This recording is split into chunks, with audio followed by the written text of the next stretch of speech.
Часто встречаю сообщения по поводу того, что вот держался я 10 дней, там 30 дней, полгода, и срыв. Что делать? Как найти мотивацию? Как бросить навсегда? Ну, в первую очередь хочу тебе сказать, что попробуй не бросать, а наслаждаться. Наслаждаться от того, что ты убираешь от себя, убираешь со своей жизни плохое, ненужное, то, что тебе не нужно. Если ты считаешь, что алкоголь, наркотики, сигареты тебе нужны, употребляй, пей, пожалуйста. Но ты знаешь, какие последствия у этого всего есть. Ты не бросишь, потому что вдруг в какой-то момент тебе кто-то об этом сказал, мол, все, стоп, бросаешь ты сегодня и навсегда. Так и не происходит. К сожалению, не происходит. Но,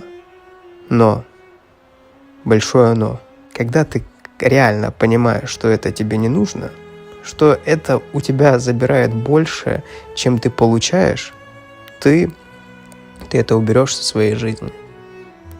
Как ненужные знакомства, как там плохие друзья, которые тебе кажутся, что ну вот последний шанс, вот даю ему последний шанс и все.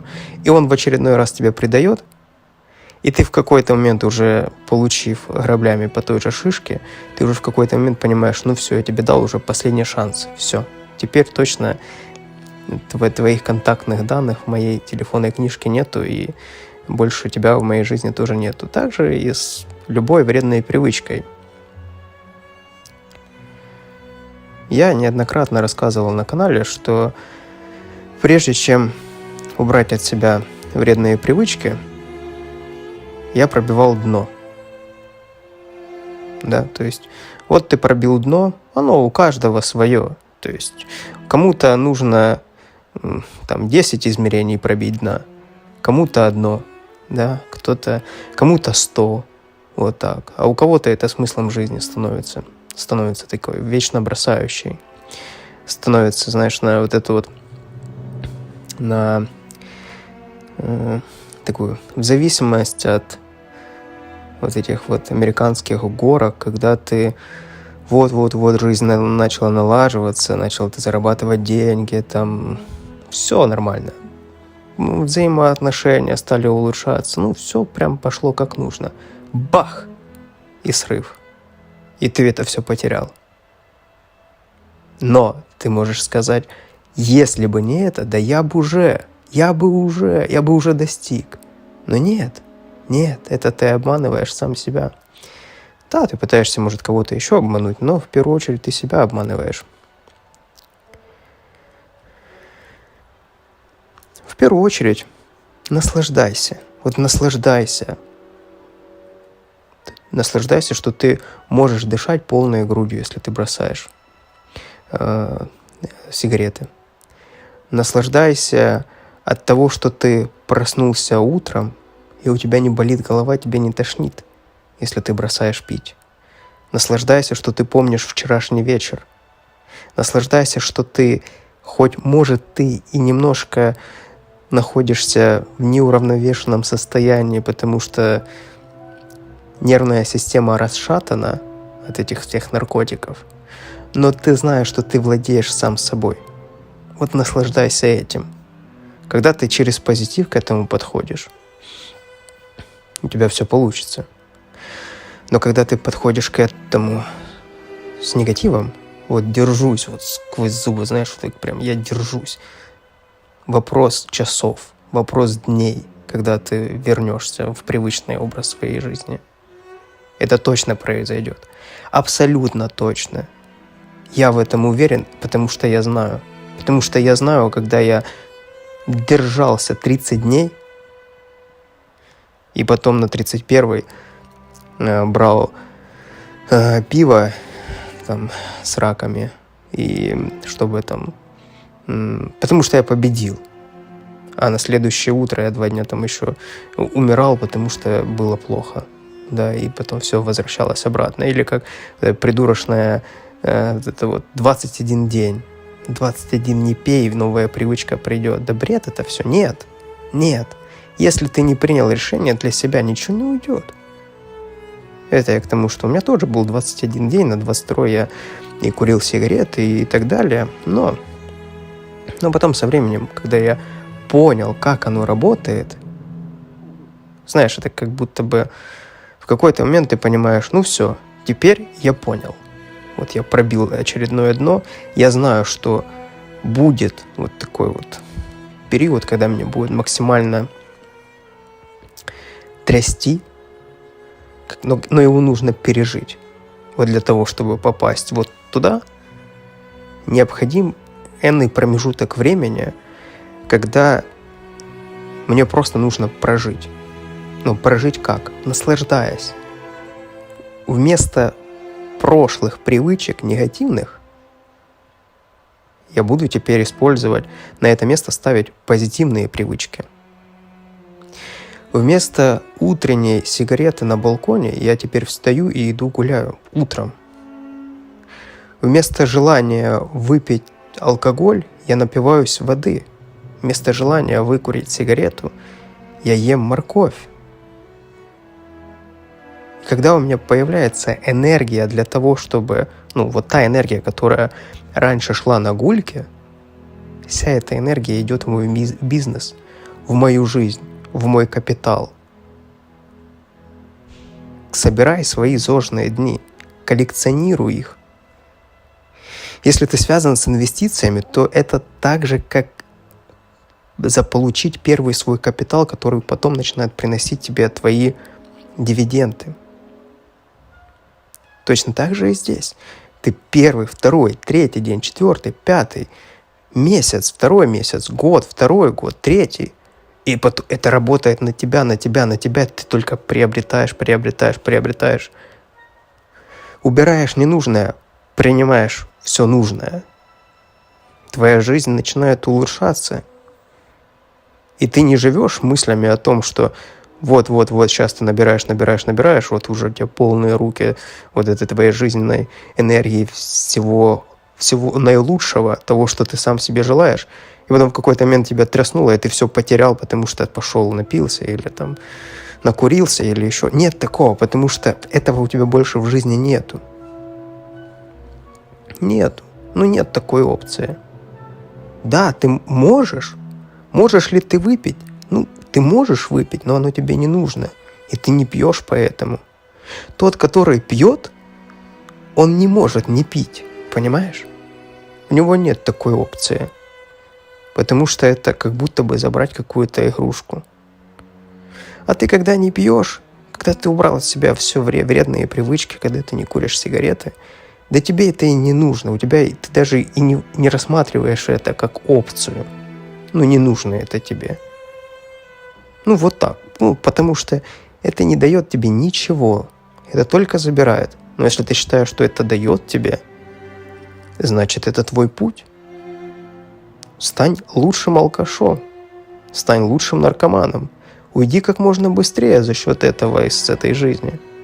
Но нужно ли это тебе вот в этом вопрос? Поэтому, когда ты убираешь от себя ненужное, ты приобретаешь. И вот приобретай. Фокусируйся на это, фокусируйся на приобретении, когда ты получаешь. У тебя появляется жизненная энергия, ты начинаешь ставить себе жизненные цели. Почему легко пить? А потому что тебе ничего не нужно больше. Потому что тебе достаточно выпить, и у тебя нету ни амбиций, тебе ничего не хочется, тебе ничего не нужно. Так же, как и с сигаретами, с наркотиками, со всем этим быстрым удовольствием, которое в моменте тебе дает сейчас псевдо-хорошо, но на дистанции оно забирает все у тебя. Все.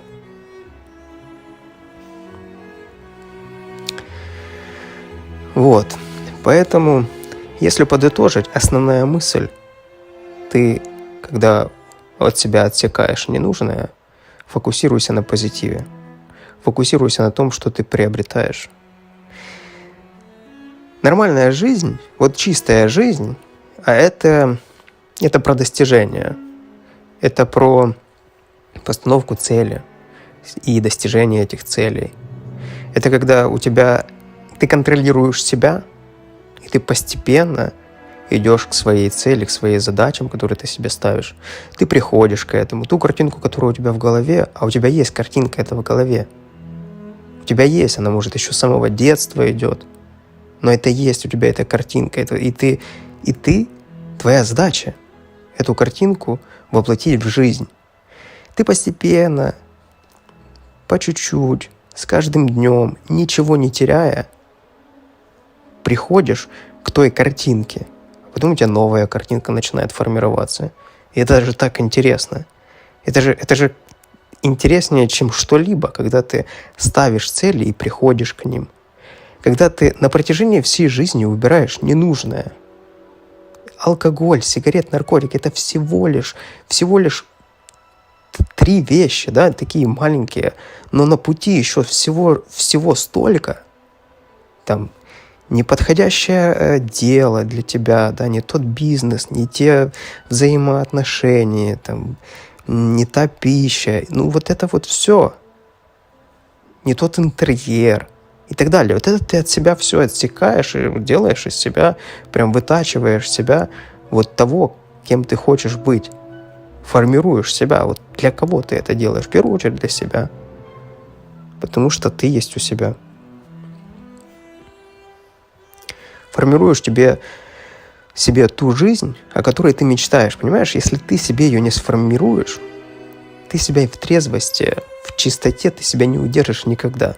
Тебе тут нечего делать, потому что всегда будет казаться, что там интереснее, выпив там каких-то там 100 грамм, да, тебе будет казаться, что это лучше. Почему лучше? Потому что достаточно выпить пару капель, и у тебя мозг отключается, ты перестаешь слышать себя.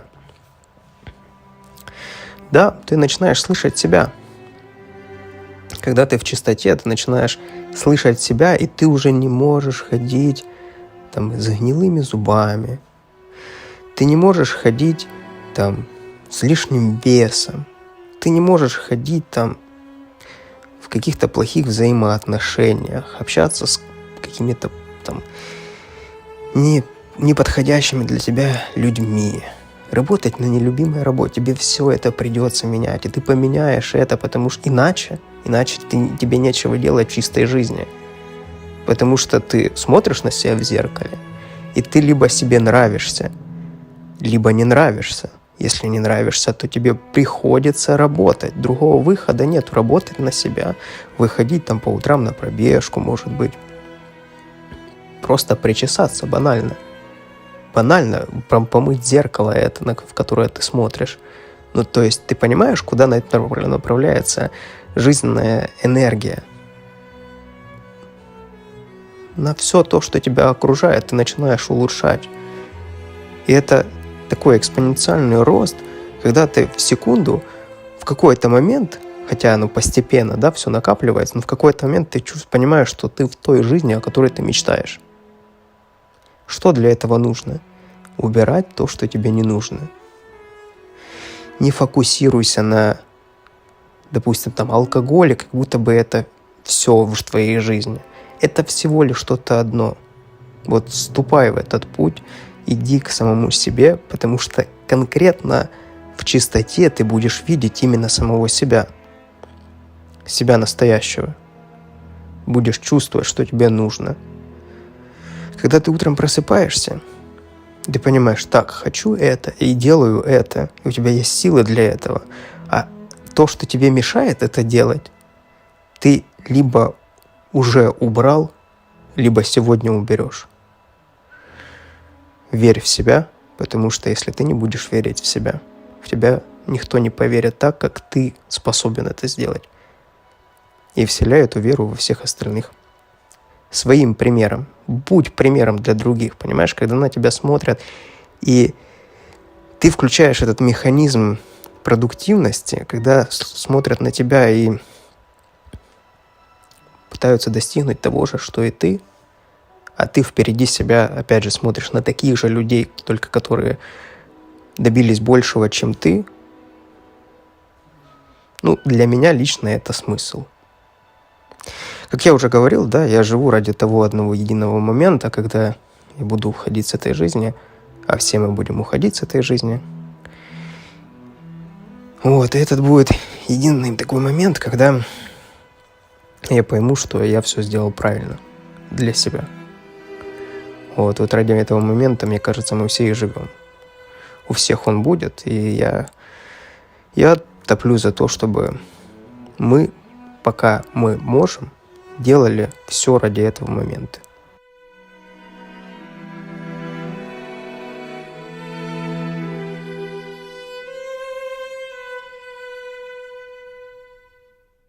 Если ты хочешь бросить пить, курить, убрать от себя наркотики, да вообще любую вредную привычку, ты должен признать слабость перед ней.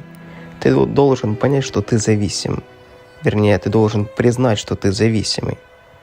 Люди, которые в большинстве случаев пытаются бросить и не бросают, потому что они не признают, что они зависимы.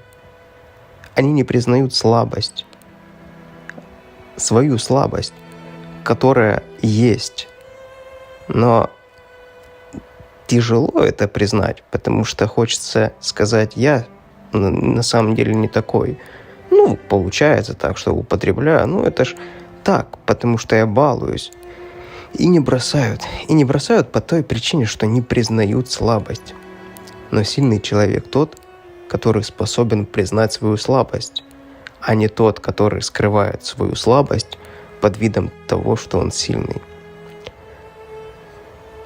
Ты пытаешься бросить и не получается, загляни вот сюда, посмотри в эту сторону.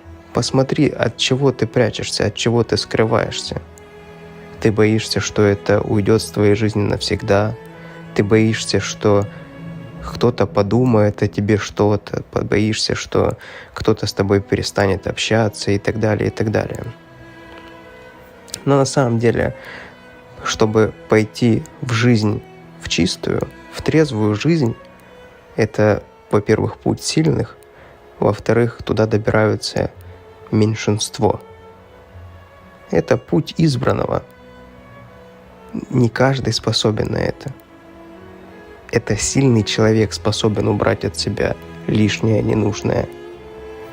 Слабый не способен. Слабый будет объяснять, ходить, почему у него не получается, почему он там 300 раз уже кодировался, 500 раз уже бросал. Это все не то. К бабке даже ездил, яйцом выкатывался. Это все, просто он уникальный такой, это все не работает. На него еще не придумали метод. Понимаешь? Ему нужно метод придумать. Ему должны придумать метод, создать метод для него. Когда создадут метод, конечно, и желательно дайте вообще одну таблетку, я выпью и перестану это делать. Но ты же понимаешь, что это все бред. Это бред. Это то, почему люди себя обманывают. Они хотят обманываться. Они хотят это.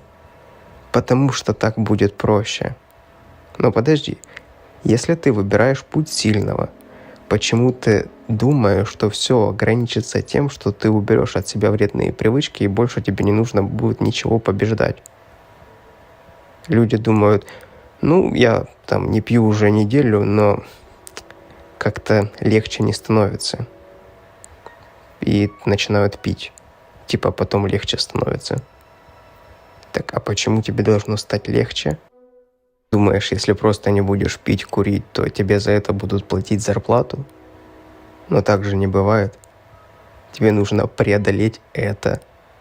Тебе затем нужно разгребсти все проблемы, которые ты создал. Потом тебе нужно будет на поток поставить решение всех проблем. И потом ты выйдешь в чистую жизнь. Когда ты все это преодолеешь, ты поймешь ценность этой жизни. Ценность жизни без проблем. Ценность жизни, где все спокойно. Ценность жизни, где нету долгов. Да, вот такая жизнь. Скучная, да, может показаться. Но ты в нее попадешь. Ты в ней окажешься, ты ее оценишь. Назад ты не захочешь. Потому что ты преодолел этот путь, ты понимаешь, чего он стоит. Ты добрался до того фундамента, на который ты сейчас опираешься для того, чтобы наконец-то стартануть, построить бизнес или найти классную работу, или заполучить свой первый капитал, в общем, простроить какие-то жизненные цели уже более реалистичные. Я лично пришел к тому, что я хочу, чтобы у меня был всегда выбор. Я сейчас живу, и у меня есть выбор употреблять либо не употреблять. И я делаю выбор не употреблять. То есть это вот в основе взято, да? Но если бы я сейчас употреблял бы, у меня не было бы выбора не употреблять. Потому что когда я употребляю, у меня нету этого выбора. Я зависим. Я лишен этого выбора. Если ты хочешь, чтобы твоя жизнь мечты была не только в твоей голове, а еще и в реальности, в первую очередь научись признавать свою слабость перед проблемой. И тогда ты обретешь свою силу. Негативное мышление на самом деле одна из серьезнейших вредных привычек. При отказе от алкоголя, от сигарет, от наркотиков ты обладаешь также еще и негативным мышлением. Когда ты убираешь от себя ненужное, то бишь там алкоголь, курение, долги, то ты приобретаешь. Фокусируйся на позитиве, фокусируйся на приобретении. Чувствуй, когда ты становишься сильнее. С каждым днем, с каждой секундой чувствуй это, отслеживай это. Результаты и цифры никогда не врут. Считай дни, считай секунды, но с позитивом, с тем, как будто оно тебя делает сильнее. Оно и по факту делает тебя сильнее. Но негативное мышление не дает это делать.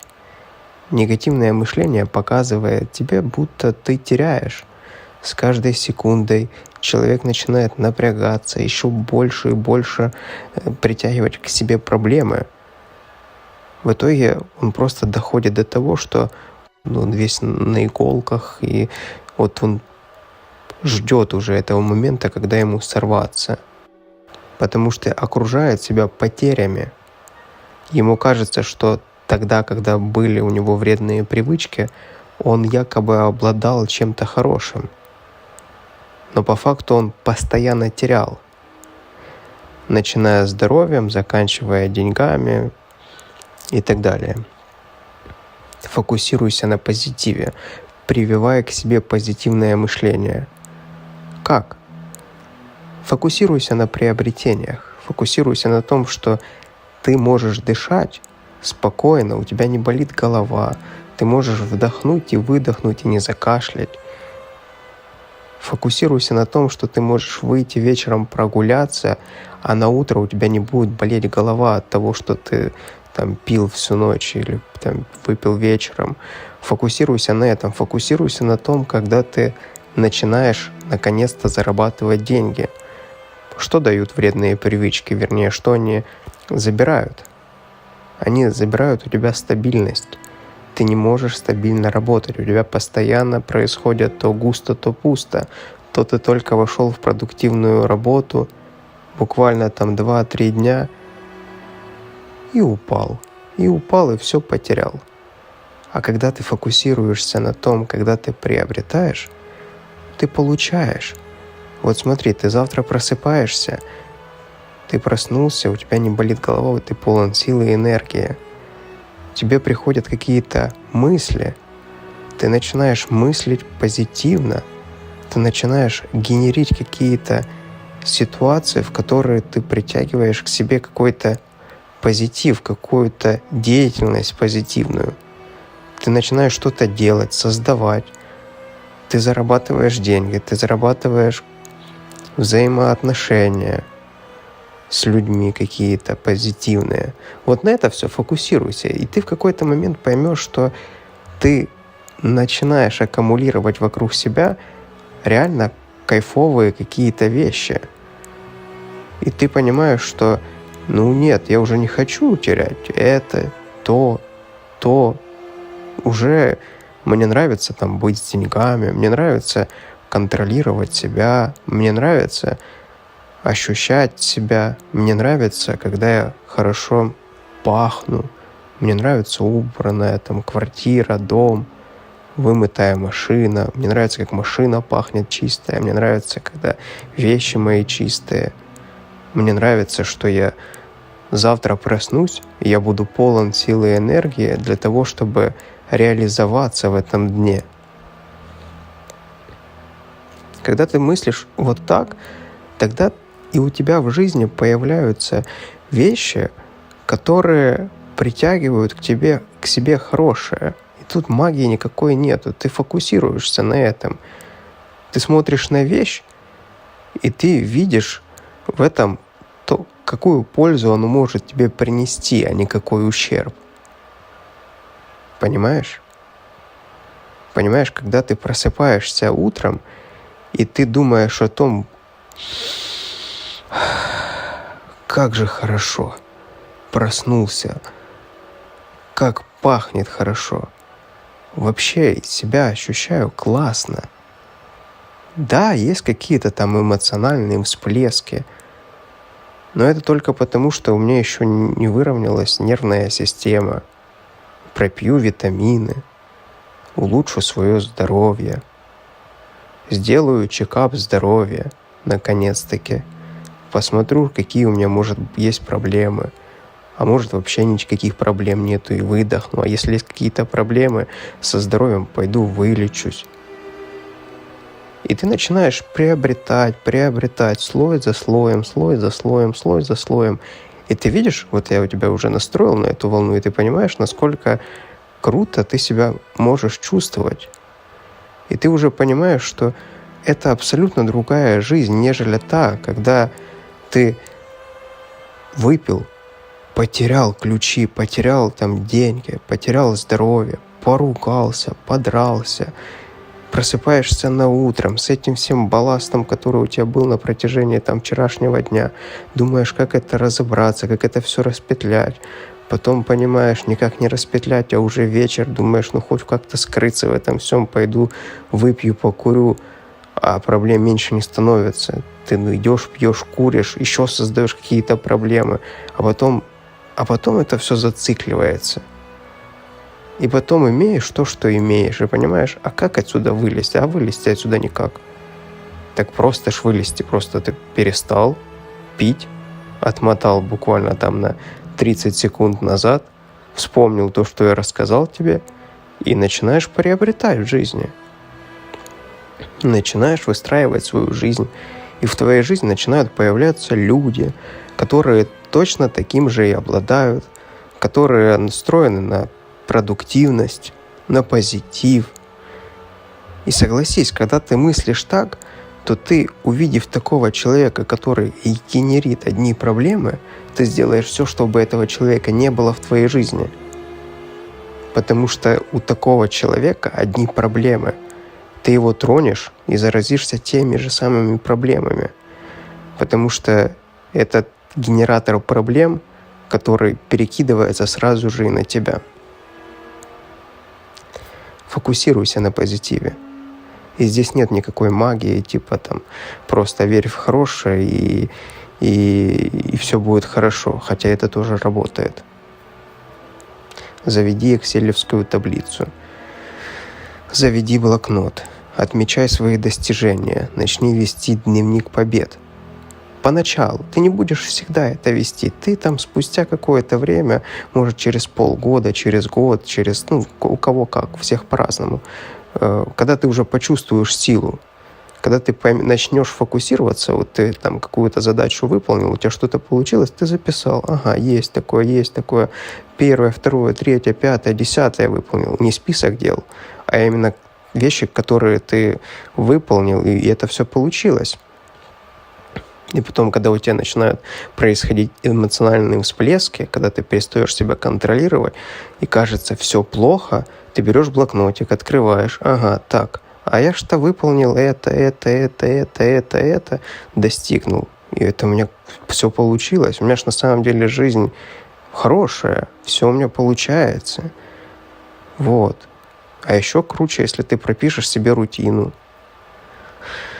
И в этой рутине ты напишешь, так, что я буду делать в той ситуации, когда у меня будет эмоциональная нестабильность. Что я буду делать? Чувствую себя плохо, иду пью чай фруктовый, там, или съем мандарину. Низменные, обычные вещи какие-то. Пойду прогуляюсь, подышу, пробегусь, куплю себе что-нибудь, поубираю в доме, пересчитаю деньги, да, тоже может быть такое. Ну вот то, что тебе нравится. Ты себя должен обезопасить, поставить щит вот такой перед собой. И что ты будешь делать в той ситуации, когда тебя будут нахлынивать негативные мысли и эмоции? Это все иллюзия. Это все иллюзия, ты понимаешь? Как ты себя настроишь, так оно и будет. Да, ты запутался и уже не знаешь, как выбраться, потому что там ты попал в этот вот зацикленный сон, когда одно и то же, одни и те же проблемы, но вот для этого тебе нужно как-то себя заякорить. Фокусируйся на позитиве. Экселевскую таблицу, там, допустим, решил похудеть, да, ну вот, допустим, лишний вес убрать. Взял, завел экселевскую таблицу, в этой таблице отметил, сколько килограмм сейчас весишь, сколько хочешь скинуть. Начинаешь потихоньку отмечать, сколько дней, там каждый день по чуть-чуть там скидываешь.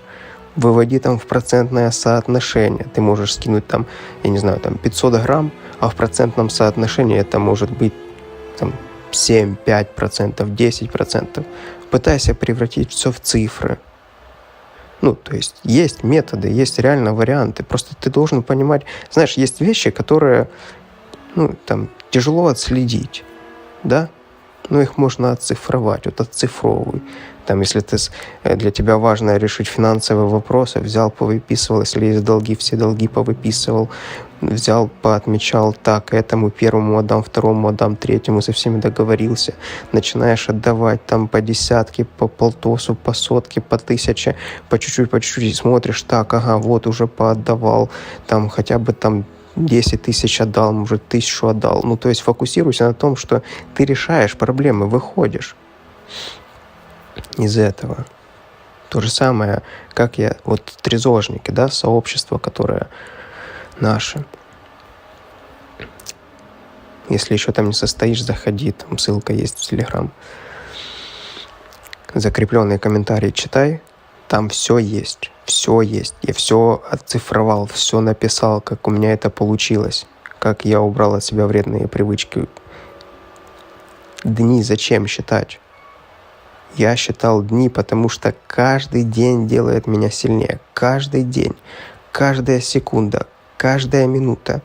Я накапливаю эти дни, накапливаю, для того, чтобы преодолеть эту критическую точку, после которой все эти дни, хотя они начинают с самого начала на тебя работать, но в какой-то момент ты уже, это как, знаешь, вот параллель с капиталом, когда ты накапливаешь средства, а потом эти средства приносят тебе средства, за счет которых ты живешь. То же самое и здесь. Эти дни начинают работать на тебя, и ты уже их не считаешь.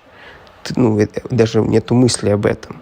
Ты просто вот переходишь эту грань и пошел дальше, поплыл, пошел заниматься абсолютно другими задачами, другие задачи решать. Первый день, второй день, третий, четвертый, пятый, а эти дни уже работают на тебя. Когда ты в употреблении, все эти дни работают против тебя. Вот ты сегодня пьешь. Эти часы, эти минуты, секунды работают против тебя.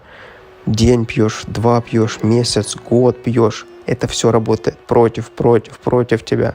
Закапывает. Посмотри видос про дно. Когда ты пробиваешь дно за дном, и вот ты пробиваешь дно. А когда ты накапливаешь свои дни, они начинают работать на тебя каждый день, каждая секунда. Я повторяю это, потому что это важно действительно. Поверь в это. Когда ты в это поверишь, это действительно начнет работать. И это работает. Оцифровывай. Здесь идея в том, что ты отцифровываешь свои достижения, фокусируешься на достигнутом, фокусируешься на результатах, фокусируешься на победах. Проигрыши есть, конечно, но это опыт. А без этого никуда нельзя победить, не получив опыт. Прежде чем достигнуть какого-то результата, нужно получить опыт. Мне не нравится слово «ошибка», потому что это носит какой-то негативный характер. Но это не так. Я люблю ошибки. Я люблю какие-то результаты. Пусть они не принесли мне ожидаемого результата, но я люблю достижения такие, потому что мне это показывает. Так, это не работает. Будем делать по-другому. Это не работает. Сделаем по-другому. А вот это сработало. Окей, а сколько попыток я совершил? 50 попыток. 51-я сработала. А так это и работает. Но не получилось с первого раза бросить. Убрать от себя вредные привычки. И со второго раза не получилось. Но я пробовал метод за методом, метод за методом, метод за методом. В итоге я пришел к своему методу. И я всем так и говорю. Ты в итоге придешь к своему методу. Ты возьмешь что-то от меня, то, что я тебе сказал. Возьмешь что-то там с другого метода. С 3-го, с 5-го, 10-го. И придумаешь свой для себя комфортный метод. Вот это вот я уже верю, когда человек начинает реально выздоравливать, когда он поверил в себя, поверил в свои силы, понял, что метод ему подходит либо тот, либо другой, он это уже сразу почувствовал. А если он понимает, немножко надо подкрутить, это мне нравится, лучше там больше буду пить воды, да, и добавлю еще это к себе в рацион. И это сработало у него. Понимаешь? Но он поверил в свои силы, поверил в метод, и это у него сработало. А возьмем сейчас другого человека, который ищет повод не бросать. То есть он уже по результатам своим жизненным видит, что дальше просто некуда, невозможно уже. Просто, все уже. Пробил уже 100-е дно свое. Но он все равно ищет повод не бросать. И он говорит, я не верю в свои силы. И он действительно не верит в свои силы. Он действительно не верит. Потому что так проще действительно не верить. А ты поверь. Поверь в свои силы. Поверь в свои силы, и у тебя получится. Потому что, когда ты начинаешь верить в свои силы, ты настраиваешься уже на позитивное достижение. И ты уже начинаешь фокусироваться на приобретениях. Ты понимаешь так, первый день, а что в этом дне? Давай так еще, кстати, скажу. Почему я говорю, что эти дни начинают работать на тебя? Потому что ты перестаешь терять.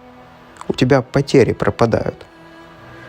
Твои какие-то ошибки превращаются в опыт, потому что ты стабильный, и ты можешь сделать выводы, что пошло не так, и не бросить это дело на полпути, как раньше мог сделать, потому что ты там пошел, напился, забылся, и все, у меня не получается, и пошел дальше. А тут вариантов у тебя нету, потому что ты понял, это не работает, сделаем по-другому. И ты не бросил это дело, ты завершил это дело. Все, бах, и позитив. Ты, даже если это была ошибка, то это была ошибка на пути к достижению, понимаешь? И поэтому ты все равно получил, достиг. Ты понял, что это не работает, а это на самом деле многого стоит, потому что на практике, вернее, в теории работает все как нужно, а на практике все далеко не так. В процентном соотношении, там даже, я думаю, если я скажу, что в 90% случаях все то, что в голове нам кажется будет работать, в жизни оно не работает, если там не все 99. Фокусируйся на позитиве. На позитиве, на достижениях, чтобы это не было просто как позитив, знаешь, сидишь, улыбаешься, и тебе хорошо, просто так, да, и все. Чтобы это не было просто улыбкой, которая ничего за собой не несет, для этого фиксируй свои достижения, фиксируй свои результаты. Отмечай, что ты сегодня достиг. Отмечай свои какие-то глобальные достижения. Фокусируйся на них. Сделай доску побед свою. Так, ага, значит, какое-то у тебя там достижение. Все, написал на листике, отметил, прикрепил к доске. Ходишь ты мимо этой доски, сначала ты на это обращаешь внимание, да, что да, действительно достиг, классно, а потом ты уже даже не обращаешь на это внимание, но подсознательно ты понимаешь, что у тебя есть доска с твоими победами, куда ты хочешь еще какую-то бумажку прикрепить с твоей победой, еще. По маленьким кусочкам формируешься ты, да, вот так. И у тебя возникает вот такой фундамент, на который ты уже опираешься. Ты сам себе его возводишь вот таким вот образом. Очень просто поменять свою жизнь. Только единственное, нужно понимать, что это не для каждого. Не каждый способен изменить свою жизнь. То есть теоретически способен каждый, конечно же. Но по факту убирают от себя единицы. Доходят до момента того, вот, на котором ты сейчас находишься, единицы, которые узнают, как убрать от себя вредные привычки, пытаются себя окружить информацией этой всей, вступают в разные сообщества. Это единицы. Почему ты думаешь, что ты не являешься этой единицей? Уже до сегодняшнего момента произошел огромнейший отсев. Люди, просто даже большинство вообще не задумываются об этом никогда. Ты уже на правильном пути. Ты уже сделал выбор. Ты уже совершил свой выбор. И осталось просто найти свою дорожную карту. Вот я тебе уже рассказал, что в первую очередь сделай. Это повлияет на твою самооценку. Фиксация на достижениях и отметки побед формируют тебя как сильную личность. Результаты и цифры никогда не врут. Если ты хочешь понять, что происходит в точности, посмотри на результаты и измерь цифры. И ты увидишь, что происходит в действительности. Часто мы находимся в состоянии, в котором мы обмануты. Даже не обмануты кем-то, а обмануты самим собой. Заметь, вот есть такие периоды, когда ты осознаешь и понимаешь, что происходит, что ты идешь там не в том направлении, не туда. Как правило, такое происходит, раз в 3 года, раз в 5 лет. Когда максимально стрессовая ситуация, когда сильно заболел, умер близкий. Из ряда вон выбивающая ситуация, которая заставляет задуматься. Для меня это периоды, знаешь, такие порталы, в которые вот можно войти и что-то поменять. Если так повернулась судьба, и ты сейчас находишься в ситуации, когда что-то меняется в твоей жизни, именно в какой-то стрессовой ситуации, в стрессовых обстоятельствах, то воспринимай это как подарок.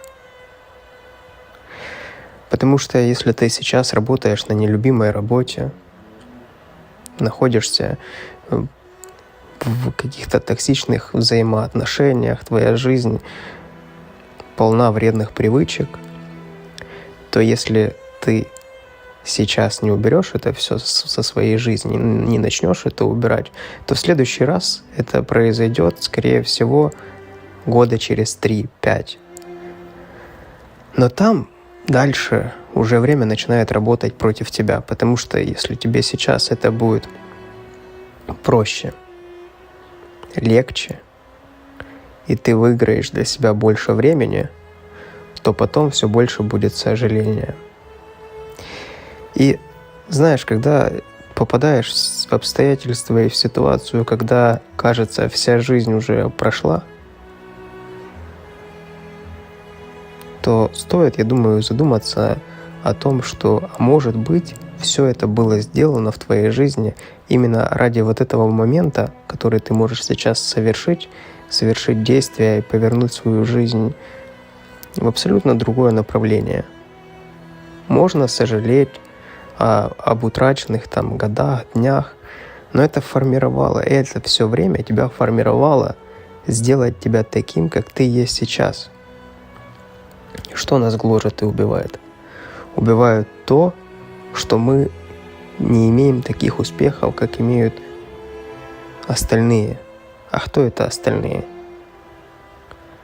Это социальные функции, которые нам показаны, сделано так, чтобы ты посмотрел на это и захотел так себя вести. Ты смотришь в Инстаграм чью-то жизнь, листаешь фотографии, и тебе кажется, вот это вот успех. Заглянув в душу к этому человеку, вполне возможно, там просто будет ситуация еще хуже, чем у тебя.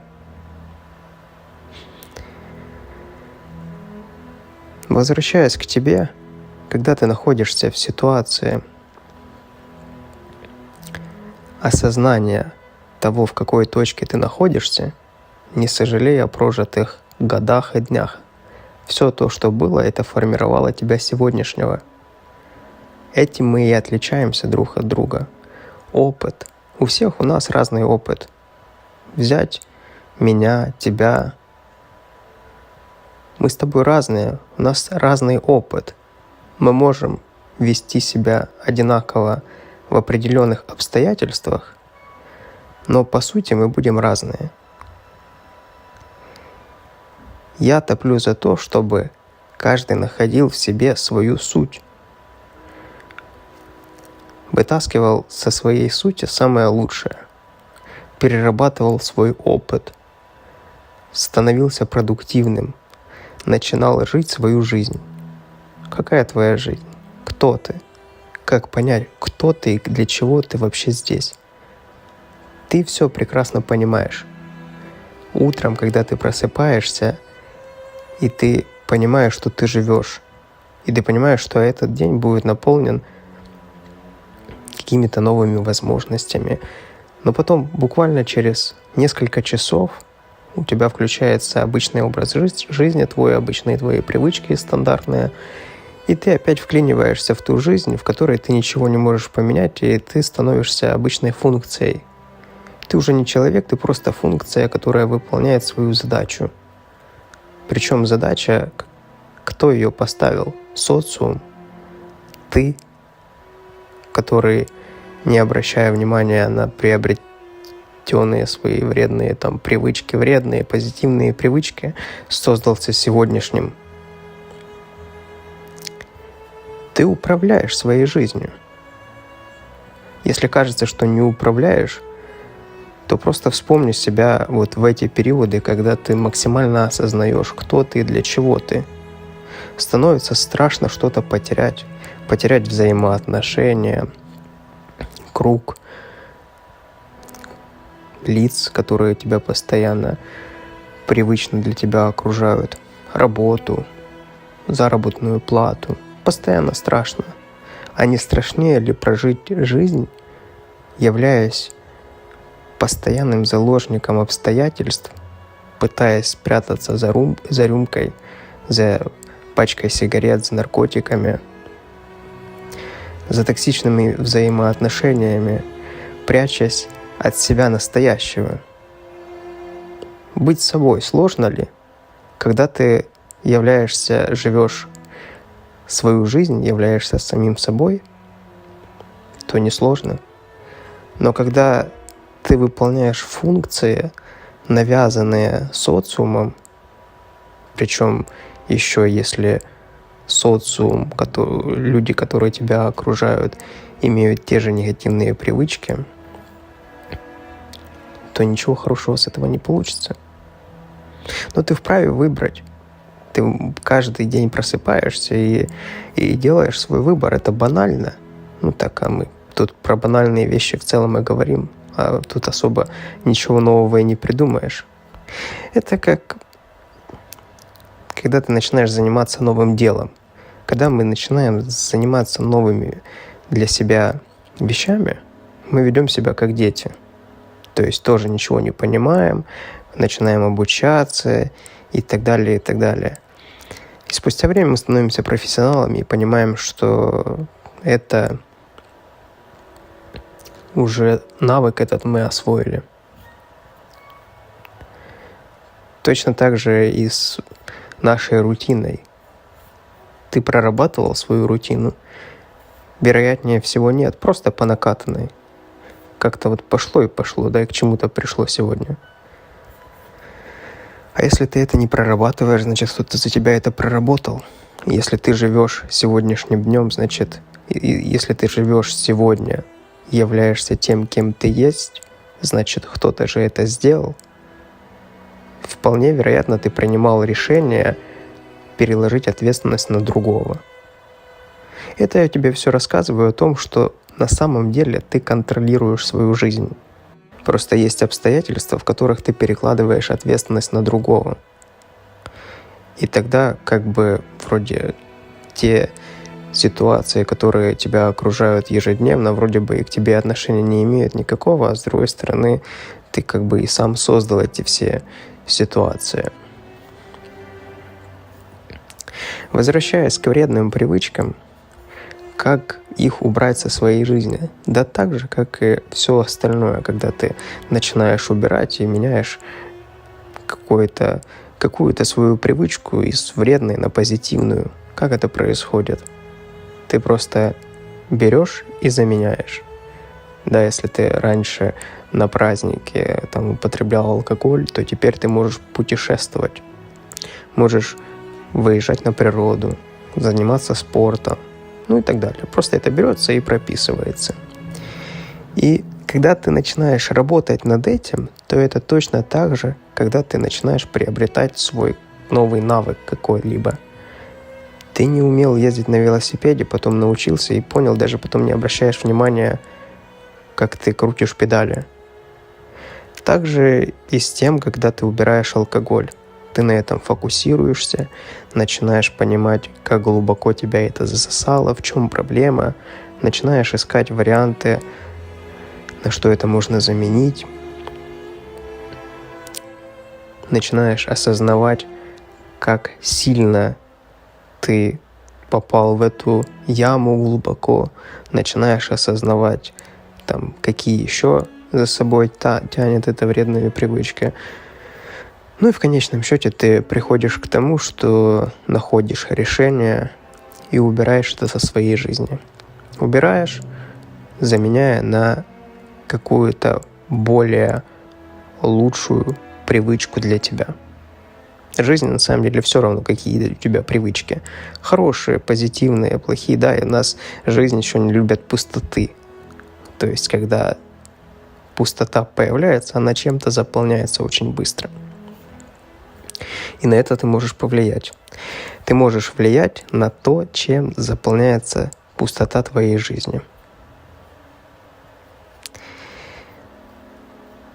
Когда закрываешь глаза, то ты себя ощущаешь кем-то, чем-то, в каких-то обстоятельствах.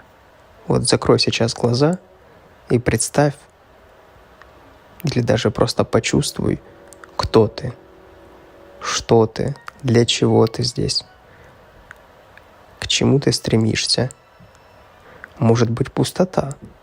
Посиди, просто посиди, почувствуй этот момент, и ты начнешь себя слышать.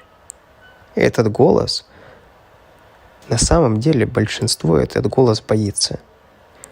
Потому что этот голос говорит то, чего ты на самом деле хочешь. А мы так в большинстве случаев воспитаны, что то, чего мы хотим, мы себе запрещаем. Слишком много придется менять, в зависимости от того, как далеко ты зашел или ушел от своей жизни. Но ведь если постепенно менять, то рано или поздно ты все равно придешь к своей жизни своей мечты. Это так вроде бы просто, но почему-то основное большинство живет вне своей жизни, просто выполняет функцию, и все. И особенно еще я замечаю, что когда человек начинает идти к своей жизни, этот весь социум пытается его обратно затянуть. А если уже хватило сил и прорвался в свою жизнь, начинаешь жить своей жизнью, то вот этот социум, такие точечки этого социума начинают смотреть на тебя и задаваться вопросом, как тебе это удалось, как ты там оказался. Как будто бы существует два мира. В одном мире люди живут своей жизнью, понимают, чего они хотят, вернее, сначала слушают себя, потом понимают, чего они хотят, и идут это реализовывать. А другие, которые просто делают то, что делают остальные. А то, что делают остальные, даже не задумываются о том, откуда это вообще могло прийти. Просто вот такая вот нарушена причинно-следственная связь, и никто не хочет в этом разбираться. Возвращаясь опять же к вредным привычкам, вредные привычки – это один из стопоров к тебе настоящему. Потому что он закрывает тебя, он не дает, вернее, тебе обратиться к тебе же. Просто закрывая тебя в темнице твоего подсознания, твое «я», оно там и умирает. Возвращаясь к тебе, ты — это твое «я». Ты должен слышать себя. Если ты будешь слышать себя, научишься это, воспримешь это, будешь жить жизнью своей мечты, жить той жизнью, о которой ты мечтал с самого детства или стремиться к этому во всяком случае, то первое, ты придешь к этому, второе, вся Вселенная, все окружение будет способствовать этому. Если ты смотришь это видео, то ты уже сделал к этому уже не один шаг. Я тебя с этим поздравляю. Работай над этим дальше, и все у тебя обязательно получится. Тебе нужно как можно скорее нащупать свое дно, оттолкнуться от него, всплыть и начать жить жизнью своей мечты. Я тебе желаю как можно скорее найти свое дно, иначе есть огромный шанс просто не всплыть. Люди пробивают дно за дном, кажется, что вот-вот уже выбрался, вот это было последнее, вот вообще крайнее дно, и опять пробивают. Почему так? В какой-то момент человеку просто становится интересно играться этими эмоциями, когда вот, казалось бы, ты обладаешь всем, начали налаживаться взаимоотношения, пошли деньги, все, тебе уже окружение начинает верить твое. Бах, и ты пробиваешь дно, и ты опять все теряешь. А потом игра начинается снова, верни обратно свою жизнь. Но дело в том, что с каждым кругом, с каждым дном все сложнее и сложнее вернуть все как было. И уже как бы вроде бы и все как и было, но что-то уже не то. Вот кажется, а может в этот раз пронесет, а может я уже и научился плавать, а может как-то я могу держаться. И нет, жизнь все ставит на свои места. Когда меня спрашивают, как бросить пить, как бросить курить, я отвечаю только нащупать свое дно. И когда человек говорит о том, что ну вот вроде бы у меня все хорошо в жизни, почему я это делаю? У меня ответ только один. Ты пробиваешь свое дно. Исходя из этого можно сделать вывод, что как будто бы тебе предписано там какое-то количество измерений дна. Вот тебе там 10, тому 15, тому 20. Нет. Это все конкретно зависит от тебя. Когда ты в очередной раз не понял, что ты пробил это дно и пошел по второму кругу, следующее дно будет глубже и будет еще сложнее. И очень большой шанс вообще не выбраться. Огромнейший шанс. Этот шанс просто повышается многократно. Вечно бросающие ходят по этому кругу, и они кайфуют как будто бы от этого, когда вот вроде бы ты контролируешь свою жизнь, у тебя все хорошо, а потом бах, опять ты пытаешься наладить взаимоотношения, опять ты вылазишь из долгов. Вот вылез, вот все в порядке, и снова пошел по кругу. Просто в какой-то момент уже входит в такую привычку, когда ты без этого не можешь, когда ты просто настроился уже вот на такую игру, когда просто ходишь по лезвию, а вдруг в этот раз пронесет, а вдруг еще раз пронесет. И знаешь, когда действительно проносит, то начинается уже такой даже кайф от этого всего, когда ты просто маневрируешь. Вот тебе удается и прибухивать, и вести там деловую какую-то жизнь, и бизнес получается у тебя, или там на работе хорошие взаимоотношения. Но ты ходишь по краю. Ты такой вроде бы смотришь на какого-то пропитого алкаша и думаешь, ну я же еще не там пью с горла водку, а он уже пьет. Да, или как это чаще у наркоманов бывает, когда у одного уже сгнила нога, а тот смотрит на какого-то третьего, у которого вообще уже ни рук, ни ног нету, и думает, ну у меня же еще не так, у меня еще все в порядке. Маневрируешь и думаешь, вроде все получается, классно, а потом что-то происходит такое непоправимое, и все, и твое дно тебя загребло. А потом ты оказываешься закрыт, твое дно становится твоим потолком, становишься законсервированным в этом вот сосуде, и твоя жизнь превращается просто в некий сосуд, где, казалось бы, движение только вниз, потому что вверху уже просто некуда, там уже все законсервировано. Не нужно сравнивать дно другого с твоим дном, потому что дно у другого человека, оно вообще к тебе не имеет никакого отношения. Нельзя сравнивать. Тебе может показаться, что ты пришел домой без курточки, потому что ты ее потерял, а тут приходит уже там полностью, и дома уже нету куда приходить, уже все настолько тяжело. И ты думаешь, я же еще не такой. Нет, ты ничем не отличаешься от него. Просто доля случая. Вот что разделяет тебя от него, это доля случая. Еще важно понимать, что дно – это подарок судьбы тебе. Потому что не так часто, к сожалению, ты пробиваешь дно. А почему я так говорю? Потому что в момент пробития дна ты начинаешь переоценивать ситуацию. Ты начинаешь задумываться, а правильной дорогой ты идешь или нет, а в том направлении. К сожалению, так получается, что дно пробивается примерно раз в год, раз в 3 года, раз, может, в 5 лет. Вот такое основательно. Да, может, в начале, когда ты там, через 3 года то дно, которое ты пробиваешь, тебе бы в самом начале показалось это не дном, а просто какой-то кратером. И просто чем-то несравнимым. Оно же глаз замыливается, и уже привыкание возникает. Но вот такие прям мощные сдвиги происходят примерно раз в 3 года. И ты представляешь, у тебя есть окно возможностей раз в 3 года. То есть, если ты в это окно не попал, то в следующий раз твое окно возможностей, твое дно пробитое будет года через 3, то, на которое ты действительно обратишь внимание. Только оно будет уже не таким, как было вот сегодня.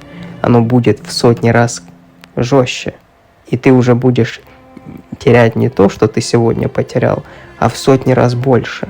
Желаю найти свое дно как можно быстрее, оттолкнуться от него, всплыть, выбраться из этого болота, начать строить жизнь своей мечты. Это видео будет разделено на 2 части, дополняющие друг друга. Значит, в первой части мы пообщаемся на тему того, как убрать от себя вредные привычки, а вторая часть — это более мотивационная. Хотя я постараюсь сделать и первую часть не менее мотивационной. Итак, настраивайся на длительный, продуктивный разговор и начинаем. Итак, вредные привычки. Что это такое? Это алкоголь, наркотики, сигареты и так далее, и так далее. То есть мы не ограничиваемся чисто алкоголем или сигаретами. Вот в целом вредные привычки, тот алгоритм действий, которыми я с тобой поделюсь, это рабочий алгоритм, который работает у меня. Итак, поехали. Что нужно для того, чтобы убрать от себя вредные привычки? Первое. Первое — это сделать выбор, совершить выбор. Ты должен принять решение, что ты убираешь от себя это. Ведь когда человек не делает выбор, он превращается в вечно бросающего. Человека, который постоянно бросает. Но это мучительно вообще на самом деле. Это прям издевательство над собой. То есть, знаешь, это такой типаж людей, которые, когда, например, с алкоголем, когда пьют, они кайфуют от того, что они пьют, или мучаются от того, что они пьют. А когда не пьют, они мучаются от того, что они скоро выпьют. Да, то есть и там они компании собирают. Есть там компания вечно бросающих. Они, как правило, по чатам сидят. А там компания вечно пьющих. И то есть как-то это уживается, и просто уже исходя из моего опыта, это превращается, просто люди бросают годами. Да, я, собственно, не вижу там перспектив бросить. Просто человек всю жизнь бросает. Плохо это или хорошо, вообще не мне судить. Это выбор, правильно же? Этот человек сделал такой выбор. То есть он делает выбор, что не будет употреблять там 40 дней, месяц, год. Может, вообще и не делает выбор. Но ведь это же не так. Это же неправда, что когда человек не делает выбор, он его не делает. Он делает выбор не делать этот выбор, понимаешь? Не принимать решения. А если ты не принимаешь решение, то решение принято будет за тебя. Невозможно находиться в ситуации непринятого решения. То есть, если ты решение не принял, за тебя это решение примут. Поэтому, если ты понимаешь, что не нужно тебе это, не нужно бросать, так тебе и по-другому наоборот не нужно употреблять. Просто нужно для себя сделать выбор и не обманывать самого себя, это тебе нужно или нет. Может быть, тебе сейчас это не нужно, допустим, бросать, а потом, когда ты пробьешь дно очередное, и этого тебе будет достаточно, то тогда ты бросишь, уберешь от себя эти вредные привычки. Понимаешь, о чем я говорю? Здесь сейчас этот первый пункт, он нереально важный. Потому что, когда ты обманываешь себя, ты от этого страдаешь. Не сейчас, так через год пострадаешь. Это непринятое решение, которое начинает разъедать тебя. И потом, когда ты ловишь срыв какой-то, не люблю это слово, обнуление, срыв, потому что это несет какой-то негативный характер. По факту, когда ты не сделал выбор, то ты воспринимаешь это как обнуление и потерю всего. А когда ты сделал выбор, что этого в твоей жизни больше не будет, и оно тебе не нужно, реально не нужно, то ты воспринимаешь это как получение опыта, и ты понимаешь, что тебя триггернуло на это. И в следующий раз ты сделаешь выводы, и этой ситуации в твоей жизни не будет. Не будет этого окружения, не будет определенных обстоятельств, которые тебя вынуждают попадать в этот вечный круг зацикленный вредных привычек. И для тебя это получение опыта. Потому что каждый человек, который убрал от себя вредные привычки, он имеет опыт. Имеет опыт, когда пошло что-то не так. И он в следующий раз понимает, ага, так это не работает. Ну, аналогия с тем, когда мы учимся ходить. Прежде чем мы научимся ходить, мы 1000 раз упадем. Да? И потом в итоге, в конечном счете, мы научимся ходить. Также с велосипедом, да, в любом деле. Просто это невозможно. Знаешь, как невозможно получить определенный результат, там желаемый результат, не получив перед этим серию неудачных результатов. Но неудачный результат — это тоже результат. Просто смотря как ты его воспринимаешь. Как камень преткновения и дальше не идешь, да, ты, конечно, тогда проигрываешь. Но когда ты воспринимаешь это как «так не работает», попробуем вот так, по-другому, и достигаешь этого результата путем проб и ошибок, то в конечном счете ты, конечно же, достигнешь своего и будешь в следующий раз уже... И в этой сфере ты будешь профессионалом, ты будешь знать, что работает, а что не работает. По-другому никак. Поэтому, возвращаясь к нашему пункту, это выбор. Сделать выбор. И не так, чтобы за тебя его там сделали, там, родственники. Это так не работает. Это не работает. И насильно это не работает. Это наоборот. Вообще даже сильно очень не работает. Когда там над человеком, знаешь, там много таких ситуаций бывает, это понятно, что там родственник пьет, а хочется ему помочь. Ты его можешь только поддержать, а помочь ему ты не сможешь в плане насильно. Понимаешь? Потому что наоборот, чем больше ты будешь давить на него, чтобы он убрал от себя что-то, тем в знак протеста он будет больше себя этим всем окружать. Вот, так это работает. Поэтому, если ты не совершишь выбор, то ты будешь в знак протеста, наоборот, подсознательно притягивать к себе это еще больше, больше и больше. Как это сделать выбор? Да просто. Просто ты принимаешь решение, что тебе это больше не нужно. Тебе нужно обесценить эту вредную привычку. Переходим к следующему этапу. Убираем все и сразу. Если ты зависимый и находишься в плену вредных привычек, то ты живешь на триггерах. То есть у тебя одно триггерит второе, третье, четвертое, пятое, десятое. Там балкон у тебя ассоциируется с сигаретой, или даже не так. Цепочка, такая частенько встречается. Это кофе утренний, провоцирует утреннюю сигарету на балконе. Утренняя сигарета провоцирует определенное состояние, в котором уже хочется вечером погулять, потусить. Или же уже утром, или днем, и это провоцирует выпивку. Выпивка там провоцирует какие-то там наркотики провоцируют какое-то окружение. В общем, это все взаимосвязано. Такой зацикленный круг, с которого вырваться, это просто убрав, допустим, там все эти там алкоголь, сигареты, и как бы у тебя перестанет работать эта система. Но люди делают какую ошибку? Допустим, убирают алкоголь, но не убирают сигареты. А сигарета у него очень сильно взаимосвязана с алкоголем. Сигарета взаимосвязана с расслаблением, с вот этим иллюзорным. Опять же, это все иллюзорно.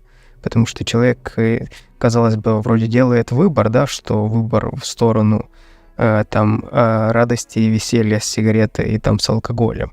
Но он на самом деле выбор делает за него алкоголь и сигареты, потому что он уже забыл, что такое быть без этого. Ему кажется, что отдых — это именно так, а не по-другому. На самом деле, там, спустя годы я уже хочу тебе сказать, что это мучение, алкоголь и сигареты. А отдых — это... то есть ты поймешь, что такое отдых только тогда, когда выйдешь с иллюзии вот этих вот вредных зависимостей. Только тогда ты это поймешь. Вот, одно другое триггерит, и поэтому вырваться оттуда, это убрать все и сразу.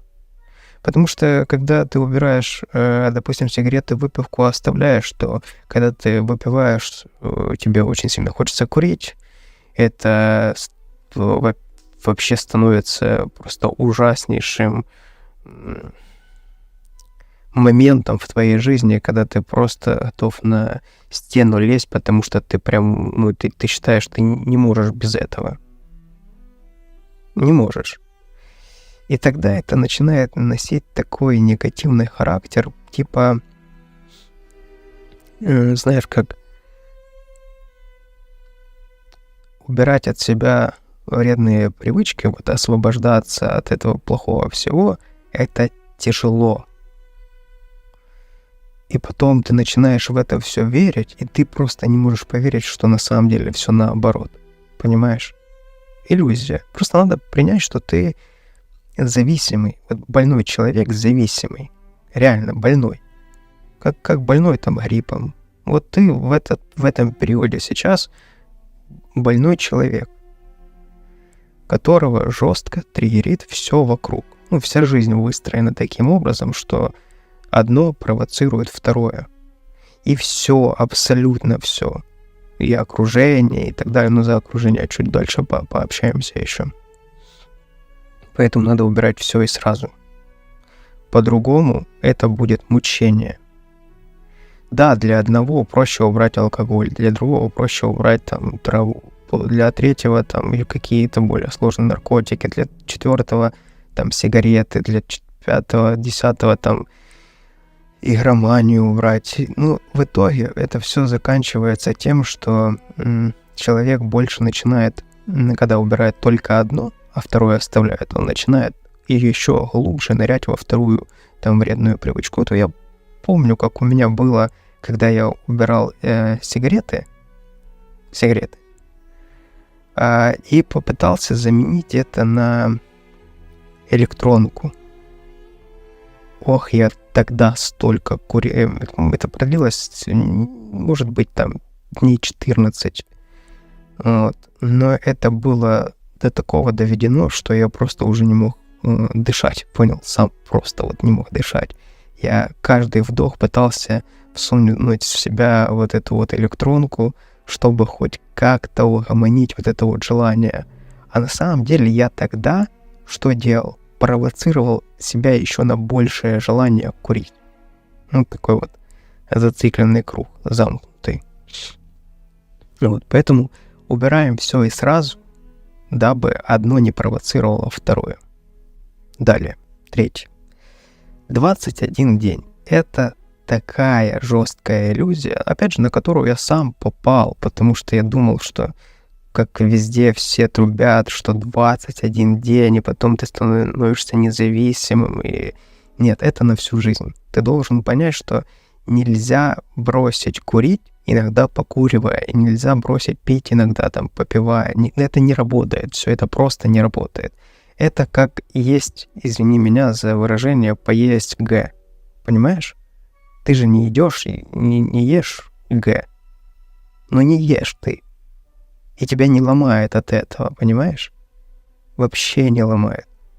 Если бы я сейчас об этом не сказал бы, то ты бы об этом никогда бы не подумал бы. Понимаешь? Это то же самое. Вот здесь то же самое.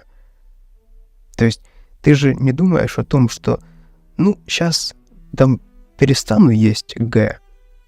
Но, может быть, когда-нибудь в праздник сяду и поем хорошенько Г. Нет, так ты не думаешь. Потому что ты понимаешь, это неадекватно. А так получилось, что из поколения в поколение там передавалось, ты видел все эти застолья, видел, как взрослые там курят. То есть ты даже не принимал решения от себя это как-то убрать или это вообще не употреблять.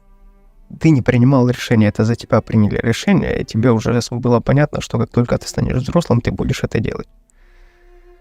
Так вот, возвращаемся к нашему 21 дню. Это не работает. это навсегда. То есть, если ты убираешь навсегда на всю свою жизнь. Ты себя высвобождаешь. Ты делаешь себя свободным человеком. Свободным человеком от всей этой гадости. Ты же еще себя реально не знаешь настоящим. Может, ты еще себя помнишь там в детстве, когда ты был независимый от этого всего. Но это такое все. Ты реально не понимаешь своего нынешнего потенциала, потому что он приглушен твоими вредными привычками, он забит.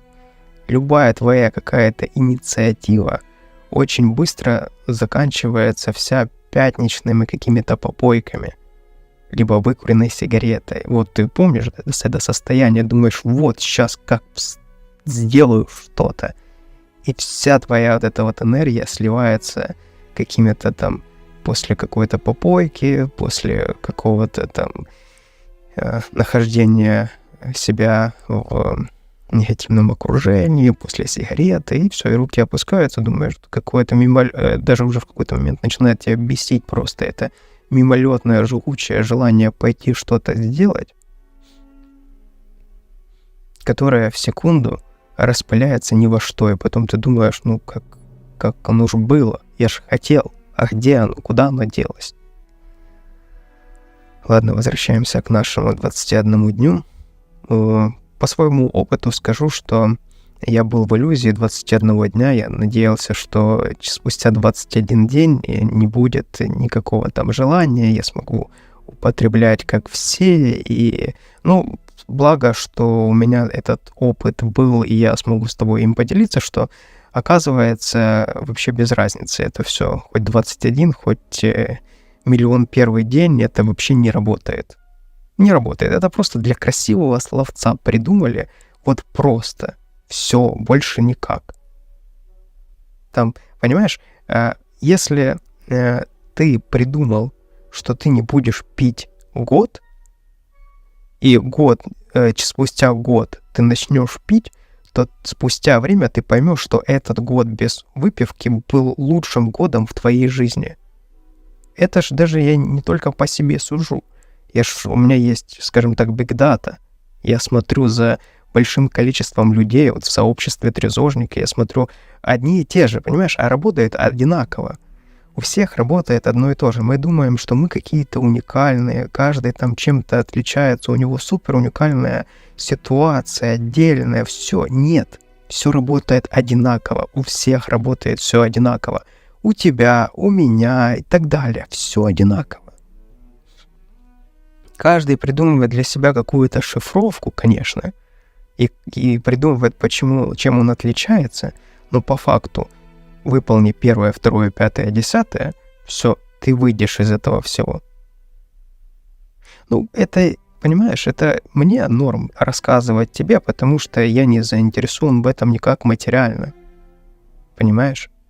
Но никакой психолог тебе просто так это не скажет, или какой-нибудь там нарколог, или еще что-то, потому что потеря тебя как клиента — это потеря его заработка. Но мы живем в таком мире. Если ты не платишь если не платишь за бухло, то будешь платить там наркологу. Хотя я не против этого всего. Хоть бабка, шептуха, какая разница, лишь бы работала. Понимаешь, я вообще к этому отношусь вот так. Результаты никогда не врут. Если есть результат, и это не вредит никому, все, это работает. Это классный метод. Пусть так и работает. Конечно, каждый ищет свой метод, и я вообще считаю, что каждый метод свой должен найти. Узнать у меня что-то, пойти там еще что-то узнать, и в итоге сформировать что-то свое одно. Но главное в этом не утонуть. Потому что можно нахвататься везде всего, и в итоге понять, что что же делать тогда? В этом, когда ты начинаешь там миллион методов вокруг себя держать, и понимаешь, что, так а что делать вообще? Что-то и то наполовинку не работает, и то наполовинку не работает. В таком случае я придерживайся того, чего я тебе говорю, и все у тебя получится. И опять же смотри за своим состоянием. Понимаешь, немножко дорабатывай под себя, так, чтобы было тебе комфортно, и в итоге получится твой уникальный метод для тебя самого. Работай с головой с этим всем. включай свою голову. Не только воспринимай информацию, а еще эту информацию перерабатывай, дорабатывай, мотай на ус и записывай в блокноте, понимаешь? Поэтому не ведись на 21 день, там 21, 40, 100, 500, миллиард, это все, короче, это не важно все. Это все такое бред сивой кобылы. Едем далее. Значит, не сливай энергию. Когда ты убираешь от себя вредные привычки, фокусируйся только на этом. Все, вот твоя задача в промежутке времени, пока ты от себя там не уберешь, когда ты войдешь в такой в нормальный, адекватный образ жизни, ну, скажем так, я не скажу, что ты год будешь мучаться. Нет, ты будешь постоянно кайфовать. Вот сейчас после этого видоса будешь постоянно кайфовать от этого. Но фокусируйся чисто на этом. Вот твоя работа number one — это только заниматься тем, чтобы слушать себя, не допускать никаких триггеров в своей жизни.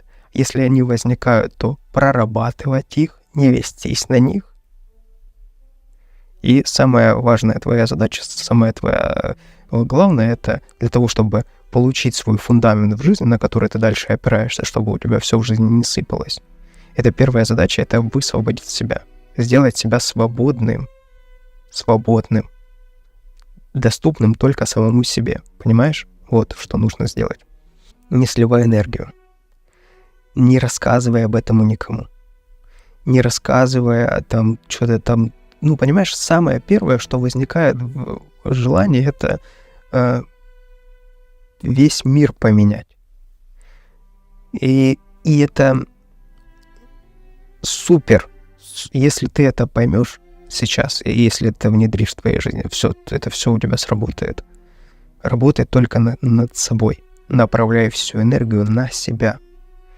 Когда ты там 5-й, там 7-й день, там 3-й день вот будешь находиться чистым, без вредных вот этих вот всех своих привычек, тебя будет разрывать от того, что ты будешь видеть, в какой иллюзии живет все твое окружение, и ты будешь вот примерно вот так это выглядит, как будто бы ты кричишь во всю мощь, а звука не исходит, и тебя никто не слышит.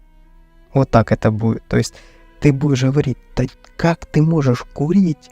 Как ты можешь тянуть в себя? Да это же рак от этого будет. Это воняет. Это плохо. Или там пить, да ты же выпиваешь, ты же как обезьяна становишься. Тебе плохо потом. Ты сейчас вечер посидел, а потом 3-4 дня отходишь, а потом отходишь, потом опять, и у тебя жизнь вообще как белка в колесе, какая-то алкобелка в колесе, и ты не видишь жизни. Ты хочешь стать суперуспешным, так убери от себя бухло и станешь суперуспешным. Потому что все твои достижения с сегодняшнего дня нивелируются буханием в баре, а потом ты не приходишь на какую-то важную встречу или приходишь с перегаром, и люди тебя видят и понимают: да не, ну я с таким не хочу вообще дело иметь, о каких там деловых взаимоотношениях может идти речь. Ты такой ходишь и понимаешь: господи, ну знаешь, когда как король голый, вот как мультик, вот то же самое, ты видишь, они все голые, но они ведут себя как будто бы они одетые, ну понимаешь, вот такое. И вот здесь важно не идти туда, не рассказывать им об этом. Почему? Потому что там столько уже контраргументов против этого всего. И ты к первому подошел, а тебя контруют, ко второму, к третьему, а тебе все отбивают и рассказывают, и потом тебе говорят: да ты вообще унылая какое-то превратилась в непонятно что. Выпей, улыбнись, расслабься, что ты вообще какой-то раздраженный, нервный, что-то перестань. И ты такой 1, 2, 10. Это я хочу заметить, у тебя окружение на сегодняшний день подобранное под твои вредные привычки. Оно сформировано путем вот этих всех твоих приобретения твоих вредных привычек. Понимаешь, у тебя есть, когда же компании бьются по твоим вредным привычкам, или они уже просто объединилась эта компания в одно, там просто другие не выживают, не выдерживают. То есть они, те, кто там без вредных привычек им с тобой не интересно, понимаешь? Или, может, конкретно в чем-то интересно, но по большей части нет. Вот, поэтому ты вот с этим столкнешься, и самое верное в этом всем дальше продолжать работу над собой, не вестись на это все. Далее, смотри, в первую очередь начинают все над тобой смеяться, ухихикиваться и рассказывать, сколько ты там протянешь, непонятно. Мы сейчас уже немножко окружение затрагиваем. Ну ладно, давай окружение дальше мы затронем. В общем, всю энергию на себя, занимаешься только собой, никому ничего не хочешь, не рассказываешь. Вообще, это тоже плохая привычка ходить людям рассказывать. Как это работает? Ну, примерно это в 2 словах тебе скажу. Когда ты проще пойти рассказать кому, что сделать, чем сделать самому. А ты должен делать так. Показывать примером остальным. И твои примеры должны увлекать других для того, чтобы сделать так же. Вот это работает. Вот так себе и запиши.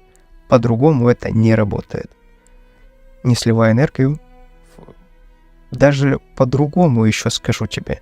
Почему ее важно не сливать? У тебя просто не будет энергии на следующее утро дальше заниматься самим собой, потому что чьи-то контраргументы убьют всю твою веру в себя. А самое главное — это поверить в себя в этом всем. И это мы сейчас над этим работаем. Ты энергию должен накапливать как капитал. День за днем, секунда за секундой, минута за минутой, час за часом. Все работает на тебя. Пишешь на листике, выписываешь, ведешь там дневник побед свой. У меня там получилось сегодня в такой ситуации. Хотелось сразу там пойти закурить или выпить или того и так далее. Я этого не сделал, пошел, выпил воды. Победитель. Все, ты красава. Ты сделал как нужно. Ты молодец. Понимаешь? Ты все начинаешь работать над собой, для себя. К себе все притягивать самое хорошее. Вот так вот. Поэтому энергию ты дальше не сливаешь. Энергию ты дальше только накапливаешь. Едем далее.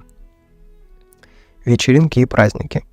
Смотри, когда ты убираешь от себя все вредные привычки, то самая большая работа происходит не тогда, когда день рутинный. Это несложно. В рутинный день не повестись на какой-то там триггер, да, или там не курить там и так далее. Самое сложное происходит тогда, когда ты вот в привычных для тебя ситуациях ты употребляешь. Вот самая большая работа происходит здесь.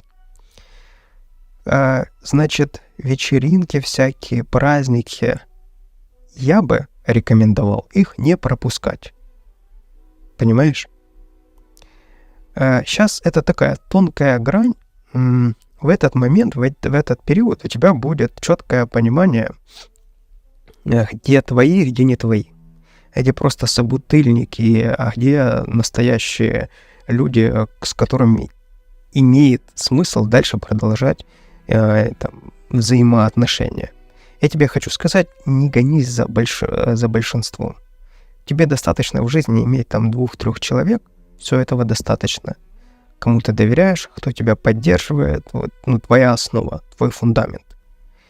Не ступай на эти грабли, когда, знаешь, как если тебя стадо отвергает, то ты сейчас помрешь. Мы не в то время уже живем, когда если стадо тебя отвергнет, то, скорее всего, ты пойдешь и создашь свое стадо какое-то, где будут уже оно по твоим правилам, либо будут там твои ценности. То есть, понимаешь, о чем я говорю? Вот. Поэтому вечеринки и праздники — это такая штука, которая тебе, во-первых, покажет на каком-то этапе. Просто ты пойми, когда ты увидишь пьющую компанию, то ты поймешь одно. Час еще есть что там делать.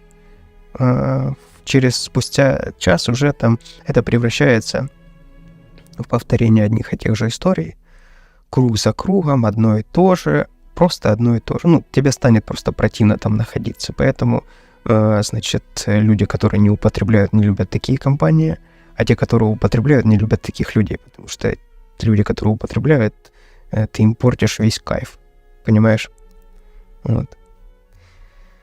Вот, ты увидишь, как это в действительности происходит, плюс ты попадешь в ситуацию, в которой тебе конкретно необходимо будет поработать над собой. То есть у тебя будет возникать желание, и тебе нужно это желание прорабатывать. То есть ты должен понимать, так, я хочу, ты спрашиваешь себя, почему я хочу. Просто потому что хочу классное получить настроение, а я могу получить это настроение, выпив сок. А мне будет хорошо, если я сейчас выпью. А представь, как ты будешь собой гордиться завтра, когда ты утром проснешь, у всех болит голова, а ты продуктивный. Ты сразу заряжен на крутой рабочий день, на крутую продуктивную деятельность. У тебя не болит ничего. Это тот момент, когда ты пошел на вечеринку, и ты получил оттуда что-то, а не отдал. Да, как в большинстве случаев происходит. Ты приходишь на вечеринку, отдаешь там все, и зарплату, и здоровье, и на ближайшие 3-4 дня еще свою всю позитивную силу и энергию там оставляешь, потом тебе приходится отходить от этого, восстанавливать свою биохимию организма в ближайшие 3-4 дня. Ну, а там же, знаешь, как в основном происходит. Спустя 3-4 дня, опять же, если не на второй же день, опять же, идет употребление, и там просто ты уже не понимаешь, как это нормальное состояние. Поэтому вечеринки и праздники — это такая практика, которая тебя каждая вечеринка, каждый праздник, он тебя делает сильнее. Каждая трагическая, каждая эмоциональная ситуация, каждый в общем, там, где ты выбиваешься из рутины, где ты становишься, знаешь, либо сверхэмоционально там в позитивном русле, либо в негативном русле. В общем, где раньше ты вот на такое состояние, у тебя была единственная реакция — это пойти употребить, там, покурить и тому подобное. Вот эти ситуации важно проходить. То есть это твоя практика, понимаешь? Потому что если не попадать в такие ситуации, то может быть такое, и такое действительно случается, что там год не употребляют люди и понимают, что все победил, а они просто не попадали в такие ситуации. И это хорошо, с одной стороны. Ты, с другой стороны, да, это бывает же и третья история, когда, попадая в такие ситуации, человек уже абсолютно спокойно на это реагирует. А бывает и наоборот, ситуация, когда триггерит, и люди срываются. Вот, поэтому не становись затворником. Вот таким, знаешь, типа, все, я от всего, оно будет отпадать от тебя. Все плохое будет при таком вот настрое, оно будет все плохое отпадать. Поверь, то негативное окружение, которое привыкло к тебе вот такому, какой ты был до этого, как только оно поймет, что ты поменялся, оно тебя и сразу, там даже не надо будет особо каких-то устраивать там диалогов на этот счет, тебе просто перестанет от этих людей поступать звонки. Ну вот мы, собственно, и подбираемся к следующему этапу про окружение. Видишь, оно все взаимосвязано, поэтому уже сколько раз затрагивал тему окружения. Смотри, с тобой сначала начнут издеваться, ухмыляться. Все, опять же, это индивидуально, но плюс-минус похоже. Все будут бояться тебя потерять, понимаешь? И все будут стараться затянуть тебя вот в это вот болото обратно. Как крабье ведро, да, когда в ведре сидят куча крабов, они друг за друга хватаются и не дают выбраться никому. А помести одного краба, он спокойно сам оттуда выберется. Вот это вот принцип вот этого крабьего ведра, оно, собственно, и тут начинается на первом этапе, когда люди начинают понимать, так, а что это себе там он позволяет вообще, как это так, я сейчас друга лучшего потеряю или подружку. И такой, давай обратно, как, да давай повеселимся. И вот это все начинается. Вот поэтому ты должен понимать, что окружение тебя формирует, но первый источник этого всего ты. В первую очередь ты в состоянии сформировать себя и должен сформировать себя и под себя найти окружение. Понимаешь? Люди не переживают почему-то эти моменты, когда Я понимаю, почему, и сейчас объясню. Вот эти моменты, когда убрал от себя алкоголь, а с этим алкоголем вся компания ушла. Все окружение человека десятилетиями выстраивал это окружение, а от него просто, потому что он не выпил там рюмку, от него все окружение это ушло. И у человека начинает рушиться мир. Понимаешь? Может быть, у тебя жизнь насыщенная, но в большинстве случаев все работает в жизни у людей по алгоритмам. То есть вырабатывается определенный алгоритм, я тебе больше скажу, большинство и глобальное большинство не мыслит, не умеет мыслить. Глобальное большинство живет по алгоритмам. Что значит по алгоритмам? По алгоритмам это когда ты приходишь на работу и тебе говорят, делай вот это, вот это, вот это, а в конце будешь получать вот это. И ты вот так ходишь, вот и делаешь, и не задумываешься ни на чем. Да, тебе что-то не нравится, но у тебя появляется новый алгоритм, это бухать по вечерам, понимаешь? Или там по выходным и так далее. То есть алгоритмы, то есть человек не сам себе создает алгоритмы, а он ищет те места, тех людей, которые дадут ему эти алгоритмы. Вот, уловил, о чем мысль? Вот. И вот это все окружение, оно формируется и работает по этим алгоритмам. Ты куда-то не пришел, заболел? Ага, так, хорошо. Помочь ему там, может выздороветь, если еще нормальное окружение. Если просто начал морозиться, так, ну ничего себе, сейчас мы потеряем этого товарища нашего, подружку нашу, надо обратно ее затягивать быстренько. То есть они начинают, и не всегда это там с негативным оттенком носится, это просто человек тебя боится потерять, потому что под тебя у него прописаны какие-то определенные алгоритмы. С тобой он может обсуждать что-то, а без тебя он там не будет этого обсуждать. От тебя он привык определенные эмоции получать, а без тебя он не будет эти эмоции получать. Ну, то есть, типа, каждый боится сам за себя, и поэтому окружение не заинтересовано в том, как правило, когда ты во всех вредных привычках находишься, тут оттенок такой, что окружение, как правило, не заинтересовано в том, чтобы ты менял свою жизнь, потому что при смене твоей жизни так большая будет вероятность, что люди с тобой эти не останутся. И тогда вообще рушится их картина мира.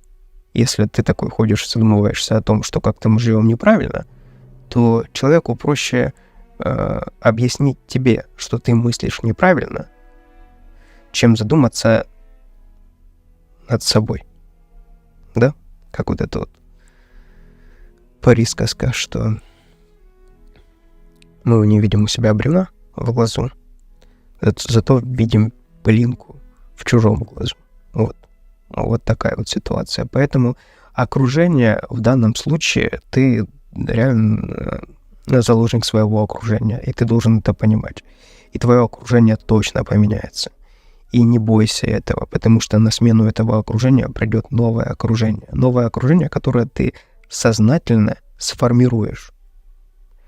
Итак, что сначала произойдет? Сначала тебя попытаются затянуть к себе обратно, то есть ничего в себе, объяснить, как так и тому подобное. Потом начнут над тобой смеяться, улыбаться и так далее. Начнут обесценивать твои достижения. Потом ты можешь вообще врагом стать, а потом к тебе придут и спросят у тебя, как так получилось вообще, что ты убрал от себя, это если умные люди, и будут тебя вообще в пример ставить. Потому что вот смотри, наверняка у тебя столько историй тоже может быть таких в жизни, когда вот посмотри, вот там кто-то, он перестал пить, купил машину, квартиру, дом, полетел в космос, вернулся, уже все. И человек Супермен. Вот. Поэтому имей это в виду. И окружение, не ведись на это все. Ты сформируешь свое окружение. Вот сейчас это, скажем так, с чистого листа ты начинаешь, и тебе нужно сейчас работать над собой. Потому что если ты хочешь успешную вторую половину, любовь свою вторую половину найти, и хочешь, чтобы она или он был успешным, был крутым, интересным человеком, то ты должен стать таким человеком. Одно притягивает другое. Не может успешный жить с неуспешным. Ну, там ценности разные. Не может долго уживаться алкаш с человеком, который не употребляет. Ну, ценности разные. Одному ценность побухать вечером, а второго ценность, не знаю, капитал там собрать, купить квартиру, машину, там, бизнес построить, не знаю, и так далее. То есть у одного ценности разрушать все вокруг и себя, а у второго создавать и себя, и все вокруг, и так, чтобы это работало. Ценности разные. Вот, поэтому ты должен сформировать себя в первую очередь. Это самое сложное над собой. Ну, как, понимаешь, самое сложное? Это когда это не делаешь, это самое сложное. Но когда ты начинаешь это делать, и когда ты в привычку себе привносишь в свою жизнь, это реализация себя, заниматься собой. Когда ты начинаешь видеть это все, ты понимаешь, что у тебя ничего ценнее в жизни нету, кроме самого себя. Это эгоистично, но это нормально. Понимаешь? Если ты не будешь любить себя, кто тебя будет любить? Да, есть мамы, вторые половины, но зачем ты жизнь портишь тем, когда себя не любишь? Если ты не можешь любить себя, ты не можешь отдавать любовь остальным. Если ты не можешь обеспечить себя, ты не сможешь обеспечить других. Понимаешь, о чем я говорю? Ну вот улови эту мысль. Эгоизм — это хорошо. Хорошо заниматься собой. Хорошо любить себя. Хорошо вкладывать деньги в себя. Если вообще ты еще и вкладываешь свои мозги, это вообще ты молодец. Это нужно, это правильно. Так должно быть, понимаешь? Массам невыгодно государству рассказывать или там создавать личности. Им надо как-то управлять. Как ты будешь управлять личностями? Нет. Понимаешь? Нас не учат мышлению, нас не учат логике. Потому что когда там человек начинает мыслить и логично мыслить, и с критическим мышлением, ты ему не сможешь всовывать дичь какую-то в голову. А когда он не умеет, не понимает, воспринимает все на уровне алгоритмов, ты покажи, как и я буду делать, в лучшем случае, и мне все равно, что это, лишь бы просто покажи и скажи, лишь бы я не думал. Тогда это превращается вот в такое все, в серую массу, которая... И это хорошо, что это есть. Понимаешь, это тоже хорошо, это тоже неплохо. Но просто мы же делаем выбор. Нам это нужно и не нужно. Вот, допустим, если ты уже задумываешься о том, что тебе это не нужно, ты тогда на правильном пути, я тебе объясняю, как это в действительности все работает. Фокусируйся на себе, и сформировав себя, ты потом уже, понимая, кто ты, что ты, для чего ты, что тебе нравится, ты сформируешь вокруг себя то окружение, которое под тебя уже будет, понимаешь? Ты будешь понимать, так, ага, я люблю это, я хочу заниматься этим, и я вижу тех людей, то окружение, но меня ничего-то не берут. Ага, значит, надо им соответствовать. Ага, значит, надо делать то-то, то-то там. Зарабатывать деньги или там заниматься спортом, развиваться, какой-то навык приобрести. В общем, чтобы туда попасть, надо им соответствовать, потому что иначе просто даже непонятно, о чем с ними говорить, когда один на один с кем-то окажешься.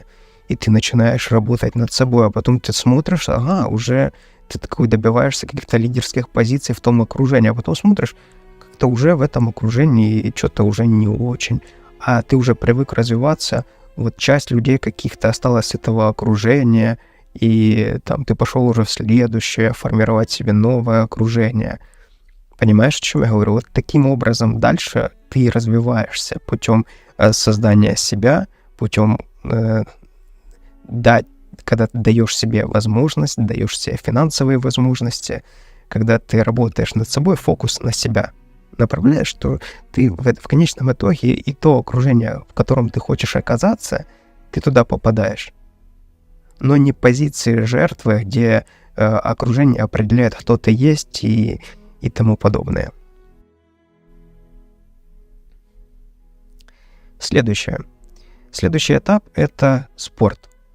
Спорт. Если ты спортом не занимаешься, то вполне возможно, ты такой думаешь, или такая думаешь, что-то там бегать постоянно.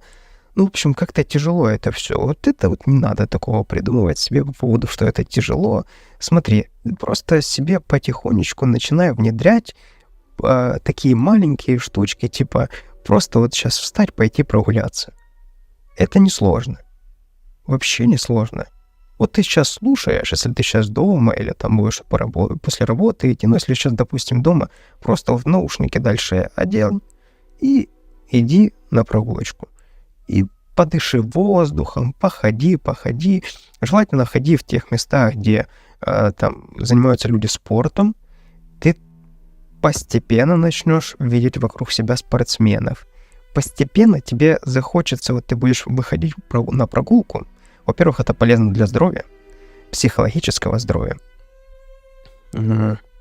эмоционального, физического, вообще полезно. Просто ты двигаешься, живешь, ходишь, наслаждаешься, фокусируешься на разных моментах, смотришь природу, дышишь. Это очень полезно, очень полезно. Ты выходишь и видишь спортсменов, и тебе уже иной раз хочется пробежаться 100 метров. Возьми, пробежись эти 100 метров. Не надо марафоны, не марафонь. Пробежись там 50, 100, до 10 метров, понимаешь? 10 метров. Строится все на маленьких победах. Не стесняйся этих маленьких побед. Поверь, если ты просто сейчас отожмешься один раз, это будет мега победа, если ты там до этого вообще не отжимался. Понимаешь? Вот это вот не игнорь.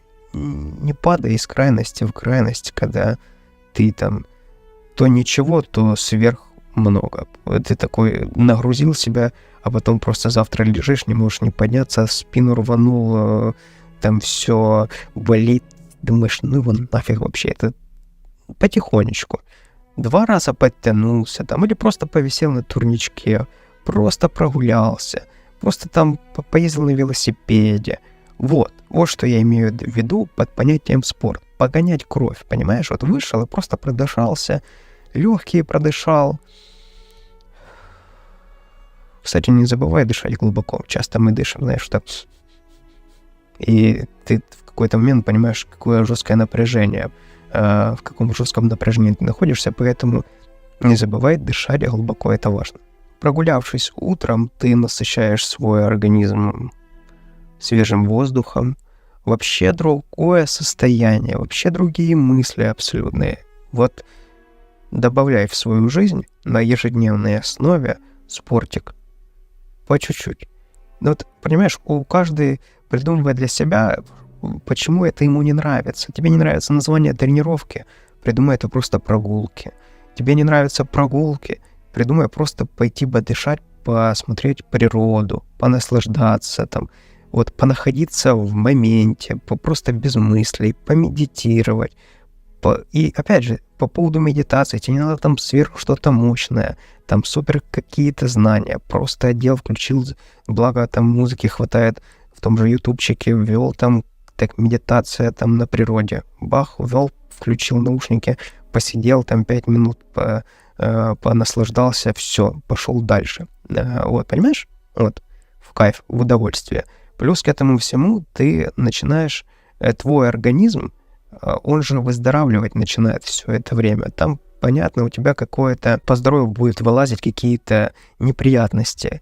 Это не потому, что ты убрал от себя вредные привычки, это благодаря этому, благодаря тому, что убрал, ты начинаешь чувствовать свой организм и начинаешь понимать, что вот это ты не чувствовал. Ты не чувствовал там головную боль, какие-то внутренних органов боли или там зубную боль.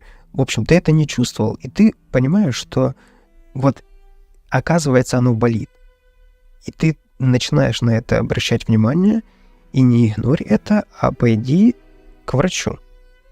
Тоже в этом сложного ничего нету.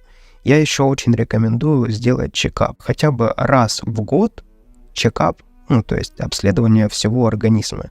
у тебя может быть то, что ты называешь депрессией, плохое самочувствие, состояние, там все плохие мысли, это просто там из-за того, что не хватает определенных витаминов. И ты начинаешь нашифровывать себя, начинаешь придумывать, почему мне так плохо, думаю, жизнь несправедлива. На самом деле просто не хватает чего-то организму. Понимаешь? Просто не хватает. А ты прошел обследование, у тебя вот тут там какие-то начинаются там зарождение какой-то болезни там плохой. Вот ты сразу взял и подлечил. Или, опять же, там какие-то витамины пропил. То есть это важно. Это важно очень, потому что это влияет на твое ежедневное самочувствие. Ежедневное самочувствие.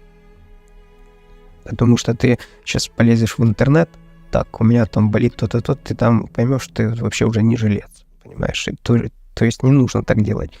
Чекап, особенно после того, как ты убрал от себя вредные привычки, фокус на свое здоровье.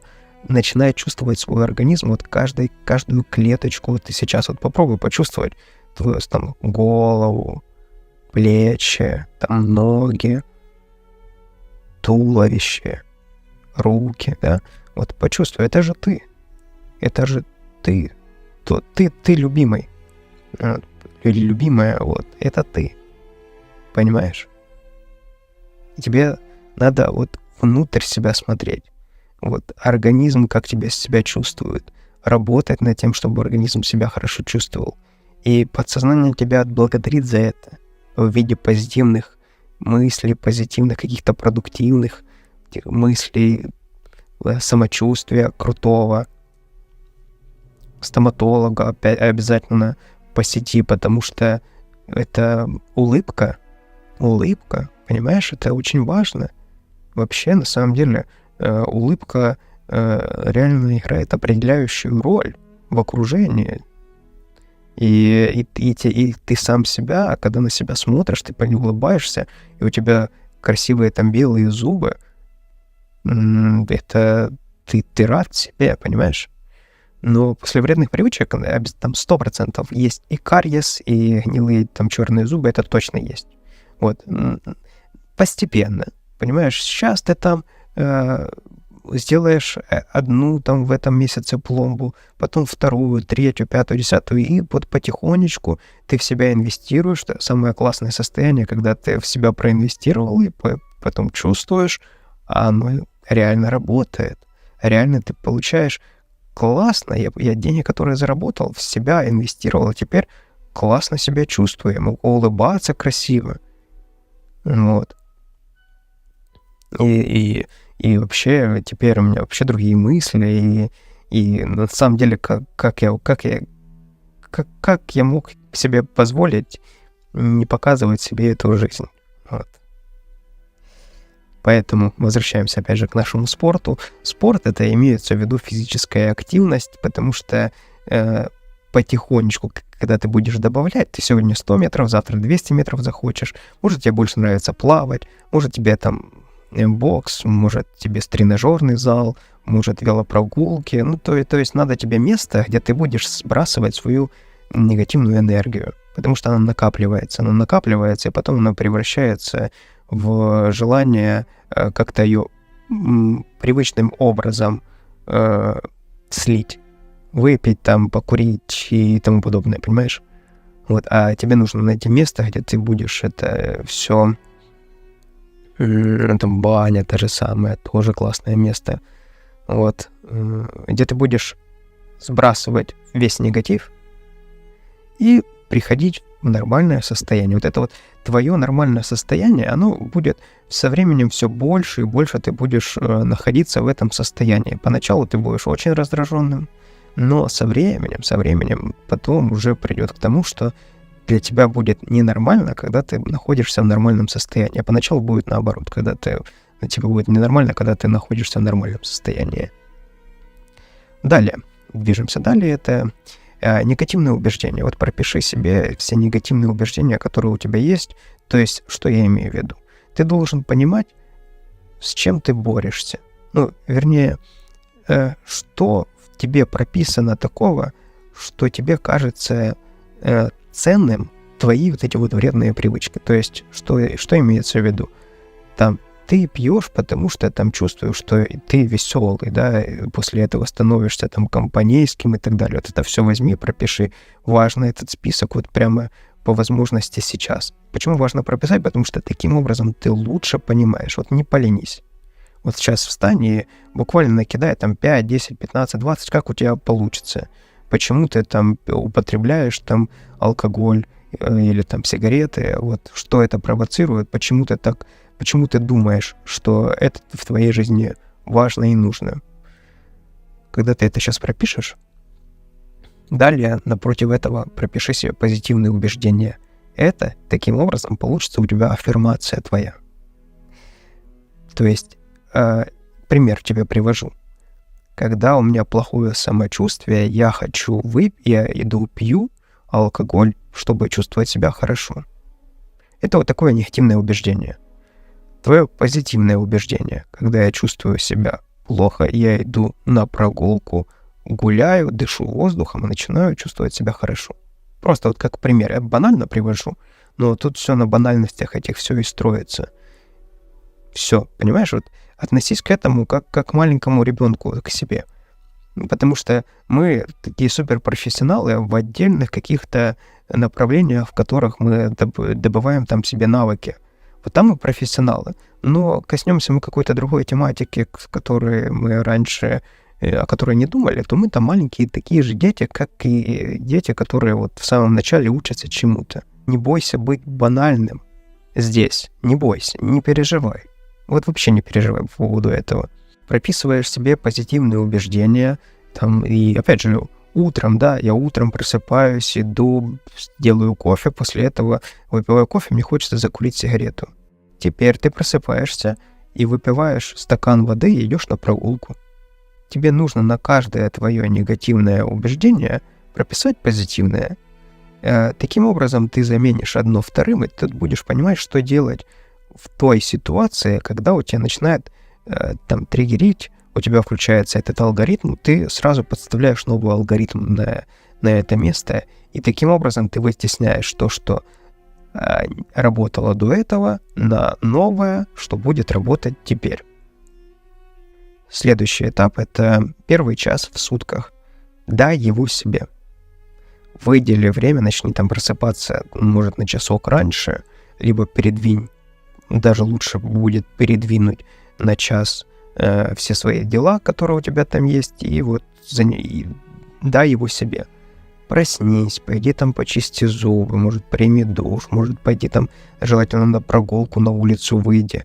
Просто послушай себя, не бойся этого. Для меня было открытие, что у людей нету внутри голоса никакого, то есть себя не слышат. И я понял, что это очень у многих, и я понял, что люди боятся этого. А это и есть ты. Слушай себя. Вот. Там будут поначалу какие-то обрывистые фразы, там, не связанные и тому подобное. Но со временем этот голос начнет быть все сильнее и сильнее. Я не говорю сейчас про шизофрению, про много голосов и тому подобное. Мы сейчас не про крайности. Мы сейчас про конкретно, чтобы ты себя слышала. Какие мысли у тебя? Может, ты сейчас ходишь и говоришь, вот работа не та, не нравится работа, может, тебе там вообще не нравится жизнь. Вот слушай себя. По возможности выписывай это все, желательно это все выписать. Особенно это будет происходить, когда ты просыпаешься. Ты абсолютно в другом состоянии, твой организм находится, твой мозг находится, он еще не уставший, и у тебя там прям будут гениальные мысли для твоей жизни. Ты будешь понимать, что тебе не нужно. У тебя, исходя из этого, будет формироваться будущая картинка твоего идеального там дня, вечера, идеальной жизни. Только исходя из этого. Ты начнешь слышать себя, ты не пойдешь где-то у кого-то услышал там 1 000 000 хочу, все, и хочешь 1 000 000, может, тебе не нужен этот 1 000 000. Может, тебе вообще деньги не нужны? Может, тебе нужна вообще спокойная, там, размеренная жизнь с достатком, достаточным для того, чтобы там просто там жить, коммуналку оплачивать, и на жизнь хватало, и просто иметь какую-то подушку безопасности, чтобы понимать, что вдруг чего случится, чтобы не пришлось возвращаться туда, куда не хотелось бы. Вот. Начинай слушать себя. Там обязательно что-то будет. Каждый день будет какой-то инсайт. Там ходишь, думаешь, блин, так, вот та проблема, она ж не проблема. Я вообще, на мне завязано, надо сделать так-то. Все, делаешь так-то. Только опять же, делай потом. Не превращай вот это общение с самим собой в пустословие. Потому что пустословие, оно порождает бездействие. И бессмысленность этого, обесценивание этого всего. Поэтому важно, чтобы слышать себя, важно реагировать на это и, исходя из этого, формировать картинку своего будущего. Далее переходим.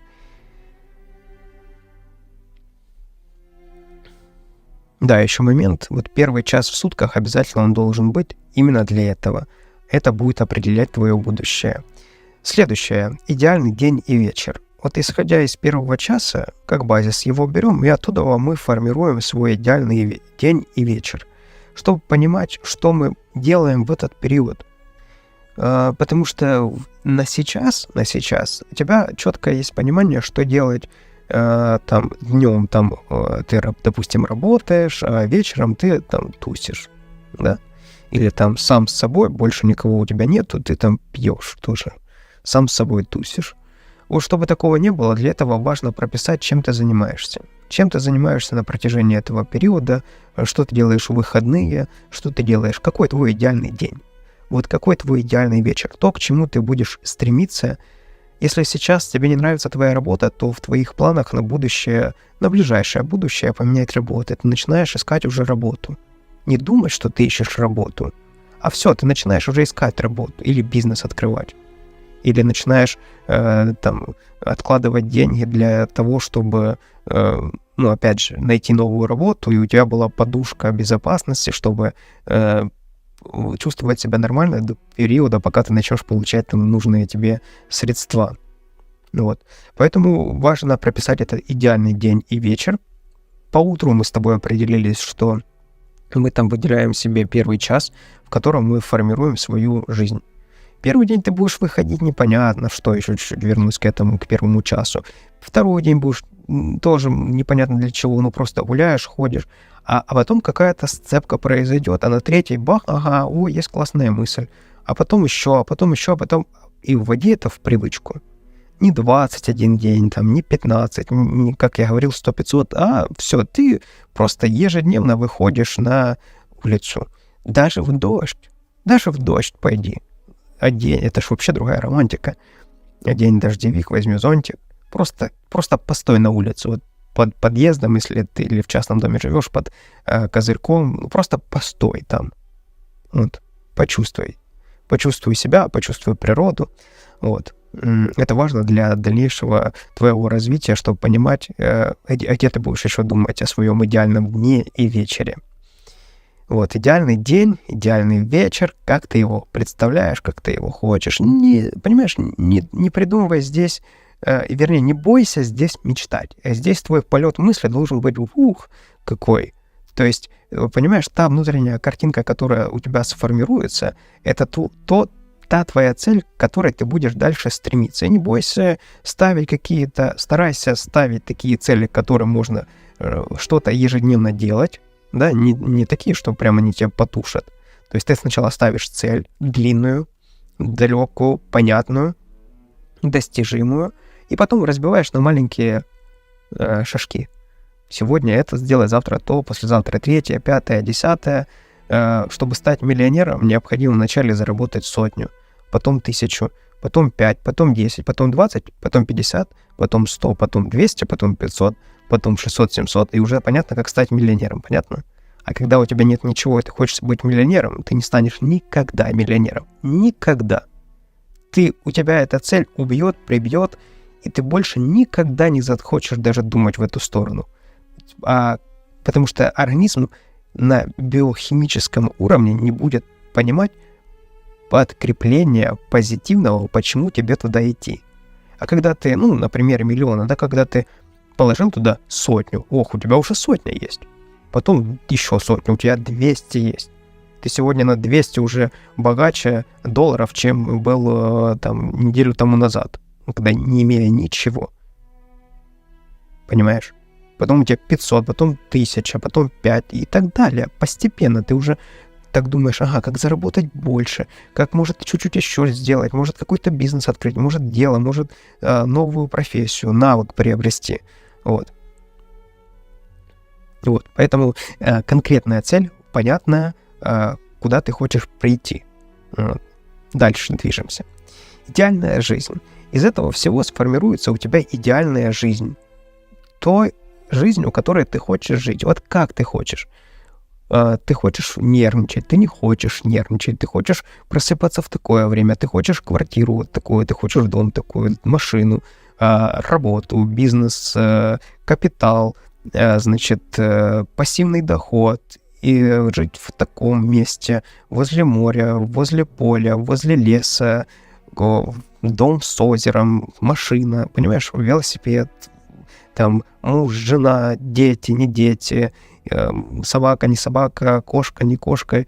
Вот эту вот картинку надо сформировать, и тогда у тебя что-то начнет цепляться одно за другое. Если у тебя нету второй половины, подумай, какая вторая половина должна быть у тебя, потому что тогда ты четко будешь понимать, кого искать.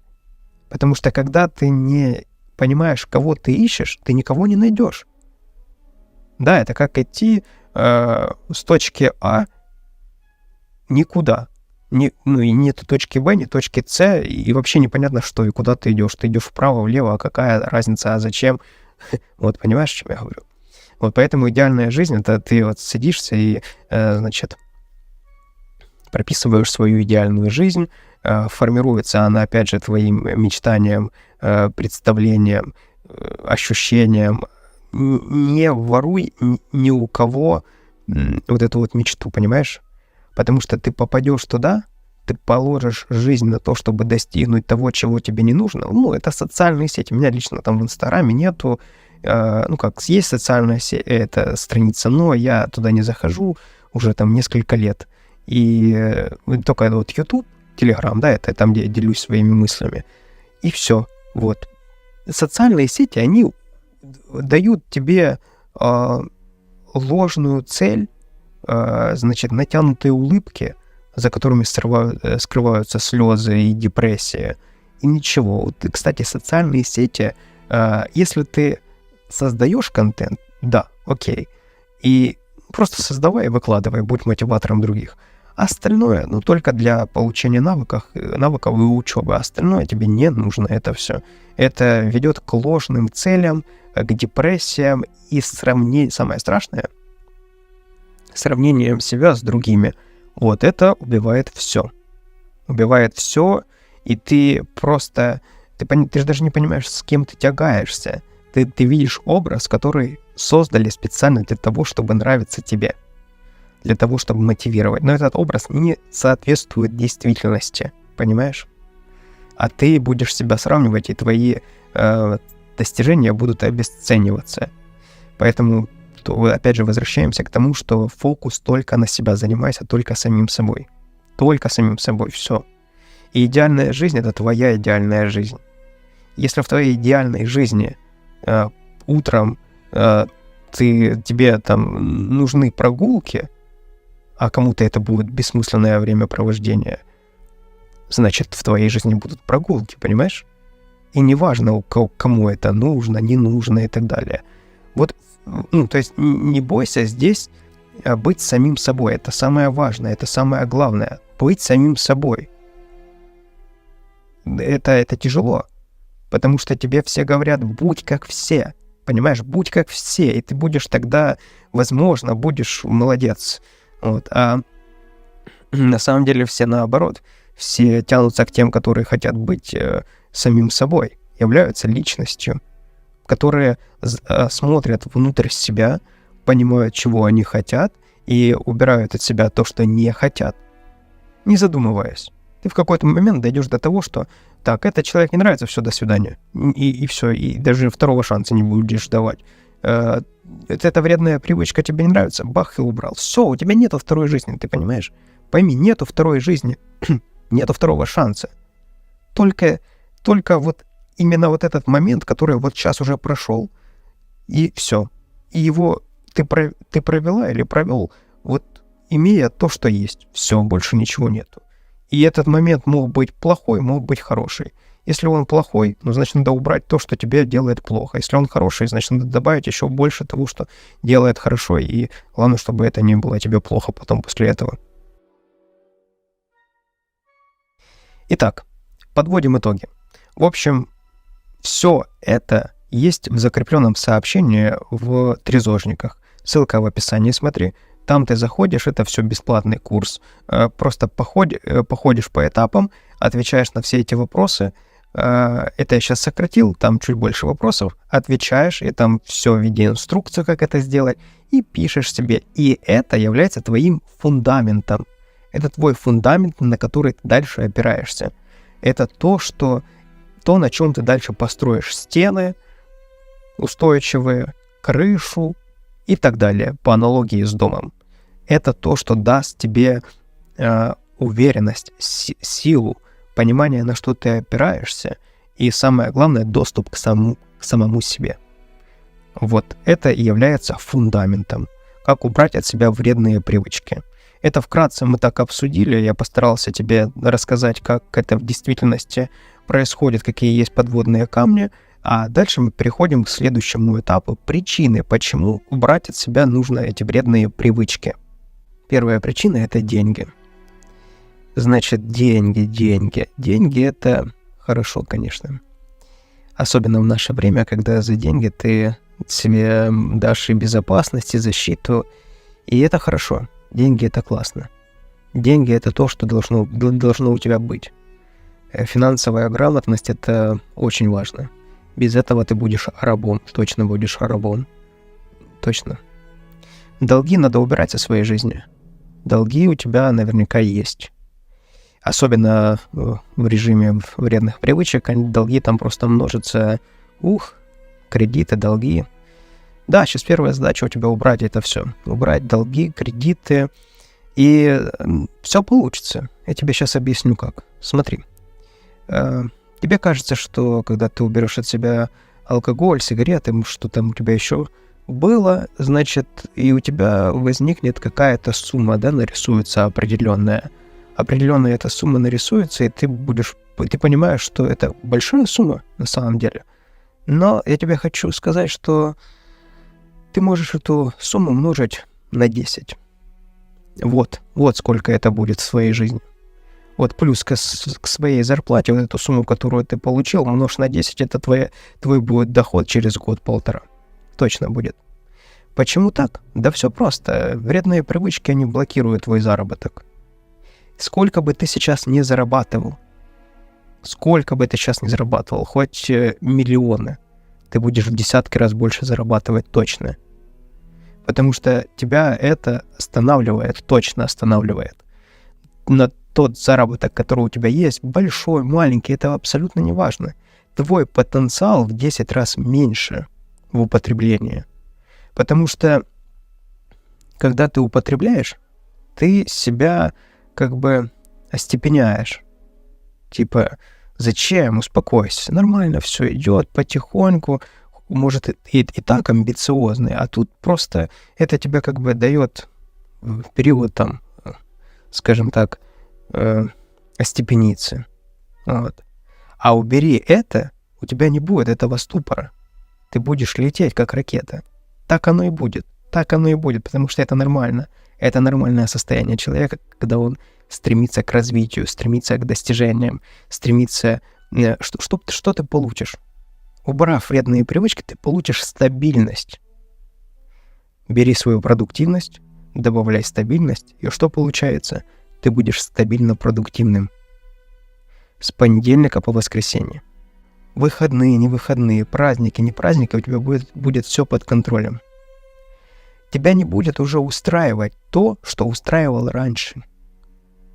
Потому что то, что было тогда это там замыливалось алкоголем, сигаретами, это все сглаживалось, да и так сойдет, так пойдет, нормально все. Так и тоже нормально. А вот сейчас будет ненормально. И вот сейчас ты сам с собой столкнешься, один на один, и ты поймешь, что так, я хочу достигать. Неважно, какой возраст, это не важно, это нормально, мы все развиваемся, мы люди. Мы дошли до сегодняшнего дня, потому что в нас этот потенциал заложен. Дожили до этого периода, потому что в нас потенциал этот заложен. Не был бы заложен, нас бы не существовало.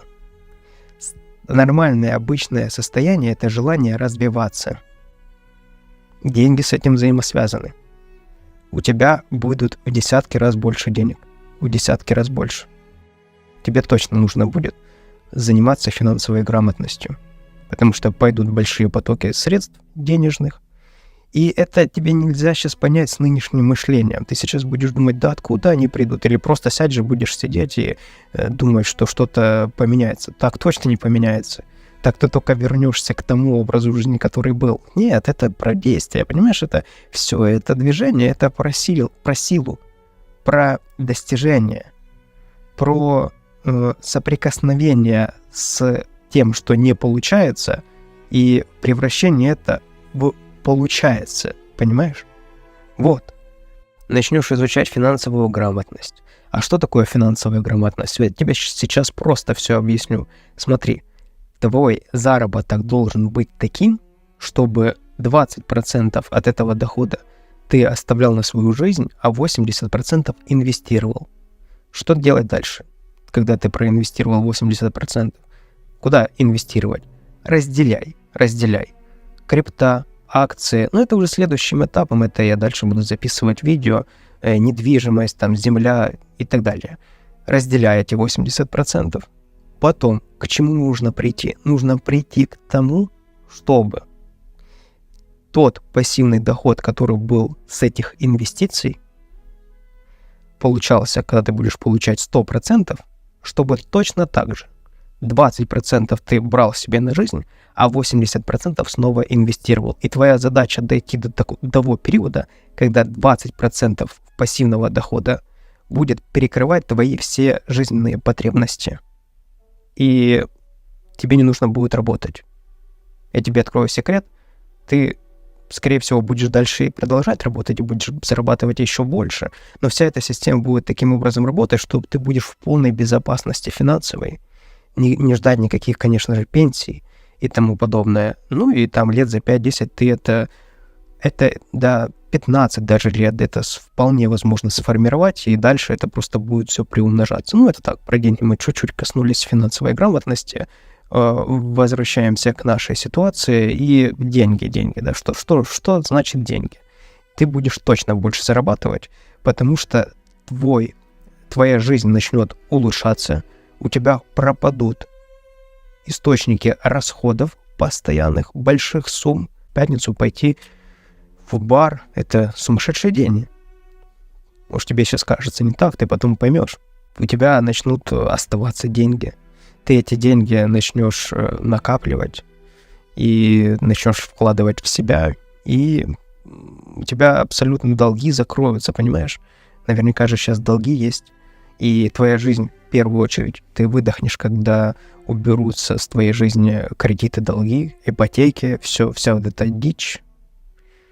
Другое дело, когда с этим с умом пользоваться. Ну, как правило, когда первые кредиты, долги, ипотеки, то, как правило, это получается, потому что есть просто к этому доступ, а не потому что есть мозги для этого. Вот. Так что вот так. Деньги у тебя точно будут, и вредные привычки, они тебя останавливают. Я даже не хочу сказать в 10 раз больше у тебя будут, я хочу сказать в сотни раз больше. В сотни раз больше, потому что я сужу по себе, сужу по другим людям, которые доходят до этого. Да, немногие доходят, ну а почему ты думаешь, что это не ты? Почему ты решил, что это не ты? Вот те единицы вполне возможно такие, как и ты. А я уверен, что такие, как ты. Движемся дальше. Следующая причина — это здоровье. Здоровье — это наше самочувствие. Это не только про что-то болит. это и про то, что мы чувствуем. Ментальное здоровье зависит от физического здоровья, и чем раньше ты начнешь им заниматься, тем будет лучше, конечно же. Потому что это напрямую будет влиять на то, какое количество ты времени проведешь в этом мире. Здоровье, давай начнем поэтапно, да, зубы. Я частично затрагивал эту тему, но, опять же, затрону еще, потому что это оверважно. Зубы — это то, как мы себя ведем на людях. Зубы — это то, как мы чувствуем. Зубы — это то, как мы жуем. Зубы — это то, как, собственно, какая пища нам попадает в желудок. И это тоже очень важно. От непережеванной еды тоже не очень хорошо для нашего организма.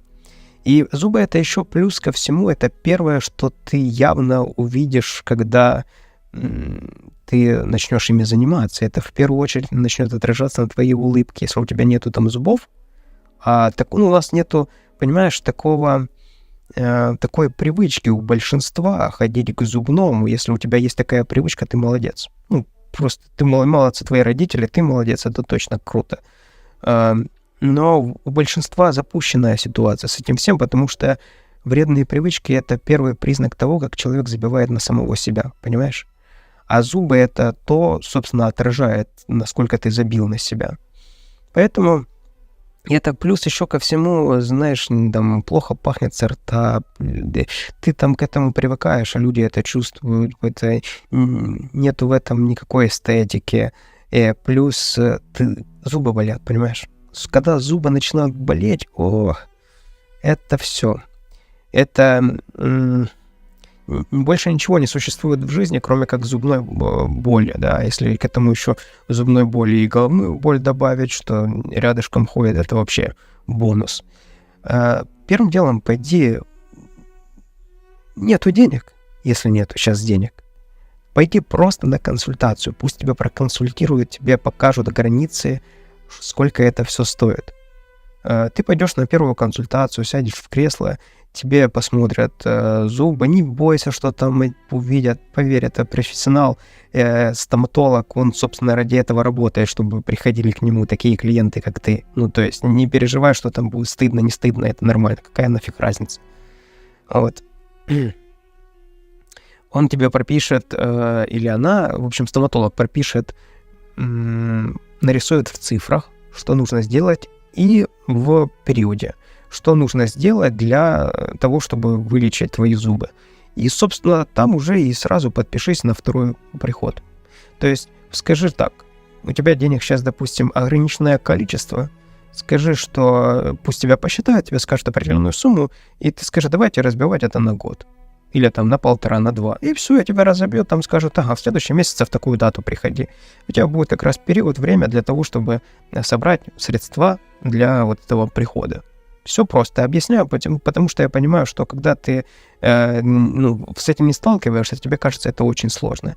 Следующее. Со стоматологом мы решили, все, на поток поставили, мы просто собираем деньги и приходим туда. Следующее, это, как я уже заикался, это чекап организма. Тоже пойди на обследование, недорого это все стоит. Пойди обследуйся, вдруг выявится какая-то проблема, то, опять же, таким же самым образом определи какую-то дату, и к этой дате успей собрать определенные средства, которые понадобятся. Вот у тебя уже появятся там 2 цели, да, вот и зубы, и в целом по здоровью организма. Ты понимаешь, это такие вещи, которые ты начнешь чувствовать сразу же. Когда зуб вылечили, ты сразу перестаешь чувствовать ее боль. Там в разрезе 1, 2, 3 дней, да? Так же. Следующий этап, конечно, это уже там виниры поставить. Это уже, опять же, все зависит от финансовой ситуации. А почему бы и неплохо об этом помечтать, или о брекетах, тоже классно. Вот. Ты понимаешь, это таким образом ты формируешь себе билет туда, в те окружения, в которые ты хотел бы попасть. Вот. Те окружения, которым необходимо соответствовать. Вот. Ты начинаешь заниматься самим собой. И плюс ты начинаешь сразу чувствовать себя. Вот. Потому что это притупленное уже состояние, когда нету ощущения себя, то есть постоянно есть жгучее там желание быстрого кайфа, быстрого удовольствия, да, и все, и ты больше ничего не чувствуешь. А тут, оказывается, ты можешь почувствовать, как там хорошо пахнет со рта у тебя, просто потому что плохо не пахнет, да, или там в целом ты поднимаешься с дивана, а у тебя голова не болит. Да, вот достижение какое. Или просто потому что ты решил или решила пойти прогуляться, и у тебя есть на это настроение. Ты просто там перестала орать на людей, потому те, которые тебя окружают. Вот, потому что становится нормальная нервная система, в порядок приходит. Опять же, это все связано со здоровьем. Поэтому здоровьем занимаемся. Потому что банально это, конечно, банально это до поры до времени. Банально, когда у тебя здоровье, этого много. Но, как правило, не так долго это все длится, чтобы здоровье тебя не потревожило. Просто надо понять, что, поверь, самое долгое в этом всем у нас в нашей жизни — это старость. И к старости надо готовиться уже сейчас. И никогда не поздно, понимаешь? Потому что лучше в старости сидеть где-то, ездить по курортам, по кругосветным путешествиям и платить деньги людям, которые будут обслуживать тебя, обеспечивать твою жизнедеятельность, чем помирать где-то в болячках от бедности и отсутствия здоровья. Кажется, вроде бы очевидно. Поэтому мы сейчас уже готовимся к нашей старости, уже начинаем формировать себе как минимум базис по нашему здоровью. А по поводу денег это в первом пункте мы уже обсудили. Движемся дальше. Третья причина — это свобода. Свобода физическая, свобода ментальная — это когда ты независимая, когда ты занимаешься своей жизнью, и на нее больше никто не влияет. Или влияет в рамках допустимого тобой. Вот. Когда вредные привычки присутствуют в твоей жизни, нет, ты не свободен. Свободы нету. Нету свободы. Это тюрьма. Это тюрьма, в которой большинство находится и не понимает этого. Я не говорю сейчас о том, что все должны жить трезвой жизнью. Нет, это выбор. Это выбор человека. Кто-то хочет быть бизнесменом, кто-то хочет быть миллионером, кто-то хочет быть с машиной, квартирой, кто-то... то есть каждый хочет чего-то, да? Отдельно взятого. Вот, точно так же и с трезвой жизнью, где ты дозволен сам себе, где свободен ты, где ты занимаешься своей жизнью, где у тебя есть ключи от своей жизни, где не так, что у тебя в неделе 2 дня, 3 дня, когда ты контролируешь себя, а остальное как пойдет. А исходя из этого, то ты в целом ничего не контролируешь. И ничего нельзя на этом построить. Ни по здоровью, ни по финансам, ни по взаимоотношениям ничего не построится, потому что просто наличие вот этих вот вредных привычек, оно аннулирует все, множит на ноль абсолютно все. Потому что, имея, допустим, ценность даже семью, алкоголь убьет эту семью. Имея средства, те же алкоголь, сигареты, наркотики, эти все средства умножат на ноль, как и квартиры и так далее. Это вопрос времени, вопрос пробития дна. Вопрос всего лишь этого. И точно это произойдет. Рано или поздно это точно произойдет. Вот. Поэтому, чтобы быть ментально здоровым, ментально свободным, для этого необходимо убирать от себя то, что делает тебе плохо. То, что делает тебе плохо, то, что мешает твоей жизни. Просто брать и убирать. Просто. Так давай делать. Вот и мы сейчас этим и занимаемся. Просто ты берешь это мне не нравится. Так взял, убрал. Взяла, убрала. Выкинул все со своей жизни. Нет, это больше у тебя. Свобода — это когда ты то, что хочешь, то и делаешь. Тогда, когда та картинка, которая у тебя в голове, ты реализовываешь ее и превращаешь в жизнь. Когда ты независимый, независимая, независимость, понимаешь? Независим от вот этого там пойла, от этих сигарет, от этого всего, это никак не влияет на твою жизнь вообще. Оно есть, нету. Вот это и есть свобода. Исходя из этого, у тебя будут абсолютно другие мысли, абсолютно другие желания, абсолютно другое окружение, абсолютно все по-новому у тебя будет. Будет. Но к этому нужно прийти. Для этого необходимо предпринять те действия, которые я сказал ранее, и ты обязательно к этому придешь. Можно иметь все и быть несвободным. А зачем тогда иметь все, если нету свободы? Свобода — это самое важное, самое главное, что у нас есть. И за что мы должны бороться. Это то единственное, самое важное, что над чем мы должны в первую очередь фокусироваться. Ментальная свобода, физическая свобода, эмоциональная и так далее, и так далее. Вот это оно. Тогда ты сможешь понять, кто ты, что ты, для чего, где твое предназначение. Это уже дальше. Но когда есть вот эта вот невидимая клетка, в которой ты сидишь и смотришь постоянно из этой вот клетки на других и думаешь, что они свободны, и хочется так же, а они точно в такой же клетке сидят, и все вокруг в таких клетках сидят, и ты настолько зашорен, что даже не видишь просто, какая она в реальности, эта свобода. Вот это жестко. Жесткое осознание того, когда это в реальности в какой-то момент нахлынивает на тебя, и ты понимаешь, что, ё-моё, неужели это столько лет я вот этого всего не видел? Потому что эта клетка, она формировалась, опять же, тобой, твоим окружением, не сразу. Сначала там один прутик, второй прутик, третий прутик, потом перекрестный прутик, еще один, бах, и все, клеточка.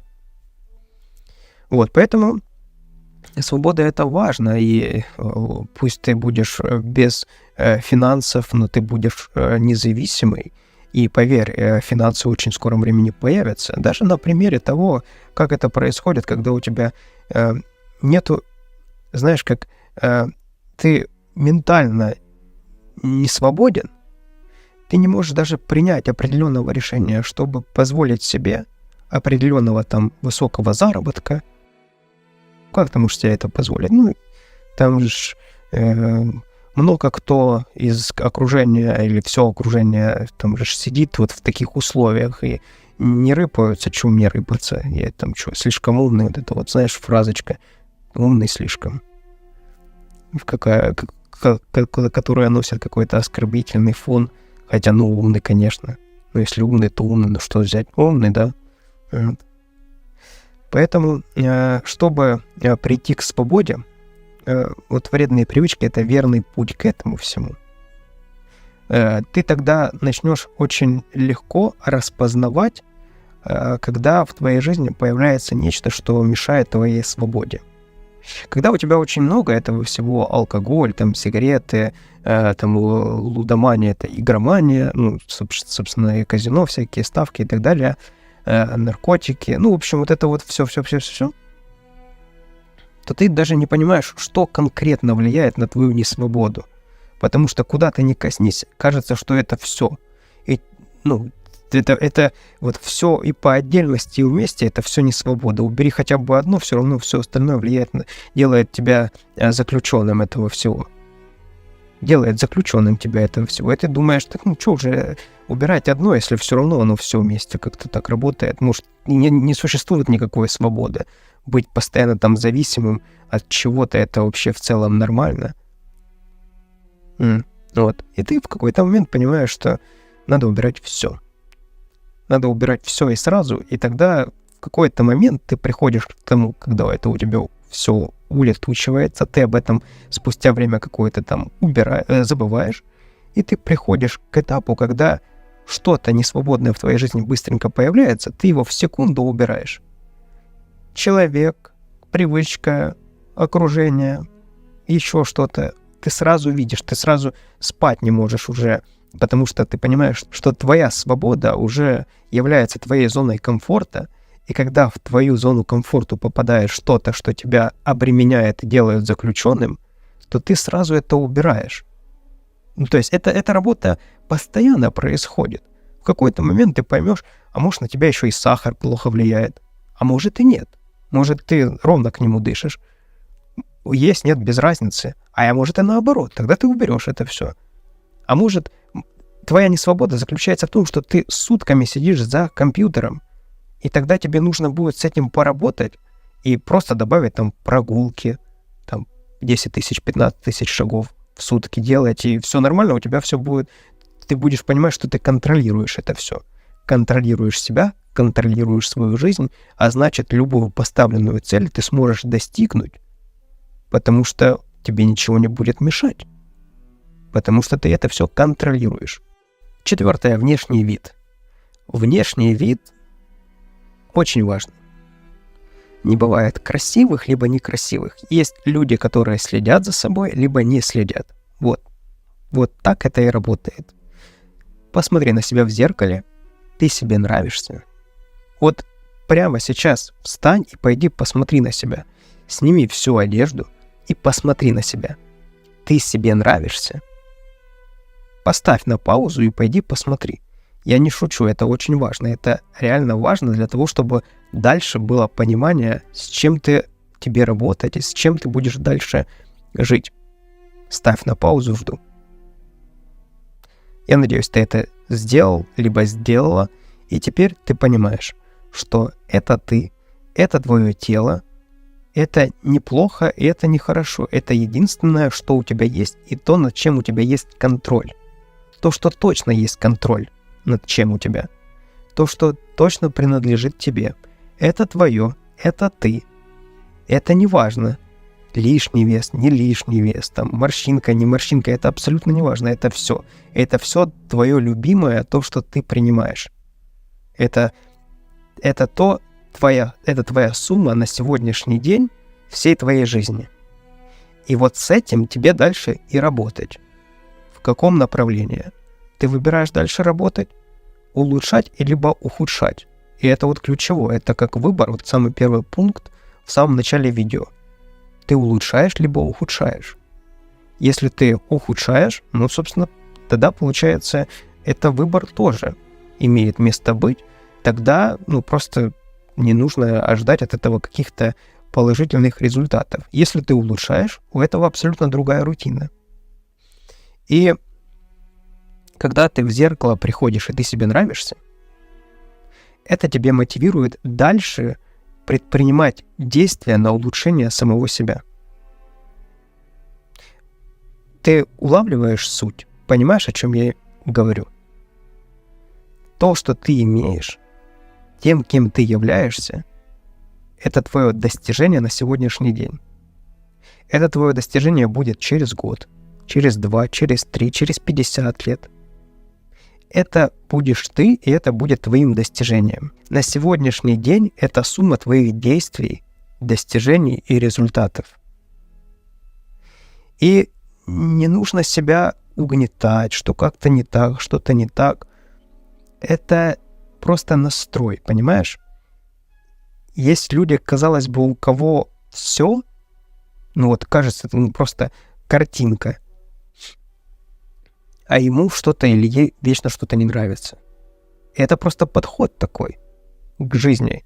Неважно сколько будет килограмм, какая будет внешность, как это будет все выглядеть, человека будет вечно не устраивать. Просто такой подход. А ты полюби себя, прими себя. Прими себя и разреши быть себе для себя красивой либо красивым. Чтобы ты себе в отражении нравилась или нравился. Ты смотришь на себя, и ты нравишься себе. Это же мотивирует, черт возьми. Это же дает желание тебе сейчас пойти там подтянуться, растянуться, в душ принять, в баньку сходить, покайфовать. Понимаешь? Так, чтобы тело твое почувствовало удовольствие, там, расслабиться. тот внешний вид, который ты имеешь на сегодня, не нужно его как-то отрицать. Вот это вот самое важное. Потому что это ты. Вот. И разреши быть себе красивой или красивым. Это важно.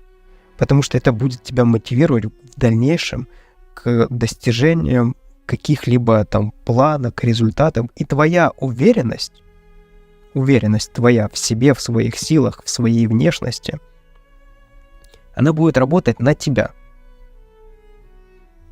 Нельзя так, чтобы к социуму не иметь никакого отношения. Мы в социуме живем, и любые наши достижения так или иначе связаны с социумом. И уверенность в себе строится на принятии самого себя. А внешний вид напрямую взаимосвязан с тем, как ты себя воспринимаешь. Вот. Поэтому внешний вид — это в первую очередь, на что ты будешь обращать внимание. И поэтому, почему я так важно говорю, что сходи по здоровью, подлечись, пойди не на поток поставь каждый год, ходи, обследуйся, пойди к зубному обязательно, по косметологу, это важно. Вот этим займись, это обязательно, потому что это будет в дальнейшем определять твое будущее. Тебе нужно видеть позитивное подкрепление. Тебе нужно видеть, ты сделал зуб, все, у тебя зуб есть. Ты там, выдавил какой-то прыщ, все, прыща нету. Там, что-то, пошел маникюр, там еще там вещи какие-то, может, там пробежался, накачался. Вот это все, это все вещи, которые тебя формируют по мелочам. Начни обращать на вот эти вещи, на эти мелочи свое внимание, потому что из этих мелочей формируется полностью все. Ты формируешься, твоя жизнь, твой дом, твоя квартира, твое окружение, абсолютно все формируется вокруг тебя именно за счет вот таких вот маленьких побед. Если поражение, это тоже победа, потому что ты знаешь у этого теперь этому результат, который есть. И тебя результат может не устраивать, и тогда ты предпримешь другое действие. А другое действие предположительно принесет тебе позитивный результат. Не принесет — еще попытка, еще. И это жизнь победителя, это жизнь человека, который реализовывает свой потенциал, и у него нету преград. У него есть желание и стремление. Все, и одно на другое накладывается, и возникает гремучая смесь, ядерная смесь, которая дает тот результат, который приближает тебя к идеальной твоей жизни твоей мечты. Понимаешь? 5-я причина — психика. Нервная система на сегодняшний день у тебя расшатана. Ты себя не контролируешь. Наверняка будут волны, когда такая чрезмерная агрессия нахлынивает, и ты понимаешь, ты просто сейчас взорвешься от этого всего, и тебе надо как-то быстренько себя утолить, эту вот такую жесткую прилив агрессии. Там хочется сразу закурить, там выпить, то есть вернуть в те вредные привычки, которые были до этого, вернуть, потому что тебе кажется, это успокоит. Но надо понимать, что это все расшатанная нервная система. То есть твоя нервная система, как даже, не знаю, представь себе какой-то разбитый автомобиль, просто колеса поломанные, там руля нету, значит, краска облучена, просто корыто, самое настоящее, и какую-то там супер крутую, не знаю, там Теслу, Мерседес, любую машину, какая тебе нравится, неважно. И вот это одна психика здорового человека, а вторая психика твоя. Это вот понимай. И контролировать себя — это навык. Контролировать себя — это очень важный навык, когда ты вместо того, чтобы сейчас вспылить, такая секундная агрессия, вместо того, чтобы сейчас агрессировать, ты успокаиваешься, выдыхаешь и выслушиваешь человека. И вместо того, чтобы в ответ получить агрессию, ты в конечном итоге получишь понимание. Сложно? Сложно. Вначале сложно. Легко будет потом? Да. Это и есть работа над собой. Вот это самое первое, что нужно понять, в том числе первое нужно понять, что вот это и есть работа над собой. Когда ты конкретно контролируешь то, что на твоем лице, что вылетает с твоего рта, и как ты вообще себя ведешь. Наверняка ты не очень хорошо относишься к людям, которые ведут себя агрессивно. Ну, просто вот такая вот агрессия непонятная. И наверняка ты с уважением и с трепетом относишься к людям, которые очень спокойные и ведут себя размеренно, и на любую агрессию они нивелируют и превращают вообще в диалог нормальных людей и выносят оттуда позитивный какой-то результат. И это, я тебе хочу сказать, что это не то, что кто-то к этому ближе, а кто-то дальше, это просто это навык. Это навык, который приобретается. И путем контроля себя. Изучи литературу. Вот я специально сейчас не буду рекомендовать никаких книг, потому что это достаточно индивидуальный подход. И в любом случае я понимаю, что бы я сейчас ни сказал, это будет... Ты это не прочитаешь. А тут именно подбери под себя. Вот просто научись гуглить. Или чат GPT себе запиши. Запиши, я имею в виду, зарегистрируйся там и начни там писать вопросы, которые тебя интересуют. И тогда, когда у тебя там чрезмерная какая-то агрессия, опять же, тебе нужно утро, первый час, для того, чтобы это анализировать. Ты вспоминаешь, так, я понимаю, что я чрезмерно агрессивный, мне нужно что-то с этим делать, и для этого необходимо навыки получить. Мне для этого необходимо изучить какую-то информацию, найти какую-то книгу. В целом, вполне возможно, тебе будет достаточно просто проанализировать себя и понять, что конкретно тебя триггерит на эту агрессию. Может, пусть просто должно время пройти, и потом будет все спокойнее, а может быть и нужно прокачаться себя, приобретая навык путем изучения информации, литературы. И обязательно не игнори это, потому что ты таким образом прописываешь себе новые алгоритмы. Путем того, что ты находишь алгоритмы, которые работают у кого-то, ты применяешь это к себе, немножко перерабатываешь по возможности, если это нужно, и все ставишь на работу к себе, и эта работа служит тебе, и дальше уже ты переходишь к следующему какому-то этапу, который тебя беспокоит. Возвращаемся к здоровью и понимаем, что на нашу психику также влияет наше состояние здоровья. Буквально там нехватка каких-то витаминов, и ты просто агрессивный человек, которому просто страшно подойти. Также нужно понимать, что негативное мышление притягивает все негативное в твою жизнь. Позитивное мышление притягивает соответствующее. И тут нет никакой магии, здесь все достаточно просто. Фокус твоего мозга.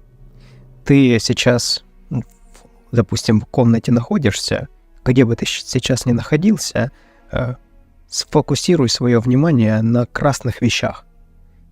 Ты увидишь, насколько много в твоей комнате или месте, где ты находишься, красных вещей. А теперь на синий. И ты поймешь, что и синего много. И теперь на черный. И теперь черный ты видишь. Вот. А теперь желтый.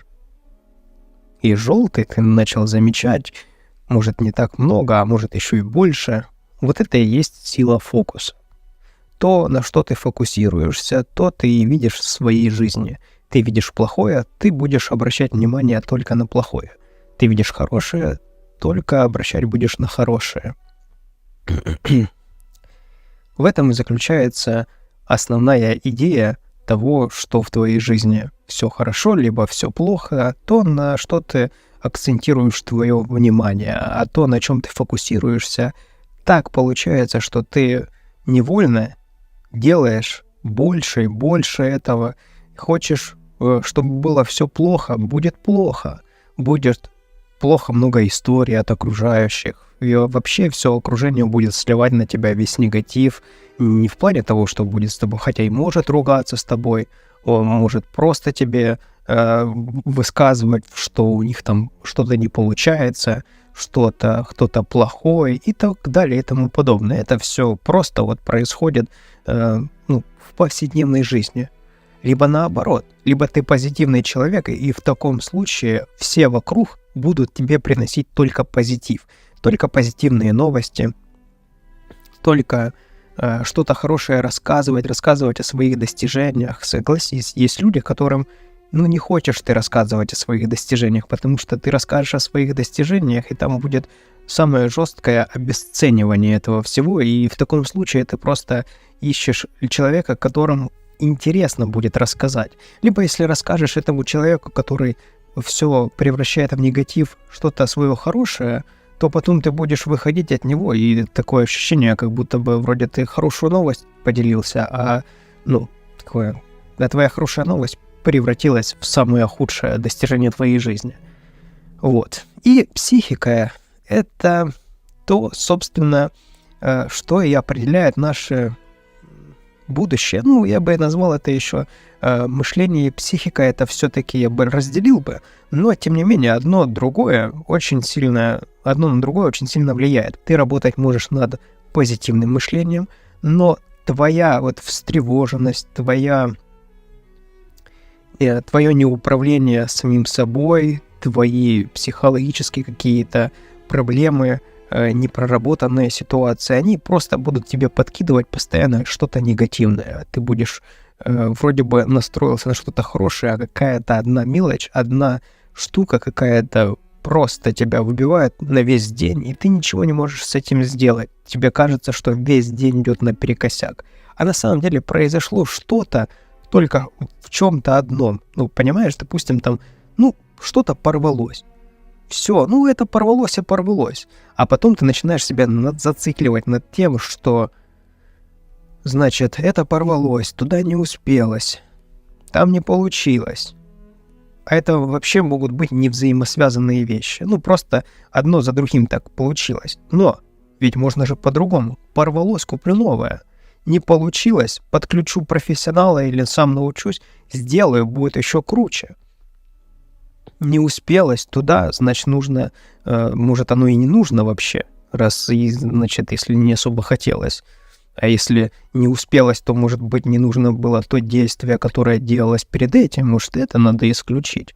Вот это уже работа идет. То есть не позиция жертвы, что вот у меня ничего не получается, и я теперь не знаю, что дальше и делать, а да, эта ситуация вот такая, она есть, я ее принимаю, и вот теперь я буду делать вот так.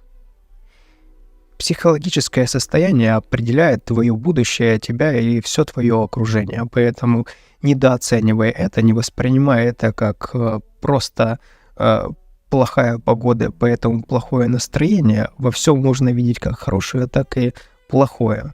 Просто тебе нужно сделать, опять же, выбор, на какой ты стороне. Ты работаешь в сторону, когда у тебя должно быть в твоей жизни больше позитива или негатива. И опять же, не надо себя специально закидывать в состояние, когда ты чрезмерно негативный. Тебе нужно точно понимать, сколько времени тебе нужно в твоем дне для того, чтобы ты чувствовал, либо чувствовала себя хорошо. Час, 2, 15 минут, 10 минут.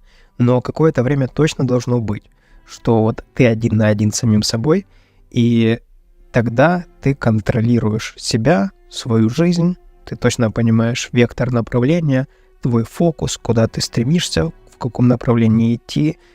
Ты осознаешь себя, понимаешь, где ты, что ты, в чем ты, и так далее, и так далее. Поэтому важно здесь понимать, что тебе нужно для твоего продуктивного, нормального психологического состояния. Это важно понимать. Нужно научиться, как познакомиться с человеком. Вот ты будешь знакомиться с самим собой. и воспринимай это. Воспринимай это как есть. Понимаешь? Если тебе нужно спать много, спи много. Подстраивай жизнь под то, чтобы высыпаться. Высыпайся. Если тебе не подходит просыпаться в 5 утра, значит, не просыпайся в 5 утра. Понимаешь? Если ты хочешь просыпаться в 5 утра, ложись в 9-10 вечера. Но высыпайся. Если ты будешь ложиться в 9-10 вечера, то ты будешь просыпаться в 5-6 утра. Твой организм сейчас будет восстанавливаться. И твое психологическое состояние твое будет восстанавливаться. И ему нужно питать откуда-то энергию. Питайся правильно. Спи, отдыхай. Не перенагружай себя. Твоя главная задача — убрать от себя вредные привычки. Если ты попадешь в состояние, когда ты эмоционально измотан, из этого не будет ничего хорошего. И отсюда будет единственное желание вырваться из этого круга, вернуться в тот режим, который был до этого. Тебе нужно отслеживать это очень хорошо. Не давать себе уставать. Не давать чрезмерно быть голодным. Лучше иной раз пойди поспи, чем сделать какую-то дичь. Чувствуешь как-то плохо, там себя чувствуешь, пойди поспи. Не получается спать, выпей. Я вот пробовал пить витамелатонин. Все, там выпил таблетку, буквально полчасика, и засыпаешь, высыпаешься, все хорошо. Просто для нормализации сна. Я не сторонник того, чтобы прям быть на каких-то медикаментах, потому что это прыгнуть с одной зависимости в другую. Мелатонин — это такая штука, к которой ты не особо привыкаешь. И, во всяком случае, я вообще не замечал, чтобы я привык к этому. Буквально для входа в режим нормального сна это недельку-две попить, и в инструкции там все написано. Вот. Питайся, не будь голодным, не перетруждай себя. Твоя главная задача — убрать от себя вредные привычки. Не марафонь. Вот это вот важно, не марафонить. Не нужно быть сверхчеловеком. Постепенно. Ты сейчас победишь одно, потом придешь к следующему. Согласись, что убирать вредные привычки, там, алкоголь... Да, это работает, кстати, только вот в случае там сразу убрать все негативные привычки, которые триггерят одно другое. Но бегать по 20-15 километров ежедневно, если ты до этого не делал, то этого не нужно делать. Определи для себя такие оптимальные условия, где ты чувствуешь себя хорошо. Опять же, это может быть рабочее место правильное, нормальный стул, который тебя не раздражает, или в котором тебе удобно, после которого не болит спина, матрас, подушка, вот там, чтобы спать, и ты нормально себя чувствовал, высыпался.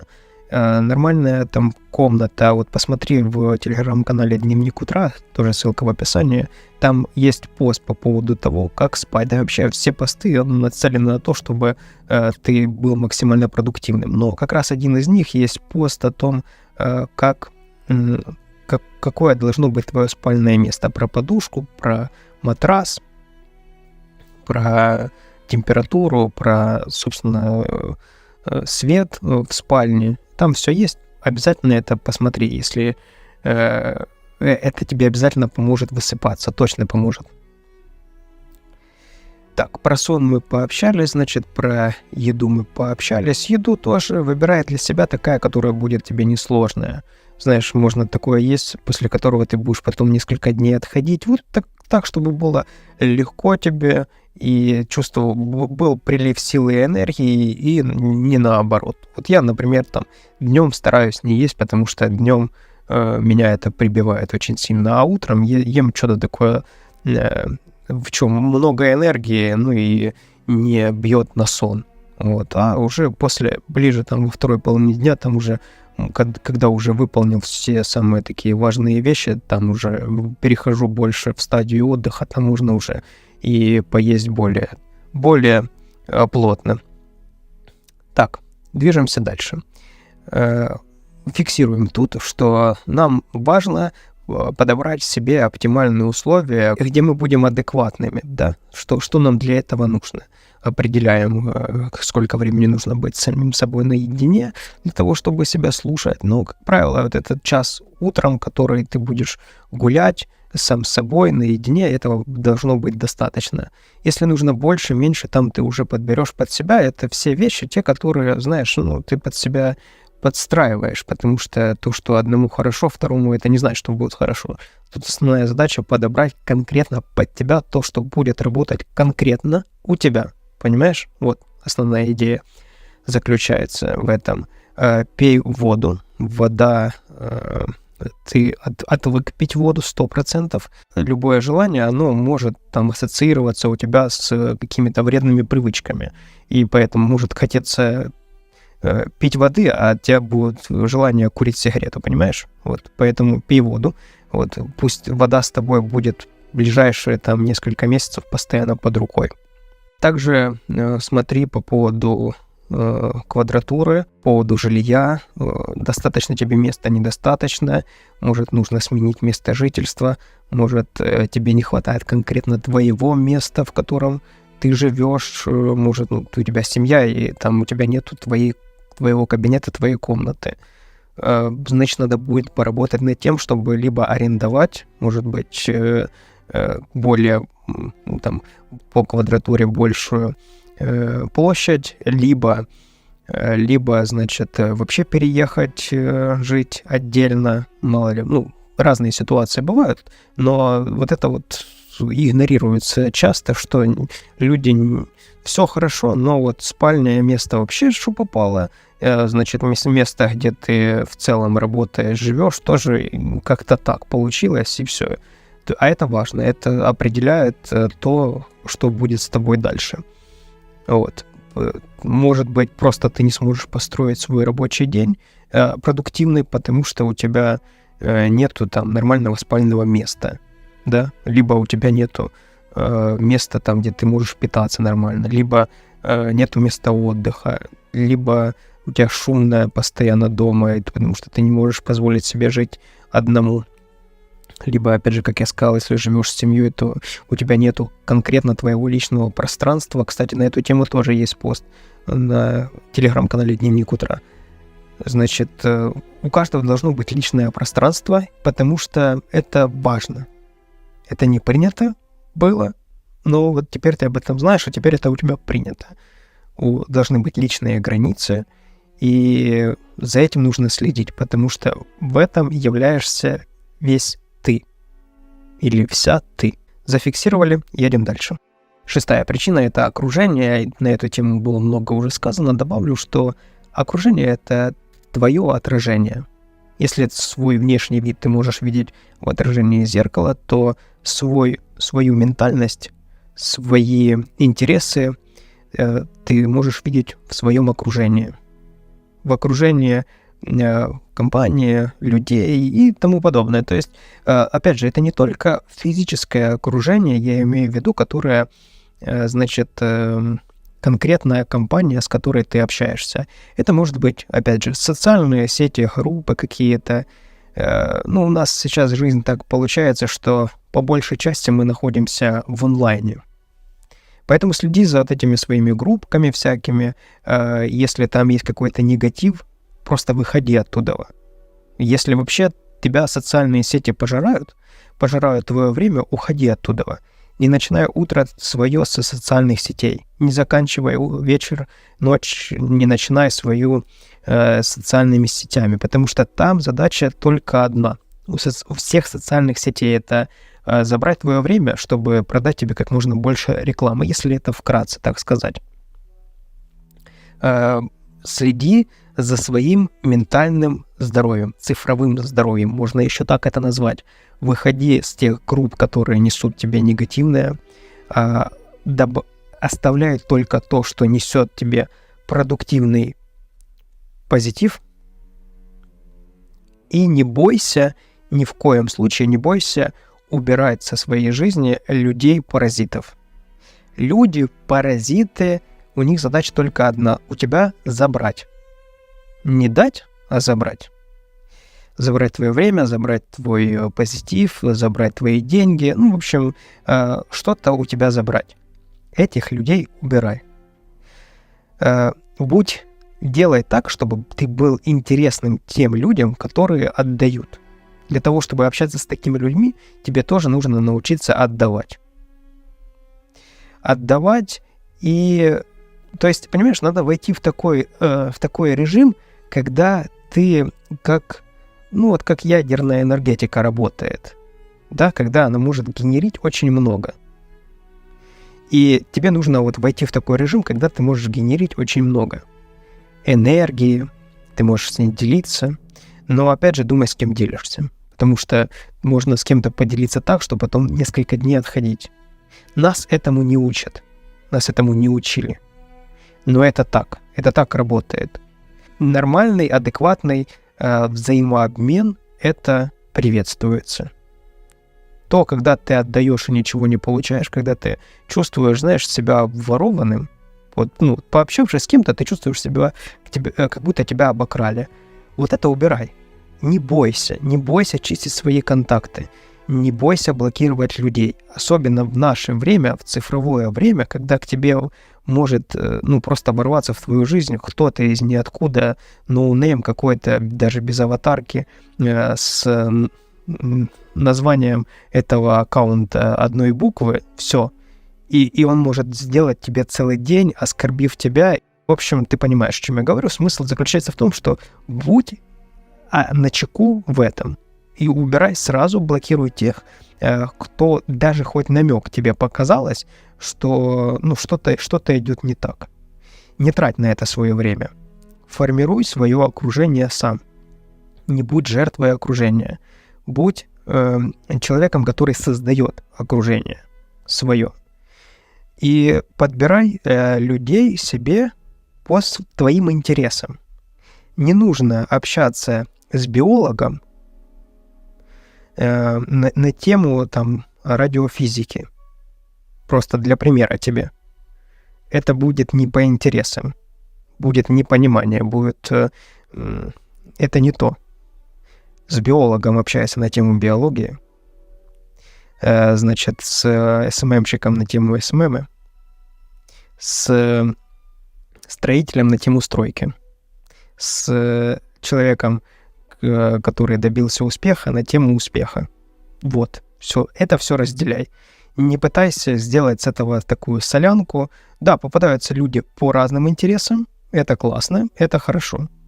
Но по большей части все-таки почему так работает? Потому что мы все сильны в чем-то одном. И это правильно. И ты должен также развиваться в чем-то одном, находить свою сильную сторону, эту сильную сторону развивать. И формировать вот такие вот разные окружения. Одно, второе, третье по интересам. То есть это не одно что-то, а это много всего. И, собственно, опять же, почему это касается вредных привычек? Потому что вредные привычки, они все сужают только к одному. К употреблению этих же вредных привычек. Все, это все тупо, все очень просто. И когда ты это все убираешь, то получается, что у вас нету никаких общих интересов, потому что базисом этого всего являлось употребление. И тогда часто вот эти вот истории, мы встретились по-трезвому, а общаться не о чем, такая вот какая-то неловкая ситуация, непонятно, что с этим делать, аж как-то неловко стало, вроде бы до этого все так весело происходило, потому что больше не о чем общаться. Когда вы пьете, это одно, когда вы курите, это другое, или все одно и то же, а когда вы по-трезвому пытаетесь что-то как-то скоммуницировать, то ничего не получается, потому что, вы на уровне биохимии себя запрограммировали, когда вам весело только в определенных обстоятельствах. Все. И порвать этот алгоритм, практически нереально. То есть настолько нереально, что лучше сразу, не лучше, а точно нужно идти и заниматься своей жизнью и находить по интересам. А если действительно это не базис с этим человеком строится на употребление вредных привычек, то этот человек за тобой потянется. Как я уже говорил, что формируй свой свое окружение 2-3 человека, больше тебе не нужно. 2-3 человека — это кому ты реально можешь достаточно уделять времени. И, во-вторых, это таких людей немного относительно, которые хотят развиваться, которые разделяют будут разделять твои ценности. И цени таких людей. Цени таких людей. И, опять же, это нормально, что спустя время ваши интересы могут поменяться. Представь себе, будто вы летите на ракете вдвоем, 2 ракеты вот одновременно летят, один и второй. И вроде с одинаковой скоростью. А потом одна ракета начинает чуть медленней. Да, и вторая ракета начинает, собственно, чуть выше подниматься, и уже на какое-то есть расстояние. Вот не пытайся подтянуть к себе вторую ракету, потому что у второй ракеты своя жизнь. У второй ракеты свое будущее. Там по-другому. Может, ей вот эта вот высота и достаточно, а может, она вообще падать сейчас будет. И ты лети дальше. Там дальше найдется вторая ракета, может, которая, наоборот, будет там, по инерции подтягивать тебя за собой.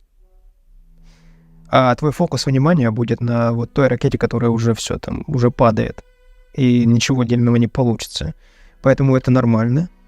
С уважением надо к этому относиться, что у кого-то интересы меняются, и если вы прошли там 10-15 лет вместе, а потом так получилось, что интересы изменились, то надо людей отпускать. Во благо себе и во благо тех же людей. Навязывать им то, чего им не нужно.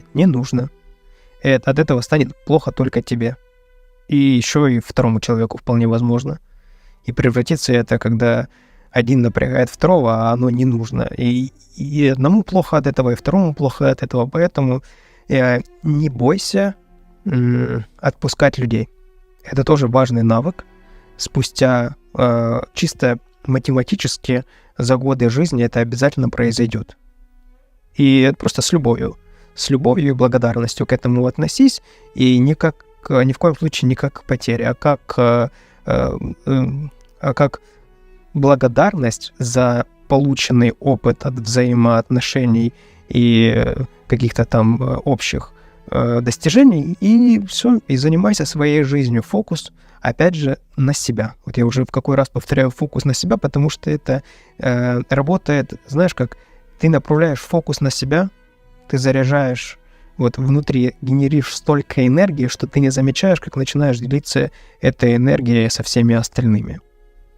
А если ты начинаешь фокус на кого-то, то ты внутри не аккумулируешь ничего, и делиться тебе не с чем.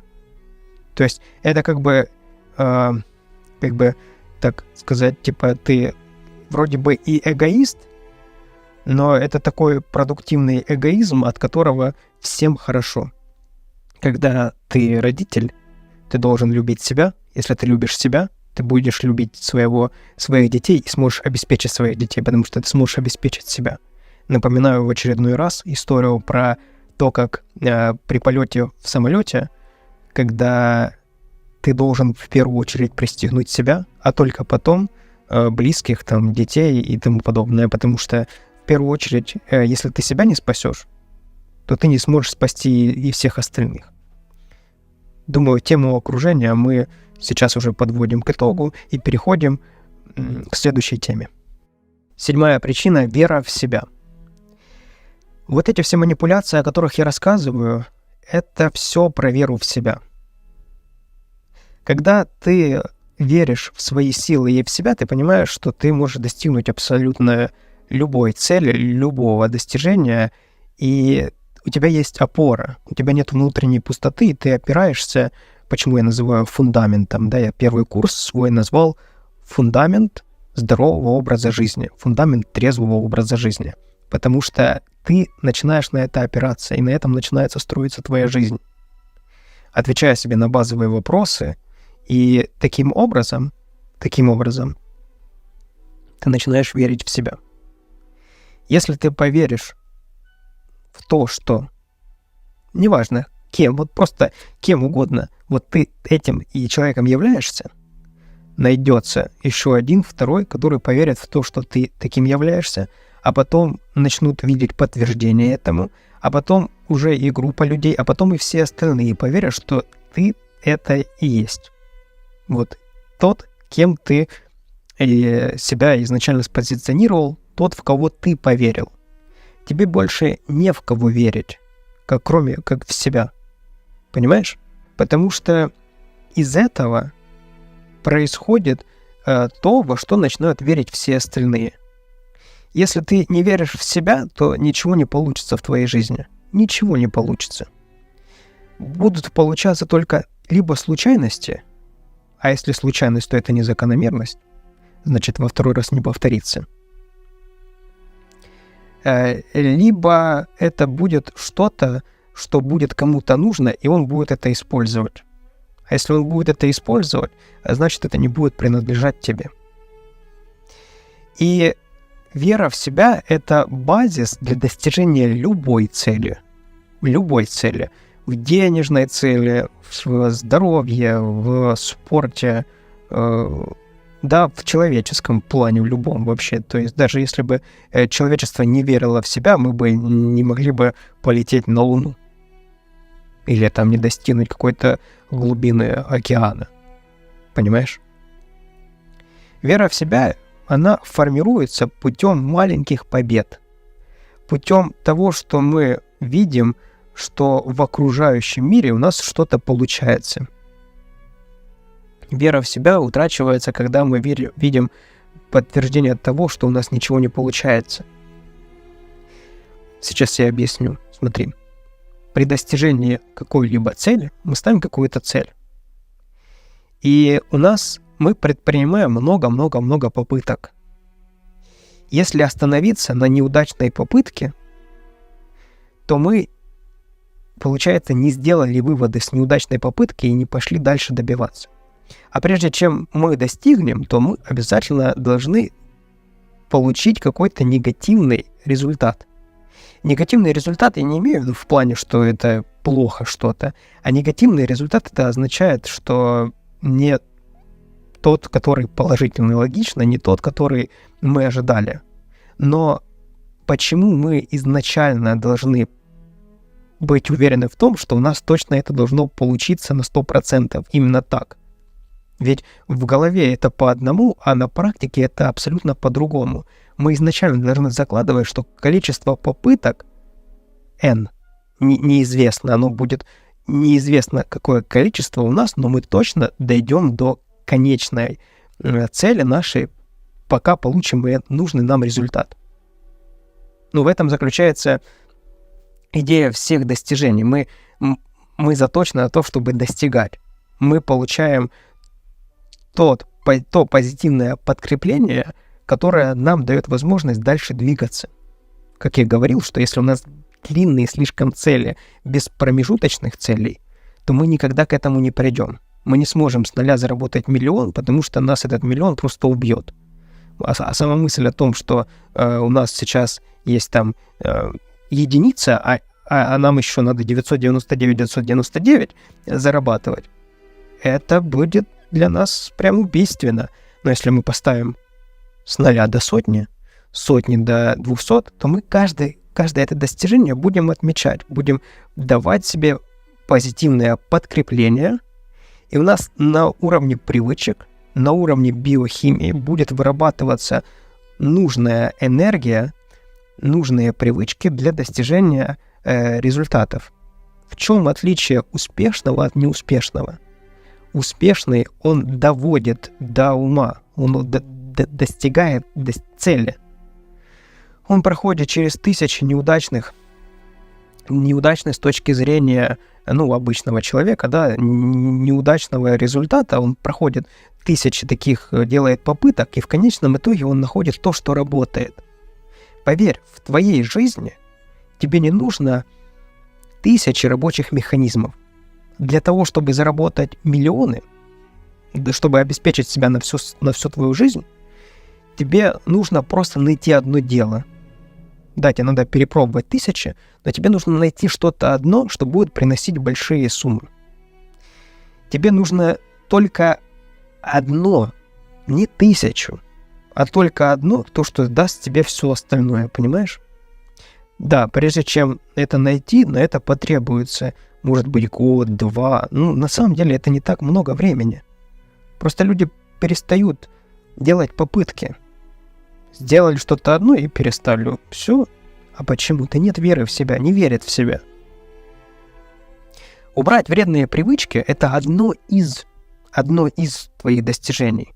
Это не основа, понимаешь? Это не в плане, что, да, это основа, это фундамент, но это не то, что единственное будет достижение в твоей жизни. Это будет одно из 1000 достижений в разных сферах жизни. Но это укрепит веру в тебя. Даст веру тебе в самого себя, и ты поймешь, что это реально. Ты выбрался с этого. И дальше у тебя будет понятный уже алгоритм, как этого достигать. Базису этого всего это вера. У тебя не будет веры в себя, это бессмысленно тогда это все. Не надо говорить, что я в себя не верю. Ты изначально отдаешь себе неправильную формулу в твоей жизни. Ты веришь в себя, ты любишь себя. Повторяй себе 1000 раз это в день, и ты поверишь в себя. И ты полюбишь себя, у тебя варианта другого не будет. У тебя мозг начнет видеть, как в комнате ты смотришь и видишь черные вещи, или там синие, красные, зеленые, твой мозг начнет видеть пути для достижения, для подкрепления этого в реальной жизни. Конечно, для этого нужно предпринимать действия, и ты поверишь в себя и полюбишь себя. Вера в себя укрепляется путем достижения целей. Путем того, что ты формируешь у себя в голове картинку определенную, а потом ее претворяешь в жизнь. Вот это вот вера в себя. Не ограничивайся тем, что вредные привычки это вот все. Это буст. Это офигенный буст для того, чтобы дальше лететь и не останавливаться. Я в первую очередь всем рекомендую, у кого есть вредные привычки, убрать от себя вредные привычки для того, чтобы дальше просто лететь как реактивная ракета и уже не останавливаться. Потому что, смотри, пойдут, допустим, возьмем доходы. Миллионные доходы, и будут вредные привычки. Да тебя это убьет, это тебя поплавит так, ты просто сломаешься. Но когда ты будешь психологически постепенно к этому подходить, и у тебя будет мощный фундамент устойчивый, то тебе уже будет понятно, что делать с этими миллионами. Я тебе говорю как человек, который достиг миллиона уже. Как человек, который был внизу с долгами, даже не 0, это слишком много. А я изначально был в минусах. Мне изначально из наследства мне достались минуса. Я уже, когда был, скажем так, 13-14 лет, более-менее осознанный период моей жизни, я понял, что я всю жизнь прожил в доме, который подаренный за долги. Я понял, что у семьи очень много долгов и так далее, и так далее. Но сейчас мы не обо мне, сейчас мы о тебе. Это я в подтверждение тебе говорю того, что вера в себя, она дает тебе возможности и дает тебе все то, чего ты хочешь.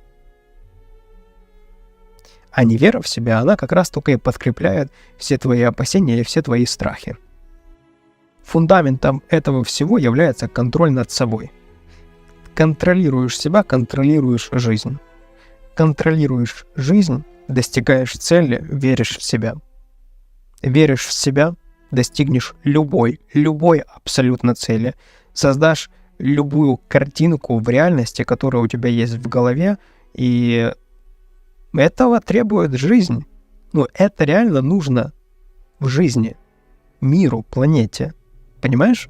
Не скрывай этот потенциал от этой планеты, от этой жизни, потому что, возможно, как раз-таки ты привнесешь что-то следующее крутое в цивилизацию человечества. А почему нет? Почему нет? Почему об этом так тяжело даже мечтать и думать? Или осознать это все? Но когда ты занимаешься своей жизнью, когда ты занимаешься своим делом, опять же, опираясь на свою веру, в себя, то ты невольно начинаешь заниматься жизнью, делом своей жизни. А дело твоей жизни — это когда ты что-то делаешь такое, что нравится тебе, и ты можешь делать это и без денег, а тем более, когда ты можешь это делать долго, без денег и качественно, то деньги обязательно придут, и тут появится какая-то уникальность, и очень-очень вероятно, ты просто придешь к тому, что что-то... Да вообще, быть богатым, быть материально независимым, это в любом случае точно польза для планеты, потому что богатые люди, они генерят все самое лучшее.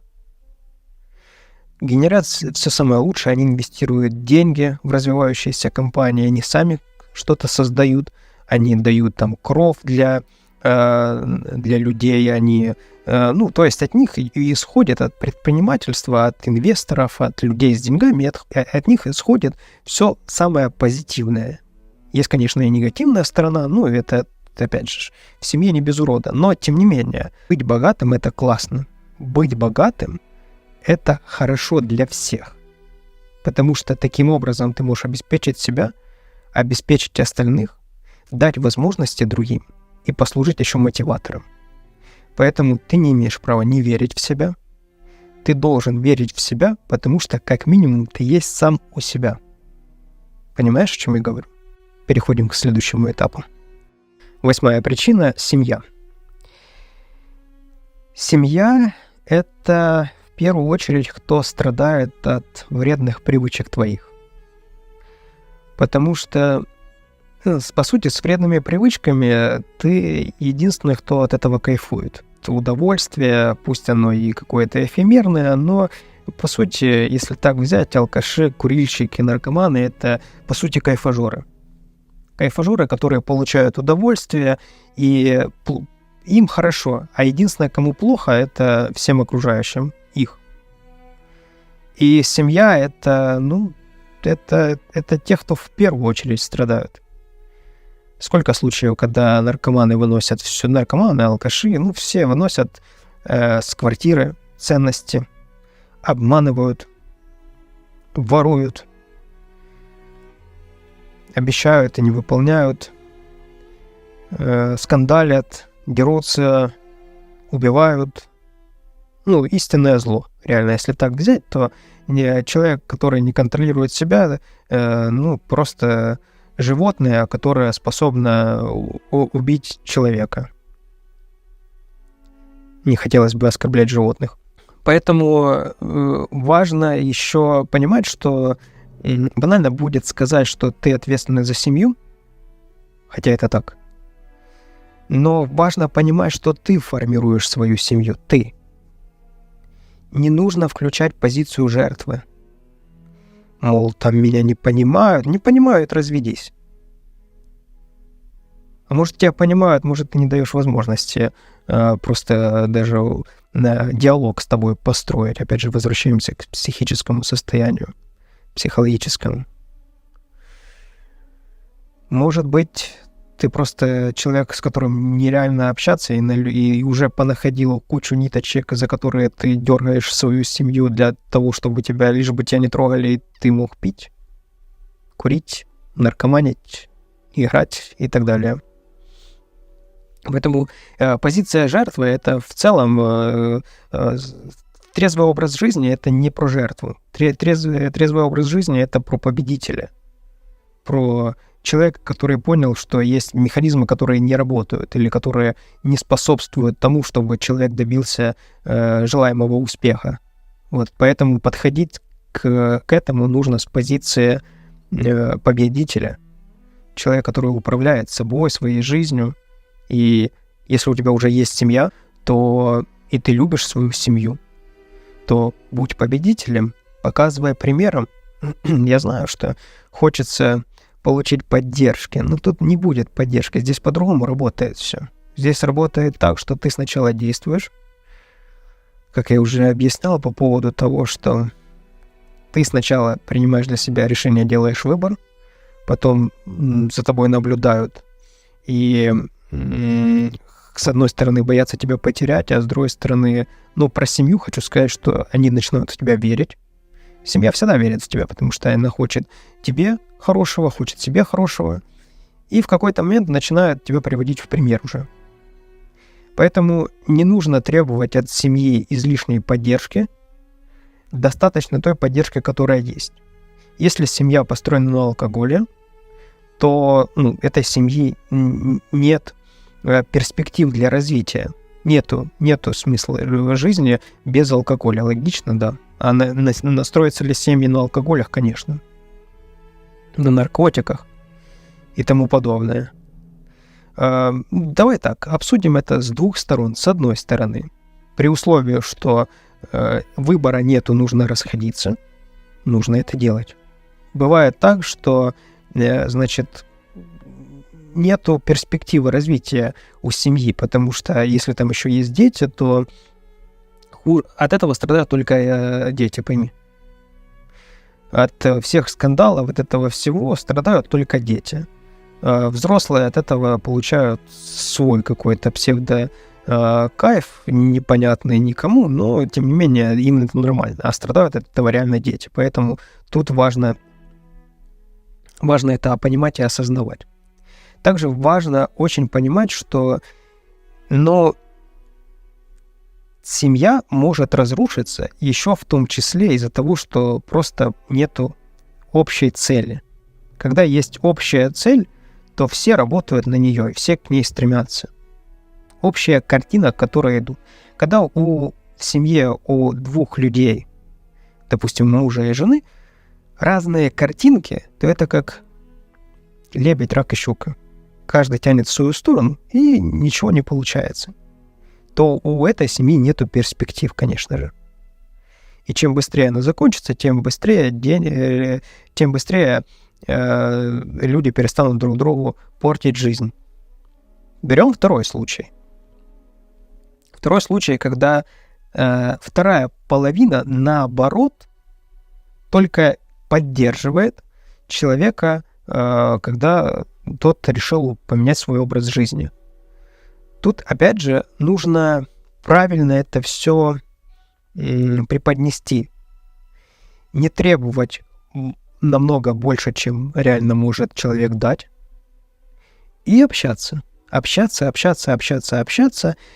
все проговаривать, любые какие-то там домыслы, обиды проговаривать, и все получится.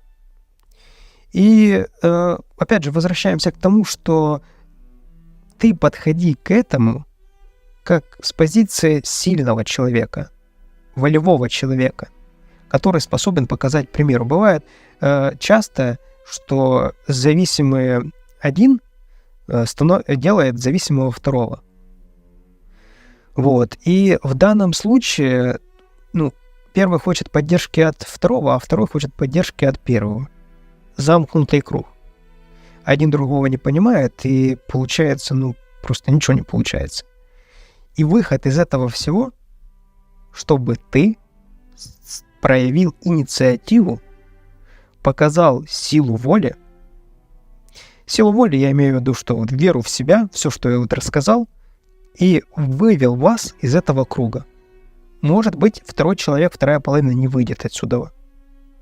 Но тогда ты предпринял все возможное для того, чтобы вырулить эту ситуацию.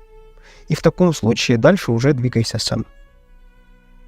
Но если человек поддерживает тебя, то вы сила. То в таком случае вся Вселенная начнет работать на тебя, все начнет работать в нужном русле, и у вас появится еще больше ценностей. Вот, это что касается семьи. Если также семья может быть, ты, может, еще живешь с родителями.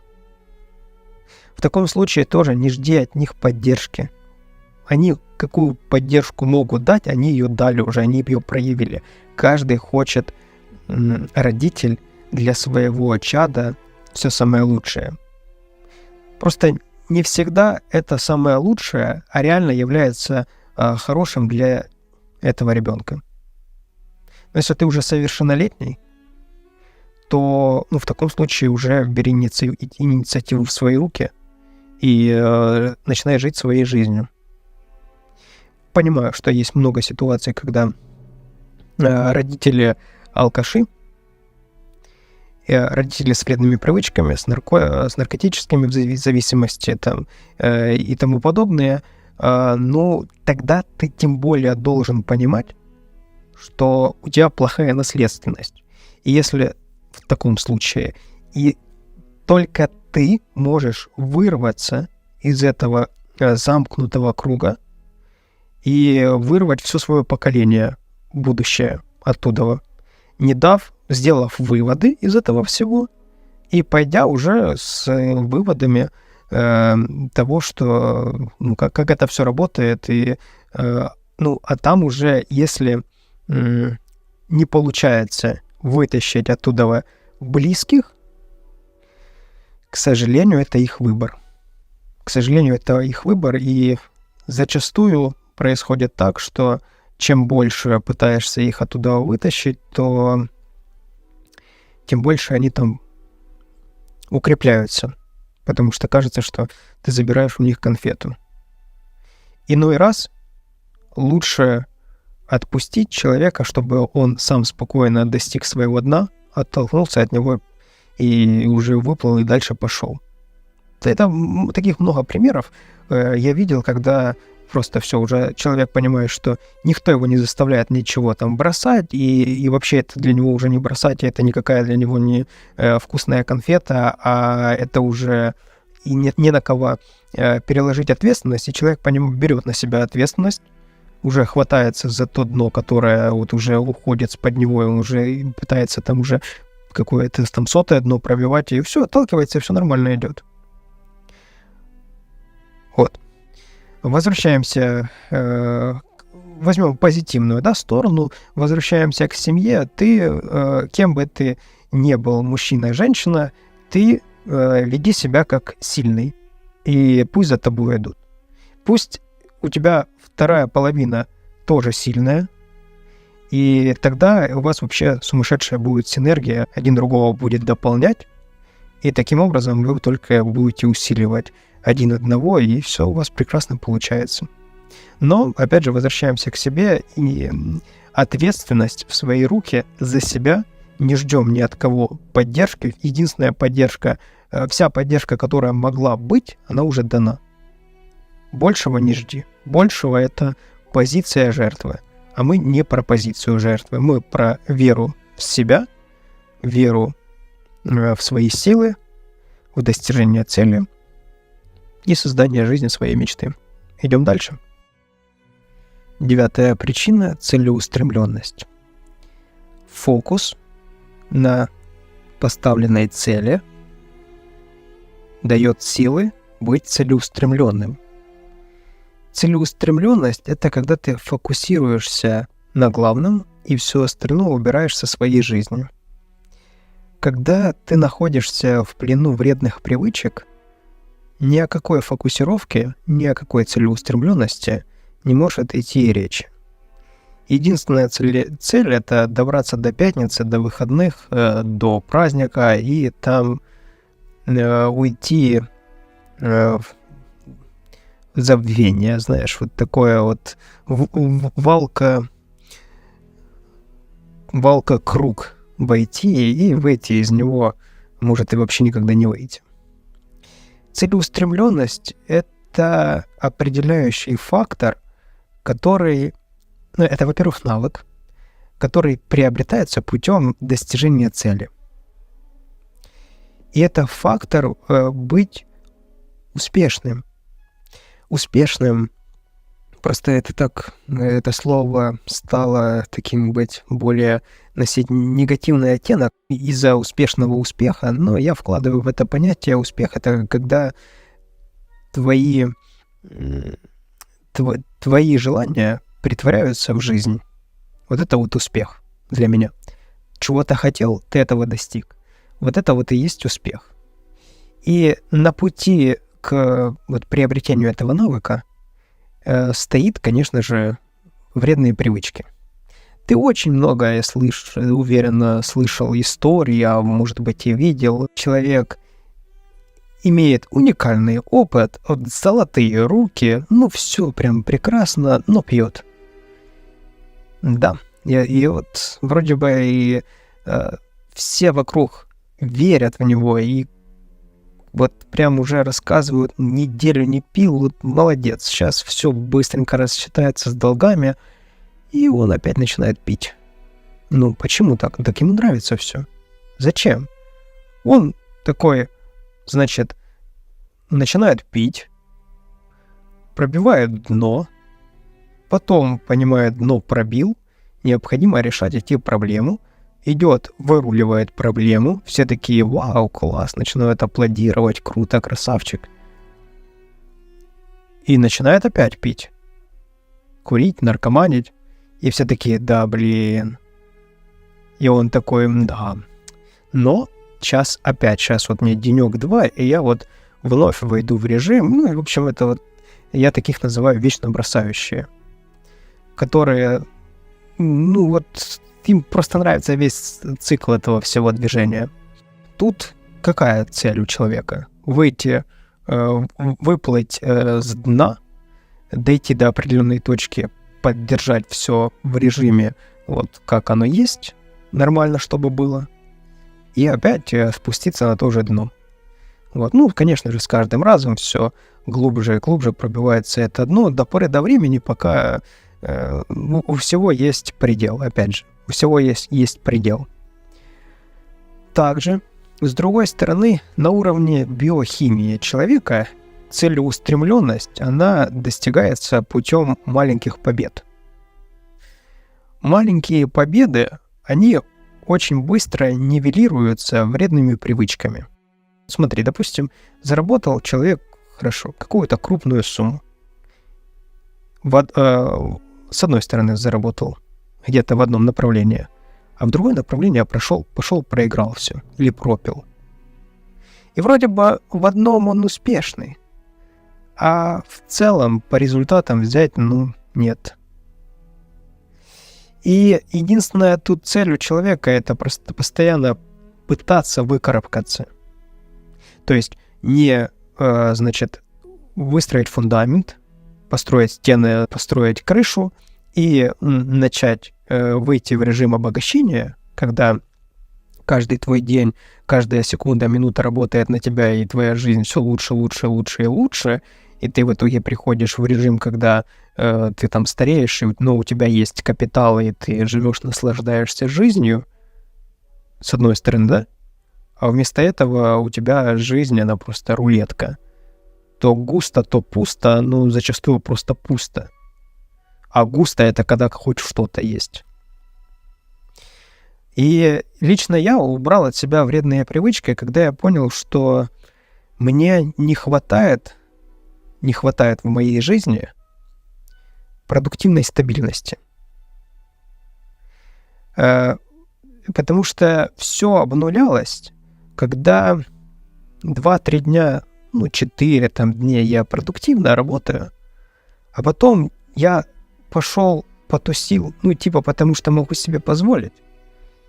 И потом это все сливается, потому что на следующий день это упадническое настроение, состояние, потом еще несколько дней отходняков, пока войду в продуктивный режим более не менее, и на этом ничего не могу построить, оно все сквозь пальцы сыпется, и кажется, даже нельзя сделать тут выводы никакие, потому что, что работает, что не работает, потому что постоянно ощущение того, что если бы не пил в этот день, то на следующий день было бы как-то по-другому. Куча отмазок появляется. В конечном итоге я понял, что мне для того, чтобы достигнуть основной моей цели, стать финансово независимым, стать миллионером, стать успешным человеком, мне для этого необходимо убрать этот стоп, который мне мешает. Хотя бы проверить для себя, так оно или не так. Оказалось так. Оказалось действительно, что это мне мешало распознать нерабочие механизмы. Если ты хочешь достигнуть в своей жизни каких-либо высот, а я хочу напомнить, может, ты не знал до этого, что мы ты, я, вот наше поколение в сравнении с поколением предыдущим, ну, то есть ты должен жить в 5 раз лучше, чем твои родители. У родителей задача была начать жить в 5 раз лучше, чем их родители, и так далее. В этом смысл развития. Когда ты живешь, пробиваешь потолок тот, который был у твоих родителей, только тебе надо еще 5 таких потолков пробить. А у твоих детей задача точно то же самое сделать. Просто чтобы мы не залезли обратно на деревья, чтобы мы не деградировали, как человеки. И у нас это заложено. И мы когда достигаем, ну, понимаешь, тут просто, чтобы не превратилось сейчас это все в такое тупое достигательство. Нет. Не про это, вообще не про это. Тот смысл заключается в том, когда ты получаешь от мира отдачу, у тебя все хорошо в твоей жизни. В твоей жизни все хорошо, ты хорошо себя чувствуешь. Тебе хорошо, тебе круто, тебе комфортно, ты получаешь благо цивилизации. Понимаешь? И вредные привычки, они напрямую влияют на твою целеустремленность. Если у тебя до этого, как ты, может, считаешь, нету больших достижений, а может, ты наоборот считаешь, что у тебя есть большие достижения, но и больше в твоей жизни не будет никаких достижений, то я тебе хочу сказать, что вот сейчас, убирая вредные привычки от себя, то ты просто обалдеешь от того, какой ты будешь или какая ты будешь мегапродуктивная. И почему важно следить за своим психологическим состоянием, чтобы тебя не поплавило, не поплыть. Не поплыть от осознания того, какой ты стал или стала продуктивной. Когда за день ты сделаешь то, что в той обычной жизни за год не делалось. А тут за день. Представляешь, насколько жизнь ускоряется? В хорошем смысле этого слова. И жизнь заиграет новыми красками. Поэтому, если ты хочешь добиться в этой жизни многого, того, о чем ты сейчас мечтаешь и не мечтаешь, то я тебе хочу сказать, ты на правильном пути. Движемся дальше. Ну и заключительный пункт — предназначение. Предназначение — это вопросом ты задаешься, для чего ты предназначен, как правило, тогда, когда ты достигаешь определенного достатка, и ты начинаешь думать, а что дальше? Что дальше? Для этого вот мы возьмем все то, что ты сегодня вот услышал, все, что ты прослушал, вот это мы все возьмем, подсуммируем и зафиналим это все предназначением. Это все для этого нужно нам. Это все подготовительный процесс для того, чтобы ты в конечном счете пришел, либо пришла к истинному своему настоящему предназначению. Для того, чтобы быть максимально продуктивным и готовым найти вот свою стезю. Быть тем, кем ты, возможно, боишься больше всего быть. Не бояться этого. Не бояться жить жизнью своей мечты. Представь, вот давай сейчас представим жизнь твоей мечты. Наверняка у тебя сейчас появилась какая-то картинка в голове, и ты там находишься в наилучшем своем позитивном состоянии, настроении, где все то, что тебе нравится. Ты занимаешься любимым делом. Ты зарабатываешь деньги. У тебя есть дом, может, квартира, машина. Ну, что тебе нужно? Может быть, остров. Может быть, там вся деревня. Дом. Ну, вот и так далее. Ты находишься вот в этом и получаешь от жизни максимум. Это же реально. Если ты сейчас слушаешь это значит, это реально. Почему? Да потому что мы с тобой только что это представили, создали картинку вот этого. И это твоя картинка, которую ты дальше превратишь в свою жизнь. Когда ты будешь умирать, ты будешь уходить из жизни с единственной мыслью. Я все сделал правильно. Или я все сделала правильно. Ни за что я не переживаю, что я что-то не сделала или не сделал. И вот это вот ощущение, когда ты уходишь из жизни, когда выполнил то или выполнил то, что ты изначально хотел, это кайф. А не ради этого мы живем. Во всяком случае, мы на это можем повлиять точно. Это точно мы можем сделать. Вот последние мысли, последняя фраза, когда ты будешь уходить, что ты скажешь себе? Очень не хотелось бы сказать в конце: там что-то не получилось. Там времени было недостаточно и тому подобное. Но мы не для этого сейчас это все проделали и делаем. И поверь, я тебе хочу сказать, что я тебя уже в это погрузил, у тебя уже шансов нету. Я тебя с этим поздравляю. У тебя шансов нету вырваться. Это уже будет с тобой, ты заражен. Все, теперь ты в этом. Ну и это не покинет твою голову. Это теперь с тобой навсегда.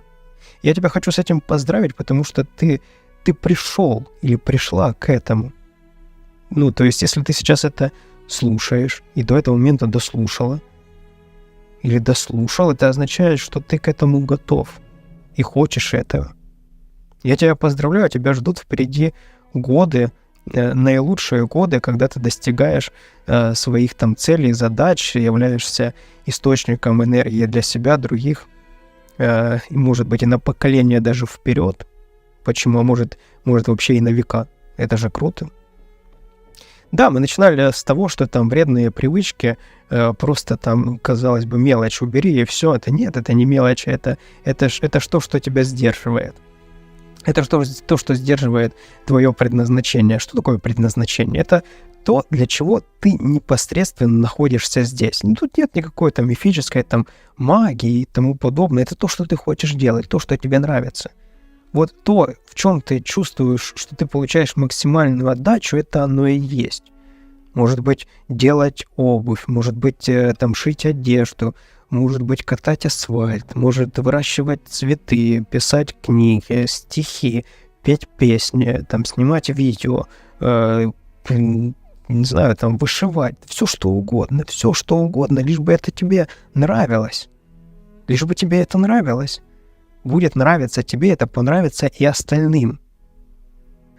Это может казаться тебе, это какие-то сказки. Да это не сказки. Я так живу. Вот я так живу. А если ты сейчас так слушаешь, так и ты сейчас будешь так жить. Понимаешь? Я хочу тебя с этим поздравить. Ты, я считаю, что инвестировала в себя сегодня вот это вот время для того, чтобы просто вот помыслить, попредставлять, поразмышлять, и теперь у тебя есть дорожная карта, как к этому прийти. Значит, переходишь по ссылке к этому видео, есть группа «Трезожники», там есть закрепленное сообщение, в котором есть правила группы. В этой группе, значит, есть, собственно, правила, по которым мы живем там, и есть 2 курса. Первый курс — это фундамент здорового образа жизни, который в первой части этого видео я тебе вкратце рассказал. Тебе нужно его пройти, прописать. Все, буквально занимает 40 минут. А второе — это 30 дней трезожника. 30 дней трезожника, и каждый день выполняешь, и потихоньку ты самое, скажем так, продуктивное время, когда ты занимаешься своей жизнью и ставишь фундамент этому всему. И вот на протяжении 30 дней ты выполняешь по одному несложному заданию, и твоя жизнь вот укрепляется в трезвости. И самое главное, это вообще с каким подходом мы это все делаем, это с тем, что мы наслаждаемся. Мы наслаждаемся свободой. Вот каждая секунда, каждая минута, когда ты не употребляешь, она работает на тебя. Каждую секунду. Не через 20 дней, не через 21, не через 30, а в эту же секунду это все начинает работать на тебя. В эту же секунду начинает все работать на тебя. Ты сразу начинаешь приобретать. Когда ты в употреблении, ты теряешь все время. Ты теряешь ежесекунду, ежеминуту, постоянно все ты теряешь. У тебя сыпется все из рук. Как только ты убираешь от себя все эти вредные привычки, ты в секунду начинаешь приобретать. Ты собираешь эти тревожные дни, накапливаешь их, и поначалу чуть-чуть тебе придется поработать на них, а потом эти дни начинают работать на тебя. И в целом, по секрету тебе скажу, эти дни начинают работать сразу на тебя. Трезожники — это трезвые, здоровые, продуктивные люди. Это люди, которые не мямли, не ноют, не которые там вечно бросают, а те, которые добиваются. Приглашаю, заходи, будь примером для других. В закрепленном сообщении это вся суть этого сообщества. В группу я добавляю по заявкам, то есть ты подаешь заявку, я не добавляю ботов. Если я вижу, значит, аккаунт без аватарки, там, без имени и так далее, я просто либо его игнорирую, либо сразу отклоняю заявку. Это мне не интересно, я не хочу с ноунеймами иметь никакого отношения. Также я сразу баню нытиков, я сразу убираю те, которые там сеют негатив. Это те люди, которые не понимают, для чего они попадают в это сообщество. Будем на связи. Обязательно напиши в комментариях свои мысли, свои достижения. Ну и, как правило, хочу тебе сказать, встретимся, или обязательно пиши в будущем, там, через год, через 1,5, через 2. Я знаю, что ты напишешь, потому что вот я уже в августе будет 5 лет, как убрал от себя вредные привычки, и хочу сказать, что за это время уже много людей, которые не 1 год уже как поубирали от себя вредные привычки, и возвращаются и рассказывают о своих достижениях. И также хочу, чтобы трезожники в будущем, через годы, через десятилетия, это не ограничивалось просто вредными привычками. Просто тут получилось так, что вредные привычки у многих триггерят, поэтому я много на эту тему общаюсь. Но вообще следующий этап трезожников — это инвестиция. Я когда-то на канале сказал, когда я стану миллионером, я поделюсь также своим опытом, точно так же, как убрал от себя вредные привычки, поделюсь своим опытом, как выйти в пассивный доход. Когда ты начинаешь убирать от себя вредные привычки, у тебя высвобождается много сил и энергии, которую нужно куда-то направлять.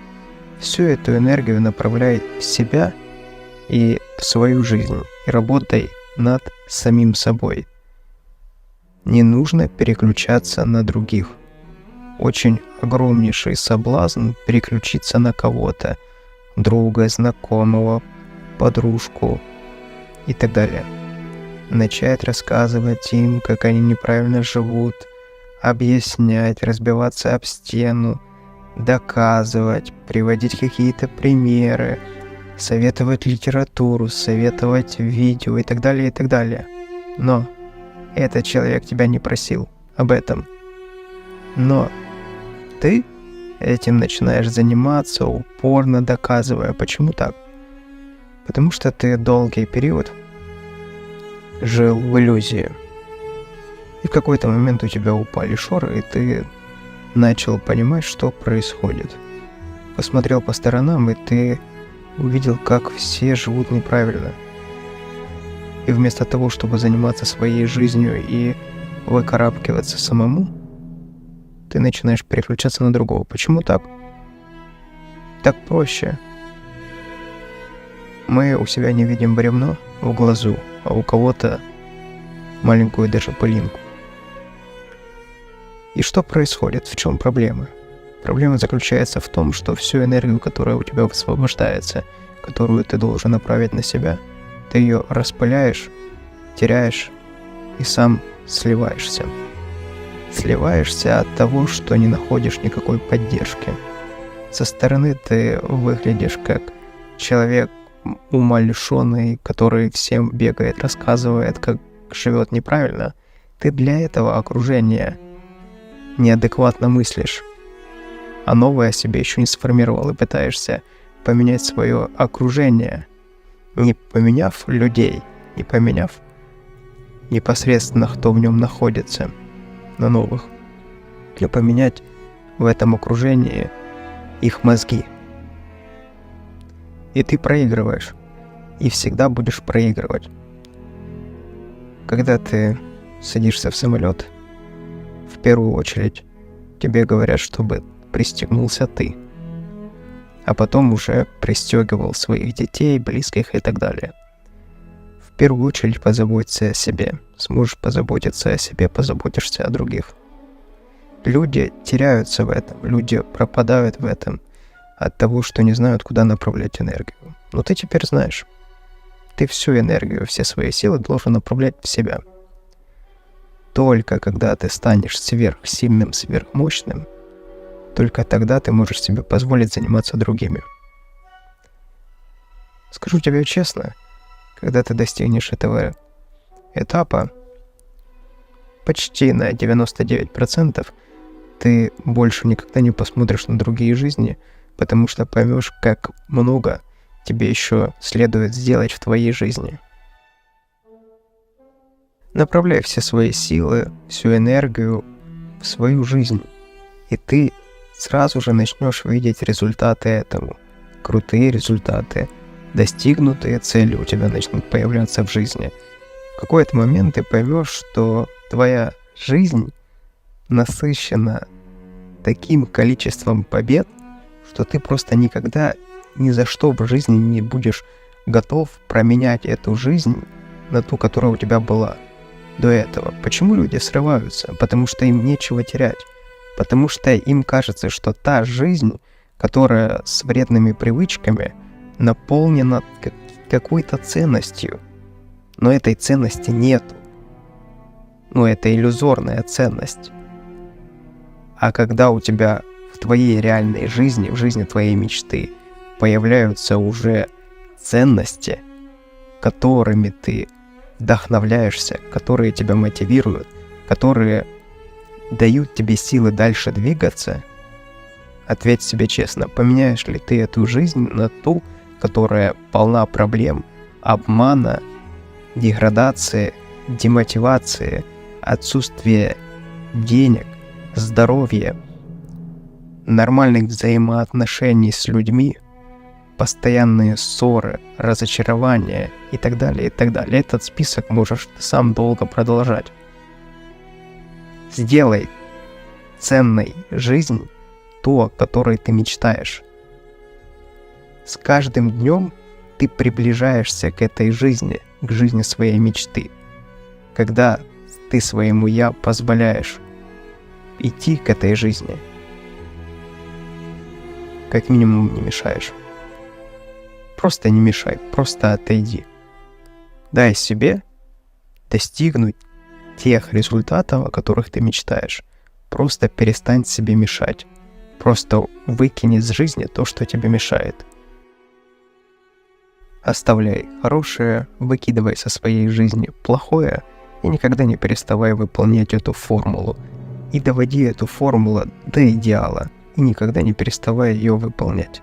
И тогда, я уверен, ты ни за что не променяешь свою новую жизнь на старую. Удачи!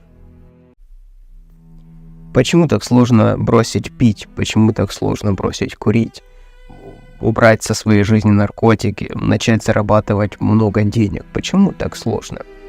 Почему одни говорят, что бросить пить это легко, а вот бросить курить вот это вот реально сложно? А другие наоборот, что бросить курить это вообще фигня, а вот бросить пить вот это вот реальная проблема. А третьи говорят, да я бросить пить, курить это вообще легкотня, а вот начать зарабатывать деньги вот это вот сложно. Большие деньги вообще непонятно как. Деньги зарабатывать это больно. Четвертое вообще скажут, что я зарабатываю большие деньги очень легко, и курить мне вообще не хочется, это такая фигня. А вот наркотики, да, наркотики это проблема, и алкоголь это проблема.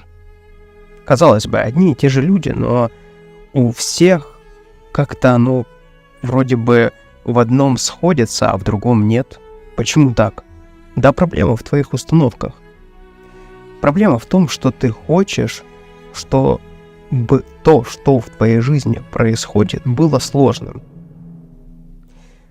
Окей, может, ты этого не хочешь, ну вот реально ты сейчас себя спрашиваешь, ты не хочешь, да, но если глубже копнуть, то откуда-то же это идет.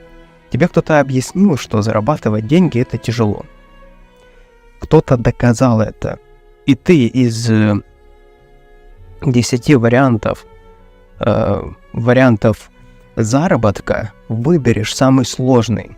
Самый тяжелый, там, где будет меньше всего денег. Почему? Потому что все остальные тебе покажутся лохотроном. Какой-то 10-й пункт, где будет очень много денег и очень мало усилий, и ты скажешь, ну это же лохотрон, я же здесь потеряю всю свою жизнь потеряю. А самый первый пункт, самый сложный, где меньше всего денег, ты скажешь себе, вот это мое. Потому что я буду здесь трудиться с утра до ночи, отдавать все. Отдавать там, семейное счастье, личное время, личное пространство. Буду приобретать вредные привычки, но я буду здесь точно, потому что здесь я точно абсолютно заработаю, потому что мне об этом кто-то когда-то рассказал, показал своим примером. Ну, понимаешь, о чем я, да? То же самое по поводу алкоголя, сигарет, да, по поводу всего остального. Почему ты считаешь, что бросить пить это тяжело? По всей видимости, потому что ты видел много ярких примеров, которые тебе объяснили, что пить нужно потому, что ты расслабляешься, потому что ты компанейский становишься, потому что дед пил, батя пил, и ты пьешь. Или бабушка пила, там, мать пила, и ты будешь пить. Ну, понимаешь? Это идет. То есть тебе взяли и объяснили, доказали на практике, что это сложно. И когда ты убираешь вредные от себя привычки, ты выбираешь, ищешь, пытаешься найти самый сложный, самый тяжелый вариант и убрать от себя. Попытаться убрать. Конечно же, у тебя ничего не получится, потому что как только ты будешь доходить до момента, что ты будешь осознавать, так это же легко, просто перестань это делать, на одну привычку поставь другую, вместо того, чтобы идти ходить там по пятницам бухать, начни там бегать по этим пятницам, или пойди в кино, или просто посиди дома, почитай книгу. Просто начни заменять вместо утренней сигареты на балконе, возьми, набери там чашку воды, выйди на улицу, выпей воды и там пробежись. Ты будешь выбирать самое сложное, самое тяжелое. И как только доходишь до того, что будешь осознавать, что это легко, ты будешь нелегко. Это тяжело. Это сложно должно быть. Я должен, вот так прям бить будешь себя в грудь, рвать на себе рубашку и будешь доказывать, и это сложно. Это тяжело. Это должно быть тяжело, потому что не может быть все просто. Вот так ты будешь прям себе доказывать, стоять, распинаться. Ты будешь бояться признаться себе, что все эти годы, которые ты употреблял или употребляла, на самом деле можно было это все в одну секунду поменять. И груз этого будет давить на тебя, и ты будешь понимать, что нет, так легко это не может быть, и это не будет легко. Ты будешь себе и всем окружающим доказывать, что это тяжело и сложно. Предположим, ты такой решился или решилась, все поменяла, тебе начнет окружение доказывать, что это нелегко, что это невозможно, а ты будешь говорить, так нет, это легко. Я просто перестала это делать, и все. Моя жизнь начала улучшаться, я перестал терять, а начал приобретать каждый день, каждую секунду, каждую минуту с того момента, как я убрал от себя эти вредные все привычки. И тебе будут говорить, нет, ты не понимаешь. Это все не так работает. И буду тебя всеми способами затягивать в эту яму, в которую они падают, там, где уже пробивается неоднократное дно. Вот. И тебе будут доказывать. И докажут обязательно. Ничего себе. Решил вырваться из этого окружения, в котором уже все и так понятно.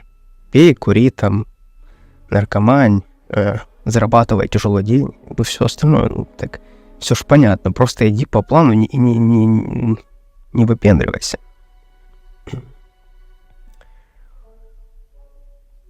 Сложно ли убрать от себя вредные привычки? Нет. Если ты в это веришь. Легко ли убрать? Да, если ты в это веришь. Ты, понимаешь, все в то, что в твоей жизни находится сейчас, это и есть твое отражение. Сколько бы ты ни доказывала себе или не доказывала о том, что это все не я, нет, это ты. Вот сейчас пойди, посмотри на себя в зеркало, посмотри, в каких условиях ты живешь, посмотри на свое окружение, это ты. Завтра ты будешь таким же, если ничего не поменяешь сейчас, сегодня. Да, будут перемены не быстро, если решишь там поменяться, но они будут наступать. Будут. Но сегодня вот то, что тебя окружает, а я знаю, что какие мысли крутятся, нет, это не я, это все, и у меня должно быть по-другому, но вот этот вот набор привычек, когда одно цепляется за другое, то и приводит к одному и тому же результату, я просто не могу отсюда вырваться. Вот если бы мне дали эту красную кнопку, золотую там пилюлю и тому подобное, волшебную пилюлю, да, то я бы принял бы, и все бы поменялось, да не поменялось бы ничего.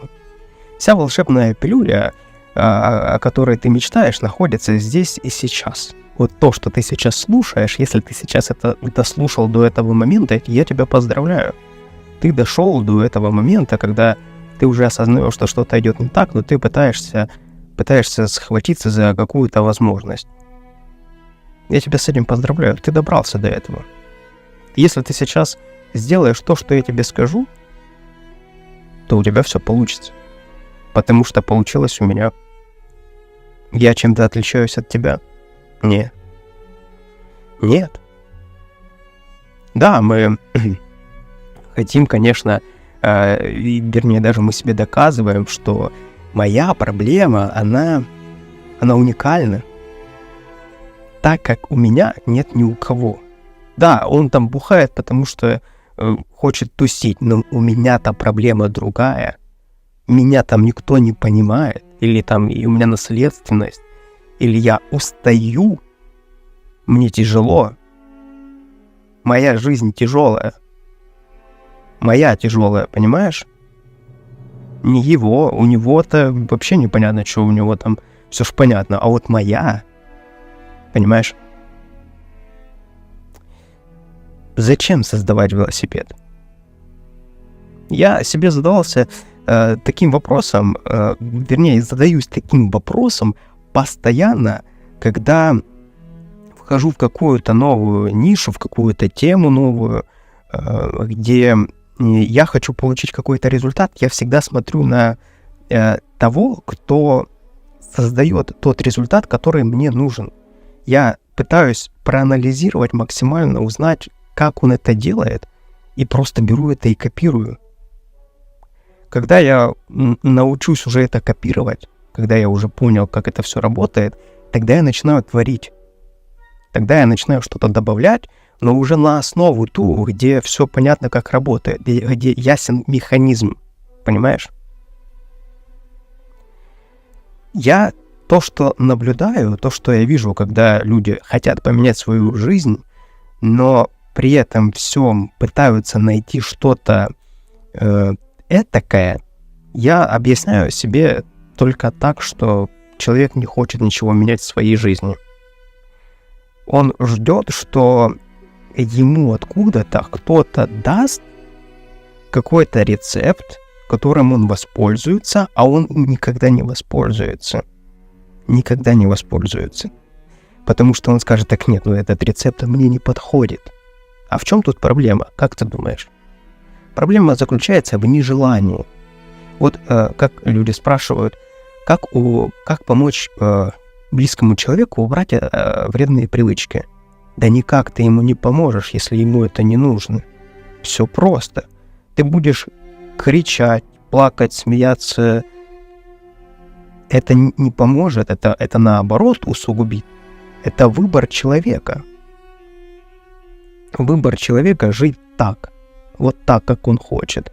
А когда ты пытаешься ему помешать жить так, как он хочет, он, наоборот, начинает еще больше за это держаться и отсекать всех тех, кто ему пытается помешать. В его случае это считается навредить. Ты считаешь, что это помочь, в твоей картине мира это помощь, а в его картине мира это навредить. А рецепт прост. В основе всего лежит желание. Ты можешь человека поддержать, если он хочет что-то поменять в своей жизни, ты можешь поддержать. Но ты не можешь на него повлиять без его желания. Да, временно ты можешь это сделать. Временно. Но это временно. А потом будут еще сильнее во все тяжкие.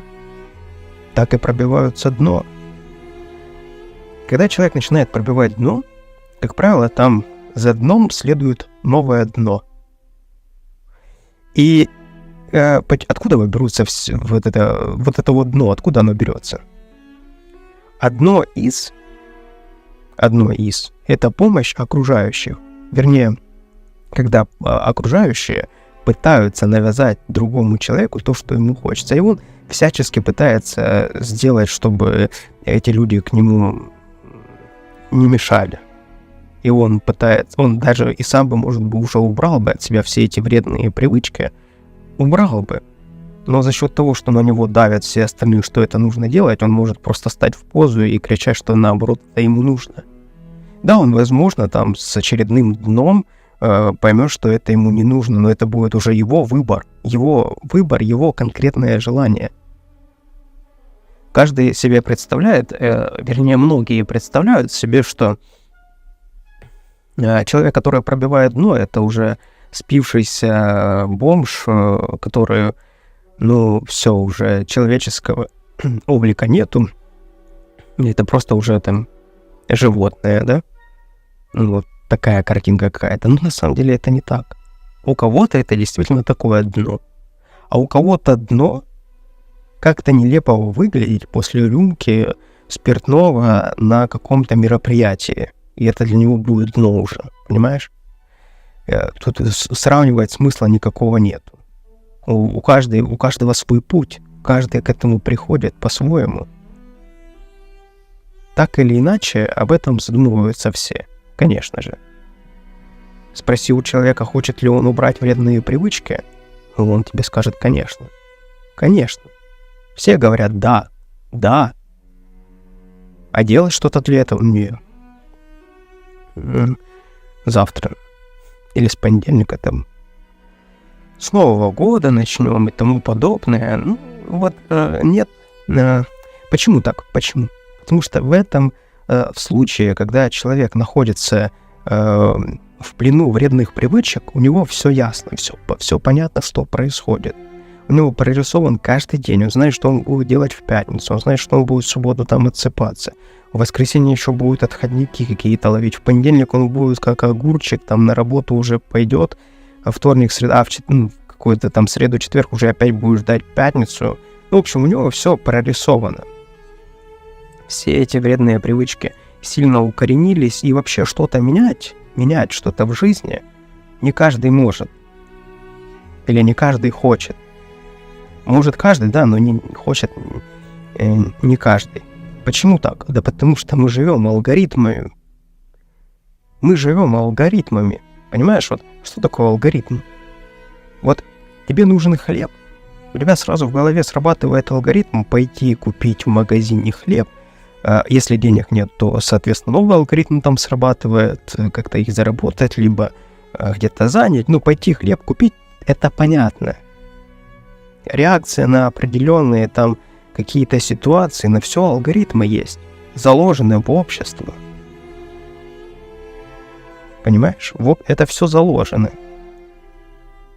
Когда ты с новым сталкиваешься, то тут уже алгоритмов нету. И поэтому все боятся чего-то нового, все боятся этого. Но одни действуют, создают для себя новые алгоритмы, их прописывают, а другие всю жизнь проживают в тех алгоритмах, которые заложены в обществе. Кем угодно, властью, родителями. А родителям было заложено их родителями. А их родителями там это было заложено кем-то еще. И понимаешь, это все люди проживают, как им кажется, свободную жизнь, но она не свободная. Выбор был ли у тебя употреблять, курить сигареты? Был ли у тебя выбор? Да, в большинстве случаев этот выбор был сделан за тебя уже. Иначе бы тебя где-то в том обществе, которое для тебя было важным, тебя бы не приняли. Что касается алгоритмов, то, как ты понимаешь, что мы живем всеми этими алгоритмами, и когда создаются новые алгоритмы в нашей жизни, мы этого боимся. Боимся. Мы не знаем, что делать. И вот когда ты находишься в плену вредных привычек, то как раз эти все алгоритмы работают против тебя. А чтобы новое что-то создать, это нужно пойти в неведомое. Так вот, я тебе говорю, чтобы, когда ты убираешь от себя вредные привычки, ты сразу начинаешь приобретать. Ты сразу начинаешь направлять всю свою жизнь, работать на тебя в плюс. В плюс. Ты в секунду начинаешь приобретать, не теряешь больше. Сложно ли убрать от себя вредные привычки? Нет. Легко убрать от себя вредные привычки. Сложно ли начать новую жизнь? Нет. Легко. Легко. Все это легко. Только в это надо верить. Вера — это что такое неосязаемое, непонятное. Вся твоя жизнь на вере построена, ты пойми. Вся жизнь твоя построена на вере. Ты веришь в то или иное, и исходя из этого ты действуешь. Ты можешь верить в то, что ты не встретишь свою вторую половину, так ты ее не встретишь, потому что она будет вот прям перед тобой маячить, и ты будешь говорить: не, это не оно, это не оно. Не может быть такое. Вот именно таким образом и работает, как убрать от себя вредные привычки. Алкоголь, сигареты. Есть четкий пошаговый план действий. Этот пошаговый план действий я предоставил в закрытом клубе «Трезожники». Что для этого нужно сделать? Первое. Для этого необходимо окружение правильное. Второе. Для этого необходим фундамент. Фундамент, который ты себе пропишешь, на который ты будешь в дальнейшем опираться. Следующее.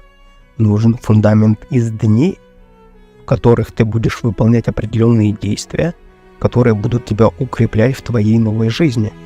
Когда ты видишь результаты, свои результаты, когда видишь, тебе не нужно больше никакой мотивации. Ты конкретно чувствуешь, ощущаешь приход от своих действий.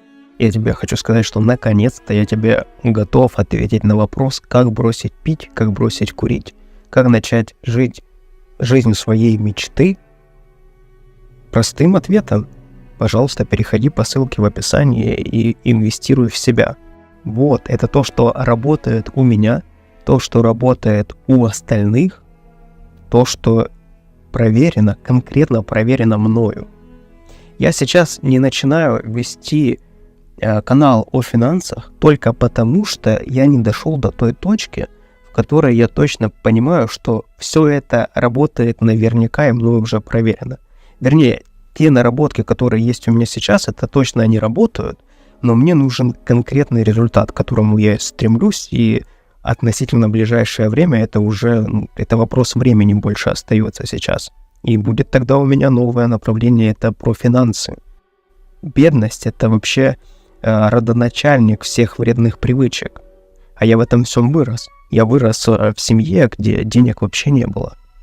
Я в наследство получил долги, я в наследство получил проблемы, и с которыми их нельзя передать никак в наследство и на кого-то скинуть, а мне нужно было это все решать, и я это все решил.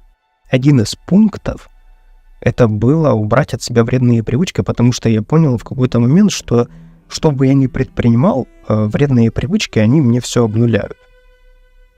Много есть видео на канале, где я об этом рассказываю, но вот сейчас я об этом специально еще раз повторяюсь, для того, чтобы ты понимал, что я конкретный выходец из этого всего. Я конкретно понял, что вредные привычки, в моем случае алкоголь, сигареты, они все мои достижения, они обнуляли. Как только я убрал это все, то я относительно сразу же купил квартиру, купил машину, стал миллионером, стал инвестором, начал зарабатывать деньги с любимого дела. Это все произошло. Так как я выбрался, и мне необходимо это все упаковать и передать остальным, то моя задача еще основная это не просто положить в полочку и забить на это все, а сделать так, чтобы это работало. Работало, как работает у меня, так и работает у остальных. Я прописал все полностью, как это работает, разделил это все на этапы и превратил это все вот, пожалуйста, в этот продукт. Закрытый клуб «Трезожники». Информация, которая находится там, она бесценна. Она бесценна, потому что я бы даже не сказал, ну вот скажи честно, сколько ты готов или готова заплатить за успешную свою жизнь, за счастливую жизнь? Понимаешь, сколько? Где ты просыпаешься в твоей жизни, любимая твоя работа, любимое твое дело жизни, которым ты занимаешься, вокруг тебя любимые люди твои, которых ты любишь, уважаешь, которые также ценят тебя и уважают. Ты просыпаешься, идешь на кухню, там завариваешь чай, кофе, что ты пьешь по утрам, выпиваешь там стакан воды, выходишь на прогулку, дышишь свежим воздухом, наслаждаешься всем этим и думаешь о том, не как раз петлять проблемы, которые вчера наворочены были, а созданы, а что ты сегодня создашь такого крутого, какую ценность ты сегодня такую реализуешь, где ты почувствуешь отдачу от этого всего, и окружение еще и получит от этого отдачу, и ты получишь за этого деньги, которыми ты сможешь обеспечивать себя, свое будущее. Ну, в общем, жизнь, которая тебе нравится. Это в фундаменте ты себе прописываешь. Это на втором этапе ты себе прописываешь в фундаменте, что ты хочешь, какую картинку ты хочешь видеть, чтобы ты конкретно к этому пришла или пришел. То есть нет такого, что я там навязываю тебе свою какую-то идею, вот так нужно жить. Это неправильно. Я тебе больше скажу. Цель всего закрытого клуба «Трезожники» сделать так, чтобы в конечном счете и ты и про трезожники забыл. Забыл. Все, пошел или пошла заниматься своей жизнью. Отказаться от чатов, отказаться от всех социальных сетей. Это тебе не нужно. Тебе нужно заниматься своей жизнью. Это та стартовая площадка, в которой ты, знаешь, создаешь себя, начинаешь заниматься самим собой, своей жизнью, инвестировать время в себя и получать отдачу. Я всегда говорю, как только ты убираешь от себя вредные привычки, в секунду ты начинаешь приобретать. Все начинает работать в плюс. Ты перестаешь терять и начинаешь приобретать. И каждый твой день, каждый твой час, каждая секунда, она работает уже на тебя. Не против тебя, как было до этого, а на тебя. Ты создаешь эту картинку, прописываешь, кем ты хочешь быть, как ты хочешь быть, что должно быть в твоей жизни. И вот смотри, когда ты все это создаешь, проходишь по всем этим этапам, когда в этом всем тебя, собственно, окружают такие же люди, окружение, и ты попадаешь вот в эту жизнь, о которой ты прописала себе или прописал, мечтаешь, оказываешься там. И тут стоит у тебя выбор, еще один выбор в твоей жизни. Возвращаться обратно в ту жизнь, вот та, где у тебя серость, безденежье, постоянные головные боли, проблемы, отсутствие здоровья, отсутствие нормальных взаимоотношений. И, ну, в общем, где ты, что мне тебе объяснять, ты сам все прекрасно понимаешь. Или та жизнь, вот, которая тебе нравится, вот, которая конкретно тебя пушит каждый день к развитию. Тебя появляются в жизни новые увлечения. И смотри, в какой ситуации ты оказываешься. Допустим, сейчас взять. Ты пить, курить, там, наркоманить можешь, а не пить, курить, наркоманить. Ты не можешь сейчас, у тебя нету этого выбора, понимаешь? А спустя время определенное, когда ты окажешься в той жизни, о которой ты мечтаешь, и станешь перед этим выбором, где там выбор будет. Потому что ты всегда знаешь, что ты в любой момент, ты знаешь путь, как стать неуспешным, как стать алкоголиком, как стать курильщиком, как стать наркоманом, ты это знаешь. У тебя уже есть этот опыт. И благодаря тому, что ты это знаешь, у тебя уже есть понимание, чего делать не нужно, чтобы скатиться обратно. Может ли миллионер стать банкротом? Конечно. Становится ли каждый миллионер банкротом? Если он добился этого миллиона, заработал своим умом, своими силами, то вот так, чтобы он в секунду все потерял, вряд ли такое, конечно же, произойдет. Если вдруг такое произойдет, то он быстренько вернет этот миллион, а еще и, возможно, заработает 10, получив этот опыт. Когда ты убираешь вредные привычки, ты становишься свободным. Ты перестаешь терять и настраиваешь свою жизнь на приобретение. Я не говорю о том, что там ты должен там миллионы зарабатывать, это вообще не важно. Я не говорю про какое-то бессмысленное зарабатывание денег. Я уверен, что у тебя есть определенная сумма, или если до этого не было, то вот сейчас теперь точно будет в твоей голове, которую, или когда ты пройдешь там фундамент, когда ты вступишь в закрытый клуб, ты все это пропишешь себе, у тебя будет точное понимание, чего ты хочешь и какую сумму ты хочешь. Кому-то достаточно там $1 000 000. Просто так, чтобы лежало где-то в акциях, там, депозитах или еще где-нибудь, которые будут генерить определенную сумму там ежегодно. И все, этого достаточно для того, чтобы обеспечить свое будущее. Кому-то больше нужно, кому-то меньше нужно, кому-то вообще ценность не в деньгах, и достаточно, чтобы был обеспечен быт, коммуналка, продукты и более-менее жилье. Но это неизбежно, все произойдет точно. Ты берешь под контроль свою жизнь, убирая все ненужное. И этот процесс, он бесконечен. Ты каждый день просыпаешься и понимаешь, так, это нужно, это не нужно. Все, и теперь тебе не нужно по 5-10 лет думать, а возможно оно мне нужно, а возможно оно не нужно. Нет, не нужно. Если оно тебе не помогает, значит оно тебе не нужно. Все, убрали и пошли дальше. И с каждым днем, с каждой неделей, с каждым месяцем твоя жизнь становится лучше, лучше, лучше. В первую очередь позаботься о себе. Потом ты сможешь позаботиться о других. Когда ты не можешь позаботиться о себе, о какой помощи другим может быть вообще речь?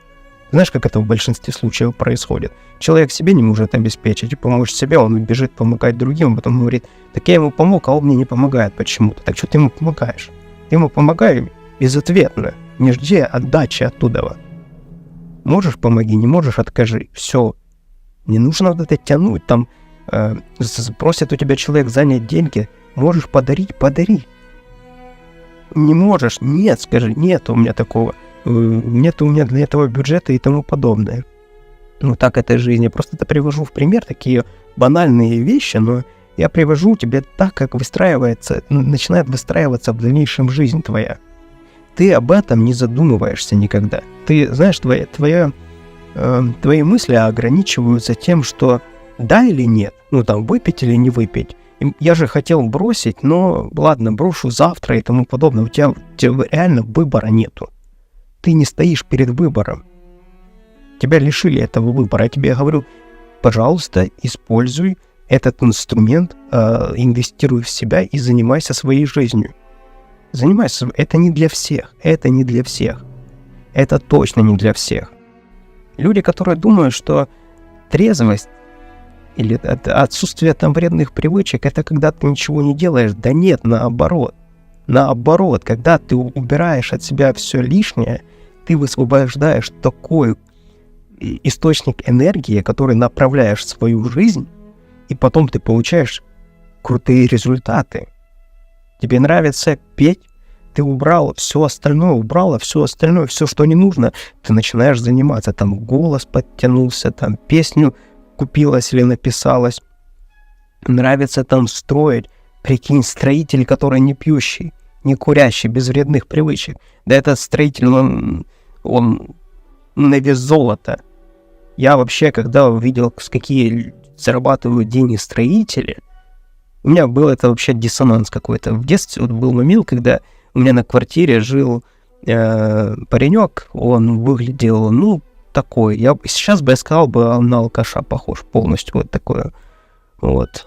Он меня как-то взял и попросился, чтобы он меня взял на работу к себе, подработать. Он тогда какую-то такую сумму за день заработал, что я вообще думал, такие зарплаты в месяц люди получают. Я вообще просто обалдел. Я такой, у меня в голове не сложилось, а что не так?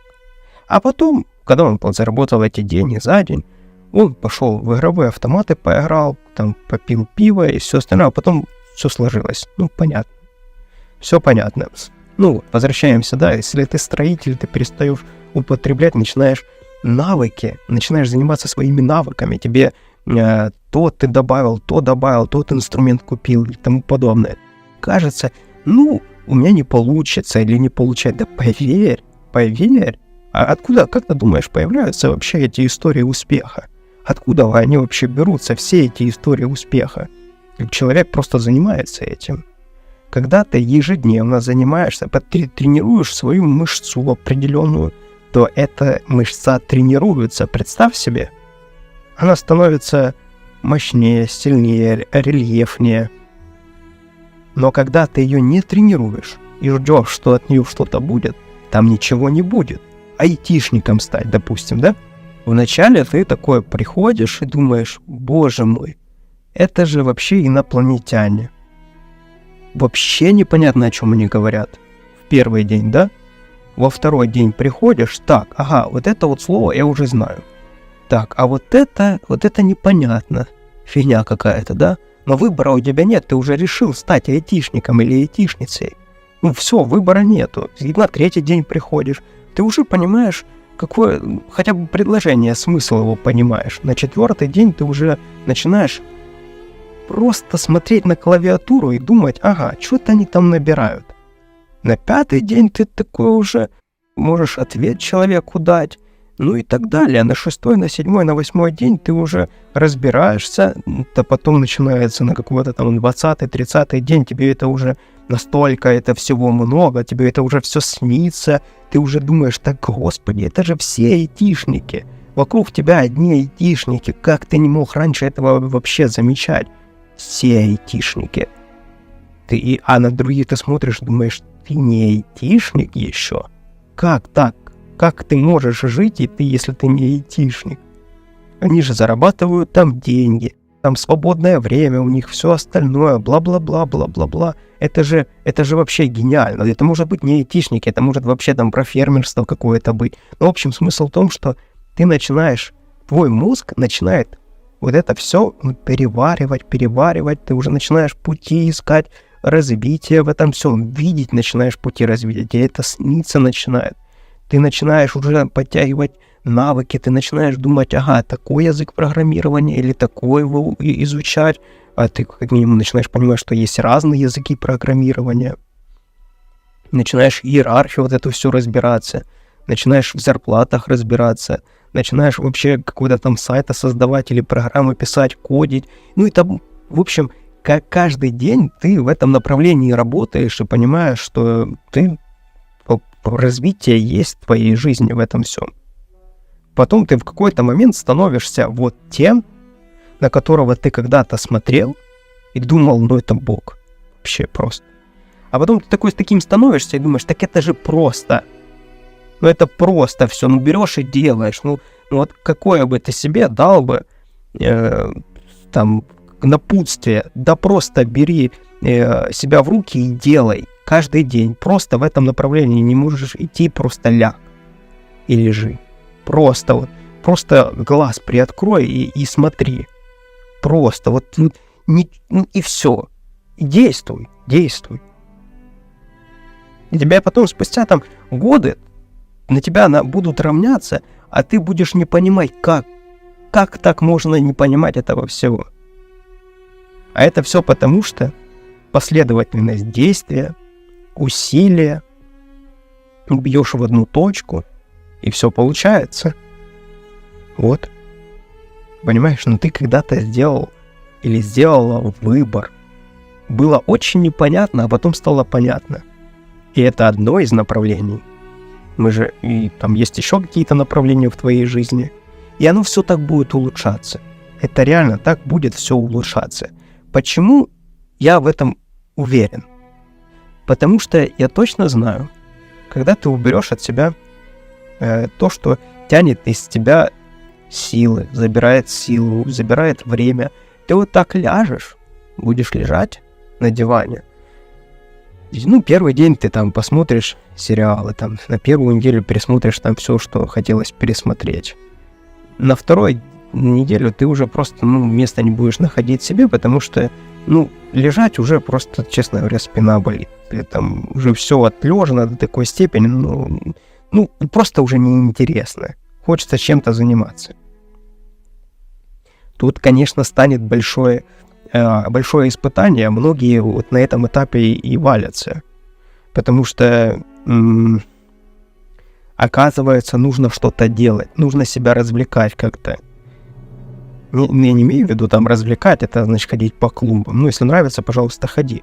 Я имею в виду чем-то заниматься. Заниматься, знаешь, чем нужно? Что не супер легкое, но и не оверсложное. Вот что-то посередине, тогда ты будешь кайфовать от этого. Если очень легкое, тебе будет скучно. Если оверсложное, ты даже не будешь знать, с какой стороны к этому подойти. А вот посерединочке, вот это вот то, что нужно. Вот это ты и усилия над собой предпринимаешь, и видишь результат этому, когда ты предпринял, напряг свои извилины, что-то реализовал, разобрался и разобралась, стало понятно, как это работает. Вот это вот навык приобретается так. Вот так ты начинаешь работать, начинает работать твой мозг. Но когда это либо супер низко, либо супер высоко, это не потянешь. Либо просто не высадишь, либо тоже не высадишь, потому что слишком сложно. А наступает момент, когда необходимо заниматься собой. Заниматься своей жизнью. Но опять же, это все в фундаменте, это ты все прописываешь. Потом, после фундамента, когда ты себе видение, это все прописалось, ты переходишь в челлендж 30 дней, где каждый день ты получаешь задания, выполняешь это задания. Простые. Для тебя могут вначале показаться это сложные, а когда ты каждый день это выполняешь, очень легко и просто. Начинаешь искать свои сильные стороны, начинаешь усиливать свои сильные стороны и опираться на эти свои сильные стороны. Начинаешь не улучшать свои слабые стороны, потому что там сосед умеет делать то-то, и поэтому я тоже буду там учиться делать то-то. Нет, ты начинаешь такой слышать себя. Такой вот этот твой внутренний голос, который вообще для меня шоком было, когда я понял, что мне до сих пор кажется, меня люди обманывают по поводу этого, когда говорят, у меня внутреннего голоса нету. Пришел к выводу, что это просто забит. Ты забит или забита до такой степени, что слышать себя это плохо. Нет, слышать себя это надо. Это не то, что там плохо или это надо, это должно быть. Это ты. Это твоя самоидентификация. Это ж возвращаясь к сильным сторонам. Усилять надо сильные стороны. Но чтобы что-то усилять, надо понять, что это такое. Что тебе нравится, что ты умеешь лучше всего делать. Рисовать никому не нужно. Тех-то много. Знаешь, в основном так это все говорится, когда спрашиваешь, что тебе нравится. Он говорит, мне нравится шить шапки. Так шей шапки. Их куча уже этих шапок шьются. Зачем мне эти шапки шить? Так ты как раз рынок ждет тебя. Начнешь первую шапку делать, не пойдет. Вторую шапку сделаешь, тоже не пойдет. Третью, может на 10-ю и получится. Так самое главное, что ты будешь кайфовать от этого. Ты вяжешь эту шапку или там шьешь, и ты кайфуешь от этого, потому что тебе это нравится. А потом ты еще, когда деньги за эту шапку получишь, боже мой, это же счастье. Это же счастье этим всем заниматься. Потом ты сайтик себе какой-то там соберешь, начнешь там, приклепаешь к этой шапке бренд свой, придумаешь, назовешь ее своей фамилией и начнешь делать шапки. И все будут говорить: господи, какие шапки классные ты делаешь, как же теперь хорошо мне от этой твоей шапки. И ты будешь от этого на 7-м небе от счастья. Потом думаешь: а что же можно еще? Носки можно еще. С носки начнешь делать, перчатки начнешь делать. И начнешь развивать свой бренд лично. Тебе многого не надо, я тебе открою секрет. Для того, чтобы зарабатывать достаточно, тебе многого не нужно. Тебе нужно просто найти свой продукт и найти то, чем тебе нравится заниматься. Ну, что тебе нравится заниматься? Я привел на примере там шитье шапок. Все что угодно сюда подставляй. Когда ты начнешь направлять в эту нишу, в это направление энергию, ты начнешь находить пути развития этому всему. Ты найдешь в этом рынке отсутствующие, там, недостающие какие-то продукты. В общем, ты найдешь со своей колокольни обязательно что-то такое уникальное. Это не так сложно. Это невозможно, неподъемно, когда ты этим не занимаешься. Но когда ты этим занимаешься, это абсолютно реально. Абсолютно реально. Это даже... Это, знаешь, как это не вопрос да или нет, это просто вопрос времени. Вопрос времени. Почему я об этом говорю? Да я такой же, понимаешь? Я через это все проходил, я через это все протаскивал людей, я прекрасно понимаю, как это все работает. Надо мной еще там шутили, что я зашоренный. Так это навык. Зашоренный имеется в виду, когда лошадка там на ипподроме бежит, и ей шоры надевают, и, значит, чтобы она видела только впереди и не видела, что там по сторонам. Ну, то есть, типа, в коридоре таком идешь, так это навык. Это навык, над которым я работаю всю жизнь. Когда я чем-то занимаюсь, я занимаюсь этим полностью. Вот как сейчас я с тобой общаюсь, и я не играю там во что-то, ни чем-то еще дополнительным занимаюсь, я конкретно общаюсь с тобой. Всего остального в моей жизни не существует. Есть только ты да я. Но я сейчас понимаю свои сильные стороны. Я понимаю, что то, о чем я говорю, мне это легко. И настолько легко, что я по-другому бы, если бы я жил, то я бы считал бы, что, раз это легко, так легко мне дается, то зачем на это вообще тратить свое время? Надо идти там, где сложно. Вот возвращаясь к началу видео, в начало нашего с тобой разговора, выбирать и самое сложное. Должен сейчас идти делать то, что вообще мне неестественно для меня, и тогда это будет норма. Так это норма, получается, в жизни. В жизни у нас происходит. Так живет большинство. Ты опираться должен не на сильные стороны там папы, мамы, дяди, тети, друзей, подружек, а на свои.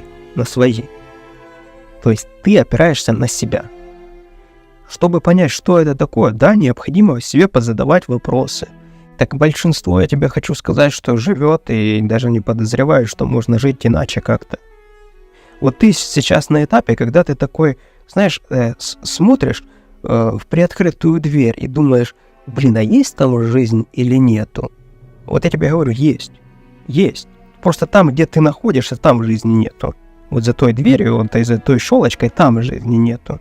А тут жизнь как раз-таки только начинается.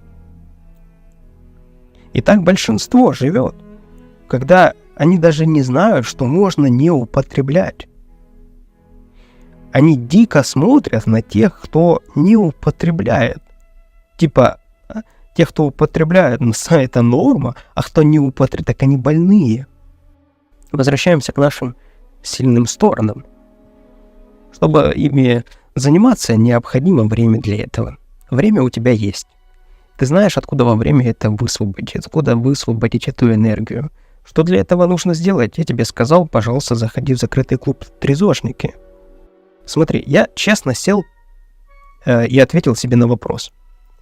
То, что я сейчас имею, то, что другим кажется тяжело, имею ли я право это все закрыть и забыть об этом? И не дать этому жизнь. Я посидел и честно себе ответил, что я не имею права. Хочу помочь еще сотни, там, тысячи, десяткам тысяч людей. Убрать от себя вот эту проблему, которая для меня была проблемой тогда.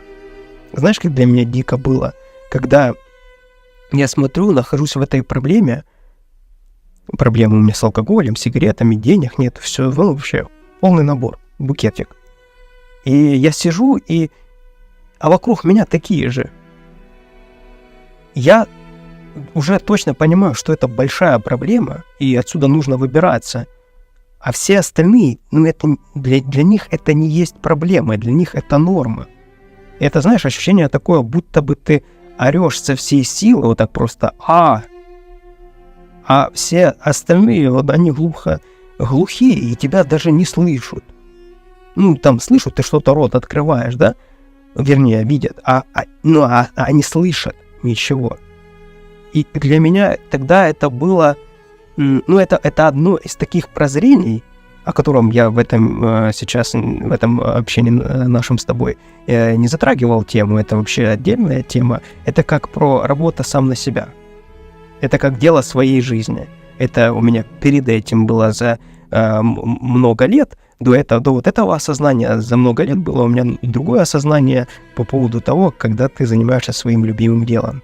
Просто на тот момент у меня про любимое дело, вот так вкратце расскажу, было так, что я вижу, что все занимаются нелюбимым делом, но основное свое время тратят на ту деятельность, которая им не приносит ни удовольствия, приносит одни разочарования, проблемы и немножко денег в итоге, что им позволяет обеспечить еле-еле семью и просто, чтобы осталось им на проезд, на пачку сигарет, обратно вернуться на эту же работу. Вот. И когда я понял, что норма это для меня это когда ты занимаешься любимым делом, то я понял, что, в общем, я про то, что чувства были одинаковые. Я потом начал заниматься любимым своим делом, и не одним, а ряд таких, но это отдельная история, я не сейчас, не в этом видео, потому что оно прям, очень долгое получится. Будет желание, пиши в комментариях, я обязательно об этом расскажу. Вообще у меня в планах сделать отдельный канал по финансам, и это не за горами, скажем так. Да, вот такое у меня было осознание по поводу вредных привычек. А оказалось спустя время, что действительно в этом есть большая проблема. И стоило мне, там, сколько... по сути, я сам с собой общался на протяжении года на Ютубе. Ну, примерно так, год-полтора. То есть какой-то отклик на Ютубе у меня получился где-то год-полтора. Вот я реально увидел, более-не-менее, что это действительно многих трогает. А спустя за 5 лет, вот уже более чем 5 лет, я просто, не то что в этом убедился, 1000 раз в этом убедился и понял, что это действительно большая проблема. И опять же понимаю, что я должен себе, не кому-то там, а должен себе дать путь для таких же, как я тогда, людей, которые хотят убрать от себя вредные привычки, стоят за дверью, смотрят в щелочку, в маленькой темной комнатке на огромнейший, прекраснейший мир. Я считаю, что я должен этим людям протянуть руку и дать возможность, не сделать за них, а дать возможность показать, что есть другая сторона этого всего, где это не сложно и не сквозь зубы, где ты не держишься, где ты наоборот, где ты получаешь наслаждение от того, что ты себя не травишь, где ты кайфуешь от этого, где каждая секунда, каждая минута, каждый час, каждый день, каждая неделя, каждый месяц, каждый год, он работает тебе в плюс. Он работает на тебя. Где та твоя жизнь — это опыт. Это не набор ошибок, и теперь с этим не знаешь, как это забыть. А это тот опыт, благодаря которому, опираясь на который в том числе, ты есть сегодняшний или сегодняшняя. Невозможно игнорировать и нельзя игнорировать тот предыдущий опыт. Иначе у тебя не получится ничего в дальнейшем. Люди стараются забыть о том, что было, будто бы этого всего не было, и то не ты, то ты, выполняя определенный набор действий, определенно действуя, то ты будешь получать определенные результаты. И ты знаешь, что нужно делать, чтобы не получать те результаты. Или наоборот, что делать. И тот предыдущий опыт тоже на тебя работает. Тоже на тебя работает. И тоже он в плюс. Как заработать 1 миллион? Да нужно сначала 1 миллион этот потерять. Понимаешь? Вот тогда ты точно поймешь, что работает, что не работает. Эти направления работают, приносят деньги. Это не работает. То, что работает, это попробуй найти. Но зато, когда ты находишь это, ты обязательно это найдешь. Если ты ищешь, делаешь попытки, то этот один работающий способ компенсирует все тысячи, сотни всех остальных. Я не то, что хочу тебе сказать, что это все возможно и это все реально. Убрать от себя вредные привычки и начать жизнь своей мечты. Почему я постоянно подчеркиваю жизнь своей мечты? Потому что не имеет смысла убрать от себя вредные привычки и жить жизнью не своей мечты. А ради чего? В чем смысл? Я другого пути не знаю, я не понимаю, зачем тогда? Зачем тогда? Ты высвобождаешь себя для того, чтобы в дальнейшем развиваться и жить своей жизнью именно твоей, не обществом навязанной, не родителями. Какие бы хорошие родители и общества не были, это их жизни. Это их жизнь. А твоя жизнь, она твоя. Тебе нужно заниматься своей жизнью. Себя укреплять. Давать себе возможности новые, открывать возможности для каких-то новых направлений, развитий, вкладывать в себя, сделать себе зубы, и заниматься спортом, ходить по врачам для того, чтобы провериться, нужно, не нужно, есть проблемы, нет проблемы и тому подобное. В себя вкладывать. Копейка, вложенная в тебя, она компенсируется в 1000 раз. 1000 раз. И только с вредными привычками копейка, вложенная в тебя, она тебе дает минус миллионы. Минус миллионы. Закрывая все возможные доступы к чему-то, оно тебе сразу открывает, закрывая доступы ко всему возможному, к хорошему чему-то, тебе открывается возможность только вступить в какое-то дерьмо. Возвращаясь к началу нашего видео, то подчеркиваю, то, во что ты веришь, то тебя и окружает. Ты можешь считать, что та действительность, которая есть, это все не то. Это на самом деле не действительность. Но тогда я тебе хочу сказать, у тебя проблемы. Потому что то, что та действительность, которая есть сейчас, реальность, это и есть реальность. Просто все остальное относительно этой реальности у тебя иллюзии. И чтобы не было этих иллюзий, пожалуйста, заходи в закрытый клуб и начинай заниматься своей жизнью. Начинай заниматься своей жизнью, прописывать себе фундамент, на который ты в дальнейшем будешь опираться. Проходить 30-дневный челлендж, спустя который ты сделаешь себе здоровье, начнешь понимать свои сильные стороны, начнешь понимать, чем ты хочешь заниматься, и кучу-кучу всех остальных еще таких мелких вещей позакрываешь, которые каждый раз раньше откладывались. И самое главное, ты получишь окружение себе в этом всем и пойдешь строить, заниматься своей жизнью. Я тебе не гарантирую, не могу я тебе гарантировать, что ты точно там что-то уберешь там от себя вредные привычки и все остальное. Но я точно тебе хочу сказать, что я точно тебе дам возможность сделать выбор. Ты точно станешь перед выбором возвращаться в предыдущую жизнь или оставаться и укрепляться в новой жизни. Это точно произойдет. Что точно еще произойдет? Точно произойдет, ты поймешь, вернее, я тебе дам возможность понять, что теперь твоя жизнь не будет прежней. И теперь каждая минута, каждая секунда работает на тебя. И чем лучше и качественнее ты будешь это чувствовать ежедневно, тем будет лучше. Теперь ты не будешь мучиться от того, что я там убрал от себя что-то плохое, хорошее, и теперь мне, и как будто бы там руку отрезали, и все, и теперь я страдаю от этого. Наоборот, ты поймешь, что ты убрал от себя дерьмо. Ты теперь понимаешь, что ты дерьмо больше не ешь.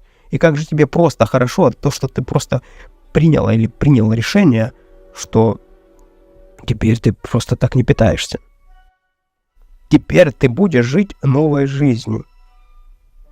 Это мотивация. Вот то, что я сейчас говорю, это мотивация, слова, но когда потом ты входишь в свою действительность, как там, допустим, сейчас ты промотивируешься, поймешь, да, это классно.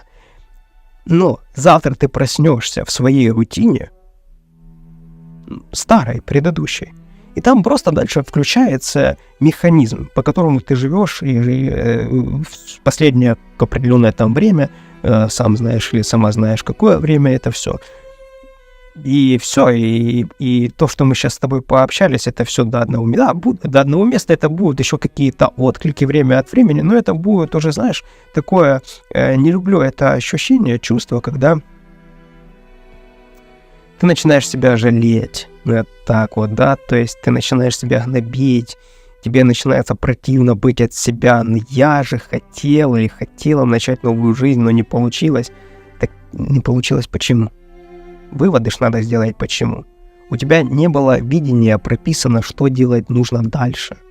Какой план действий, на что ты опираешься, где этот фундамент твой, ради чего все это. Почему я говорю начать там жить жизнью своей мечты. Это логичный шаг после того, когда ты убираешь от себя все плохое, ты высвобождаешь как и силы, так и энергию, которую нужно куда-то направлять. Не получится ту энергию, которую была там, просто с ней остаться один на один, она все равно найдет, где выйти ей. И в большинстве случаев просто она находит выход там же, где и находилась до этого выход. А жить жизнью своей мечты, это означает про пример айтишника, да, когда ты начинаешь, или про шапки те же самые, когда ты начинаешь направлять свою энергию как-то в определенное русло, контролируемое, и начинаешь получать от этого результат.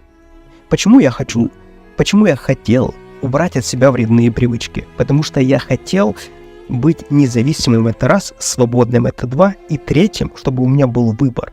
Сейчас у меня есть выбор вернуться туда, обратно, либо продолжать жить жизнь своей мечты. 3 этих пункта.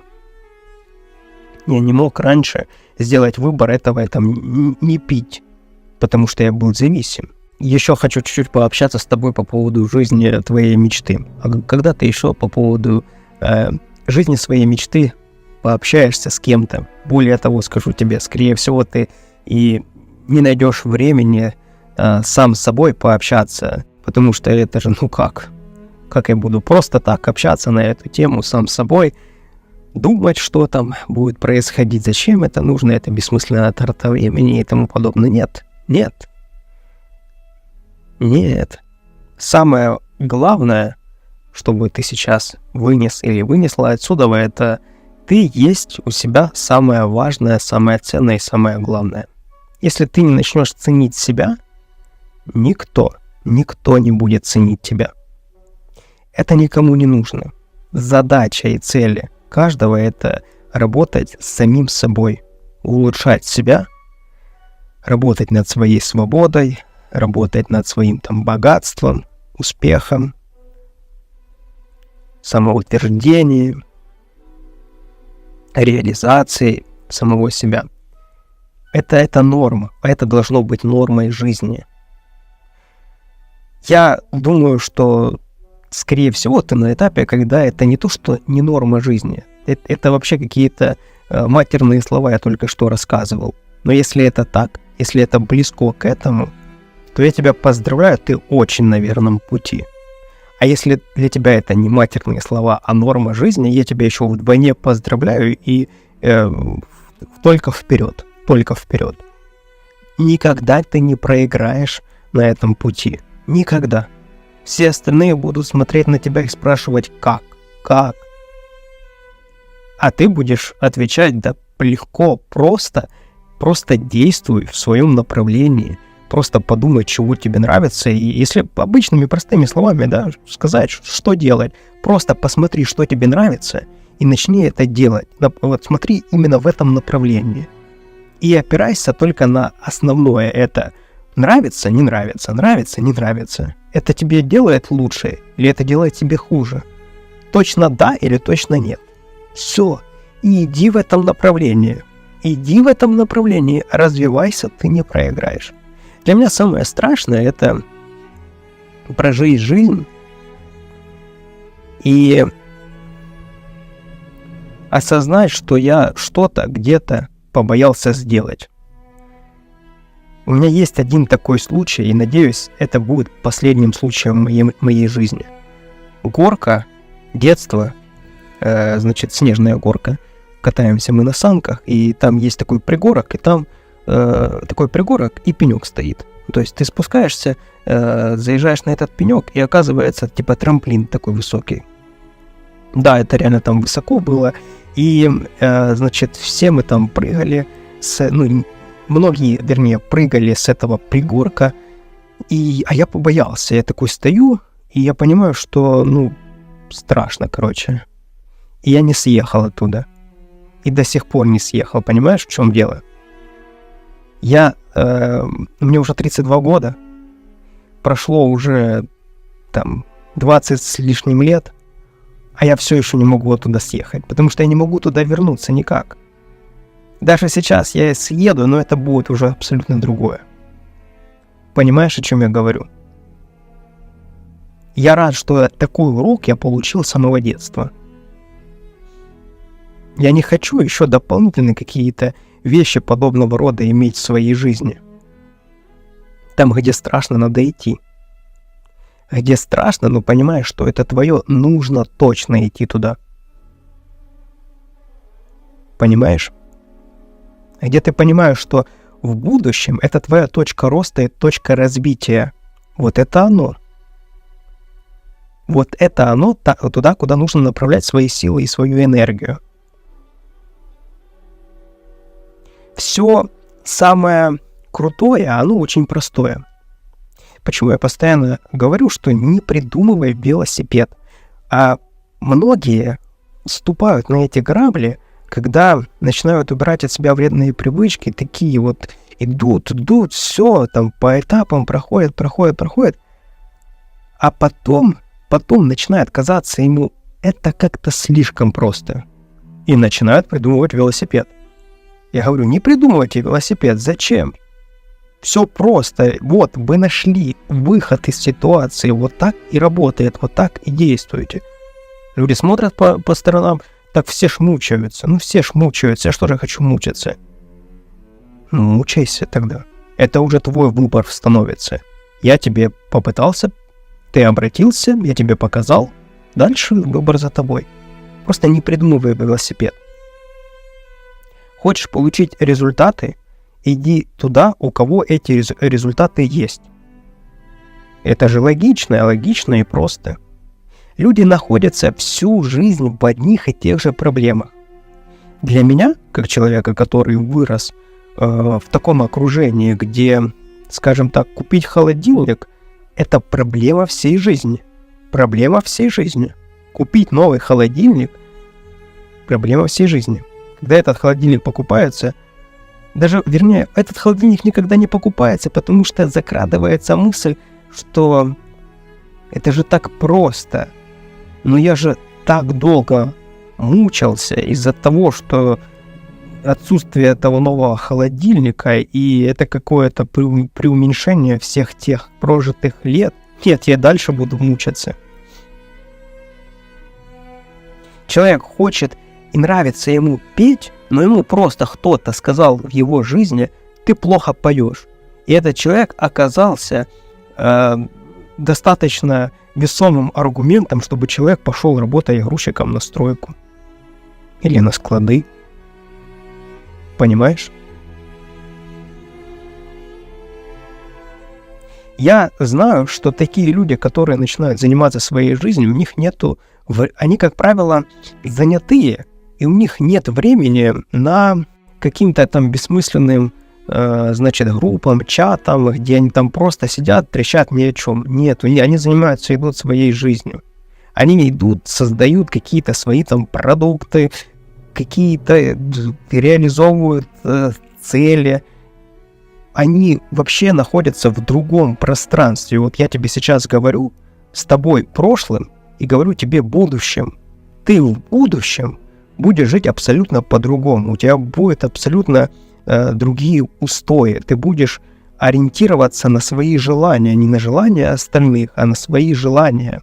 Не те желания, которые там выпить, покурить, которые тебя убивают, а те желания, которые долгосрочные, которые в долгосрочной перспективе дают тебе четкие, ясные бенефиты, которые тебя мотивируют к ежедневным действиям. Да, конечно, есть дни, когда хочется убить все вокруг себя и тому подобное, когда просто нервы не выдерживают, но так для этого эти состояния даются, чтобы почувствовать, послушать себя, а что не так?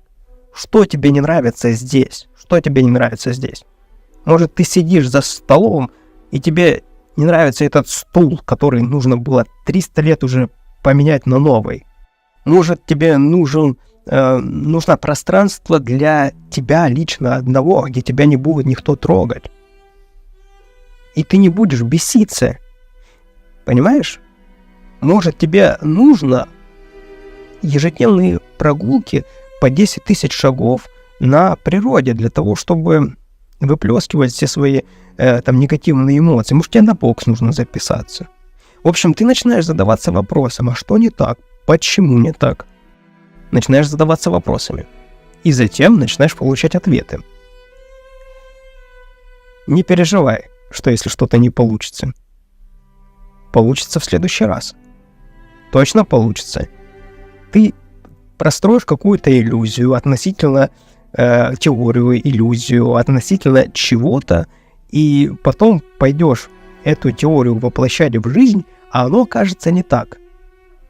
Что начинают в этот момент думать люди?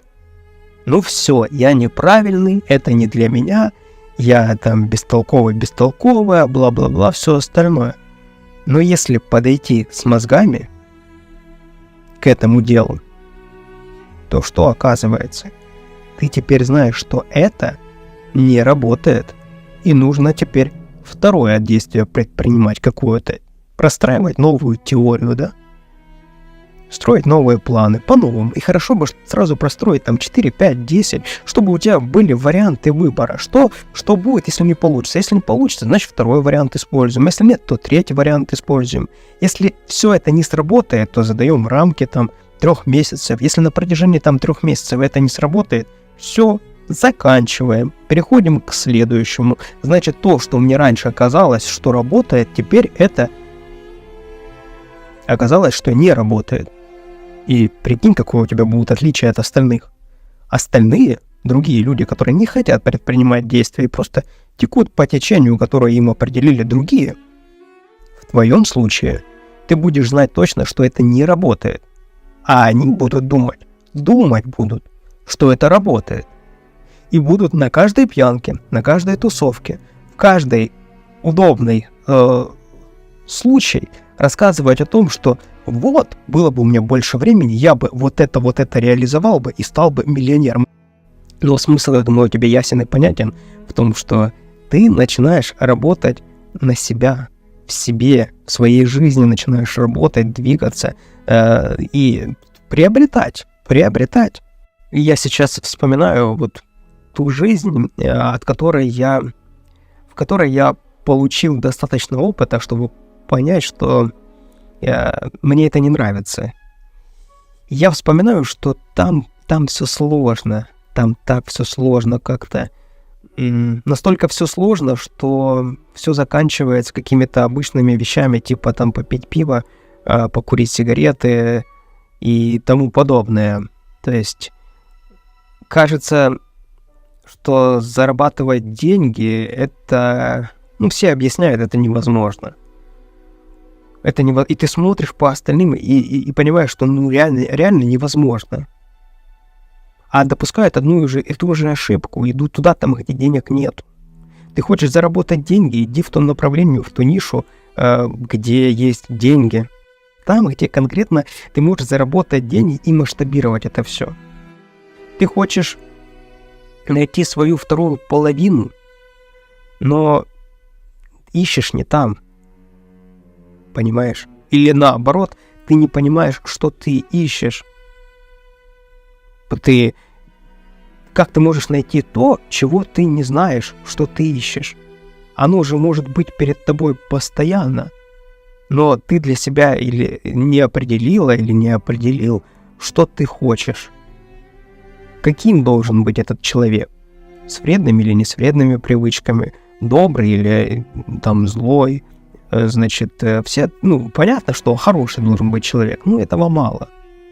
Этого мало. А более того, тебе хочу сказать, что когда ты нарисуешь картину вот этой второй своей половины, то задай себе вопрос, а ты соответствуешь вот этой второй половине своей будущей? Когда я себе нарисовал эту картинку, описал, я понял, что я не соответствую этой картинке. Я тогда начал работать над тем, чтобы соответствовать. И хочешь, тебе раскрою один секрет? Когда я начал этому соответствовать, и у меня была четкая картинка, что я хочу, какого человека я хочу видеть рядом с собой, о боги, этот человек появился. Прошло с тех пор где-то 5-6 лет. 5-6 лет. Много это или мало? Я знаю точно, это немного. Для того, чтобы найти того человека, с которым ты готов жизнь прожить до конца, это немного. Я ради такого человека был бы готов всю жизнь ждать, если бы мне не повезло встретить его раньше. А обратно возвращаемся. Что было в этой основе? Основа была видение того, чего я хотел. То, чего я хотел, да? А потом второе видение, кем я должен быть для того, чтобы соответствовать этому. Это меня пушило, это меня развивало. Я не хочу сказать, что это получилось у меня там быстро, там за 3 месяца, но я сказал, 5-6 лет мне для этого потребовалось. Для того, чтобы такой человек, которого я нарисовал себе, описал, для того, чтобы такому человеку я был интересен. Понимаешь, этот человек 5-6 лет тому назад мог и не быть тем, кого я описывал. Насколько все, как судьба складывается, да? Он мог не быть таким человеком. Но так судьба сложилась, что через 5-6 лет этот человек таким стал, и когда мы встретились, я понял, что это мое. И тогда я сделал все, чтобы оказаться с этим человеком вместе. И тогда я думал, что с Харькова я вообще никогда в жизни не перееду. Это для меня был самый лучший город в мире. А Киев это вообще, я был пару раз, и это было, для меня что-то, такое прям, тяжелое, стрёмное и тому подобное. Но вот я уже 9 лет живу в Киеве. Я считаю, что это прекрасное было мое решение. Это было как раз то решение, знаешь, когда это было страшно.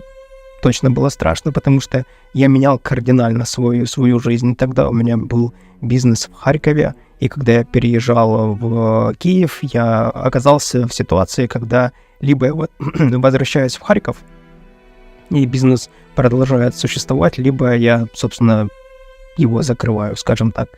Я принял тогда решение, что нет, бизнес я закрываю, и далее я продолжаю свою жизнь с любимой в Киеве. Привожу тебе просто примеры, понимаешь, на своем опыте. Мне это очень важно, чтобы ты понимал или понимала, что я не просто там пустословлю. Я вообще не люблю пустословить. Я не трогаю никогда те темы, в которых я не разбираюсь. Не трогаю. Потому что я понимаю, что я в этом ничего не понимаю. Я там слушаю тех людей, которые в этом разбираются. Если меня это прямо очень сильно пушит, мотивирует, то я начинаю там разбираться, и только потом я начинаю рассказывать. Вот так. Поэтому я привожу примеры со своей жизни специально для того, чтобы было понимание, как я мыслю, и я же понимаю, почему ты меня слушаешь, потому что ты хочешь получить мои результаты. Я тебе хочу сказать, что основное в этом всем — это образ мышления. Вот мы к чему подобрались. Это не действие там, первее не действие, а первее образ мысли. Образ мысли, который опирается на фундамент, которым ты руководствуешься. Не для каждого трезвость, не для каждого успех, не для каждого... Ну, что такое успех для меня? Давай тебе объясню. Успех — это когда то, что ты нарисовал, наметил себе, ты это способен превратить в жизнь. То, что начинает потом жить в твоей жизни, и ты способен ту картинку, которая находится внутри тебя, реализовать снаружи. Вот это для меня успех. И, конечно же, когда ты от этого получаешь удовольствие и истинное наслаждение. Когда ты каждый день проживаешь и понимаешь, что это твоя жизнь. Вот ты просыпаешься и спрашиваешь себя, это моя жизнь? Я так хочу? И ты отвечаешь себе, да или нет. Если нет, значит, надо что-то менять. Если да, значит, надо улучшать. Это же тут нету в этом всем, знаешь, такой точки, в которой ты приходишь, и все. Теперь я там прожил жизнь, или там пришел к чему-то, и теперь я понимаю, как это все работает, и дальше что-то там прострация, ничего не происходит и тому подобное. Нет. Нет. Просто ты становишься такой машиной продуктивности в своем направлении. Мы тут не соревнуемся. В своем направлении ты становишься такой машиной, за которой все остальные следуют и задаются вопросом «как это ты делаешь?» Ну, просто живу своей жизнью, делаю то, что мне нравится. Конкуренты на тебя смотрят и копируют твои действия, которые ты уже реализовал или реализовала, и спустя 3 месяца они только как копируют. А ты уже на этапе, когда у тебя там куча новых проектов в голове, и они просто всегда на там 30 ступеней позади тебя. Потому что ты живешь своей жизнью, а они пытаются жить твоей жизнью. Подходим к инстаграмам, к социальным сетям. Сноси нафиг. Они тебе не нужны, эти социальные сети. Думаешь, там, что-то это для тебя значит? Нет. Это, скорее всего, это только приносит тебе разочарование, перестаешь верить в себя.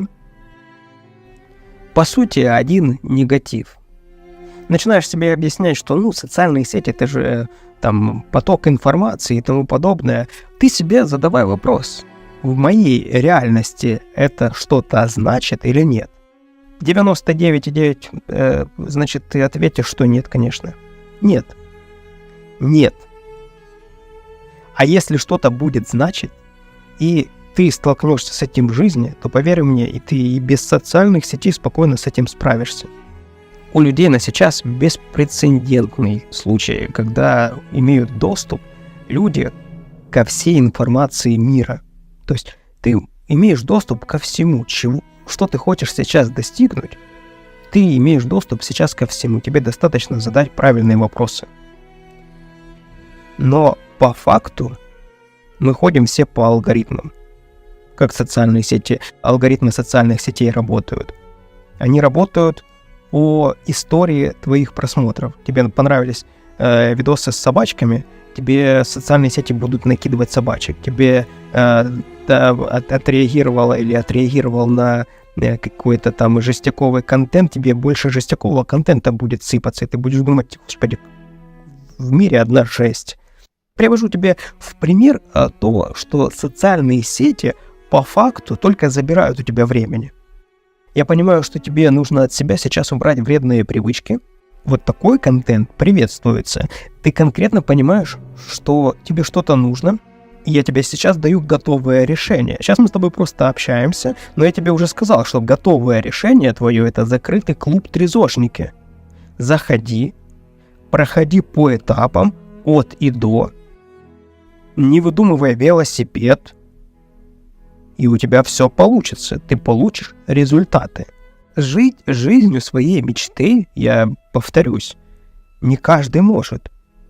И не каждому это нужно, к сожалению. Хотя я считаю, что это нужно каждому. Если каждый будет жить жизнь своей мечты, человечество от этого только выиграет. Понимаешь? Быть плохим — это легко. там не нужно над собой никаких усилий, потому что там все понятно. Это как наркотики, да, и сигареты, и алкоголь, это все легко. Это все легко употреблять. Но только нету там результатов позитивных. Я сейчас уже начинаю понемножку понимать, как капитал начинает работать на тебя. Ты вначале накапливаешь доллар за долларом, потом, когда ты пересекаешь критическую сумму определенную, то этот капитал начинает генерировать тебе достаточно денег для того, чтобы ты жил жизнью, в которой ты не нуждаешься деньгами, где у тебя все потребности закрыты. Коммуналка, продукты, вот я считаю, и тому подобное. Вот я для себя принял решение, что моя сейчас основная цель и задача выйти в режим, когда у меня будут все базовые потребности в финансовом плане закрыты. Закрыты путем капитала моего. Я сейчас работаю на капитал. Перед этим я понимал, что мне нужно для того, чтобы собрать капитал и не потерять его, мне необходимо убрать от себя вредные привычки. Я очень последователен в этом плане. Я до сих пор и дальше, и не то что до сих пор, я всю жизнь так планирую. Затем у меня в дальнейшем есть планы, которые буду в дальнейшем уже озвучивать. Но это все последовательно. Видишь, на протяжении 5 лет я последовательно иду к своей цели. Знаешь, у меня есть такая картинка в голове. Представь себе, слева летит там, с определенной скоростью, допустим, там, 1000 километров. Вторая ракета летит и со скоростью 800 километров. Смотрит на вот эту ракету, которая летит 1000 километров, и понимает, что ей нужно нагнать еще 200 километров, чтобы сравняться с ней. И для этого необходимо больше усилий приложить. Начинают прикладывать больше усилий и выравниваются. И потом они начинают там лететь с одной скоростью, и потом у этой ракеты, которая справа, ей хочется быстрее. И она начинает лететь еще быстрее, но в таком случае она теряет эту ракету слева, которую. И становится перед выбором. Либо ей спускаться вниз или скидывать скорость для того, чтобы они летели с одной скоростью, а тут еще оказывается, что левая ракета начинает еще скидывать скорость. Понимаешь? Это я про окружение. Я думаю, ты понял или поняла уже про аналогию с окружением. Тут ракета слева еще начинает скидывать, и тут перед логичным выбором становится ракета с правой стороны. Тут ей что делать? Ей либо отказываться от своей цели, к которой она стремится, и ориентироваться на вот эту вот ракету слева, на свое окружение, либо забить и идти заниматься своими делами. Вот надо забивать и идти заниматься своими делами. И дальше, собственно, идти и лететь там со своей скоростью, подтягиваясь уже к остальным, более там мощным, более сильным. И главное, чтобы это было по твоей траектории, по твоему пути. По вот такой аналогии в моей жизни очень много было таких людей. Я в какой-то момент держался за этих людей. Это, опять же, проблема про окружение. Люди, которые хотят убрать от себя вредные привычки, но боятся потерять окружение. Вот не бойся. Если ты выбираешь путь вот человека, который стремится к своей цели, это даже не потеря своего окружения. Это высвобождение места для новых людей в твоем окружении. На примере, знаешь, когда ты общаешься с одним человеком, и в какой-то момент перестаешь с ним общаться, тебе кажется, все, у тебя больше не будет на месте этого человека. А потом находится более, скажем так, качественный человек. Человек, с которым у тебя больше интересов пересекается. А вначале казалось, что если ты потеряешь вот этого человека, то все, на этом будет все. Та ситуация, в которой ты сейчас находишься, мне она известна. Я понимаю тебя полностью. Поверь мне, если бы я тебя не понимал, ты бы отключилась или отключился бы давным-давно от этого общения. Но если ты сейчас это слушаешь, значит, ты в правильном месте. Я тебя с этим поздравляю. В самом начале для меня мечта была, что я найду решение своей проблеме, найду решение. И тогда подобному себе, подобному мышлению, которое было у меня тогда, я дам план действий. План действий, как из того мышления попасть в этот образ мышления.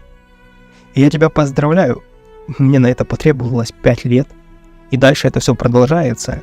Но сам путь этот весь, что нужно для этого конкретно сделать, мне это известно. Я это все оформил, структурировал в закрытом клубе «Трезожники». Это лучшая инвестиция в себя. Если бы я себе задавался вопросом вот тогда, вот типа, что мне нужно для того, чтобы решить свой вопрос, чтобы попасть в ту жизнь, о которой я мечтаю. И если бы мне попался бы вот этот видос, я бы сэкономил себе кучу времени. Это время, которое я тебе высвободил благодаря этому, отправляй это время работать на тебя в будущем, но уже в новых направлениях. Ты победишь. Вот эти все вредные привычки ты уберешь от себя. У тебя поменяется жизнь, наступит новая жизнь, о которой ты мечтаешь, над которой ты поработаешь обязательно. Но обязательно у тебя наступит такой момент, когда в какой-то отрасли, в каком-то направлении ты взломаешь код и поймешь, как это работает. И я тебе вот искренне рекомендую структурировать и оформить это, и передать этот опыт другим. Для того, чтобы другие в таком случае сэкономили свое время, вот те избранные, которые будут близки к тебе, они сэкономят свое время, они будут благодарны тебе, и они точно так же пойдут в какое-то новое направление, взломают там код и поделятся с остальными. И таким образом мы зациклим такую интересную, игру взаимовыручки, взаимопомощи, когда одни помогают другим, друг другу близкому по духу. Если ты сейчас пришел к выводу о том, что, убрать вредные привычки, это действительно просто. Я тебя хочу с этим поздравить и хочу тебя поддержать, собственно, своим продуктом, который создавался специально для тебя. Заходи, welcome. Я в очередной раз хочу тебе сказать, что это будет лучшая твоя инвестиция. Я точно буду поднимать цену входа, потому что порог входа с каждым годом будет повышаться. Будет все тяжелее попасть для того, чтобы логично отбирать лучших из лучших. Потому что мне важен внутренний настрой закрытого клуба.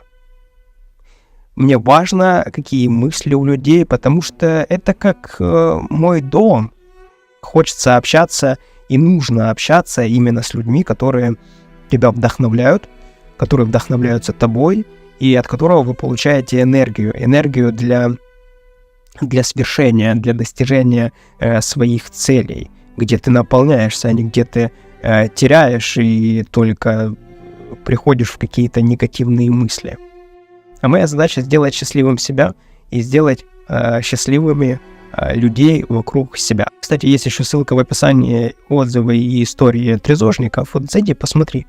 Я от этих историй вообще просто кайфую. Я понимаю, что я вот ради этого это все и делаю. Когда я вижу, когда человек спустя 300 дней, 150 дней, 2 года, 3 года пишет историю о том, как он убрал от себя вредные привычки. После этого я хочу еще больше делать в этом направлении. Хоть один человек поменяет свой вектор направления в своей жизни в лучшую сторону, реализует что-то, что создаст его жизнь мечты, все, да и ради этого это все.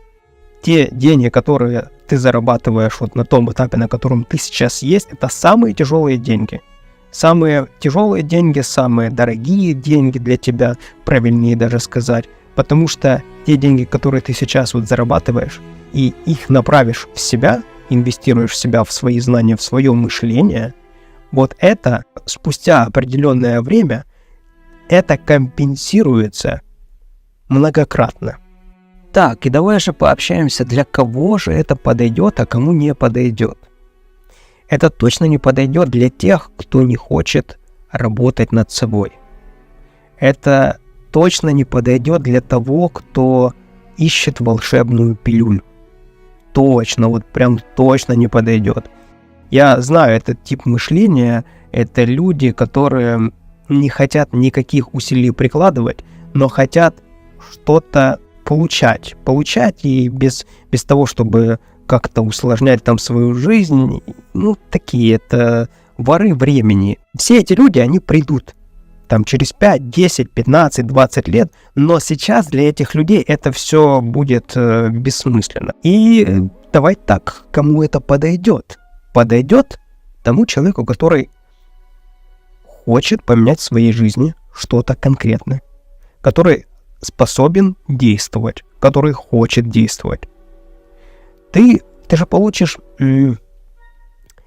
экономию времени твоего. То есть я тебе экономлю лет 5, 7, 10, а может и вообще в целом даю тебе возможность таким образом поменять свою жизнь. Может, уже такого случая и никогда и не будет. Разные ситуации бывают. Но это точно экономия времени. Это тот метод, который я сформировал для себя. Я же его на себе сначала сделал, все то, что сработало конкретно у меня.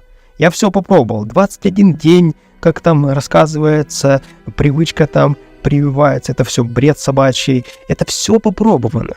Там все эти, куча всего перепробовано. Прежде чем у меня получилось убрать от себя вредные привычки, я прошел длинный путь, о чем я рассказываю все и на канале «Дневник утра». И, то есть, это выжимка конкретно то, что сработало. Конкретно то, что работает у меня.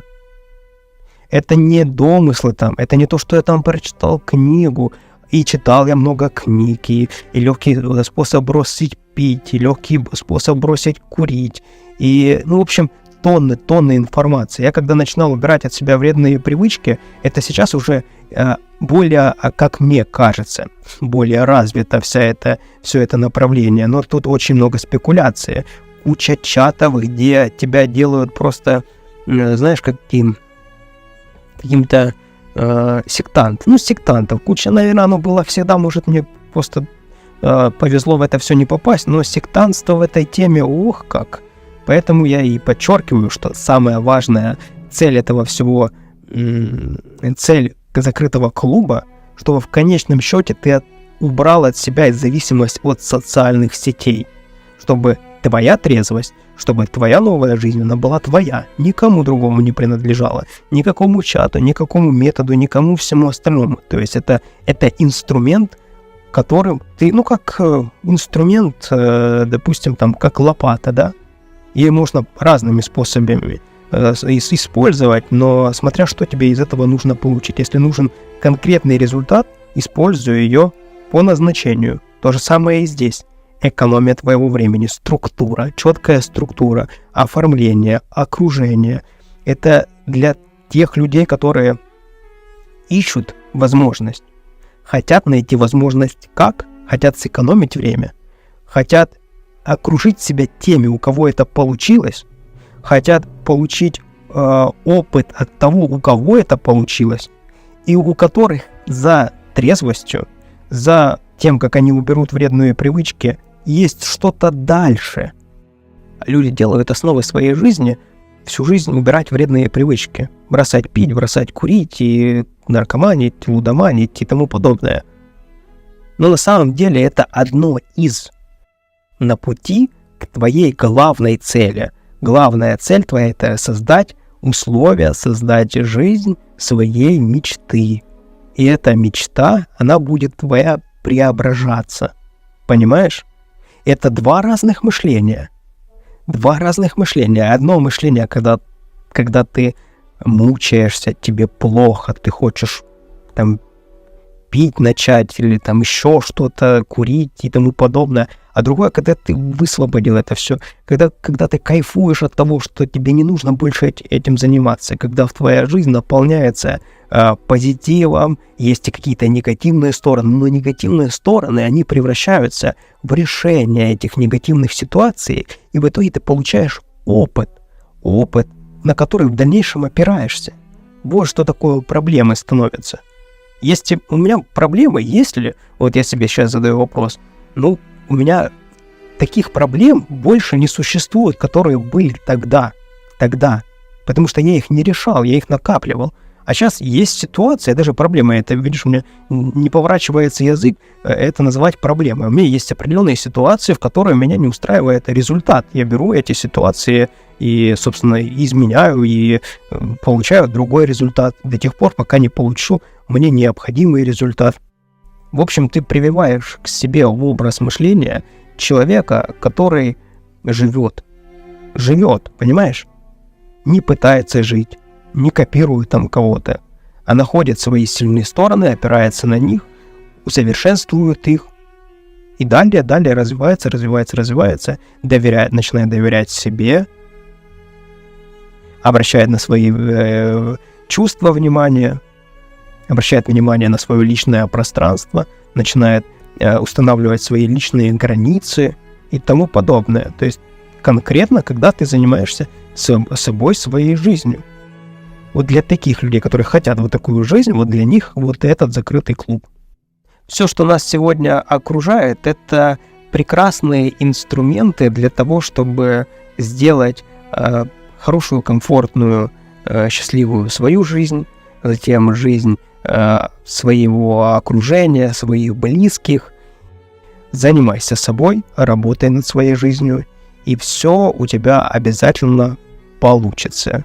На протяжении длительного периода я накапливал список вопросов, которыми люди задавались в комментариях или в нашем сообществе «Трезожники», и решил объединить все эти вопросы и сделать топ-10 вопросов, которыми люди интересуются в самом начале пути, когда они отказываются от вредных привычек. И я сейчас сформулировал такую топ-10, и сейчас хочу на эти вопросы ответить. Я напомню, что уже более 5 лет я как не употребляю алкоголь, не курю сигареты, рассчитался с долгами и, в общем, поубирал от себя те вредные привычки, которые конкретно меня ступорили.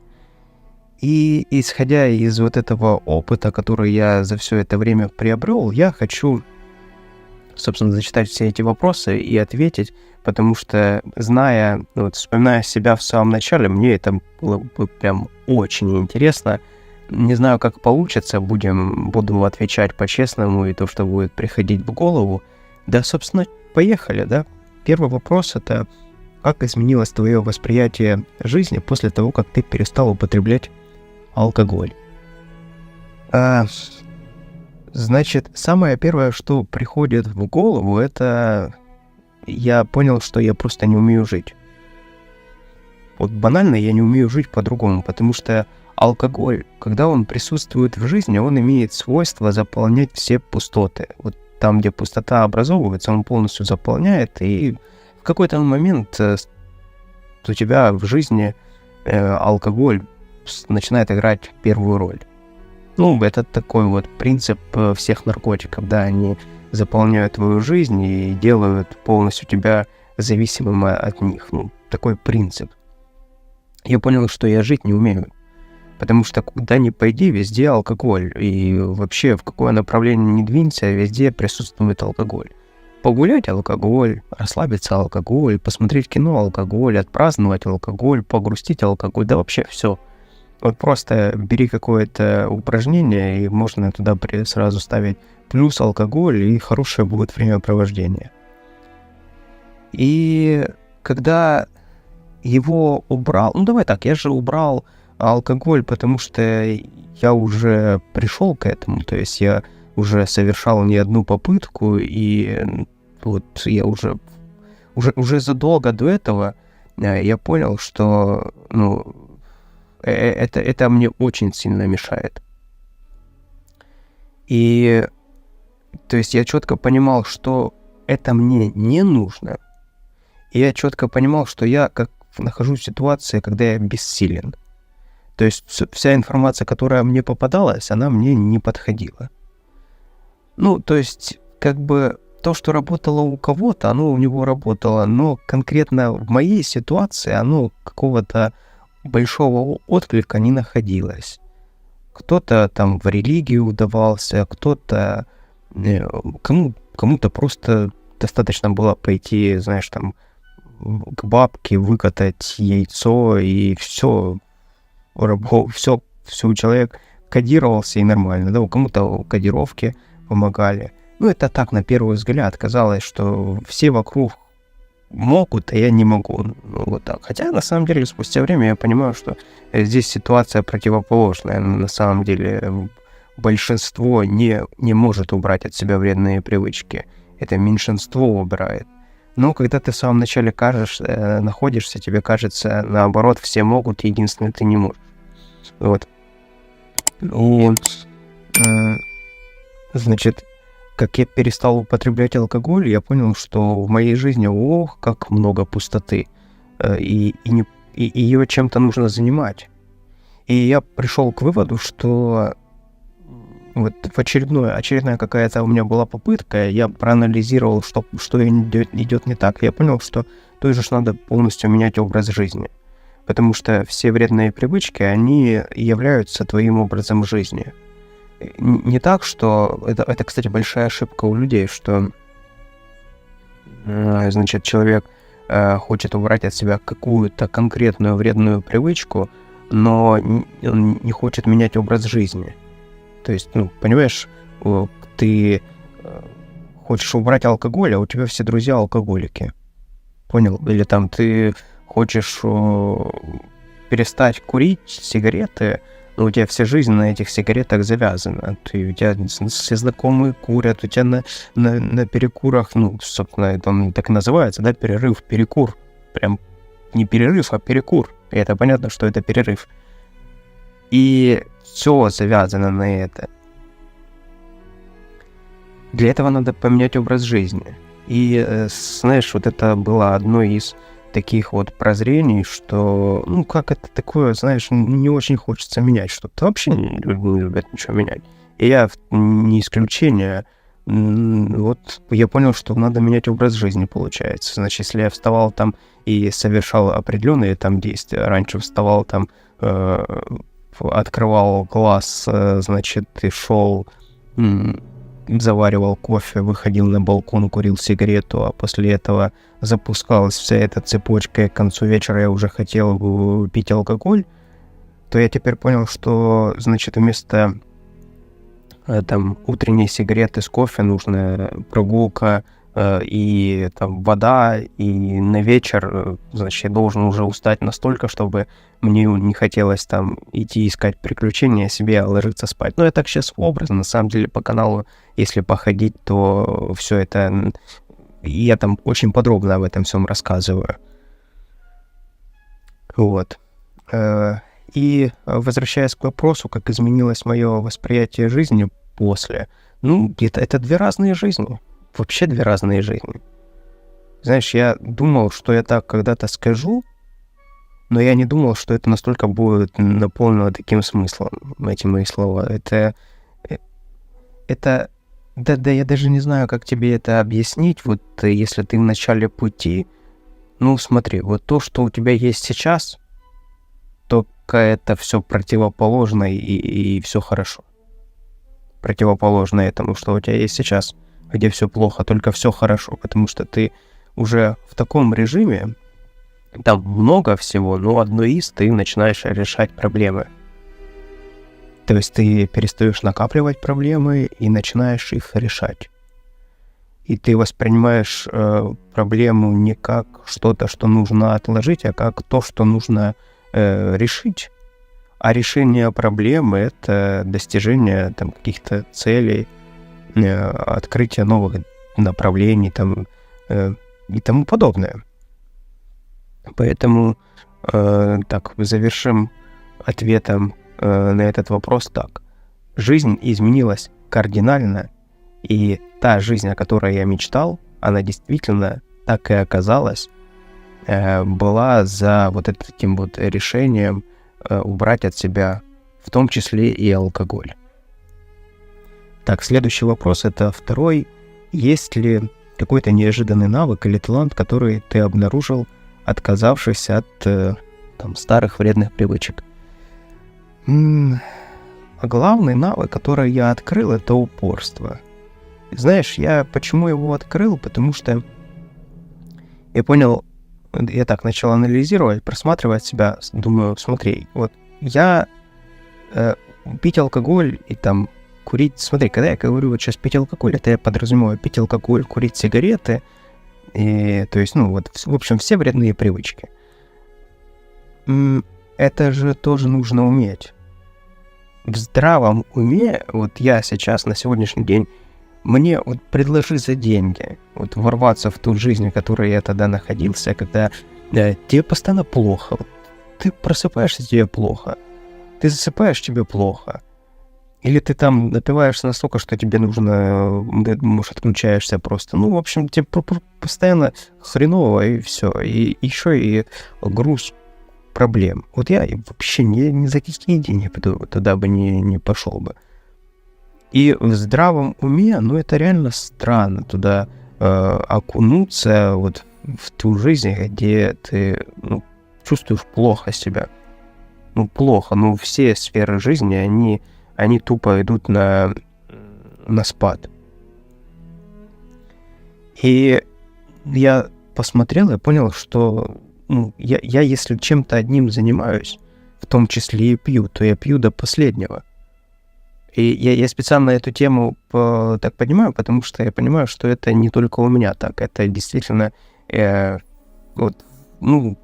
бы не сказал бы, что каждый первый, но достаточно много людей, которые употребляют вредные привычки, они в этом плане, они постоянные, да? И, значит, они обладают той силой. Я начал себя анализировать. Значит, я обладаю той силой, которую можно перенаправить в определенную сферу, которая мне тоже будет нравиться, и я там тоже буду постоянный. И вот, собственно, этот навык я и обнаружил. Я все свои силы, всю свою энергию я начал направлять вот в такие вот сферы, типа, например, как то, что можно целить этот YouTube-канал «Дневник утра». То есть это одно из направлений, которым я начал заниматься благодаря тому, что у меня высвободилась энергия. Постоянно я там на протяжении года ежедневно выкладывал, пока видел для себя смысл, ежедневно выкладывал видео. Вот. И, собственно, точно так же, я помню, были прорывы в бизнесе, там, в отношениях, открыл новые сферы для себя. И вот это вот постоянство, я понял, что это действительно это то, чего мне не хватало, то, из-за чего, собственно, я и решил убрать от себя вредные привычки. Знаешь, как у меня было до этого? Я собственно, продуктивный мог быть один день. Затем, вот так это происходило, я сегодня продуктивный, к вечеру я думаю, вау, класс, я столько всего добился, столько всего сделал, вечером я там начал, заканчивалось у меня там пивом, допустим. И все завершалось тем, что там уже какие-то там 4, 5, 6 банок, и на следующий день мне очень плохо, я, этот следующий день полностью выпадал. И, значит, вот этот день выпадает. Еще на следующий день я вот более-менее прихожу в себя, и продуктивным снова я становлюсь вот уже после этих 2 дней. То есть так-то взять, получается, что раз в 3-4 дня я был продуктивный. И все вот эти достижения, которые происходили у меня в этот день, они нивелировались вот этими следующими днями.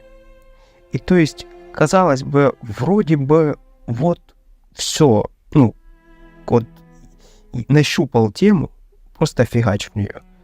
Но нет, вот что-то такое происходило, когда вот прям очень важное было, что там нужно было сделать на следующий день, а я там не мог, потому что мне было плохо, или я там просыпал, или еще что-то. Это вот я тебе так просто один из примеров привожу, когда что мне я не мог быть стабильным. Вот и из-за этого я очень сильно хотел убрать от себя вредные привычки, чтобы войти в режим стабильности. Пусть это будет не такой день, я потом уже пришел, вот как раз если за сегодняшний день взять, то сейчас я понимаю, что это нормально быть не каждый день продуктивным.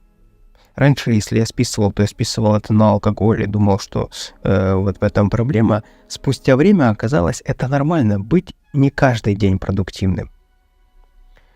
Сейчас это больше, сейчас это точно выровнялось. То есть я продуктивный каждый день, но настолько, чтобы быть продуктивным каждый день. Понимаешь, о чем я говорю? То есть я имею в виду, что я сегодня сделаю достаточно намного больше, чем я делал тогда раньше, но я не исчерпаю все свои силы и всю свою энергию, чтобы не подходить к этому делу там 2-3 дня вот, или там еще какой-то период. Я понял, что вот для себя понял, что идеально заканчивать рабочий процесс свой, вот немножко оставаться голодным в этом плане. Вот это вот в идеале, чтобы прямо на следующий день хотелось вернуться опять к этому делу. Да, бывают процессы, проекты, когда чем-то занимаешься и просто себя уже, ну, знаешь, прям иссякаешься полностью здесь, когда на каком-то деле ты, ну, в общем, как это, выгораешь, да, вот это слово выгорание начинается, вот. Но потом день достаточно просто отвлечься от этой сферы, и нормально, все, ты можешь уже работать продуктивным. Я себя, кстати, частенько одёргиваю о том, чтобы давать себе отдохнуть, потому что вот если раньше вынужденно я отдыхал, скажем так, да, отходил, не отдыхал, а отходил, то когда я убрал вредные привычки, то вот этого вынужденного, оно уже нету. Ну, то есть ты разве что можешь очень сильно заболеть. Я, по-моему, только коронавирусом болел, и все вот так вот прям, чтобы плохо было, ну, прям так не было. Но тут другая проблема появляется, что нужно четко давать себе, если хочешь продуктивно работать и с ясной головой, то необходимы выходные. С этим вот у меня, ну, не то что прям проблемы, я на это просто смотрю. Я понимаю, так, ага, мыслишки уже полезли такие, что не хочется там этим всем заниматься, нету никакого креатива, интереса. Все, вот я понимаю, я уже подвыгорел, вот, или начинаю на пути выгорания, и все, необходимо дать себе отдохнуть, потому что это тоже вот одна из таких проблем у людей, которые убирают от себя вредные привычки, они становятся сразу сверхчеловеками. Я вот там в трезожниках я говорю, что остановись, дай себе отдохнуть. Ты подожди, если ты убираешь сейчас от себя, вместе все сразу, можно убирать только алкоголь, сигареты, наркотики. Но там правильное питание, подожди, постепенно. Вот ты лучше, если хочешь там перейти на правильное питание, лучше завтра там добавь какой-то ингредиент один, или там, не знаю, знаешь, если ты там питался до этого колой и чипсами, то не надо сразу переходить тупо на ПП. Ты сломаешься, у тебя просто, ты не дашь себе выхода. А такие штуки, это надо делать в удовольствие. Когда ты получаешь от этого реально какой-то профит для себя, и ты это ощущаешь.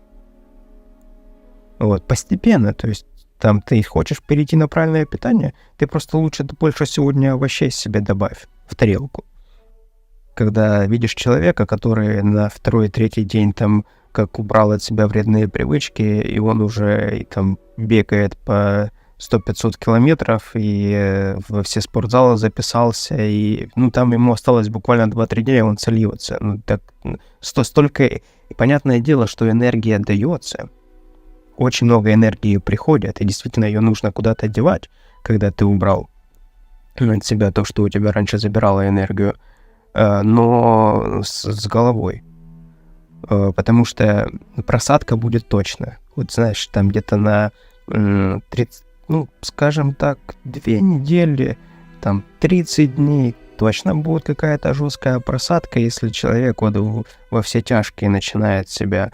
То есть, представь, у тебя раньше до этого чем-то заниматься нету энергии, а тут ты все поубирал, от тебя алкоголь, сигареты, наркотики, у тебя столько энергии, ты просто сидеть на одном месте не можешь и думаешь, как я вообще до этого почему я вообще этим раньше не занимался, а вот конкретно этим. Я, кстати, в трезожниках сделал прям 30 дней 30 дней трезожника, где каждый день вот по одному делу добавляется у тебя, и ты постепенно это делаешь, не так, чтобы во все тяжкие, а постепенно, потихонечку. И все получается, и тогда действительно твой новый образ жизни, он формируется так, что ты кайфуешь от этого. Я против того, чтобы человек убирал от себя вредные привычки и жалел об этом, или думал, что он убирает от себя что-то реально хорошее, и поэтому ему хочется обратно это вернуть. Нет, надо наслаждаться.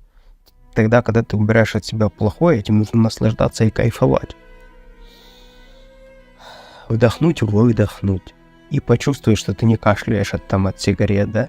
И проснуться утром и почувствовать, что ты действительно у тебя голова не болит. Да, у тебя может болеть голова и в обычной жизни. Обычная жизнь, это я называю, когда у тебя нет вредных привычек, вот таких, как алкоголь, сигареты, наркотики. Вот в обычной жизни ты просыпаешься, да, может болеть голова. Но она быстро проходит, или ты понимаешь источник этого, заболел, вчера перетрудился или еще что-то. Это такие единичные случаи. Вот, поэтому во все тяжкие ни в коем случае нельзя врываться, потому что это просто вопрос времени, когда ты сольешься. Человек входит в такой режим, когда, забывает о том, что он человек. Понимаешь, что ему надо, он сразу туда и правильное питание, и тренировки, и спортзалы, и пробежки, и ранний подъем. Все, и это же та жизнь, о которой, если к ней прийти постепенно, по чуть-чуть, да, ты будешь от нее реально кайфовать, это будет твой выбор, и твой организм будет к этому готов. А когда у тебя до этого 20-15 лет было все, что хочешь, и в один момент ты хочешь поменяться, то подожди, стоп, потому что у тебя еще начнутся вылазить болячки, потому что алкоголь, сигареты, наркотики скрывают столько у тебя букетов. Поверь. И люди сразу, знаешь, это первое, что происходит. Вот я столько лет пил, курил, было все нормально, а тут бросил, и полезли болячки. Так ты же их... ты же забивал их, ты же их не слышал. И знаешь, в трезожниках есть один из дней, когда нужно записаться к стоматологу пойти, потому что, как правило, те люди, которые употребляющие, они не следят за полостью рта. А потом, когда сходят раз к стоматологу, и так несложно этим всем заниматься, оказывается, когда ты этим всем занимаешься. В общем, возвращаемся к вопросу. По поводу своего навыка. Я убирал от себя вредные привычки, осознанно шел к тому, чтобы прийти к постоянству. Вот я сейчас к этому постоянству пришел. Я в моменте. Уже, конечно, сейчас я достиг, считаю, что больше, намного продуктивнее, чем был в те лучшие дни, как было раньше, когда я считал, что я продуктивный. Только это я сейчас ввел в стабильность. Когда я стабильно, ежедневно выполняю определенные действия, и я получаю точно результат. Да, есть эмоциональные просадки, когда, я понимаю, я начинаю в себе разбираться, я понимаю, откуда они берутся, потому что где-то сверх ожидания я построил. Вообще, я стараюсь сейчас делать так, чтобы не строить свою жизнь на ожиданиях. Ожидания, они вообще разрушают меня лично. И тебе не рекомендую на самом деле строить свою жизнь на ожиданиях. Также люди, которые в начале пути, когда убирают от себя вредные привычки, они ломаются, потому что они строят сверхожидания. Понимаешь? Они ждут, когда я перестану хотеть, когда я перестану когда я...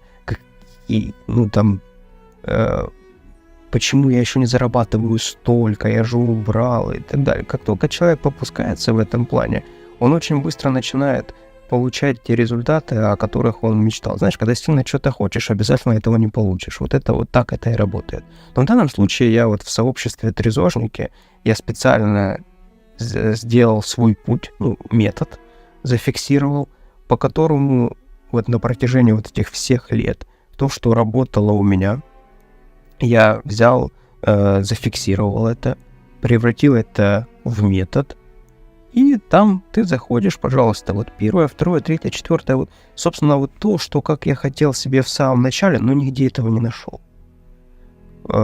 И еще 5 лет тому назад, буквально на просторах Ютуба, единицы были. То, что конкретно я хотел, я не нашел. И это меня поначалу очень сильно сбивало, потому что вначале я себе не доверял. Я пришел к выводу потом, что по факту нужно формировать свой метод. Вот ты сейчас слушаешь меня. Вот я тебе искренне рекомендую вступить в трезожника для того, чтобы получить вот эту методологию. Путь. Чтобы ты понял, вот так это работает. Я его простроил таким образом, чтобы, исходя из этого метода, ты пришел к своему методу. Потому что, собственно, оно все строится на базе. Тут ничего нету сверхъестественного, все строится на базе, и я не выстраиваю так, чтобы сделать тебя зависимым от этой методологии, потому что вообще по факту я все строю так, чтобы ты в общей сложности отказался и от сообщества трезожника, и вообще перестал быть зависимой от сообщества и социальных сетей, если, конечно, ты этого хочешь. Так, третье. Это какие изменения в твоей повседневной жизни стали наиболее заметными после отказа от алкоголя и сигарет? Какие изменения в твоей повседневной жизни стали наиболее заметными? Плохо перестало быть, понимаешь? Вот это точно. Просто перестало быть плохо. Никто не поймет этого, если ты независимый. Вот если ты зависимый, ты это поймешь. Просто когда хорошо, представляешь? Вот и сегодня хорошо, и завтра хорошо, и послезавтра, и месяц проходит хорошо, год проходит хорошо, 2, 3, и тебе хорошо. И вначале это очень пугает, потому что ты думаешь, если сейчас хорошо, значит будет плохо, а плохо не становится. Физически, морально. Понятно, разные ситуации бывают в жизни, когда там что-то происходит такое, на что мы не в состоянии повлиять. Но ты это и переживаешь абсолютно по-другому. По-другому. Типа, люди курят сигареты, чтобы успокоиться, так наоборот. Все ж наоборот работает. Человек более спокойный без сигарет. Кофе ж я еще убрал, я забыл об этом. Это вот конкретно я же говорю, что мои вредные привычки, в моем случае это было сигареты, кофе, алкоголь. Вот. Потому что, собственно, там травка — это уже более серьезные наркотики, чем травка, алкоголь там и сигареты. Это все наркотики, понятное дело, давайте уже к словам не будем привязываться. Травка была в моей жизни только под алкоголем. Все, так-то я уверен, что мне в этом случае повезло, что я не испытывал от этого никакого удовольствия. Для себя, наоборот, мне становилось жутко, как-то страшно и тому подобное. Еще, долги, ты рассчитываешься с долгами. Знаешь, это то ключевое, что вот прям для меня было важно, потому что я вырос в семье, в которой денег не было никогда. Да и есть не было никогда. Вот. В общем, очень бедно жили, и, думаю, даже не жили, это такое было выживание больше. И долги, постоянно долги, то есть вот то, что было у меня в детстве, и знаешь, если так вспомнить, то это постоянно долги. Там должны, там звонки постоянные, там, знаешь, был период, я помню четко такой, когда стационарный телефон дома, это еще мобильных телефонов не было, или если они были, то это была большая редкость, то, значит, телефон постоянно звонил, и на ночь его, чтобы он не трезвонил, его просто, трубку снимали, ложили на подушку, ну, просто чтобы не могли дозвониться люди. Вот, и долги были постоянно. То есть долги для меня это, ну, скажем так, норма. И я понял, что, ну, типа, долги это плохо для меня. В них у меня уже нет нужды. Ну, там, 6 лет назад, 7 лет назад, да, не было нужды, а я все еще мыслил с точки зрения долгов. Ну, знаешь, как это. То есть сначала мы все тратим, а потом тратим еще больше. Ну, и я понял, что как-то это невыносимо, потому что ты там бизнес нормально не можешь построить, потому что ты залазишь в долги к партнеру, а когда ты должен там партнеру, то ты не можешь в определенных там ситуациях как-то где-то настоять на чем-то или там проявить свою какую-то позицию, потому что чувствуешь себя виноватым, должным. Ну вот долги, они, в общем, долги, опять же, это такая большая история, и я считаю, что долги, они напрямую связаны с алкоголем, с вредными привычками. Это все те же вредные привычки. Вот. Безденежье и тому подобное. Безденежье в моем случае там было не потому, что нету заработка, а просто не умеешь управлять финансами, вот поэтому. Вот, и, значит, я с долгами рассчитался где-то, ну, как вроде бы в первый год я уже рассчитался со всеми долгами, которые мне казались тогда в самом начале просто неподъемными.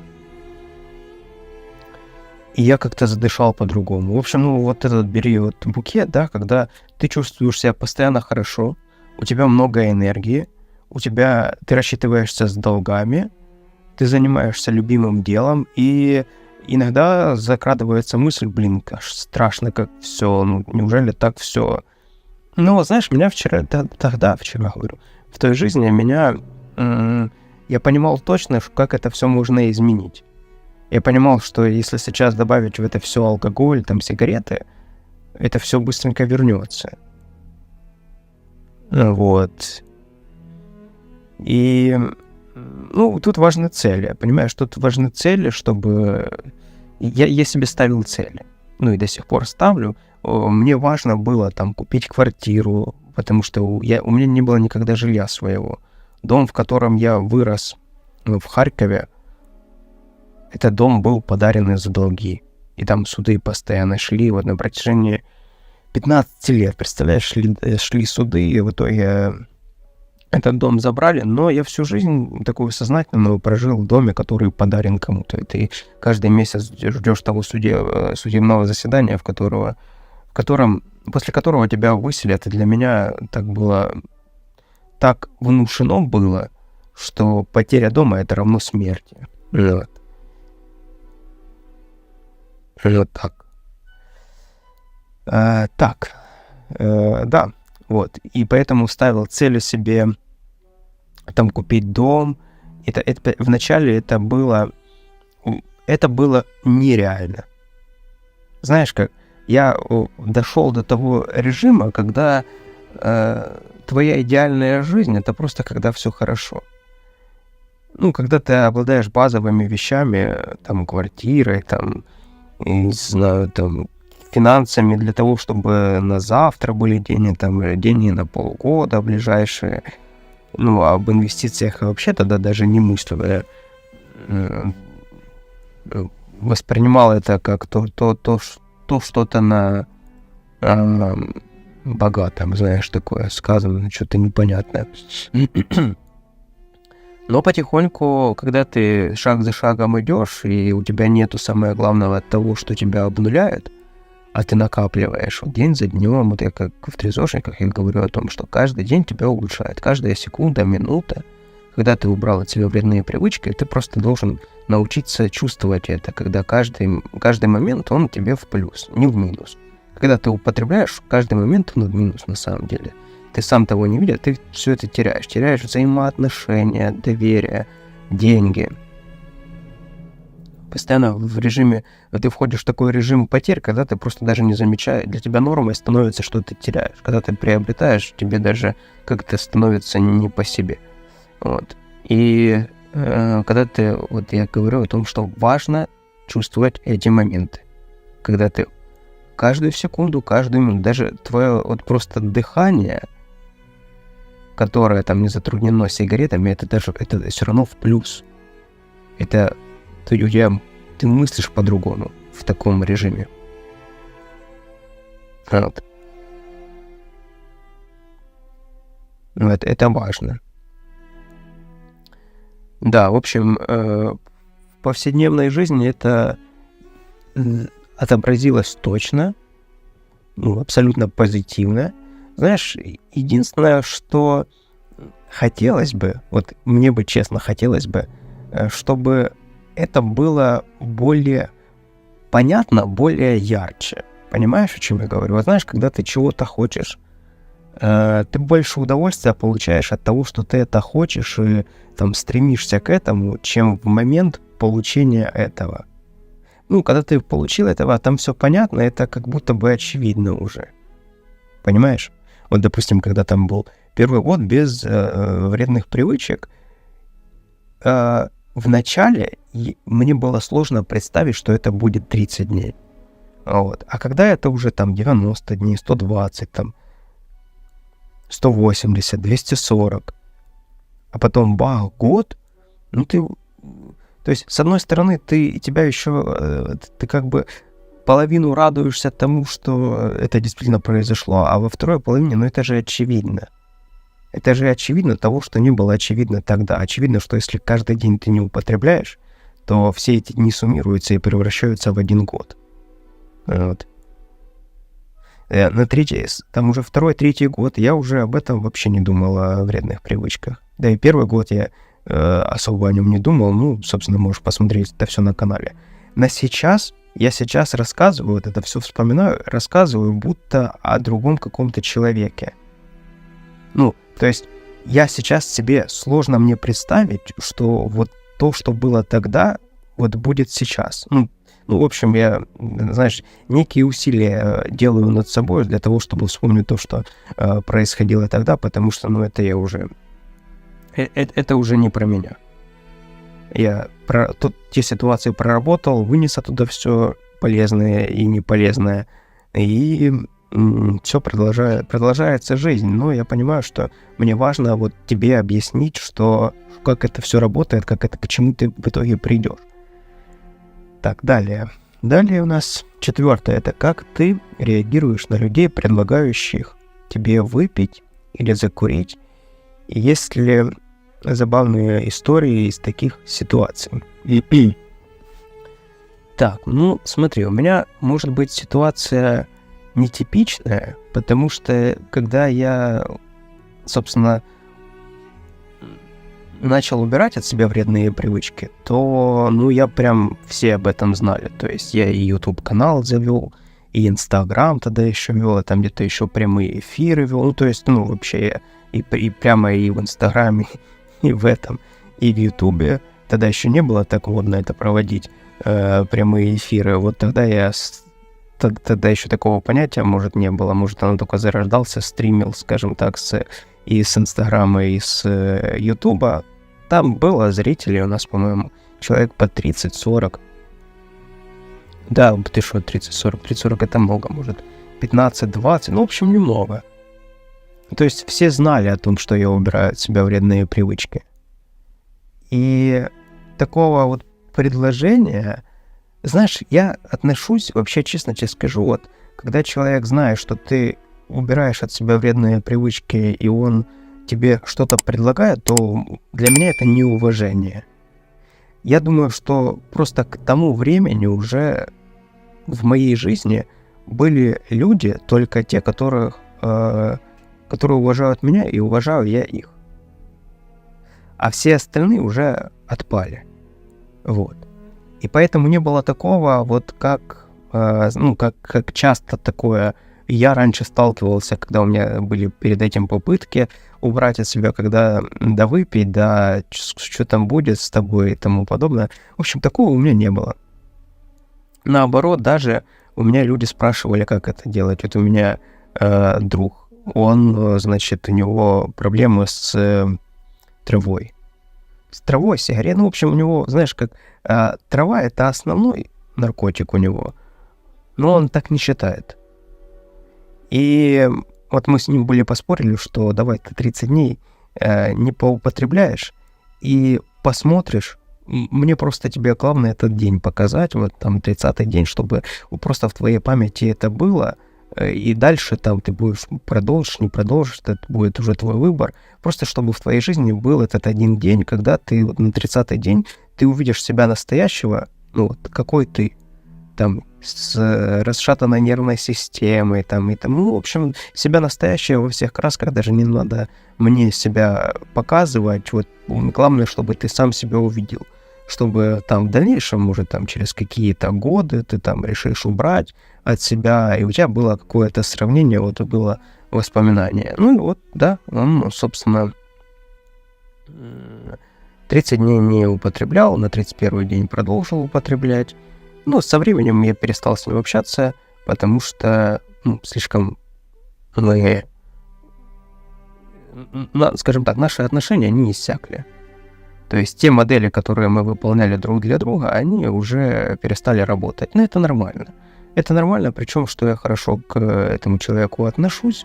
Но вот так, да, это даже, видишь, я немножко затронул тему окружения, даже там самый близкий какой-то друг.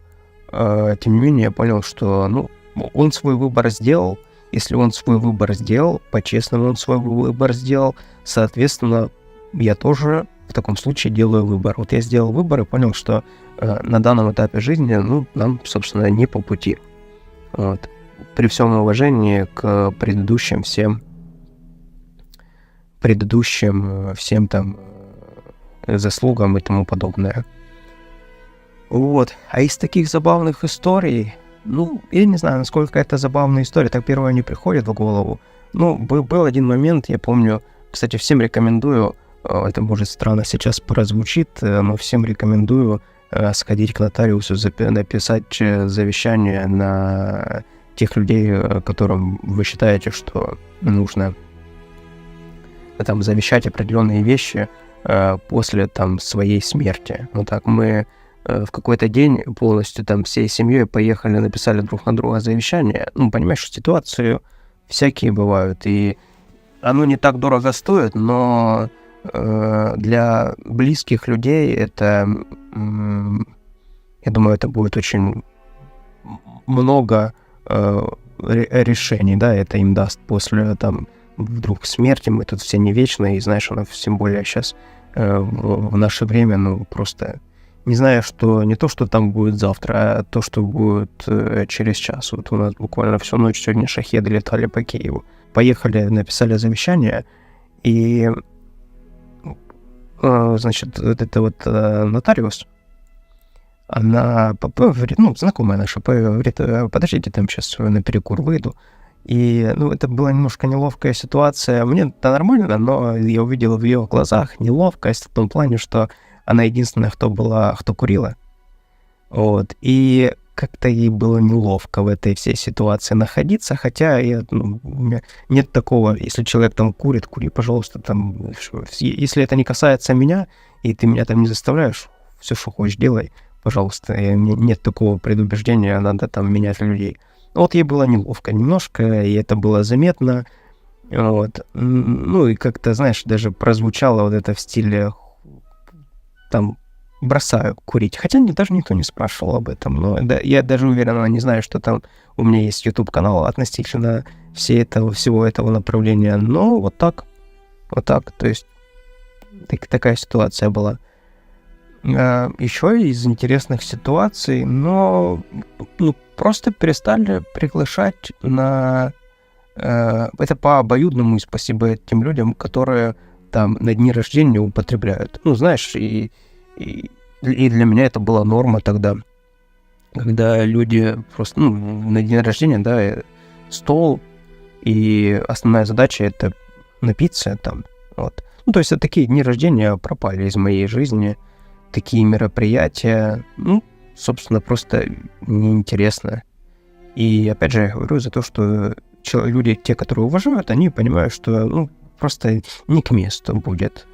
это для меня будет, ну, мне некомфортно, понимаешь, вот даже среди употребляющих людей, но час там еще есть о чем пообщаться, да, ближайший час, пока люди там не напьются. А потом им же интересно только друг с другом, потому что там же истории по кругу одни и те же, вот, и все меньше и меньше слов выразительных и тому подобное.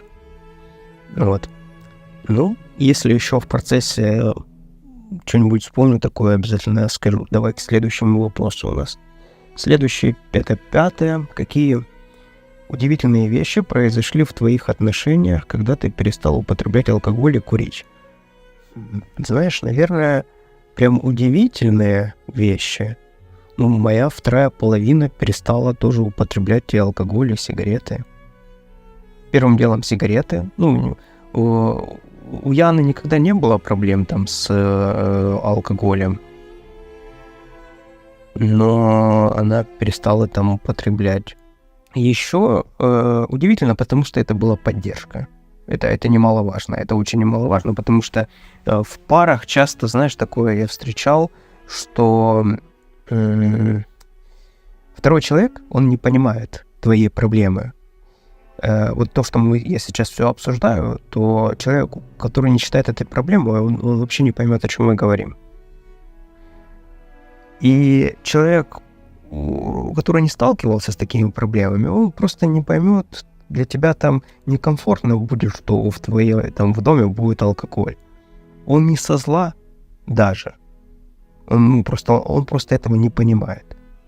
Точно так же, как ты не понимаешь там определенные вещи, с которыми сталкивается этот человек.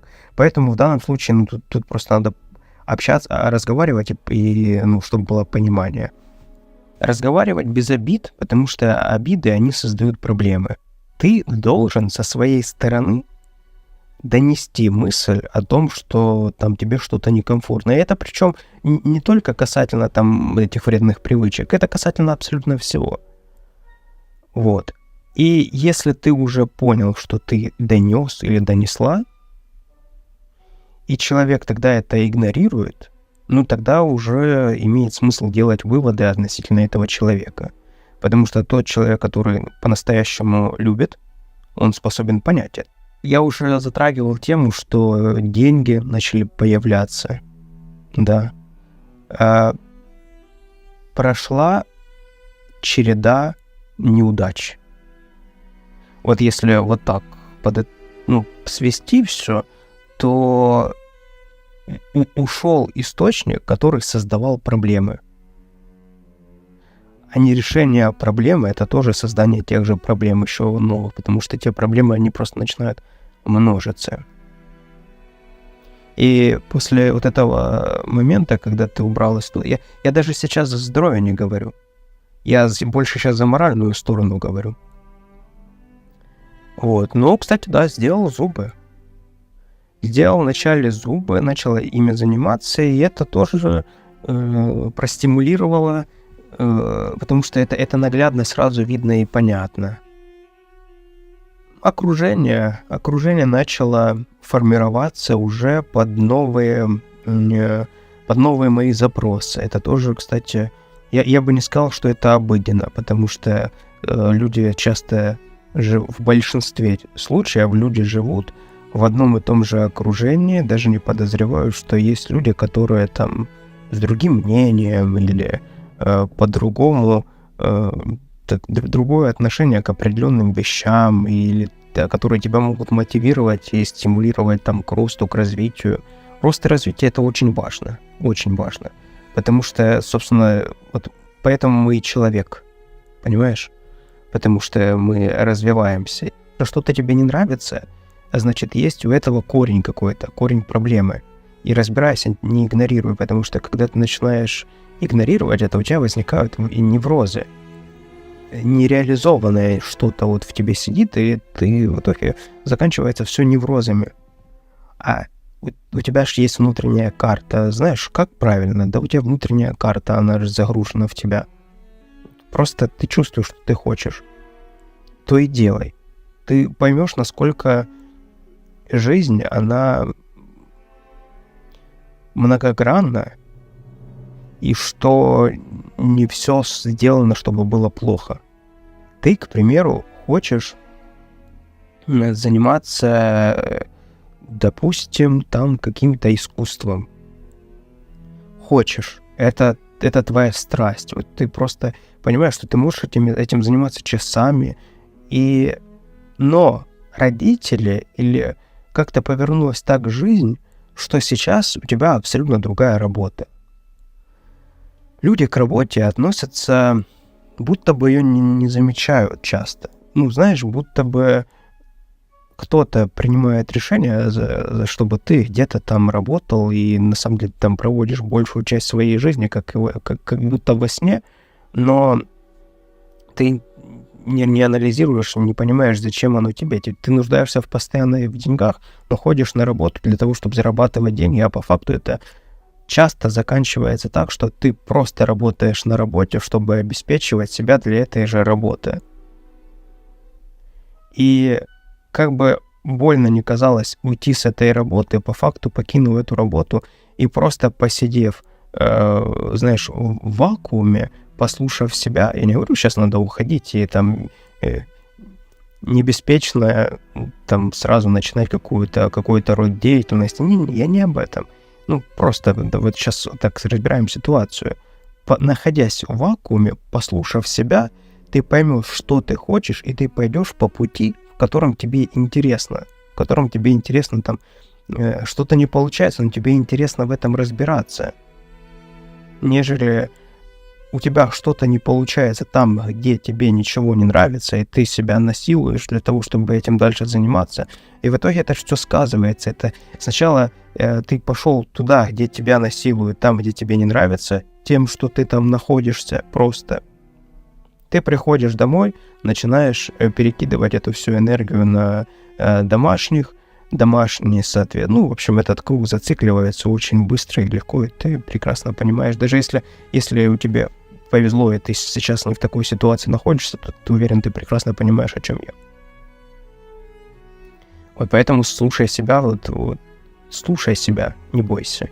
Внутренняя карта, которая в тебя загружена, и которая тебе говорит, чего ты хочешь, просто послушай себя, дай себе волю, не ступори себя, не тормози. Да, вот я тебе рекомендую начать вести дневник.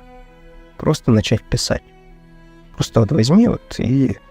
Я понимаю, ты этого не сделаешь, я это прекрасно все понимаю, но... Давай так, предположим, что из всех тех, кто сейчас это слушает, и конкретно ты окажешься тем человеком, который возьмет ручку, листик, поставит это видео на паузу и начнет писать просто каляки-маляки, все, что ему приходит в голову. И ты через 30 минут такой деятельности почувствуешь себя абсолютно по-другому. У тебя разложатся там в голове определенные вещи, структурируются. Это очень важно. Потому что нас всех, мы стремимся уделять внимание другим, надо беспокоиться о других, а нас не учат о себе беспокоиться. Вот эти вредные привычки, они у тебя от того, что ты о себе не можешь побеспокоиться. Вернее, ты не уделяешь времени себе. Понимаешь? И поэтому такой организм, стоп, если ты мне даже сейчас не уделяешь времени, то я сделаю так, что ты будешь заниматься только мной. И начинаются все эти движухи, алкоголь, и наркотики, сигареты, а потом просто все в какой-то момент заканчивается тем, что ты не можешь игнорировать свое тело, свой организм. Просто не можешь, потому что оно болеет. Если и там оставляешь это все без внимания, то, собственно, это уже покидаешь этот мир. Логично. Поэтому слушай себя обязательно. И действительно, это удивительное открытие, я бы сказал, да, потому что ты себя часто привык игнорировать, и когда ты начинаешь руководствоваться тем, что ты хочешь, а не хочет кто-то, то это и дает эти позитивные результаты, когда тебе, понимаешь, сложно. Это нормально, когда сложно, это нормально, когда тяжело. Не может быть постоянно ровно. Ну, как может быть постоянно ровно? Но в этом-то все и дело. Тебе сейчас тяжело, сложно, ты разбираешься в ситуации, потом поднимаешься вверх, там, где ты добился результата, и тебе становится круто, ты понимаешь, что вау, класс, я это добился или добилась. Только я рекомендую уходить, знаешь, не волной, а, скажем так, волной вверх. То есть, когда вот эта ситуация, в которой ты уже оказался, либо оказалась, она просто тебя перестает устраивать, и тебе хочется сделать рывок вверх. И ты, получается, постоянно развиваешься ростом вверх, а не падением вниз, знаешь, как волной, типа вверх-вниз, вверх-вниз. А вот вроде бы то, что казалось тебе раньше твоим потолком, оно оказывается твоим дном, от которого ты отталкиваешься. Ну, есть в этом что-то подумать. И относительно того, чтобы, значит, писать свои мысли, это очень важно. Очень мало кто это делает, но те, кто это делают, они, поверь мне, они очень сильно начинают отличаться от тех, кто этого не делает. Это открытие, потому что ты начинаешь открывать себя себе же. А что еще нужно? Ради чего ты это все делаешь? Ради себя. Понимаешь, когда тебе хорошо, и хорошо всем окружающим. Я на этом акцентирую внимание, потому что вот ты сейчас вырвешься из этого видео и пойдешь заниматься своей жизнью, ты об этом забудешь. Но я еще раз сфокусирую твое внимание на том, что все это из-за того, что ты не уделяешь времени себе. Вот я тебе сейчас скажу, зайди в трезожники, инвестируй в себя, раз в жизни вот вложи в себя реально то, что нужно тебе. Твоя жизнь изменится. Твоя жизнь изменится. Я понимаю, о чем я говорю. Это действительно так. Если бы это было не так, я бы так бы и сказал. Я сомневаюсь, что это не так, но это точно так будет. Удели время себе. Да, но думаешь, да, ну, что там себе, у меня там, я и так он себе вроде себя люблю, ну, не так, понимаешь? Если сейчас ты занимаешься поиском какого-то выхода из ситуации, серфингом и ютуба, и в поиске подобных видосов, которые ты сейчас слушаешь, значит, ты как раз-таки находишься на этапе, когда необходимо вот найти что-то вот такое. А вдруг он сейчас скажет что-то такое, что меня цепанет, и я наконец-то поменяю. Вот ты вырвись с этого режима вечно бросающих. В чем проблема вечно бросающих? Что они и вашим, и нашим. Они как бы и употребляют, но как бы и бросают. Гениальная стратегия, только не для них. Я был вечно бросающим, я знаю, что это такое. Это когда ты в пятницу начинаешь, в понедельник ты бросаешь.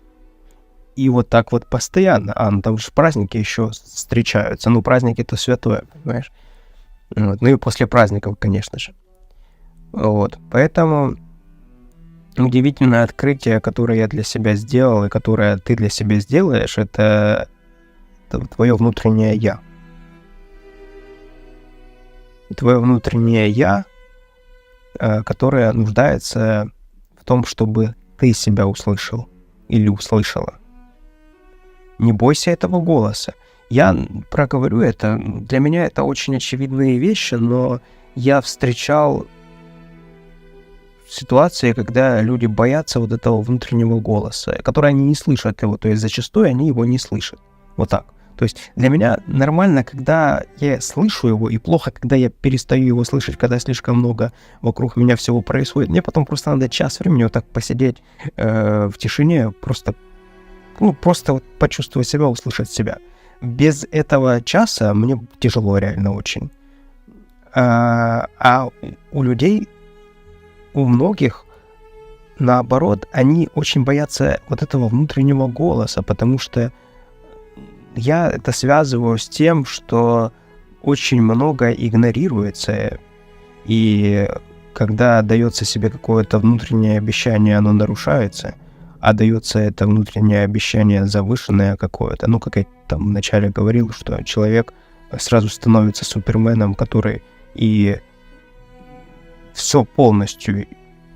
Но я говорю, что убирать все полностью можно делать, это только вредные привычки разом убирать. Вот это точно нужно, потому что если ты оставишь сигареты, но уберешь алкоголь, сигареты притянут алкоголь. Если ты уберешь алкоголь, оставишь сигареты, наоборот, притянет. И то, точно так же с наркотиками. Поэтому вот тут только вот в данном случае работает эта формула все и сразу.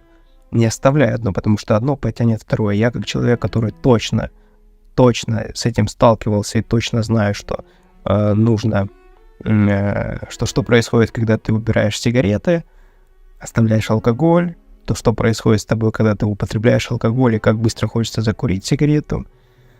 Вот, и наоборот. В общем, в этом случае я точно понимаю это мышление. Вот. То в данном случае, когда ты начинаешь играть в супергероя, который все и сразу, и, конечно же, ты просто начинаешь настолько завышать ставки, что не в состоянии. Лучше меньше и до завершения. Постоянство действий, постоянство твоих усилий, маленьких, они дают огромнейшие результаты. Ты будешь ежедневно выполнять одну вещь, но на протяжении года ты добьешься намного больших результатов, чем тот, который на протяжении недели будет фигачить там как неимоверно и сольется, потому что просто физически не выдержит. Это сложно для понимания, но когда ты сталкиваешься с этим, знаешь, когда ты получил действительно с этого результат, тогда вот это вот понимание, оно фиксируется, и тогда ты вот начинаешь работать в таком режиме. Вот поэтому в данном случае, если там со спортом и по чуть-чуть. Вот если ты там в спортзал, не надо тягать сразу тебе сумасшедшие какие-то веса. Твоя задача научиться просто ходить в этот спортзал, ввести в привычку, что ты в этот спортзал приходишь там раз в какой-то период и все. Я на своем примере четко знаю, когда ты ходишь, просто выходишь на прогулку и видишь на этой прогулке людей, которые бегают волю-неволю, ты хочешь тоже побежать, потому что видишь вокруг себя людей, которые занимаются своим здоровьем, и ты точно так же начинаешь заниматься своим здоровьем. Думаешь, представь себе ситуацию, ты лежишь дома на диване и думаешь, да я сейчас выйду, хотя бы 50 метров пробегусь. Да это тебе надо встать, собраться, одеться, умыться, посмотреть в зеркало, еще там подумать, господи, что я с собой уже сделала, что не так и тому подобное. 300 тысяч себе придумаешь каких-то отмазок, в итоге плюнешь на проги, пойдешь обратно, ляжешь на диван и тому подобное. Нежели когда ты тебе надо просто сейчас выйти на порог. На порог вышла, посмотрела так или посмотрел так, окей, сейчас пройдусь до следующего какого-то дерева, и видишь, как люди уже начинают там бегать, заниматься спортом. Не хочешь, не бежи, просто пройдись. А захотел, пробежись там 50 метров. Подумаешь, класс, одышка у меня появилась, всего лишь 50 метров пробежался, и там. И так начинают формироваться у тебя позитивные привычки на позитиве. Вот. Думаешь, так это ж все просто. Вот видишь, на самом деле, знаешь, в чем прикол заключается? Чем люди взрослее становятся, тем они думают, что нужны какие-то супер мощные тактики и только и стратегии. А на самом деле работает самое простое. А вот это оно и есть самое простое. Где-то еще пообщаешься о тупо простых вещах. Тебе только что объяснили, как начать заниматься спортом. Просто встань с дивана, выйди на улицу и стой там. Для начала это введи в себе в привычку, а потом уже подумай о том, чтобы начать ходить потом.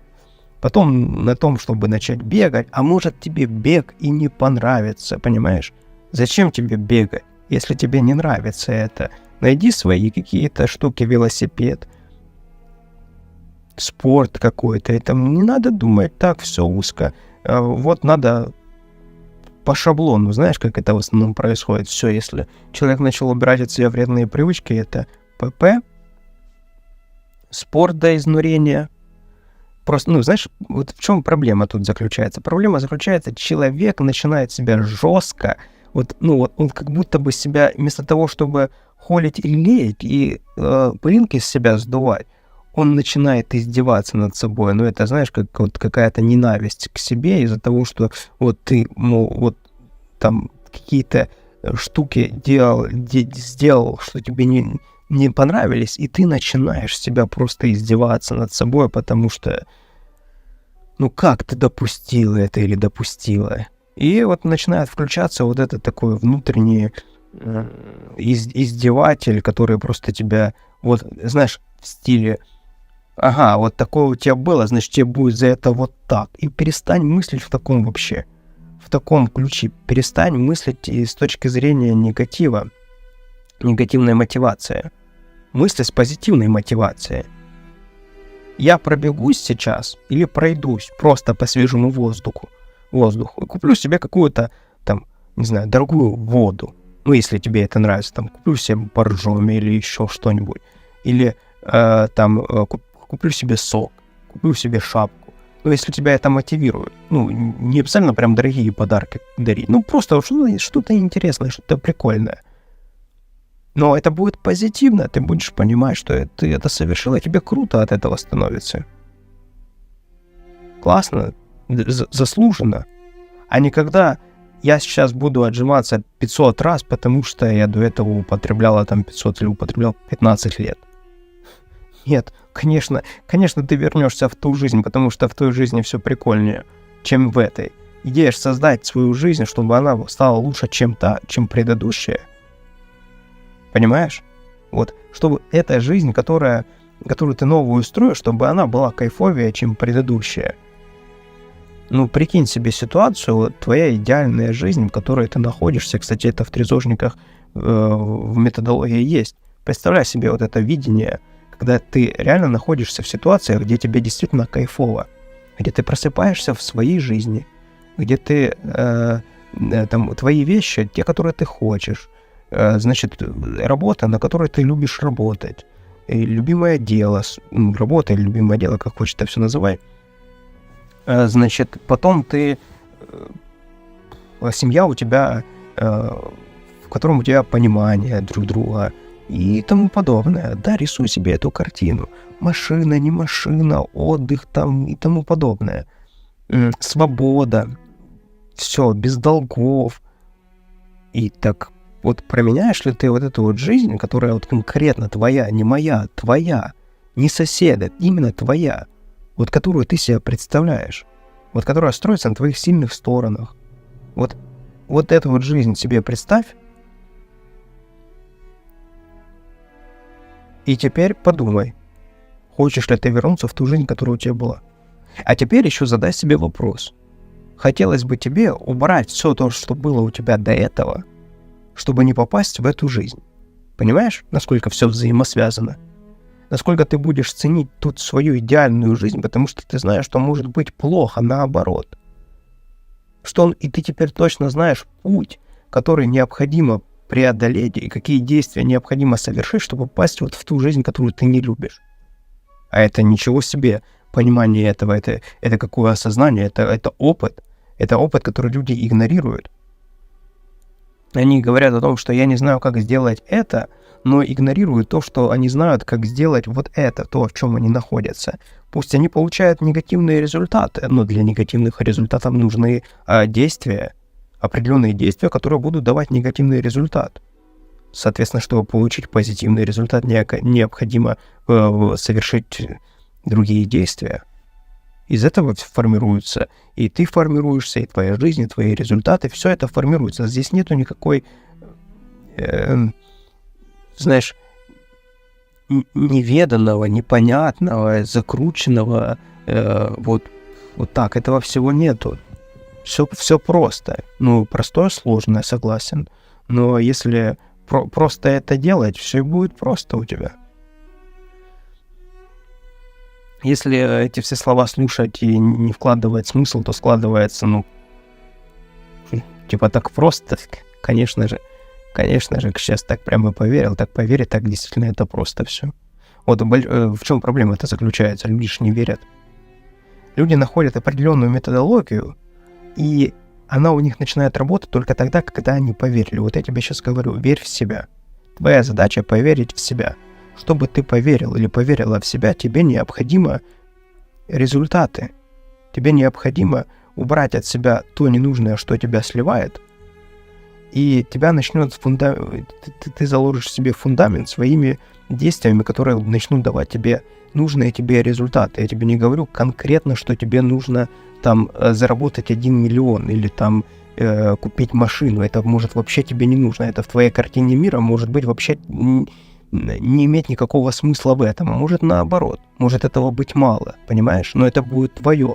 И не нужно сравнивать себя с остальными. Сравнивая себя с остальными, ты полностью убиваешь все свои достижения, все свои результаты, потому что ты не знаешь, как в действительности, что он предпринял, что тот человек предпринял, чтобы достигнуть вот эти вот его результаты. Откуда ты знаешь, какой ценой ему это далось? Узнав его цену, ты никогда в жизни, может, и не захочешь быть.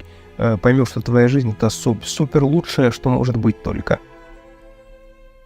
Вот. Это я возвращаюсь все к твоему «я». Вот это все твое «я». Вот это вот действительно удивительное прям. То, что раскроется, что ты... Ну, знаешь, употребление вредных веществ, вот эти все вредные привычки, это ж, по сути,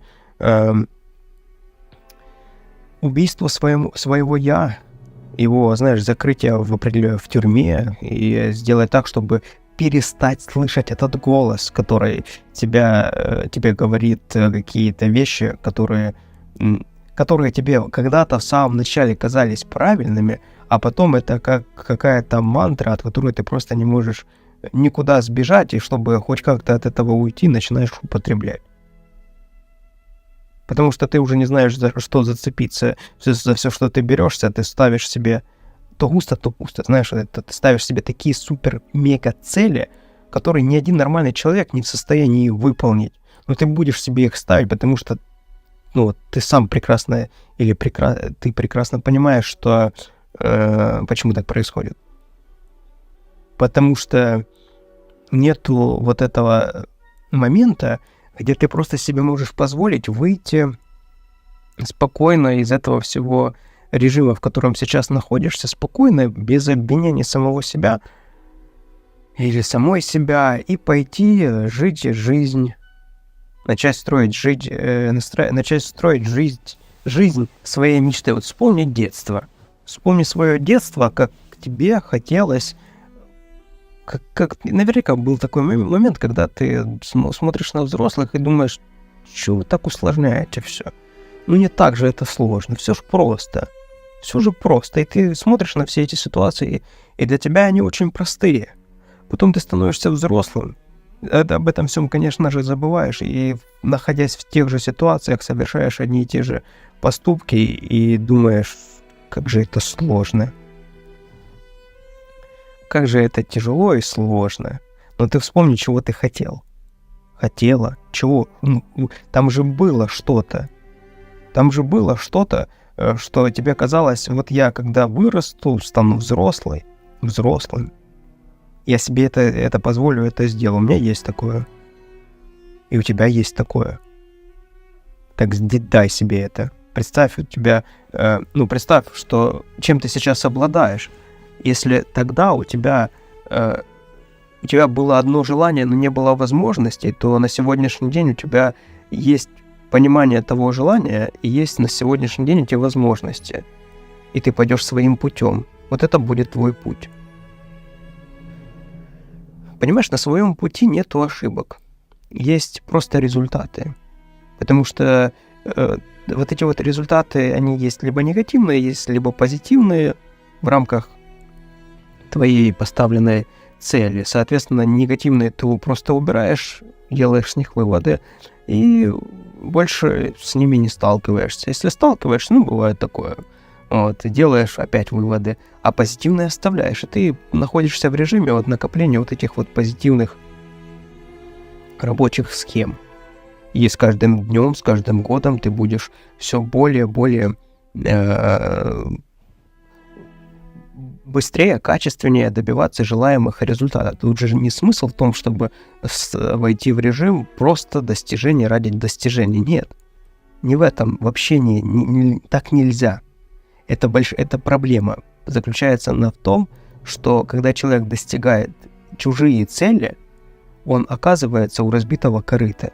Потому что он там хотел что-то, что-то хотел, потому что он в Инстаграме где-то увидел, что вроде бы человек рядом с этим предметом, с этой вещью, вроде бы оказался счастливым. И ты гонишься за вот этим, там годы на это уходят, и потом с этим всем оказываешься, а ты понимаешь, что в этом счастья для тебя никакого нету, но время ты ж не вернешь. Время же ты не вернешь. И когда ты мыслишь вот в таких рамках, когда ты за базу берешь свое «я», себя, ты, про тебя, вот мы сейчас про тебя говорим, когда ты за основу берешь себя,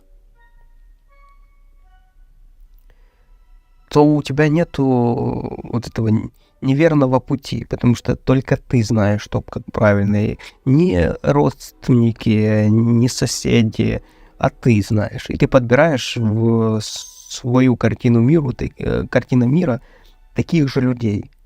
Таких же людей, которые, собственно, отвечают твоему мировоззрению. И вот скажи, вот в таком мышлении, когда ты понимаешь, что вот это тебе не нужно, вот ты там, допустим, за вредные привычки. Вредные привычки становятся нечто мелким. Вот вначале самым, может быть, скорее всего, это видео для тебя, вредные привычки казались нечто там большим, и все, что оно полностью заполняло твою жизнь, и это была вся твоя жизнь. А если сейчас вот подойти к этому вопросу вот так, то твои вредные привычки, это будет, прям, не знаю, как ушко у иголки относительно всей твоей жизни. Ничто. Ясно и понятно, что это то, что не будет приближать тебя к твоей поставленной цели. Может быть, наоборот. Может, у тебя запущена программа самоуничтожения, и твоя цель — это уничтожить себя как можно быстрее. Тут все сводится к тому, кто ты. Ты, про тебя. Основа этого всего ты. И то, что вот вредные привычки воруют, они прежде всего воруют тебя у себя же. 6-й вопрос у нас. Какие самые странные советы или реакции ты получил от окружающих, когда они узнали о твоем решении? У меня друг есть, он узнал о том, что я бросил. И он искренне был удивлен, и он тогда сказал: «А ты употреблял?» И я понял настолько... а он сам не курит, не пьет, и я понимаю, что он даже не поймет, почему я употреблял. И это было как-то так странно, действительно. И это уже прошел какой-то период, и, значит, каналу уже достаточно, может, год, то есть, может, чуть меньше. То есть, я прям раскрыл эту тематику уже для себя. И вот у него была такая интересная реакция на это все. Наверное, первые вечеринки, на которых я был, я чувствовал себя реально тогда белой вороной, потому что, значит, люди еще помнили меня, который употреблял, и видели, собственно, что я не употребляю, и было как-то им неловко, что ли, потому что, в общем, была какая-то вечеринка, где я оказался, там было порядка 40 человек, и из 40 человек и было, по-моему, 2 человека, которые не употребляли. Это я и, собственно, вот еще был какой-то человек. И, это было как-то странно, потому что я понял, что вот тогда странные были реакции, что ли. То есть, вроде бы и люди видели меня еще такого, который употреблял, а вот уже какой-то другой. Я прям не могу сказать конкретно, что было не так, но что-то было точно не так. Какие вкусовые предпочтения изменились у тебя после отказа от алкоголя и сигарет? Я, значит, перестал употреблять кофе. Я, по-моему, сейчас точно не помню, но где-то я на или 7-й, или 14-й день, помню, что до месяца, на канале есть, надо будет посмотреть, я перестал пить кофе, потому что я просто очень много начал пить его. И, значит, я понял, что в какой-то момент, там уже к 11-12, я уже начинаю себя чувствовать как-то очень плохо, и кофе я перестал пить, а до этого считал себя кофеманом. Вкусовые рецепторы абсолютно по-другому начали работать. В самом начале, я не помню сколько времени, но, значит, я дышал и чувствовал запахи. И просто до такого доходило, что где-то... Ага, да, я живу на 2 этаже, и, значит, человек, который... Когда окно открыто, человек проходит где-то там далеко и курит сигарету, я это чувствую. Вот по поводу сигарет, вот так я... Просто человек где-то далеко идет, и ты чувствуешь у себя в квартире. По поводу еды, я, кстати, знаешь, вот себя иногда балую. Это 0,5 колы и маленькая пачка чипсов. Вот так вот. Это вот для меня, это то, что я себе редко могу позволить. Я пробовал по-разному, я понимаю, что литр колы это много, уже не так для меня, не прикольно. А большая пачка чипсов тоже потом плохо после этого. Но и обязательно это, чтобы я потом выходил это все. Ну, в плане того, что где-то на прогулке, может быть, ну, не так, чтобы дома. Вот, дома не прикольно. Так, чтобы, знаешь, взять 0,5 колы, пачку чипсов, посидеть, посмотреть, надо потом выходить эту энергию. Вот это себе изредка я позволяю. Что еще такого интересного? Вкусовые предпочтения. Ну, вот я борщ люблю, но борщ я как до этого любил, так и люблю. Вроде бы ничего особо не менялось. Ну, скажем так, точно, меньше вредной пищи я стал употреблять. Точно меньше вредной пищи, потому что я начал замечать, что если поесть вечером, то утром, особенно вредной пищи, перед сном, то утром мне будет не по себе. Я раньше это списывал на алкоголь, думал, что вот вчера напился, теперь плохо. Оказывается, то по-другому было. Оказывается, что мне, помимо всего прочего, было еще плохо от того, что я вот ел там какие-то, там, не знаю, какие-то там очень много жирной пищи. Я, кстати, меньше начал есть жирной пищи. Точно начал меньше. Вернее, даже она мне перестала нравиться. То есть я вот чувствую масло. Если там весной все это, то больше фруктов, овощей, салатов. Обязательно. Без этого никак. Ну, вроде бы так. То есть вот вроде бы все я рассказал по поводу предпочтений. В моем случае я проверялся, проблем со здоровьем нету в этом плане. Я ем, когда я хочу.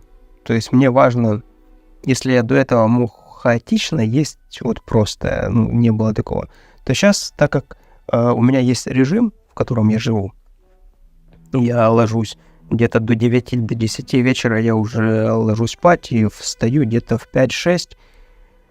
В зависимости от времени года, в общем, за час до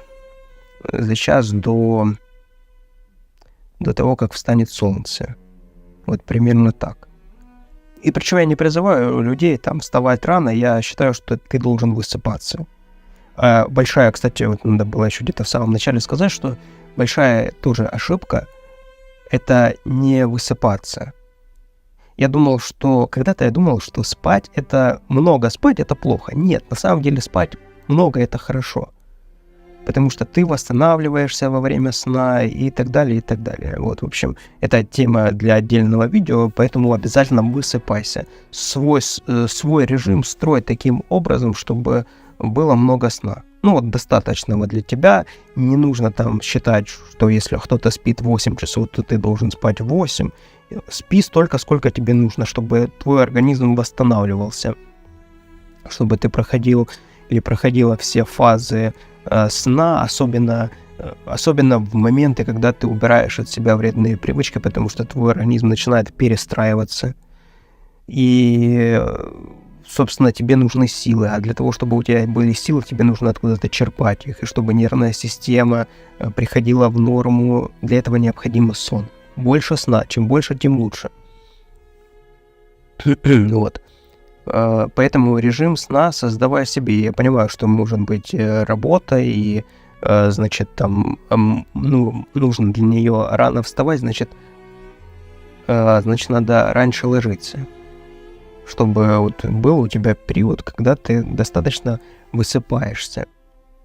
Вот, и, значит, не помню уже, за что я начал говорить, но, в общем, смысл в том, что я также создал себе режим сна, и в котором я по поводу еды говорил, что я сформировался у меня режим сна, я все же встаю рано, потому что для меня рано встать, это значит, я максимально продуктивный в моем дне, точно, потому что я вечером тоже могу быть продуктивным, но по-другому. У меня утром больше креатива есть. И, соответственно, по поводу еды, вот по поводу предпочтений, я вошел в режим с едой, что утром я себя не перегружаю тяжелой пищей. Мне достаточно поесть, вот так плотно, один раз днем. Днем, там, может быть, 12, час, там, 2 часа. Вот, и какие-то перекусы я себе там делаю по настроению, по желанию. Слишком тяжелое, слишком жирное, его либо очень по минимуму, потому что я тогда неактивный. То есть я могу это есть, но я очень неактивный тогда. Очень непродуктивный, очень там... В общем, я по-другому себя чувствую. Я не могу создавать. Вот у меня сейчас основное, то, к чему я пришел, это созидание, когда я что-то создаю. 8. Как ты справляешься с трудными днями? Я анализирую тогда, стараюсь полностью проанализировать ситуацию, в которой я нахожусь, для того, чтобы я понял, что я имею. Чтобы, знаешь, не просто иметь ситуацию, в которой мне просто вот плохо морально, где-то я выгорел, где-то я больше слил энергии, где-то и все, и мне плохо, тяжело. Или получил, или долго работал, знаешь, над проектом, и он мне дал какой-то негативный результат, или построил, вот, как я уже говорил, за ожидания, да, построил сверх ожидания, и получилось по-другому.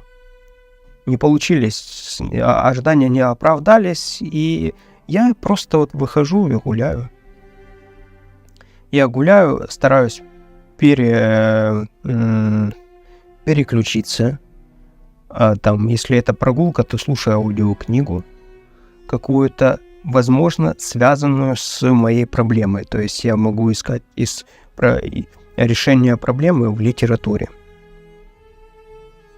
К примеру, там перегруз, да, я начинаю изучать, почему, как этот перегруз работает, и из-за чего, и откуда. Да, я понимаю, что в какой-то момент там начинаю слишком много на себя взваливать, слишком много появляется лишних ненужных действий, и вообще, чем меньше, тем лучше, а не чем больше, тем будет лучше. Вот такие вещи. В общем, я начинаю анализировать, ходить, выхаживать, и это ставит мозги на место. Плюс покупки. Я стараюсь подкреплять какие-то достижения, значит, покупками. То есть там хотел кресло, значит, массажное. Кстати, в нем сейчас сижу. Это тоже меня мотивирует, знаешь. То есть я начинаю, так как у меня род деятельности связан, он больше с виртуальным, вот, то мне вот важно такие какие-то вещи получать физические, на которых я буду, которыми будут меня мотивировать. То есть я очень сильно хотел, я это получил. Вот, удовлетворяю хочучки, это первое, получается, будет, да? Вернее, первое это будут прогулки, второе это удовлетворение хочучек. Также это к прогулкам относится ни о чем не думать.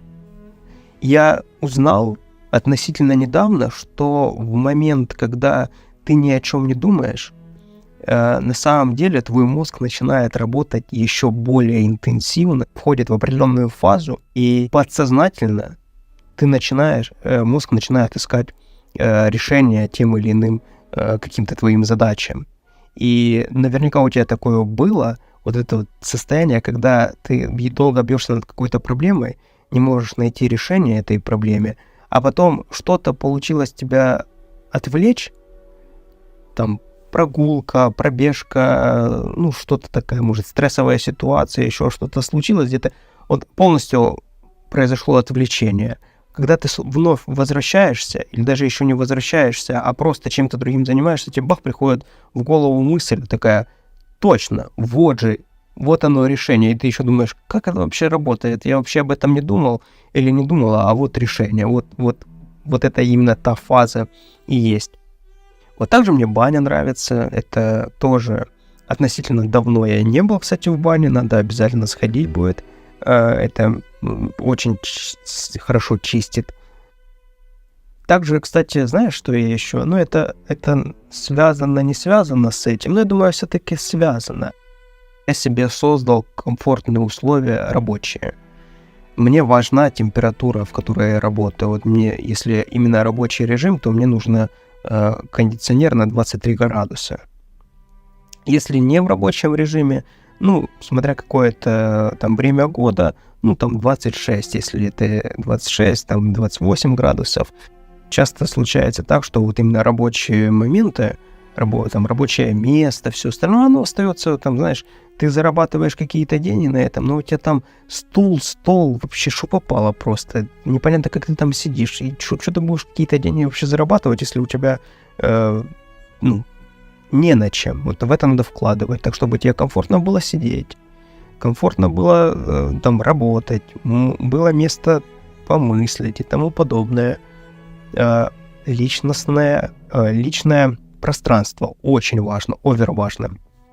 Тебе нужно место для того, чтобы ты мог или могла помыслить, побыть сам или сама с собой. И дома, и на работе, и везде. То есть это место должно быть, где ты будешь наполняться энергией. Потому что если этого не будет, то тогда будет очень много перегруза, у тебя очень много стресса.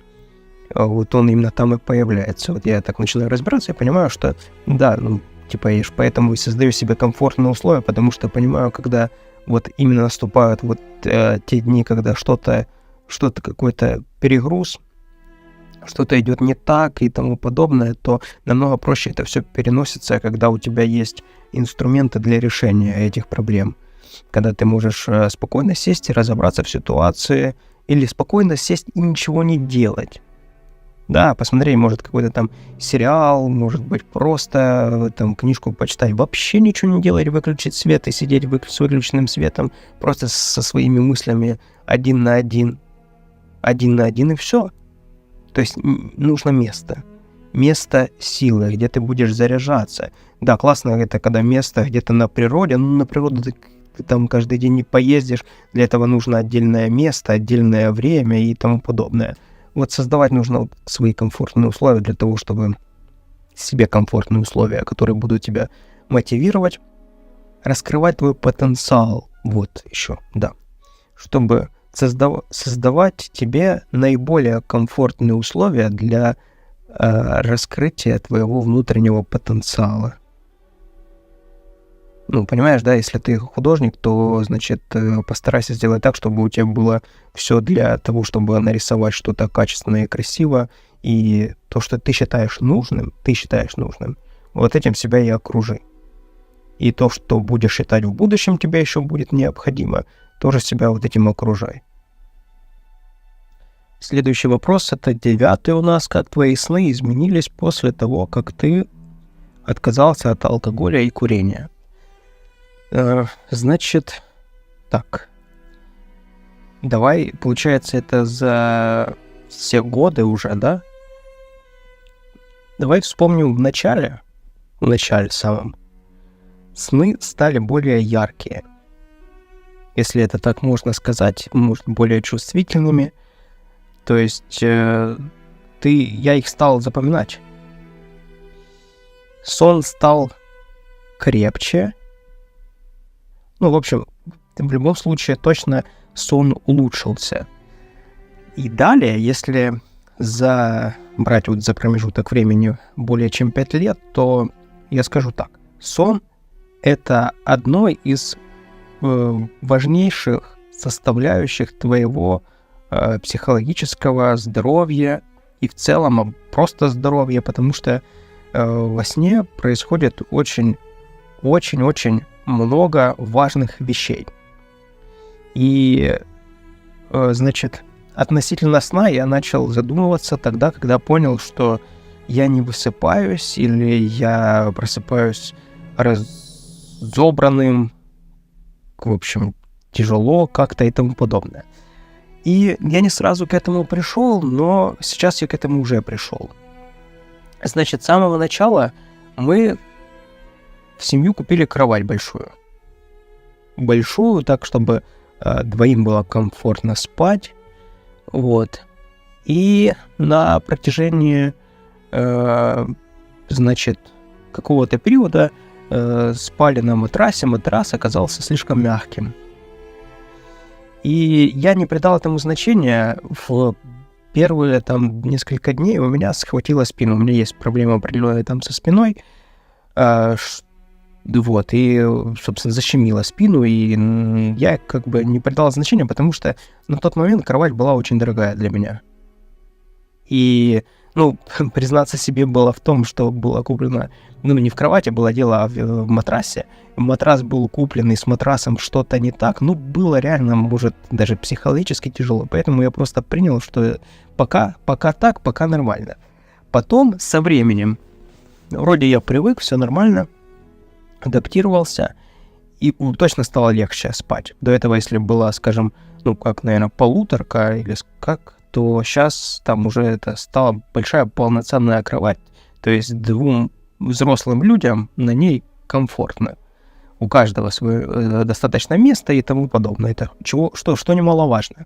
Следующее — это матрас, да, вот спустя уже недавно мы начали заниматься прям интенсивно здоровьем своим, проходили чекапы, и я, значит, пошел по поводу спины, начала меня тревожить. В общем, я пришел к выводу, что проблемы с матрасом.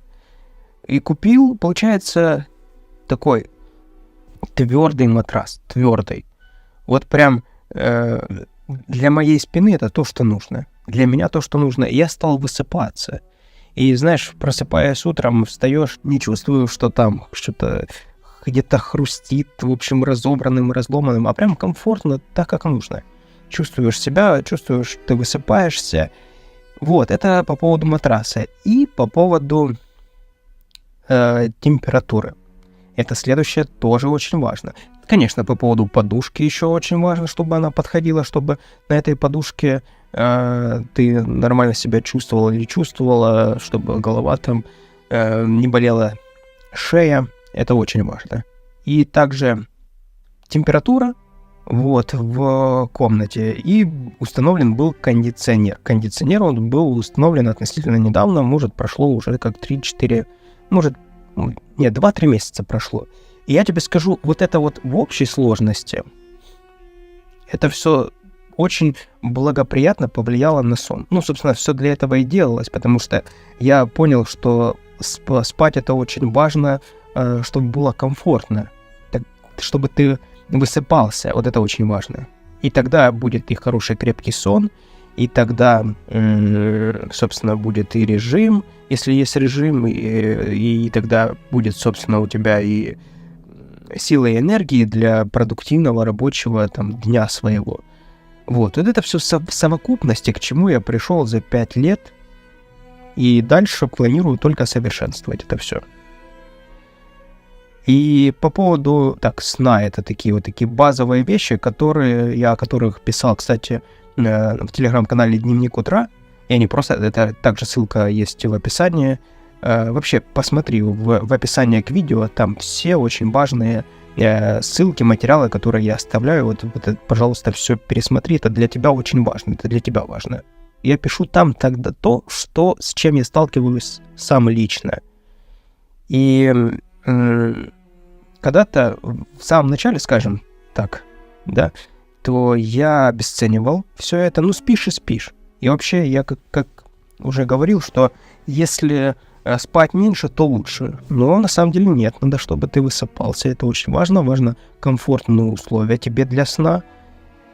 И чтобы, во всяком случае, тут, в этом плане у тебя был фундамент, где ты можешь заряжаться силами и энергией для, собственно, для будущего дня. И еще момент, это по поводу снов. Теперь по поводу сна, теперь по поводу снов. Иногда бывает такое, что приснится, что я будто употребляю там алкоголь или сигареты, и это, знаешь, как отголоски прошлого. Иногда это настолько реалистично, и я просыпаюсь в ужасе, будто думаешь, знаешь, слава богу, что это не так, это сон. И вспоминаешь, что ты думаешь после этого, неужели вот это было такое? Как вообще такое могло быть и тому подобное? То есть это как страшный сон снится. Такое бывает. Редко бывает. Это меня не знаешь, как... Я после этого не хожу, не думаю об этом, а думаю в плане того, что вот вернуться бы в то состояние, нет, а вот больше как же повезло, что я вырвался оттуда, в таком режиме, понимаешь. Сны такие снятся, и это тоже нормально. Это тоже нормально. Так, по поводу сна, вроде бы мы со всех сторон это обсудили. Режим сна обязательно, чтобы был у тебя конкретно твой личный, комфортные условия для сна. К нему нужно стремиться, и, собственно, это важно к этому прийти. Значит, 10-е это у нас, как ты поддерживаешь свое психологическое здоровье. Я делаю то, что я хочу. Вот я думаю, что вот это будет самое правильное. Я ем, что я хочу, я делаю то, что я хочу. То, что я хочу, но не могу позволить себе сейчас, я это ставлю в цель и стремлюсь к этому, чтобы к этому прийти и собственно, делать это. Я понял, что для меня очень важно иметь варианты выбора. Вот, допустим, как пример с алкоголем. Я его не употребляю. Это дело прошлого. Но для меня важно, что у меня есть выбор его как не употреблять, так и употреблять. Потому что, когда я был тогда, зависимый от этого, у меня не было выбора не употреблять. А сейчас я понимаю, что я могу в любой момент употребить, но только мне это не нужно, потому что я знаю последствия этого всего. То же самое относительно сигареты и всего остального. Для меня важен этот выбор, чтобы у меня был этот выбор. Вот по поводу финансов. Я сейчас закрываю вопрос с финансами для того, чтобы у меня был выбор, чтобы я понимал, что я это могу себе позволить, что у меня закрыты все базовые потребности, и тогда я буду уже перед выбором стоять. Я буду жить богатой жизнью, тратить очень много денег на свою жизнь, или наоборот, тратить мало денег на свою жизнь. Но и в том, и в другом случае я смогу это себе позволить. Понимаешь? Вот это для меня очень важно, вот этот выбор, чтобы он был. Я к нему стремлюсь, чтобы этот выбор у меня всегда был. Мне не нравится ситуация заложника, когда я не могу себе это... У меня это есть, потому что я другого себе позволить не могу. Мне такое не нравится, потому что я в таком состоянии, режиме рос, почти большая половина моей жизни, получается, в таком режиме была. Вот, поэтому я в таком режиме был, я знаю, как там, я знаю, что мне там не нравится, и я знаю, что я буду более продуктивным и дольше проживу, может быть, кто там его знает, но, в всяком случае, по состоянию здоровья состояние здоровья будет намного лучше, когда я буду в нормальном психологическом состоянии, когда я буду делать то, что я хочу, и буду его делать ровно столько, сколько я хочу, а не столько, сколько нужно для чего-то, потому что кто-то там так считает и так далее. Свобода. Очень важно для меня свобода выбора, свобода действий. Это тоже для меня очень важно. И вот это все важно здоровье близких. Вот. И поэтому как раз-таки сейчас вот занимаемся здоровьем.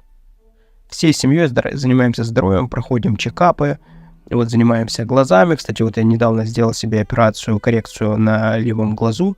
Правый у меня хорошо видит, а вот левый, в процентном соотношении у меня правый видел на сколько? 90-95%, а левый глаз видел на 15%. И вот сделал лазерную коррекцию. И, собственно, вот на сегодняшний день, сколько это уже, 20 дней прошло с момента операции, и я тебе хочу сказать, левый глаз у меня видит, я уже читаю им. У меня ситуация, кстати, может быть, не типичная в этом плане, что у меня не оба глаза не видят, а один только видел, а второй плохо видел. Ну, потому что в данном случае у меня как бы зрение хорошее, потому что правый глаз, я больше смотрел правым глазом. Сам того не подозреваю, у меня просто на левом глазу был астигматизм, и за счет того, что, скажем, больше работал правый, левый меньше напрягался. И поэтому я как бы видел все, ну, не то чтобы прям напополам, но все больше одним глазом. И вот сейчас пришло уже то время, когда пора заниматься здоровьем. Мне сейчас 33 вроде. Мне 32. Все понятно, мне 32 года. Значит, да, вот 32 года, и пора заниматься здоровьем, потому что не хочется в старости сидеть с болячками. Они наверняка будут, но пусть их будет меньше, и там уже в более взрослом возрасте хочу путешествовать много. Путешествовать, и для этого нужны силы. Потому что я понимаю, что сейчас как раз такое золотое время, когда необходимо строить фундамент, капитал. Сколько бы тебе ни было лет, надо заниматься этим. Финансами, финансовую грамотность изучить. Просто в Гугле вбивай и начинай изучать информацию. Там этого для начала будет достаточно, если ты пока еще никогда этим не занимался. Если будет интересно, чуть попозже более подробно раскрою эту тему. Хотелось бы там в будущем уже, как я сказал, не заниматься своими болячками, а заниматься путешествиями. В общем, может, не путешествиями. Опять же, понимаешь, что это будет выбор. Будет выбор путешествовать, либо не путешествовать. И мне бы не хотелось оказаться в более взрослом возрасте, когда я окажусь перед таким выбором, и я не смогу путешествовать, потому что у меня для этого не будет ресурсов. Вот так я не хочу, точно. Поэтому у меня цели направляются туда, где я выстраиваю свой капитал, который будет обеспечивать мне вот такое вот будущее, которое меня сегодня мотивирует. Плюс я понимаю, что когда ты уже более взрослый, то время летит еще быстрее за счет того, что меньше всего вокруг происходит, и начинают дни как секунды лететь. Да, обернулся уже... Я сейчас иногда себя ловлю на мысли, что буквально туда-сюда уже месяц прошел, 2-3, а там уже и год, и быстро. А когда ты его наполняешь эмоциями, наполняешь, например, путешествиями, когда много всего происходит, тогда и жизнь длиннее кажется. И плюс я думаю, что очень много чего не видел, и хотелось бы этого всего увидеть, как там разные культуры, разные народы, разные... Хочется пожить и где постоянно светло и тепло, море, океан. Хочется пожить и в другом, где постоянно снег и так далее. Так, 10 вопросов мы обсудили, собственно, на них я постарался ответить. И ты обязательно пиши в комментариях, если ты в сообществе трезожники, пиши в трезожниках. Если сразу не отвечаю, то я обязательно это все фиксирую, значит, потом отдельно это все прорабатываю и стараюсь это все показывать вот в таком формате роликов, для того, чтобы была у нас коммуникация. И, собственно, с ваших же вопросов формируются вот такие вот материалы. Ну и из пожеланий займись собой, занимайся собой, ты не проиграешь. Поверь, вот мы сегодня с тобой общаемся, и лет через 20 я бы хотел бы, чтобы ты не пожалел об этом общении сегодняшнем. И даже через 10 и через 5.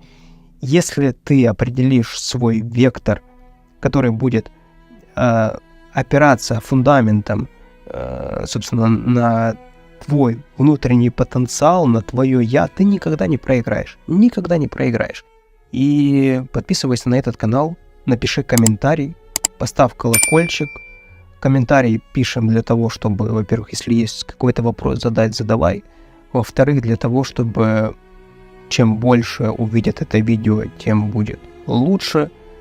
Вот. Благо сейчас уже появились, видишь, такие вот социальные сети, где просто алгоритмы могут помочь человеку, потому что если он определенным образом ведет себя в социальных сетях, он видит обязательно вот подобные такие видео, как это, и, может быть, что-то ему это принесет в жизнь позитивное. Ну, во всяком случае, я на это надеюсь, и для этого мы все и делаем.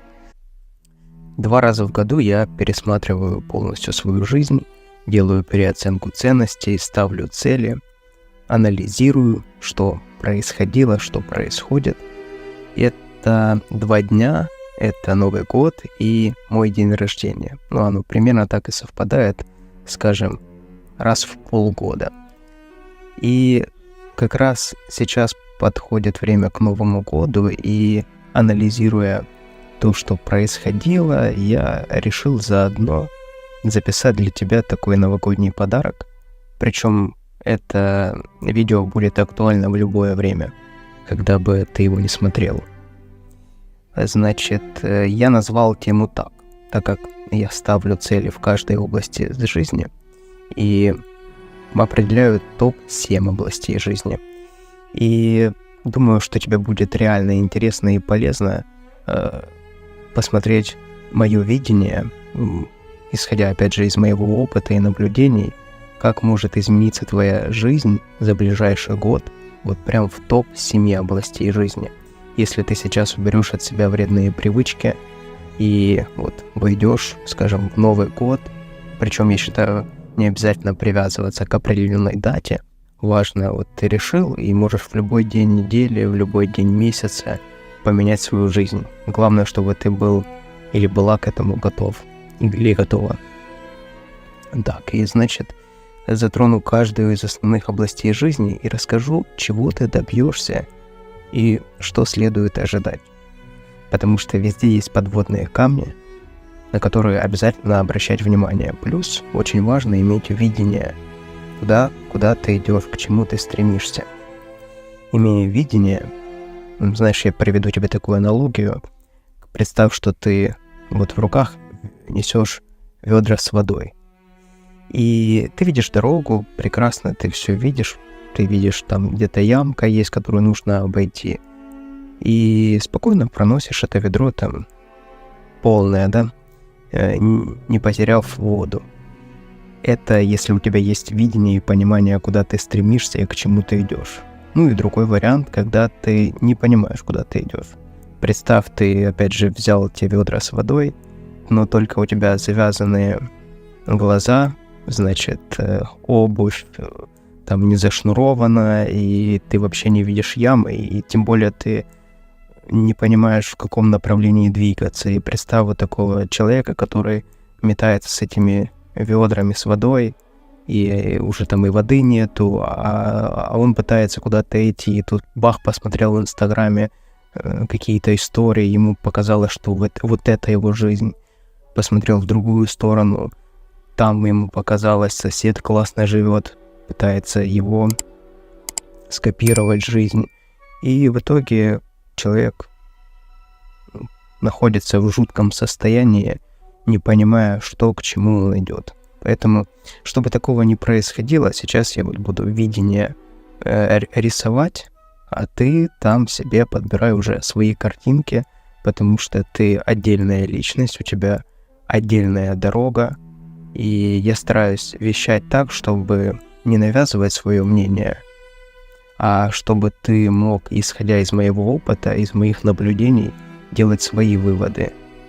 Потому что, опять же, я считаю, что убрать вредные привычки не существует 100% какого-то метода, который работает на 100%, да, или там пути, где, будет для всех подходить. Такого, конечно, не существует. Да, собственно, и вот сообщество трезожники, метод трезожника — это тот метод, который я создал, исходя из своего опыта, и он основан на том, чтобы, проходя его, ты в итоге пришел к своему пути, чтобы там не удариться в религию, чтобы не пойти какой-то не той дорогой и оказаться не в своей жизни, понимаешь? То есть не потерять себя, наоборот, найти себя и найти свой путь. Тогда это будет действительно, я считаю, долгосрочно. Действительно будет это все долгосрочно. Поэтому за основу мы берем твое «я». Собственно, я общаюсь с твоим «я». То есть мы сейчас убираем все маски. Не нужно нам прятаться ни от кого. Мы принимаем себя такими, как мы есть. Вот мы делаем вдох, выдох. И вот я тоже сейчас снимаю маски. То есть я не играю никого. Я вот есть такой, какой я есть. И я сейчас вот расслабляюсь и буду общаться с тобой вот от чистого сердца, да. И моя вот мотивация, чтобы тебе было понятно, это сделать подарок тебе. Потому что я вот в таких видео, в таких подкастах представляю себя в начале пути и представляю, какие слова я хотел бы услышать, какую поддержку я хотел бы получить для того, чтобы у меня было больше шансов и легче выбраться из той ямы, в которой я находился.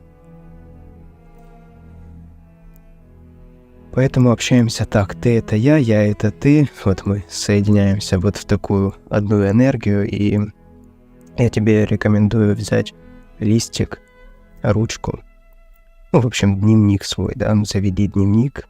Если дневника нету, просто бери обычную бумагу, карандаш, ручку и просто что-то пиши. Не нужно ничего там записывать, потому что нужно. Просто мысли в голову приходят, просто их записывай. Если есть желание что-то рисовать, рисуй. Если есть желание ничего не делай. То есть расслабься полностью. Мы сейчас общаемся с твоим «я», ты общаешься сам с собой, слушаешь себя. Вот это вот самое важное. Вот это самый большой подарок, который можно получить. Это время для самого себя. Понимаешь? Если так посмотреть, все вокруг от тебя чего-то хотят внимания, и ты пытаешься везде успеть все сделать, но ты не даешь внимания самому важному человеку, самому важному, который действительно нуждается в этом внимании. Это ты. Себе. И вот начало этого всего исходит от тебя. Задача, чтобы ты услышал себя. Вот сначала будут картинки какие-то хаотичные, а потом ты войдешь в режим, когда ты начнешь уже более подробнее понимать, осознавать, чего ты хочешь, к чему ты хочешь прийти. Я считаю, что твоя цель и задача — это прийти к жизни своей мечты. Жизнь мечты — это не про успешный успех, а про то, что действительно нужно тебе.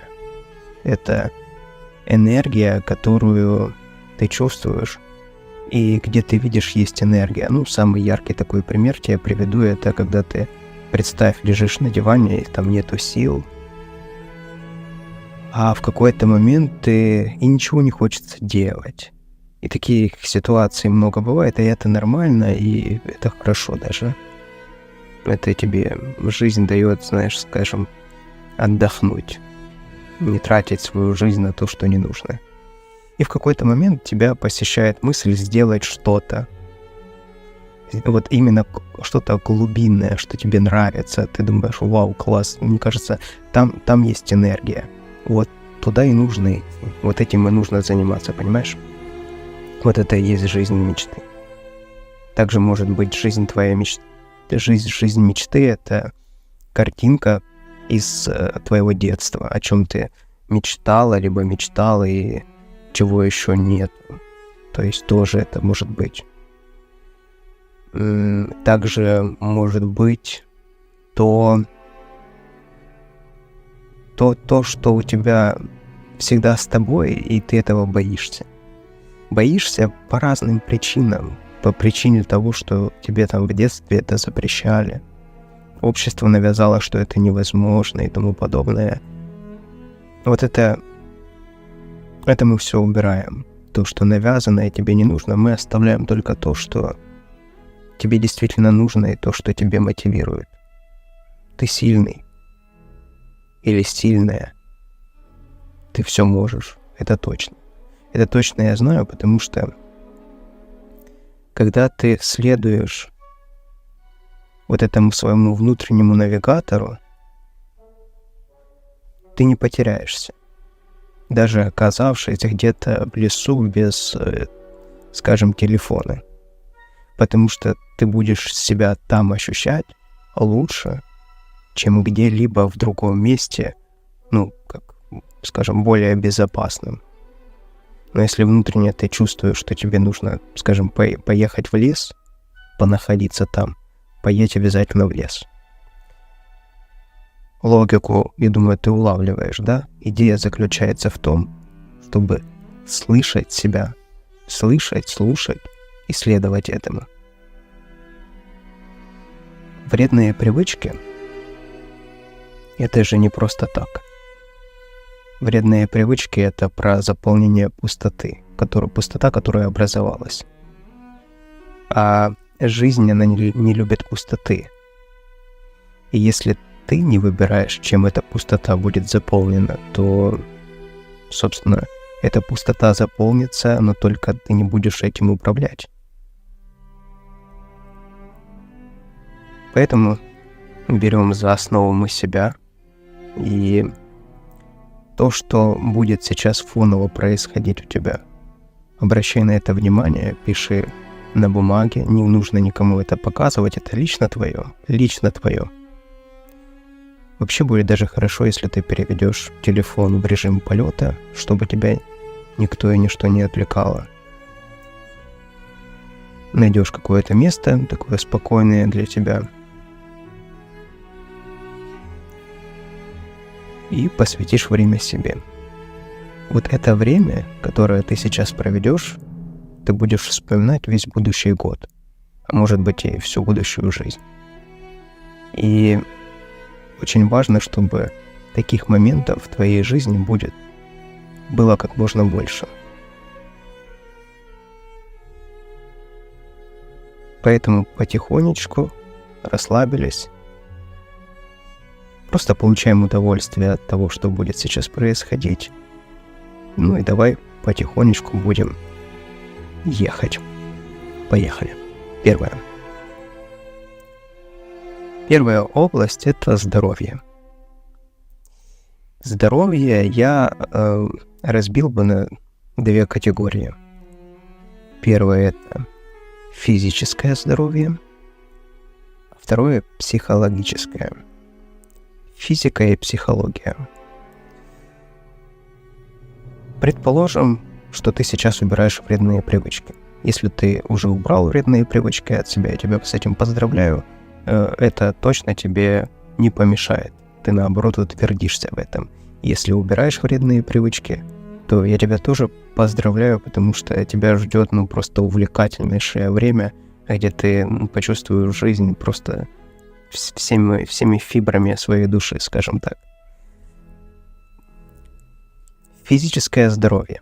Когда ты убираешь от себя алкоголь, сигареты, наркотики, айкосы, вейпы, в общем, все то, что тебе мешает, в первую очередь ты начинаешь чувствовать свое тело. И это хорошо. Ты не бойся этого, это хорошо, потому что тело тебе сигнализирует о своих проблемах. Часто можно услышать о том, что я пил, курил большое количество лет и вообще был здоров, к врачам не ходил. А тут только бросил сразу же зубы заболели, голова начала болеть, в общем, плохо себя чувствую. В общем, ты должен понять, что все это наркотики. И они забивают твои чувства, твои ощущения. Особенно это становится понятно в первые 2-3 недели, когда ты убрал, допустим, сигареты, алкоголь, и ты начинаешь по-другому воспринимать мир. То есть, особенно после сигарет, да, ты чувствуешь по-другому еду, вкус еды, запахи и тому подобное. И вот это яркий пример того, как на самом деле, когда тебе кажется, что сигареты там ничего такого не несут плохого, или айкос, или еще, то вот тебе яркое этому подтверждение. То же самое и с алкоголем. Тебе кажется, ну, вроде бы ничего такого не происходит, могу там время от времени отдохнуть, но на самом деле один раз погулять тебя выбивает на, от продуктивной работы, от ясных мыслей, на несколько дней как минимум. Поэтому здоровье обязательно себя проявит и покажет, но есть в этом, конечно же, позитив огромнейший, потому что ты почувствуешь свое тело, и ты пойдешь заниматься. Отличительной чертой является новый образ жизни, новый образ мышления в том, что ты теперь проблемы не накапливаешь, а проблемы решаешь. Вот как, собственно, с здоровьем. Если у тебя болят зубы, надо идти к стоматологу, и здесь нету ничего сложного. Ты просто приходишь в первый прием, как правило, бесплатно, это бесплатная консультация, и тебе рассказывают, собственно, что сколько стоит, чтобы полечить твою полость рта, или, может, импланты поставить. То уже в процессе будет там понятно. Для начала самая программа минимум — это убрать проблемные места. Убрать все проблемные места со своей жизни, собственно, из полости рта, чтобы у тебя не болели зубы, потому что когда болят зубы, ты о другом ничем не можешь думать. И, как правило, люди возвращаются обратно к вредной привычке, потому что им кажется, что когда они находятся там, с вредными привычками, то у них ничего не болит. На самом деле они просто, как принимают антибиотик, который забивает проблему, но не решает источник проблемы, а просто борется с симптомами. Но ты пойдешь заниматься, допустим, зубами, и у тебя есть большие шансы вылечить эти зубы. И это непередаваемое ощущение, когда ты начинаешь вкладывать деньги в себя, и не так, как было раньше, когда ты употреблял или употребляла, и каждая копейка, потраченная на себя через алкоголь, наркотики, она убивает тебя, а тут это улучшает тебя. Ты становишься лучше, здоровее. И к концу года у тебя уже будет красивая улыбка. Может показаться, что это очень дорого, но это до тех пор, пока ты не понимаешь, сколько это в деньгах, сколько стоят зубы в деньгах. Потому что когда ты уже после бесплатной консультации получила чек, стоимость работы, то уже становится понятно в целом за 52 недели можно, за год, можно вылечить абсолютно все зубы, и в целом это подъемная цифра. Это на примере с зубами. То же самое относительно любой части тела, любого органа. Вообще я рекомендую пройти полный чекап. Это тоже недорого. И это не про... есть страх того, что я сейчас о чем-то узнаю, и мне не буду с этим жить. Лучше я не буду ни о чем знать. И, это плохо так думать на самом деле. Потому что в действительности пойти анализы, сделать чекап организма, обследование всего организма — это недорого. Раз. Во-вторых, когда у тебя есть ясность, когда у тебя есть понимание, вот тут есть какая-то проблемка, здесь буквально подлечить несколько месяцев, здесь может мини-операцию, а здесь может коррекцию зрения сделать, а может еще что-то сделать нужно. Я тебе говорю как человек, который действительно это все делает. То есть я в первый год занялся зубами, относительно недавно, уже 2-3 месяца, как сделал лазерную коррекцию на левом глазу, и это, во-первых, это мотивирует, когда ты вкладываешься в себя. Да, я не сказал, я более как 5 лет уже не убрал от себя вредные привычки, то есть давненько. Уже и жизнь кардинально изменилась. Дальше уже чуть подробнее по этой теме расскажу. Так вот, вся копейка, которую ты вкладываешь в себя, она компенсируется тебе я даже не скажу 100-кратно, это просто невообразимо, во сколько раз тебе это увеличивается. И к концу года ты уже будешь с ясным пониманием того, что у тебя все хорошо в организме. А ощущение того, что ты контролируешь свой организм, это много стоит. Это уверенность в себе. Даже если есть какие-то заболевания, то ты на них не забиваешь. Тебе может показаться, что вот я об этом просто не буду думать, но подсознательно это тебя разъедает изнутри. Это страхи, а когда возникает это все, то создаются условия идеальные для того, чтобы получить быстрое удовольствие, которое тебе вот сейчас в секунду принесет маленькое-маленькое удовольствие. Это просто ты на самом деле называешь это удовольствием. Это на самом деле и не удовольствие, это интоксикация всего организма. Но тебе в моменте просто показалось, за счет того, что ты живешь в иллюзии, тебе показалось, что ты якобы что-то приобрел либо приобрела. Но по факту в этот момент ты, в эквиваленте, если денег считать, я думаю, это миллиард ты потерял. В тот же момент было потеряно миллиард. Понимаешь? Ты за счет того, что у тебя это на уровне привычки постоянно терять, ты каждую секунду, каждую минуту теряешь. Вот сейчас ты занимаешься собой.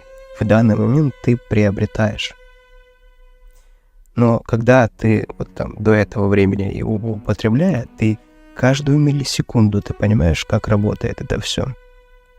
Каждую миллисекунду ты теряешь. Теряешь то, что не можешь вернуть. Вот. А когда ты начинаешь заниматься собой, ты приобретаешь каждую миллисекунду. То есть ты начинаешь все вокруг, все, что тебя окружает. Это начинает работать на тебя, на твои цели, на твое видение, на все то, что ты хочешь, это начинает потихоньку притягиваться в твою жизнь. И вот это как кажется, удовольствие, оно лишает тебя глобального удовлетворения, того, которое тебя, собственно, заставляет чувствовать в реальности жизнь, благодаря которому ты хочешь и помогать другим людям, и создавать нечто крутое, что-то, к чему у тебя есть какие-то предпосылки. Так вот, вначале тебе покажется, что здоровье ухудшается, но на самом деле тело покажет, где находятся проблемы.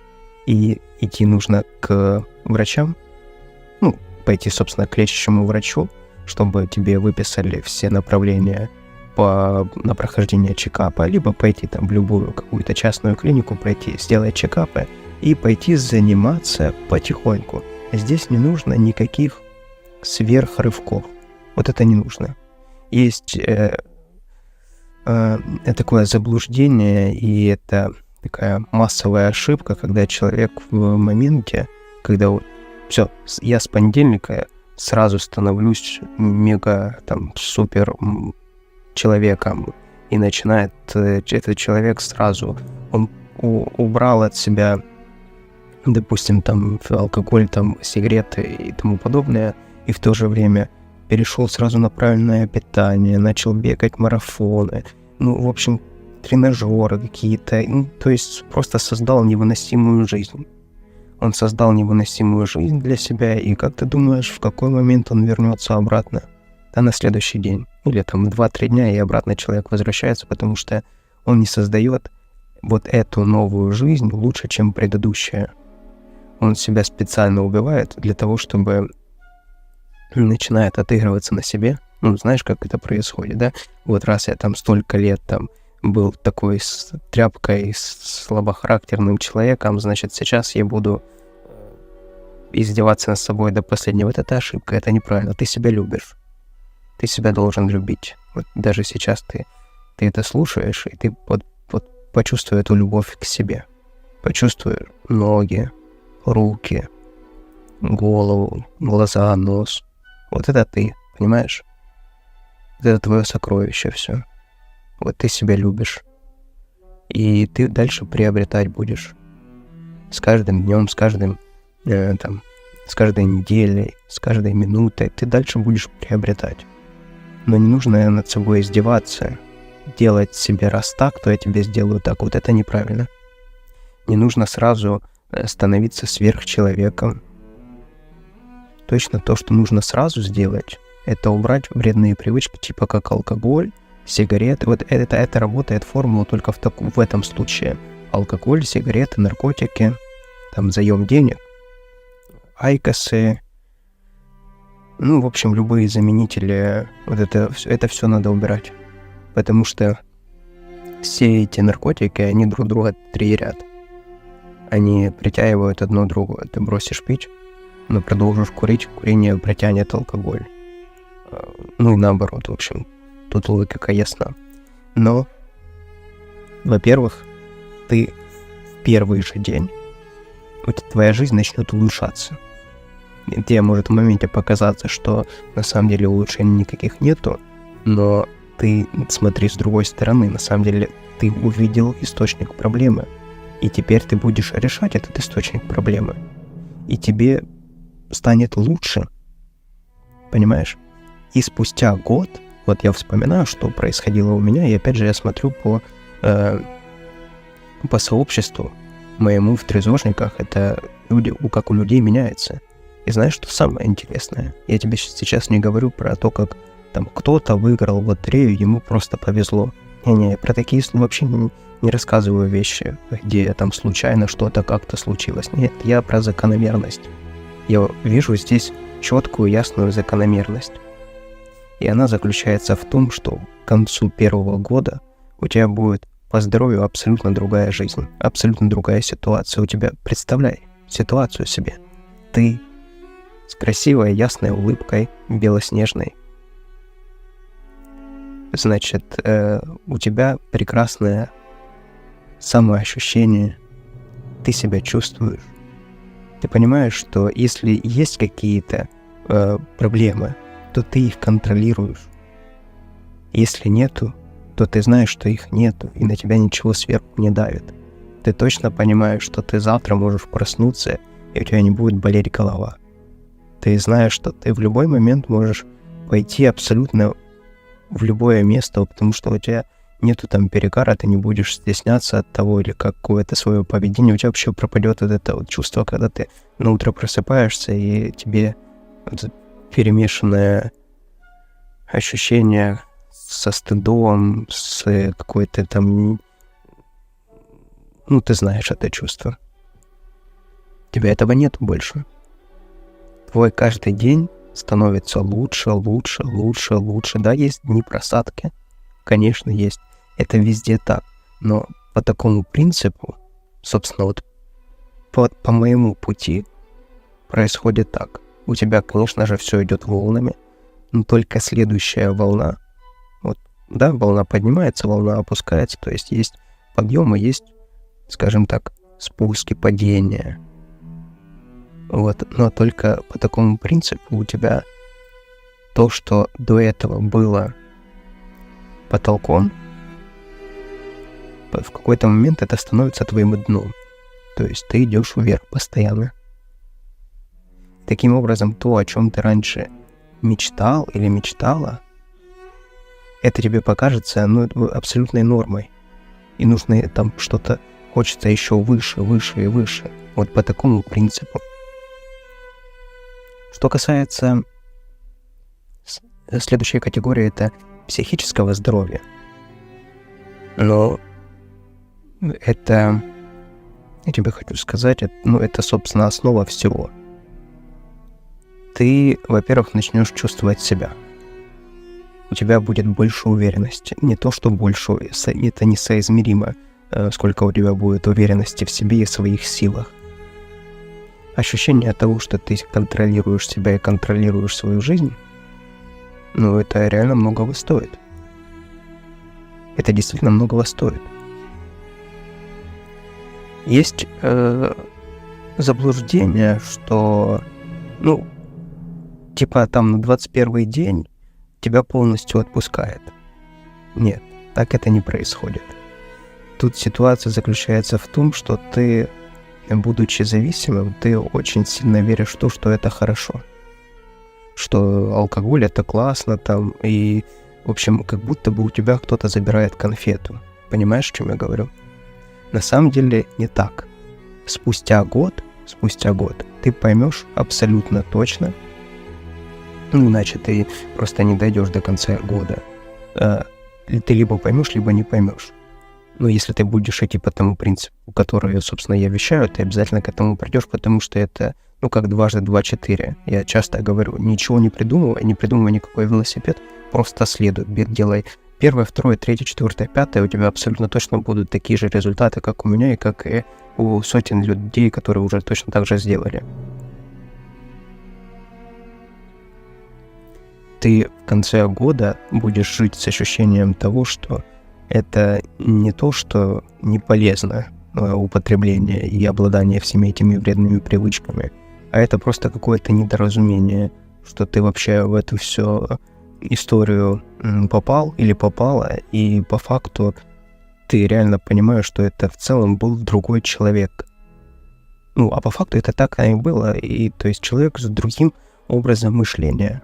Ведь когда ты убираешь от себя вредные привычки, это ж ты меняешь образ мысли, образ жизни. Тоже большая ошибка. Тоже большая ошибка у людей, которые пытаются что-то поменять, ничего не меняя. То есть человек пытается, знаешь, как убрать то, что ему мешает, но это не убирая. Ну вот как-то так вот. То есть он пытается... Ну, в общем, ничего не получается. Менять нужно образ мысли, образ жизни, и тогда все, конечно, изменится. Потому что вредные привычки — это образ жизни. Это образ жизни с окружением, со всеми вытекающими отсюда, ну, абсолютно все. То есть все, что тебя окружает, если ты сейчас находишься в зависимости, то все, что вокруг тебя есть, это, собственно, ты есть этот образ жизни, который в будущем ты, в будущем году, сейчас в будущем времени будешь менять. Но я тебя поздравляю, это очень легко меняется. Если ты конкретно сейчас уже принял либо приняла решение, то вот с этих пор, с этой же секунды, с этой миллисекунды, ты даже не представляешь, насколько быстро это происходит. С этой миллисекунды твоя жизнь уже начинаешь... Ты начинаешь жить по-другому. Ты начинаешь приобретать. Если до этого... Вот жизнь делится на до и после. До. Потери, разруха, стыд и тому подобное. После твоя жизнь, в которой ты живешь. Где ты наслаждаешься жизнью, где ты понимаешь, что жизнь создана для тебя, ты можешь делать все, что ты хочешь. И работать над собой. И тебе кажется, что вредные привычки — это вся жизнь. Но по факту к концу года ты будешь жить с четким пониманием, что это, ну, и соизмеримо со всей планетой, как крупинка риса. Как зернышко риса, понимаешь? Это вообще ничего, ну, это очень мало. Но когда ты живешь в этой зависимости, это как вселенная, которая, ну, просто невероятных масштабов. А на самом деле тебе просто нужно сделать шаг, а это все иллюзия, понимаешь? Поэтому относительно здоровья, твое здоровье к концу года улучшится по всем фронтам. По всем фронтам. Следующая область — это карьера. Значит, тоже бьем на несколько категорий. Первая — это профессиональное развитие и достижение карьерных целей. Вторая категория — это удовлетворение от работы и баланс между профессиональной и личной жизнью. Что касается первого пункта — профессиональное развитие и достижение карьерных целей, ну, у тебя карьера пойдет вверх абсолютно точно. Ты потом поймешь, какая разница вообще человека, который находится в употреблении, который зависимый и который независимый. Это этих двух людей просто не сравнить. Это, знаешь, как когда ты смотришь на человека и думаешь, как он все успевает, как у него все получается. Он и там, и сям, столько энергии от него прет. И он, в общем, прям машина продуктивности. Вот это тебя ждет. Конечно, это не абсолютно точно происходит. Но если это не будет у тебя происходить, собственно, значит, ты не делал выбор или не сделала выбор, и откат будет мгновенный. Потому что, как я уже говорил в начале, жизнь не терпит пустоты. Если ты не займешь себя, то, собственно, предыдущий образ жизни, он тебя поглотит, потому что там все понятно и ясно. Но если ты выбираешь путь достижений, тут даже не про то, что нужно что-то делать, лишь бы делать. Не-не-не-не-не. Это про то, что ты спрашиваешь себя, чего я хочу. Давай на примере разберем. Ты работаешь на работе, допустим, и тебе не нравится там. Окей. У тебя абсолютно точно даже в таком случае изменится подход к работе. Ты будешь понимать так, если я здесь нахожусь, значит, у меня есть определенное время, за которое я должен заработать больше, либо найти более выгодную работу, более с лучшими там условиями. И ты будешь и тут лучше работать, и будет хватать времени на поиски чего-то нового. А если у тебя все устраивает, в таком случае представь, что если до этого ты пару дней в неделю был продуктивным, то теперь, в данном случае, ты будешь все там 5-7 дней, сколько будет у тебя рабочих в неделе, ты будешь все эти дни продуктивный. Будет ли выгорание? Будет абсолютно точно, если ты не будешь следить за своим ментальным здоровьем. Но это дальше мы обсудим, дальше есть по областям. В жизни мы пойдем. Будет такое, но опять же с этим нужно работать.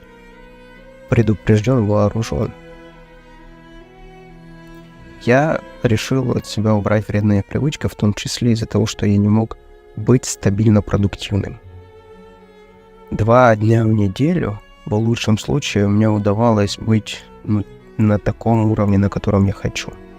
То есть, когда тебя прет и энергия, и ты выполняешь там все рутинные работы. Когда энергия там, в данном случае, как сегодня, то это вообще несравнимо с тем, как было тогда. Сейчас я думаю, что я даже в сегодняшней ситуации где-нибудь на минималках по продуктивности, знаешь, когда там энергии нету особо, просто выполняешь рутину, потому что постоянство усилий важно, чтобы идти в рутине, да, и не сбиваться со своего пути, просто хотя бы чуть-чуть делать.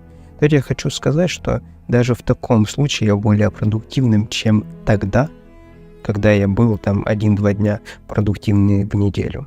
Понимаешь, насколько это просто невообразимо. Потому что ты, когда ты зависимый, ты зашоренный, ты постоянно в каких-то иллюзиях витаешь. И может со стороны казаться, что человек вроде бы и так классно, все продуктивно, все прекрасно у него, но я тебе точно скажу, что вот этот даже мегапродуктивный человек с зависимостями, он будет в 10 раз продуктивнее без зависимостей этих. Потому что ты никуда не сливаешь энергию, понимаешь? Ты никуда не сливаешь энергию. Твоя энергия идет в нужное русло, в нужное направление. Тебе нужно справиться с проектом. Раньше ты бы растянул бы это на 5-6 часов, может, на несколько дней.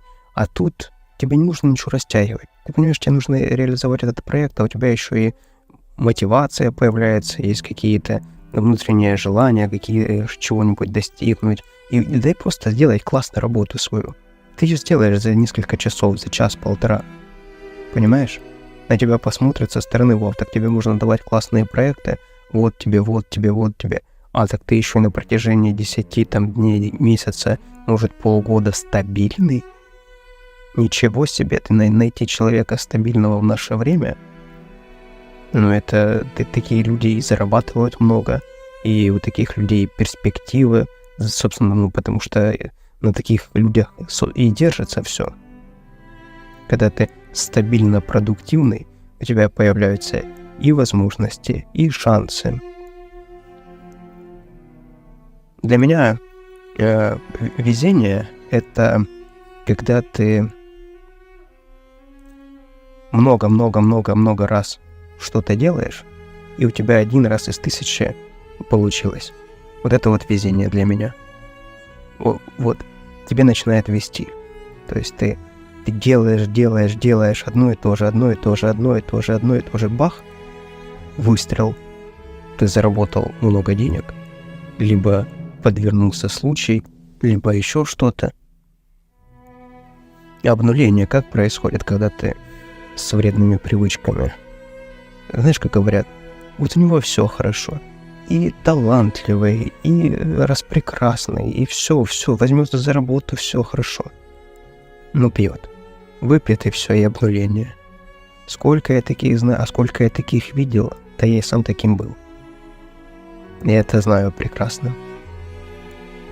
Когда человек находится в употреблении, он не принадлежит себе. Он принадлежит тому, что он употребляет. Далее, удовлетворение от работы и баланс между профессиональной и личной жизнью. Как я уже сказал, ты начнешь получать удовольствие от работы. А иначе, ты такой посмотришь на это все и думаешь, так мне эта работа не нужна. Мне эта работа больше не нужна, зачем, если она не приносит удовольствия? Это закономерность.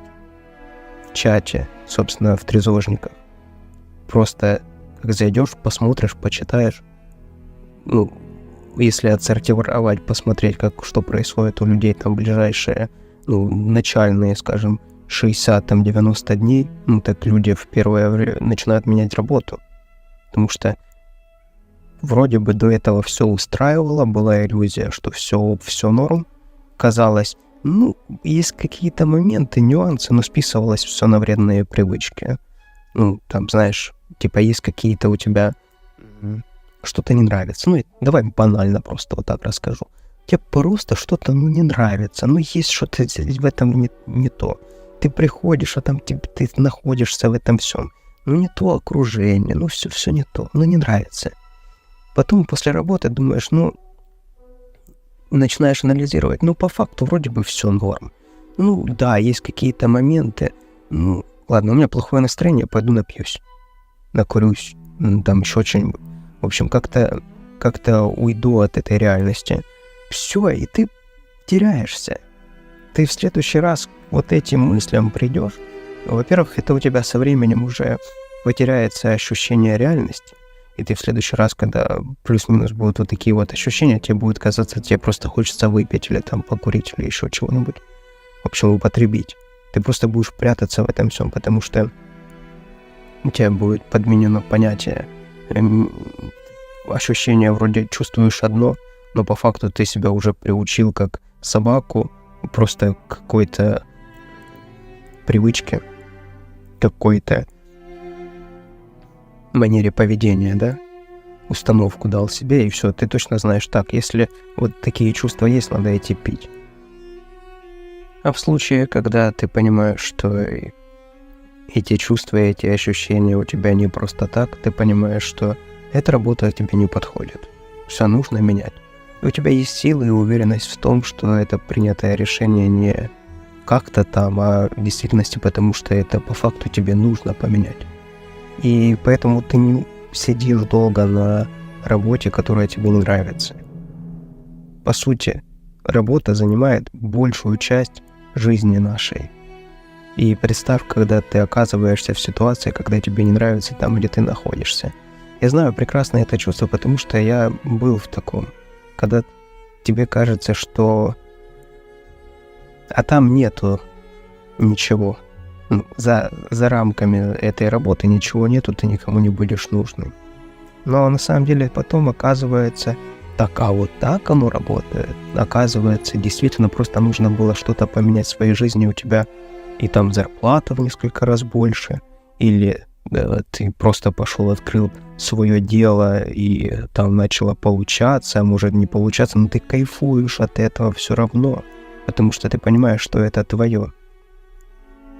Представь себя подписать на жизнь, когда ты просыпаешься, и тебе все не нравится. Утром не нравится, днем не нравится, вечером не нравится, ночью не нравится. Прикинь?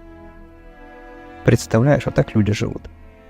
А представь себе другую ситуацию, когда ты оказываешься там, где тебя прет. Ну, то есть ты такой просыпаешься и думаешь, блин, хочется сделать вот это. И вот этот проект как-то вот с душой. Вот, и ты такой заходишь, занимаешься этим всем, и у тебя может что-то не получается, но ты понимаешь, что это твое. Ты готов будешь 1000 раз делать какие-то ошибки, но ты понимаешь, что это по факту не является чем-то негативным для тебя. Это есть результат, который не принес тебе должного результата, да? Ты не получил должного результата, но теперь ты понимаешь, что вот этот набор действий дает тебе вот такие вот результаты. И исходя из этого, как ты думаешь, будешь ли ты счастлив? Да тебе и деньги будут не нужны, ты будешь счастлив, потому что ты будешь заниматься своим. То, в чем ты чувствуешь себя. А сколько той жизни? Вот мне 32 года сейчас. Я для себя определил, что я планирую прожить до 100 лет. Понятное дело, что неизвестно, сколько я проживу, может год, может 2, может и все там 100, может и 105. Вот, но исходя из этого, я понимаю, что у меня осталось 68 лет. Понимаешь? 68 лет. А что такое 68 лет? Смотри, вот мне 32. Когда я вот уже более-менее начал понимать там, что что-то от меня в этой жизни зависит, скажем, лет 20 я так прожил вот сознательной жизнью. А это по факту вроде бы не так и много, 68 лет, но на самом деле это 3 с чем-то моей жизни, которую еще предстоит мне прожить. И вот исходя из этого, я понимаю, что в рамках просто существования на этой планете, да, 68 лет — это немного. А в рамках заниматься тем, что я не хочу делать, я и дня не хочу на это тратить. Вот я сейчас с тобой общаюсь, вот это мне интересно. Вот это мне интересно. А идти делать то, что мне не нравится, ни за какие деньги не готов и не хочу. Достаточно. Я там был, я там плавал, я знаю, как это. Вот. Я понимаю, что мне осталось 68 лет прожить, и исходя из этого я уже начинаю понимать, так, у меня есть там определенное время для того, чтобы собрать капитал. Там, я понимаю, что в моем случае я хочу старость провести в путешествиях, потому что я сейчас уже ловлю себя на мысли, что как-то иногда жизнь очень быстро идет. Это потому что ничего особо не происходит. Сейчас я определенные действия выполняю, и выполняю их стабильно. И они мне нравятся. Но посмотреть на ситуацию, я понимаю, что там где-то неделя, может, пролетела, где-то месяц пролетела, где-то бывает длинно тянется. В общем, когда ничего не происходит особо в твоей жизни, жизнь, она летит. Вот. И я понимаю, что старость нужно провести так, чтобы она была длинная. А для этого нужно, чтобы она была насыщенная, чтобы было много путешествий. Может быть, я не буду путешествовать, просто не захочу. Но я хочу, чтобы у меня была такая возможность. Когда я буду выбирать, что я могу сейчас просто по круизам поплавать, или там пожить где-то, где снега. В общем, у меня будет выбор. Либо когда я буду в ситуации, что у меня выбора нету. То есть я бы и хотел бы, может, я и хотел бы, но у меня выбора нету. Поэтому я говорю сразу, я не хочу этого. Вот так я не хочу. Я, собственно, из-за этого убрал вредные привычки, потому что я понимаю, что когда ты в употреблении, ты не можешь не употреблять.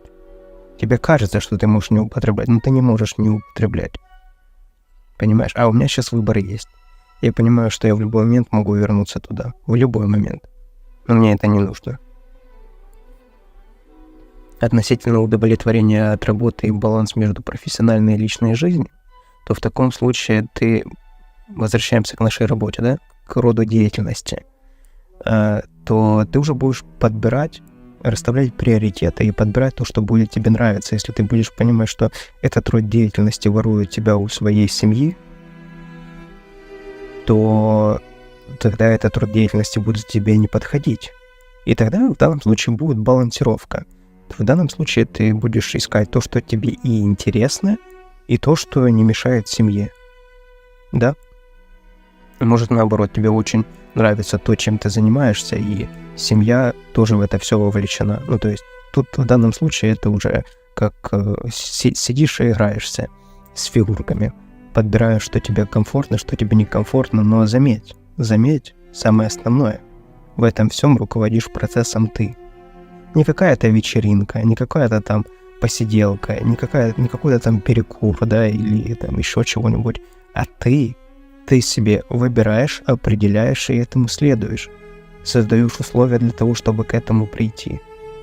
Ты способна на достижение длинных целей, понимаешь?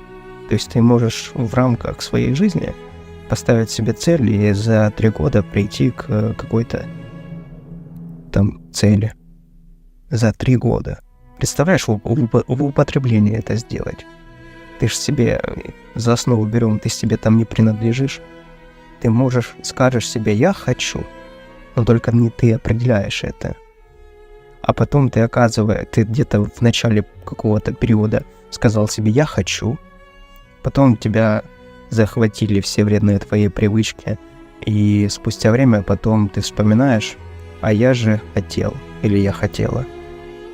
И что? Правильно, нагребает еще сильнее, еще и больше ты начинаешь упиваться, укуриваться и тому подобное. А в данном случае ты все контролируешь. А если что-то не удается, то ты начинаешь искать другие подходы, обходы этого всего. И твоя жизнь, да, мы же сейчас общаемся в рамках того, что с тобой произойдет в течение года, вот, к концу года, подытожим, ты подтянешься, свои профессиональные навыки подтянешь, может, ты сменишь род деятельности, это нормально и это хорошо, потому что так получается, что, как правило, куда взяли на работу, вот тот навык и пошел осваивать, а так, чтобы пойти и подумать, чего тебе хочется, у большинства так не работает это. И смена рода деятельности это прекрасно. Вообще раз в 3 года, я не помню, где это я услышал, но на опыте своем жизненном я реально понимаю, что это так. Чуть-чуть смещается вектор твоего направления.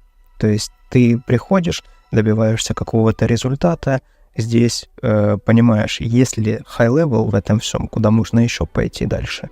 Если есть, идешь на него, если уже нету, то, собственно, опираясь, может, на эти навыки, идешь в какое-то смежное направление, идешь там, добиваешься. Но смысл заключается в том, что ты находишься в постоянном росте и развитии, и тебе постоянно интересно в этом всем находиться, потому что ты каждый день что-то новое узнаешь. Каждый день что-то, какую-то гипотезу свою тестируешь. Ты подумала, будет интересно вот это.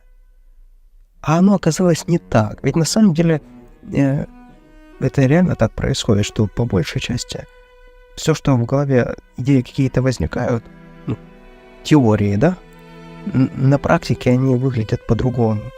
И это хорошо, и это классно, потому что в итоге это преображается во что-то вообще там 10-е, 20-е, и ты никогда не знаешь, во что выльется то или иное направление, и это не стоит себя держать в рамках, и раз то не получилось, значит, это трагедия. Не-не, ты посмотри, куда тебе двери это все открывает.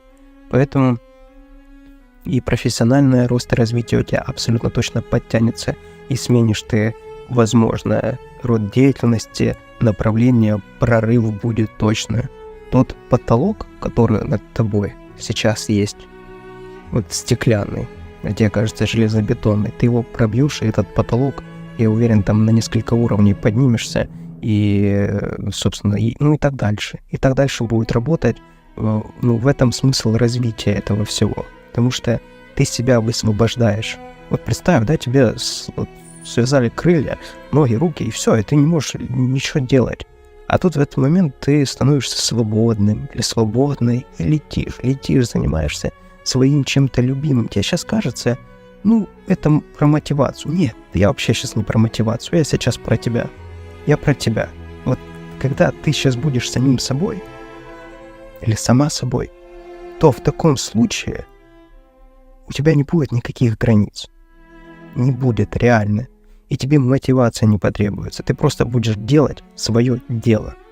И будет тебе от этого реально кайфово. Кайфово и офигенно. Вот вспомнишь мои слова. Движемся дальше. Следующая область жизни — это личные отношения. Тоже бьем на 2 категории. Первая категория — это качественные отношения с семьей и близкими. А второе — это развитие дружбы и социальных связей. Начнем давай с наших отношений с семьей и близкими. Я уже, спойлер в этом всем, ты уже услышал, что к концу года отношения, там на самом деле 2 варианта. Либо они просто себя иссякнут, как иссякнут, пропадут, да, взаимоотношения, связи с близкими, с родными, я имею в виду, с семьей и близкими, либо преобразятся и возникнет понимание. И то нормально, потому что мы не выбираем, по факту получаем, что есть, и это хорошо. Вот. Но к концу года может быть и то, и другое, и это тоже нормально. Так, смотри, что происходит, когда ты начинаешь убирать вредные привычки от себя. Во-первых, у тебя открываются глаза, и ты начинаешь всем вокруг рассказывать о том, что они неправильные. Но они правильные, понимаешь, вот в их понимании они правильные. Это ты в данном случае становишься в этом окружении неправильным. Потому что то, под что ты собирал свое окружение, собственно, оно тем и является, правильно же? Ты под свои вредные привычки, или наоборот это могло произойти, сначала окружение, а потом навязало те вредные привычки, но сам факт заключается в том, что есть клей, который вас склеивает. Это образ жизни. И когда ты этим людям начинаешь рассказывать о том, что они живут неправильно, то на тебя смотрят как на сектанта. Но вот именно поэтому я организовал трезожники, чтобы не было вот этого ощущения, что ты какой-то ненормальный. Потому что когда все окружение начинает тебе рассказывать о том, что ты не прав, это ты не права. Вот, и ты начинаешь думать, я сейчас потеряю вот эти вот взаимоотношения с этим там лучшим другом, еще там, оно того не стоит, может, они правильно, а если еще знаешь, не дай бог, у тебя какой-нибудь авторитет, человек, которым ты мотивируешься, а он обладает теми вредными привычками, ты думаешь, что раз он так пьет, там курит, и значит, я так тоже буду делать и буду таким же, то я у тебя, как уже говорил перед этим, то если этот человек перестанет употреблять, то у него будут в разы больше, лучшие результаты. Да, он умный не потому, что там такой умный, не потому, что он там пьет, курит, а он вопреки этому стал, не благодаря этому, а вопреки этому стал. Вот, поэтому важно, чтобы это тебя не подкосило. Я рассказываю реально, как оно происходит. Не нужно рассказывать людям о том, что ты решил поменять там свой образ жизни, потому что задача каждого человека, которому ты будешь это рассказывать и объяснять, своего окружения будет переубедить тебя. И они массой тебя задавят, скорее всего. Скорее всего. Не потому, что они такие плохие, не потому что.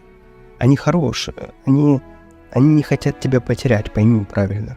Понимаешь? Это относительно друзей. Относительно друзей такая ситуация. Относительно семьи, смотря, опять же, везде разные ситуации. Предположим ситуацию, что вы один человек в семье, да, вы муж, жена, один человек в семье, дальше продолжает употреблять, а ты убираешь от себя это все. И ты думаешь, как он меня не понимает, это же, в общем, значит, он там не любит меня или тому подобное. Понятно, мы хотим, чтобы у нас понимали, на самом деле так это не работает. На самом деле нужно тут общаться будет. Нужно будет сказать, что смотри, такая ситуация, вот я приняла решение, дальше не буду употреблять, это точно мое решение, мне там первый промежуток времени будет непросто, но я буду работать над собой, и от тебя я прошу минимальной поддержки, либо хотя бы понимания. И там, если есть возможность, там, в ближайшее время, там, при мне, там, пожалуйста, там, не кури или не пей. То есть ты можешь это делать, безусловно, но по возможности сократить это. Знаешь, или там человек, там, если курить, то кури там, пожалуйста, на балконе, чтобы там не на кухне, чтобы там прямого не было со мной контакта, чтобы... причем я и не говорю о том, что нужно избегать это все. Ни в коем случае. На вечеринки надо ходить. Если ты понимаешь, что оно тебе нужно, если тебе интересно, иди. Но если понимаешь, что оно тебе не нужно, то точно не иди. Вот так вот. И человек, который вторая твоя половина, он тебя поймет. Он поймет и, по идее, должен сократить это все. Но не нужно рассказывать ему, что он должен бросить, потому что он так не бросит, это должно быть его решение. Часто происходит так, что человек, смотрев на второго человека, который убрал от себя, со временем сначала это убирает, меньше начинает употреблять, а потом его все убирает. Но может быть такое, что кто-то будет употреблять там время от времени. Я имею в виду там про вторую половину. И это нормально, для него это не есть проблема. Не есть для него такой проблемой, как было для тебя. Вот. Это тоже нормально. И, и тоже нормально, если у вас не сойдутся взгляды, и там человек не будет готов меняться. Абсолютно точно придется меняться обоим. Это точно. Это не может быть так, что один поменяется, а второй будет вести свой образ жизни точно так же. Скорее всего, тебе просто станет неинтересно с этим человеком, потому что тот клей, который был у вас до этого и скреплял ваши взаимоотношения, ваше общение, он пропадет. Общие интересы. Понимаешь? Общие интересы. Пропадут общие интересы, не будет центра, вокруг которого вы будете собираться. И это тоже нормально, это тоже нормально принять. И опять же, и вредные привычки здесь, когда ты их убираешь, они делают обоим хорошо. В данном случае, даже если придется разойтись. Потому что в данном случае вы больше не будете портить друг другу жизнь, и каждый пойдет искать свою вторую половину. Просто зачастую на самом деле происходит так, что вторая половина начинает поддерживать со временем. Но просто это должно быть без давления. Если это будет так, что я бросаю или бросил, значит должен и ты, вот это точно не получится. Ты возьми себя, посмотри, когда тебе кто-то начинает рассказывать о том, что ты должен или должна бросить, что ты этому человеку собираешься сразу ответить правильно. Вот тут точно такая же ситуация. И вот то, о чем мы сейчас с тобой общаемся, на самом деле хочу тебе сказать, что если бы у тебя не было выбора, если бы ты не совершила или не совершил свой выбор, то, просто бы вся эта информация, она, я думаю, ты бы уже покинула это видео или покинула 100%. Это просто не было понятно, о чем я говорю. Поэтому в краткосрочной перспективе надо общаться точно, надо говорить, нельзя замалчивать точно, это проблемы создает. И опять же не забывай, что ты меняешь образ жизни, и с того образа жизни, где ты все проблемы накапливались, то в данном случае проблемы все решаются. Если есть какое-то недопонимание, нужно общаться, нужно выходить, общаться, разговаривать. Я знаю, что сложно. Я знаю, что сложно, потому что есть эмоции. Собственно, эмоции все и решают, да. И часто бывает тяжело справиться с эмоциями, ну, ты будешь в любом случае отходить от этих эмоций, и все равно надо стараться, пытаться. Если любовь есть, то отношения будут держаться. Что касается отношений в семье, ну, там, с родителями и тому подобное, то в данном случае просто нужно будет определить границы. К сожалению, часто так бывает, что, ну, как правило, вредные привычки мы перенимаем от наших родителей, да, и пока мы еще маленькие, то как бы может вина там, ответственность лежать на них, но как только мы уже становимся сознательными, то мы берем ответственность на себя, за себя в свои руки. Вот, в данном случае важно определить границы и, ну, если, конечно, будут тебя просить, то поддержать, помочь. Но если не можешь, не просят тебя, то, к сожалению, такая штука, где ты не можешь навязать это все. Это будет хуже делать. Это объясню почему. Есть на канале видео про дно.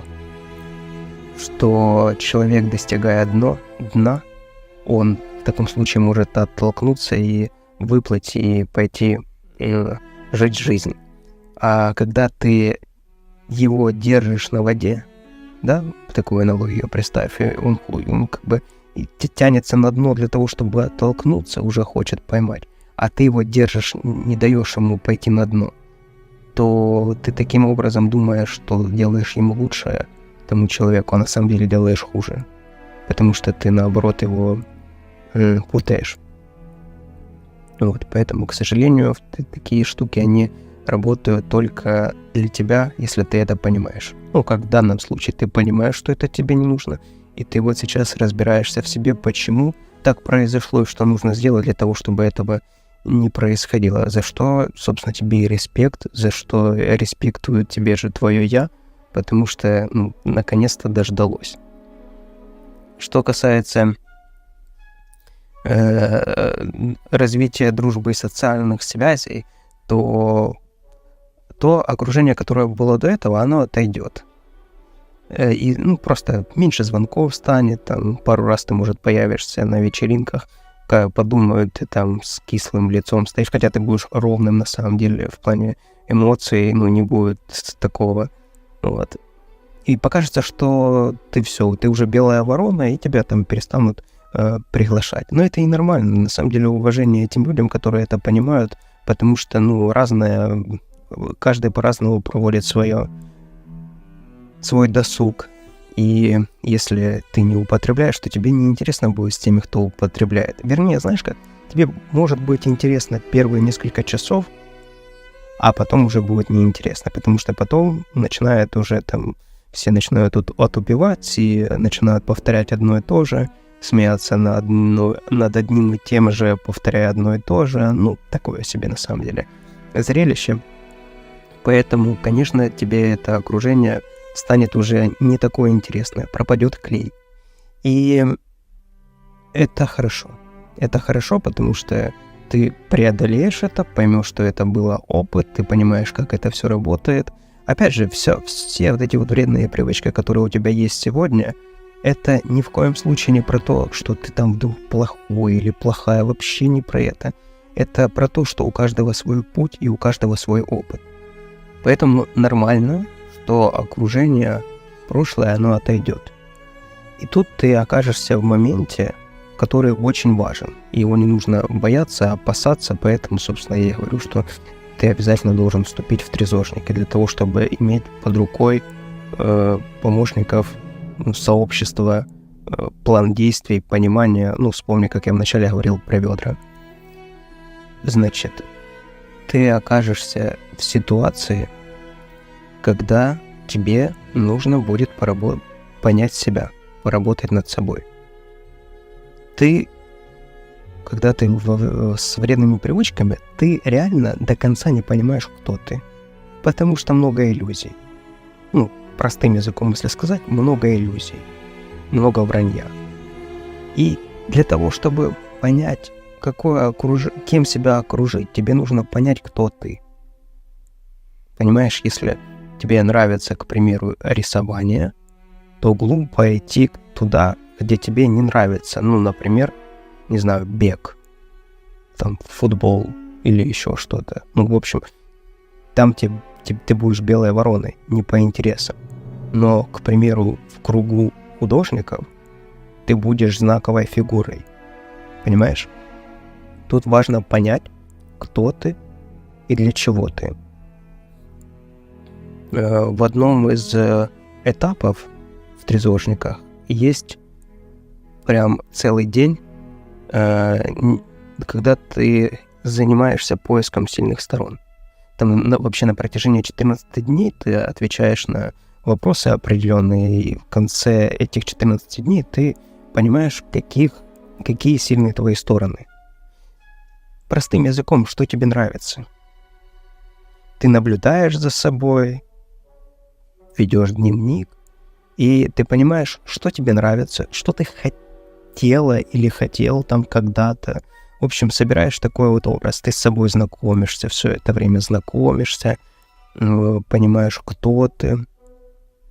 И потом, вот, скажем, там, спустя там 30 дней первые, ты уже более-менее будешь понимать, кто ты, чего ты хочешь. И исходя из этого, у тебя уже пойдет формироваться новый круг общения. Новый круг общения, который будет уже, основа будет базироваться на, вот, собственно, твоих сильных сторонах. Дальше может оказаться это и не твое. Конечно, может такое быть. Я имею в виду, что, допустим, то, что тебе показалось, что тебе было когда-то интересно, окажется неинтересным. Но у тебя в голове уже будет четкое понимание, что вот тут галочка, это я попробовал, и оно не подходит мне. И тем самым ты, убрав вот это, ты идешь уже к следующему этапу. Дальше ты уже понимаешь, что все, вот это я уже попробовал, следующий этап. Но когда ты это не попробовал, то ты никогда не доберешься до этого этапа. Никогда. Потому что у тебя всегда будет маячить. Ну, знаешь, вот для меня самые страшные истории, это когда вот если бы я вот тогда сделал бы то вот сейчас бы было бы вот так. Для меня это страшно. Я уже много раз рассказывал эту историю. Для меня урок в жизни был еще в детстве, когда я там не съехал с горки ледяной на санках, не спрыгнул с трамплина. Так я не могу туда вернуться и это сделать, понимаешь? Я же уже не вернусь в те года. Вот я такого не хочу больше, чтобы у меня было. Поэтому важно пробовать и делать, действовать. Вот попробуешь, поймешь, так, вот это тебе не подходит. Все, переходим к следующему этапу. К следующему этапу. Уже найдется, поверь, просто найдется что-то такое. Ты будешь потом рассказывать людям, и будешь прям, вот я тебя цитирую, будешь говорить так: я бы никогда не подумал или не подумала, что я буду за счет этого зарабатывать там вот такие вот, допустим, там большие деньги, или буду получать вот такое классное там, такие классные эмоции, или там не получится там сделать какой-то крутой проект, которым будут все там восхищаться, в первую очередь ты. Поэтому, когда предыдущее окружение будет уходить на второй план, следующим этапом ты знакомишься с собой, и следующим этапом уже формируешь окружение относительно своих там сильных сторон, того, что тебе нравится, простыми словами, того, что тебе нравится, от чего ты кайфуешь. Вот такие люди будут больше появляться в твоей жизни. Конечно, скажем так, с той жизни, предыдущей жизни, с того образа жизни, люди останутся у тебя, останется буквально там 2-3 человека. Это твои люди. Это твои люди. Это не значит, что другие люди плохие. Но это твои люди. Вот ты занимайся в своей жизни накопительством вот таким. Накапливай хороших людей в своей жизни, которые любят тебя, которые любишь ты, которые друг друга вы мотивируетесь. Вот это очень важно. Очень важно. Вот несколько человек с твоего окружения придет к тебе спустя время, скажут: расскажи как ты это сделал, как это ты сделала, расскажи, пожалуйста. И ты расскажешь, ты с удовольствием поделишься. Зайди в трезожные истории, отзывы, опять же, в описании. Почитай, что люди пишут, как у них поменялась жизнь вообще. И они пишут это не потому, что они там, заставляют себя или еще, да потому что это прет, это энергия. Ты понимаешь, что когда человек подойдет у тебя и спросит твоего совета, абсолютно точно ты ему подскажешь и поможешь. Это такое комьюнити, такое сообщество, в котором друг друга поддерживаешь. Понимаешь? Потому что ты понимаешь, через что человек прошел, и тебе не жалко. Вот так, понимаешь? Берем этап, когда ты уже понимаешь свои сильные стороны, понимаешь, что начинаешь формировать свое новое окружение начинает к тебе подтягиваться, и тут важно не закрываться в коробочку, если тебе это нужно. Не закрываться в коробочку и развивать свою дружбу, свои социальные связи там в социальных сетях. Сейчас, благо, ты буквально открыл там Инстаграм, этот Ютуб и какой-нибудь ТикТок, и ты уже можешь вещать на аудиторию и, собственно, собирать вокруг себя тех людей, которые заинтересованы будут тобой, которые будут точно так же восхищаться тобой. И тебя будет это, опять же, мотивировать дальше развиваться. Но может такого и не быть. Может, тебе и не нужно большое количество вокруг себя людей, там, это окружение. Может, тебе достаточно уединения с самим собой. И буквально там несколько человек, которые тебя поддерживают, с которыми ты классно себя чувствуешь. И вот это ты уже поймешь, понимаешь? Это тебе будет уже понятно. Но точно не следует закрываться в коробку. Закрывшись в коробочку свою и спрятавшись от всего мира, но бесцельно. Если у тебя цель, если ты четко поставил цель и понимаешь, что вот ты к этому следуешь, да, ты понимаешь, что сейчас, чтобы все тебя отвлекающие факторы ты убираешь, это другое. Но чтобы не было у тебя страха вот этого, вот я сейчас выйду там на вечеринку пойду, а вдруг я там сорвусь, да вообще не бойся этого. Вообще не бойся. Ты ж понимаешь, что вот эти вредные привычки, вот уже исходя из всего, что мы пообщались, ты уже понимаешь сейчас, что все эти вредные привычки, это как помет. Да, ты ж не будешь это есть. Да, есть физическая определенная зависимость, но она со временем пройдет. Обязательно пройдет. И ты будешь на это все смотреть и понимать, так это ж... Ладно, это выбор других людей, пожалуйста. Вот это очень, кстати, такой важный момент, что дай выбор другим людям. Дай выбор, не заставляй их. Потому что ни к чему, во-первых, хорошему это не приведет, а приведет это, как правило, там, к потере взаимоотношений с этим человеком и тому подобное. И вообще ты разуверишься в своих убеждениях, потому что, когда ты будешь еще вначале слабеньким, то тебе будет тебе важно очень подтверждение твоих умозаключений, мыслей, и вообще путь тебе нужен. Вот, собственно, в трезожниках сообщество, почему очень важно быть в сообществе тех людей, которые через это проходили, понимаешь?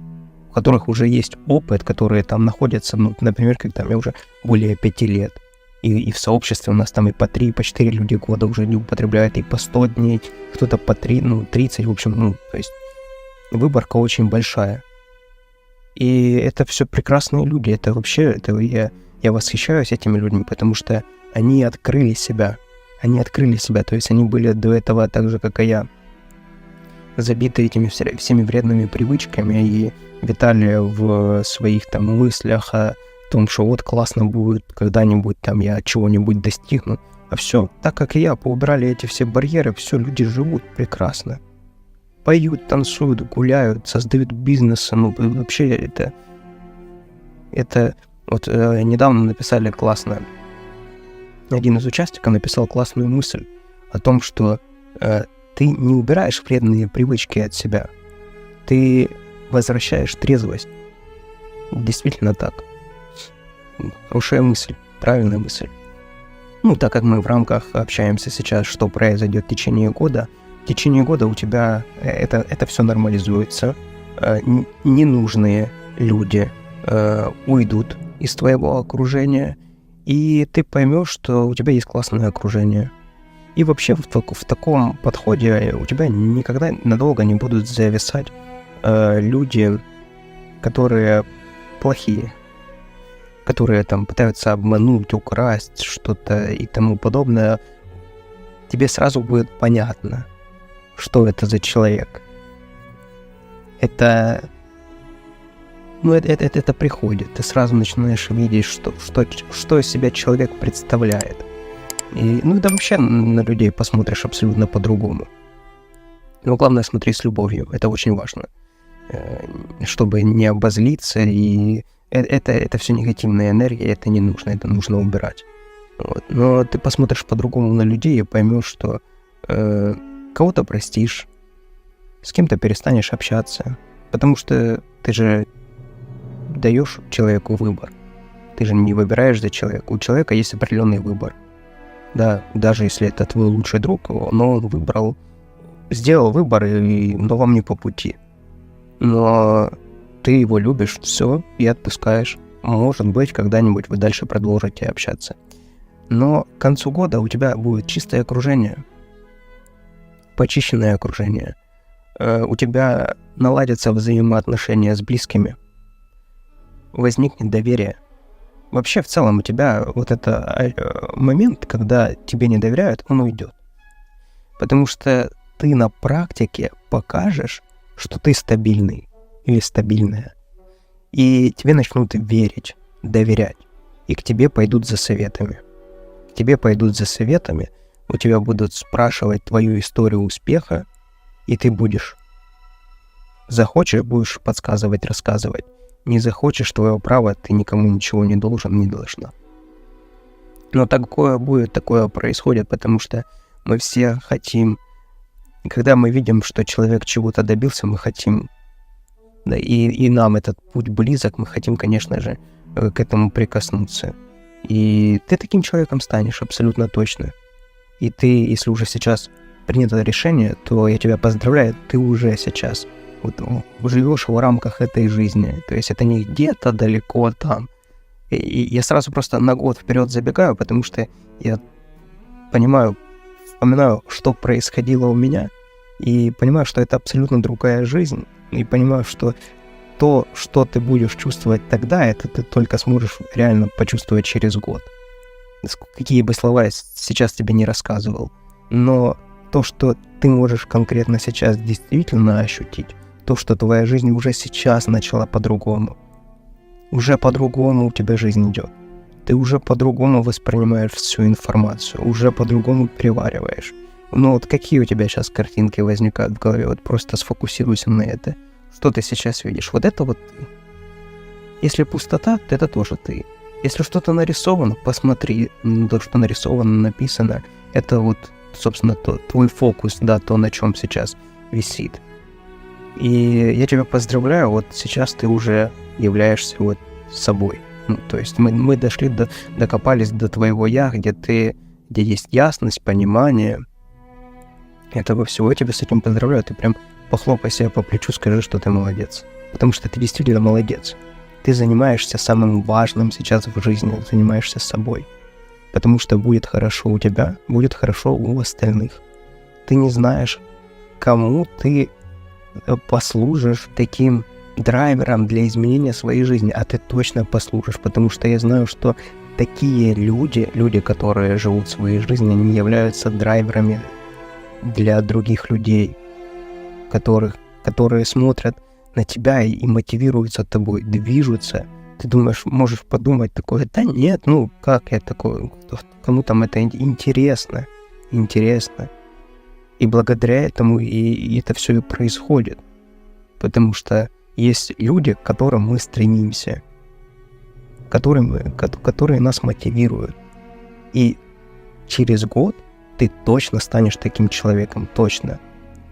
Но это уже ты сам ощутишь. Точно ощутишь. А сейчас я тобой уже мотивируюсь.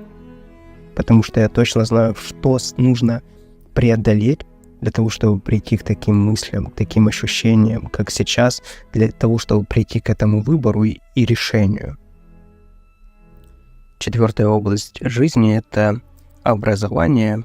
И опять же, бьем по категориям. 1-я категория — это у нас непрерывное обучение и личное развитие. 2-я категория — это повышение квалификации и освоение новых навыков.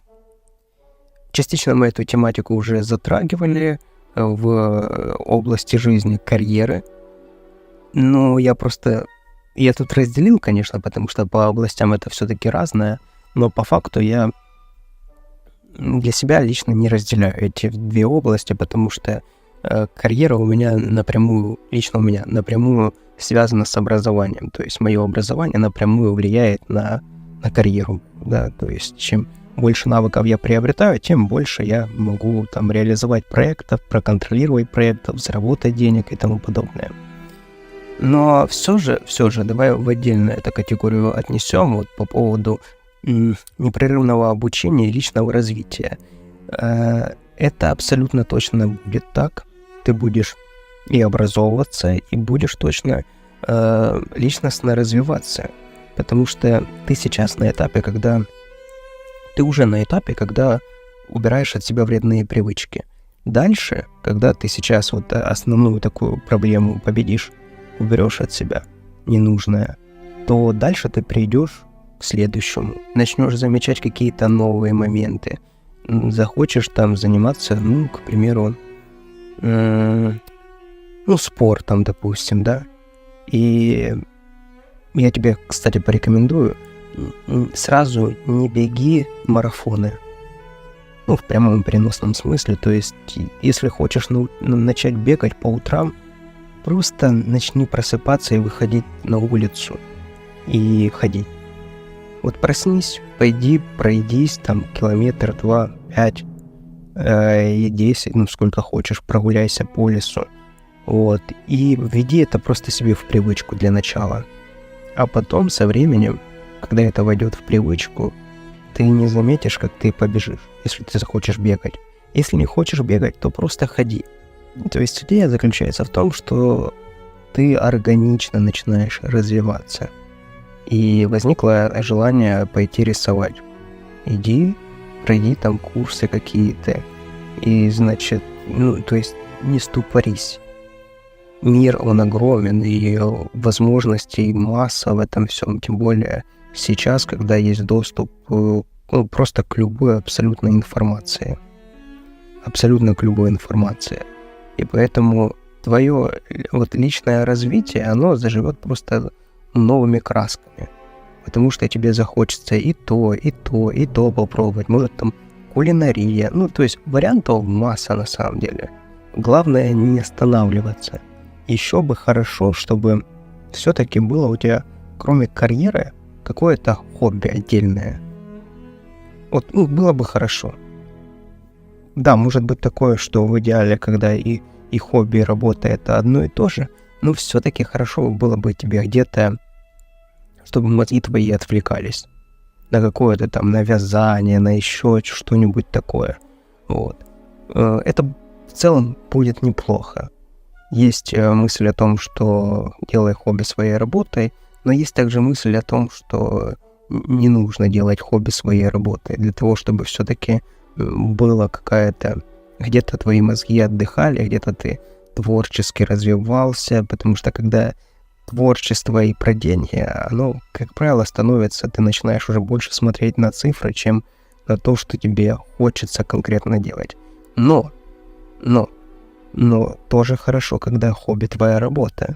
Опять же, то есть тут в данном случае нету ничего тут стопроцентного. Стопроцентное, ты можешь сказать 100% только ты. Что для тебя является хорошо, что для тебя плохо. Но только для такого нужно попробовать и то, и другое. Вот тут самое важный фактор — это не перестать пробовать. Относительно непрерывного обучения, когда ты находишься в нормальном состоянии, в нормальном — это не под воздействием никаких наркотиков, уже прошло там определенное там длительное время, хотя бы от месяца, и у тебя просто энергия, она есть постоянно, понимаешь? И у тебя есть желание в постоянном развитии, постоянно что-нибудь новое узнавать, это становится нормой жизни. То есть, когда ты не в таком ресурсе, то тебе наоборот становится как-то некомфортно, потому что нужно куда-то девать эту энергию.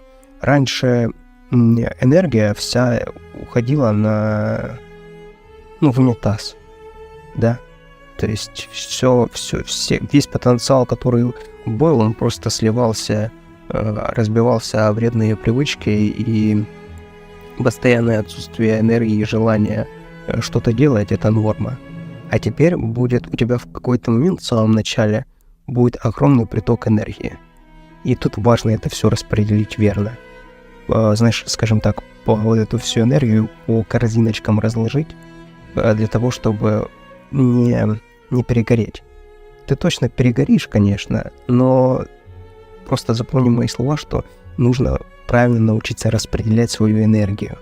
Почему я говорил, что не нужно сразу там бежать марафоны, не нужно сразу там правильное питание, то есть сразу себе создавать такие супер жесткие условия.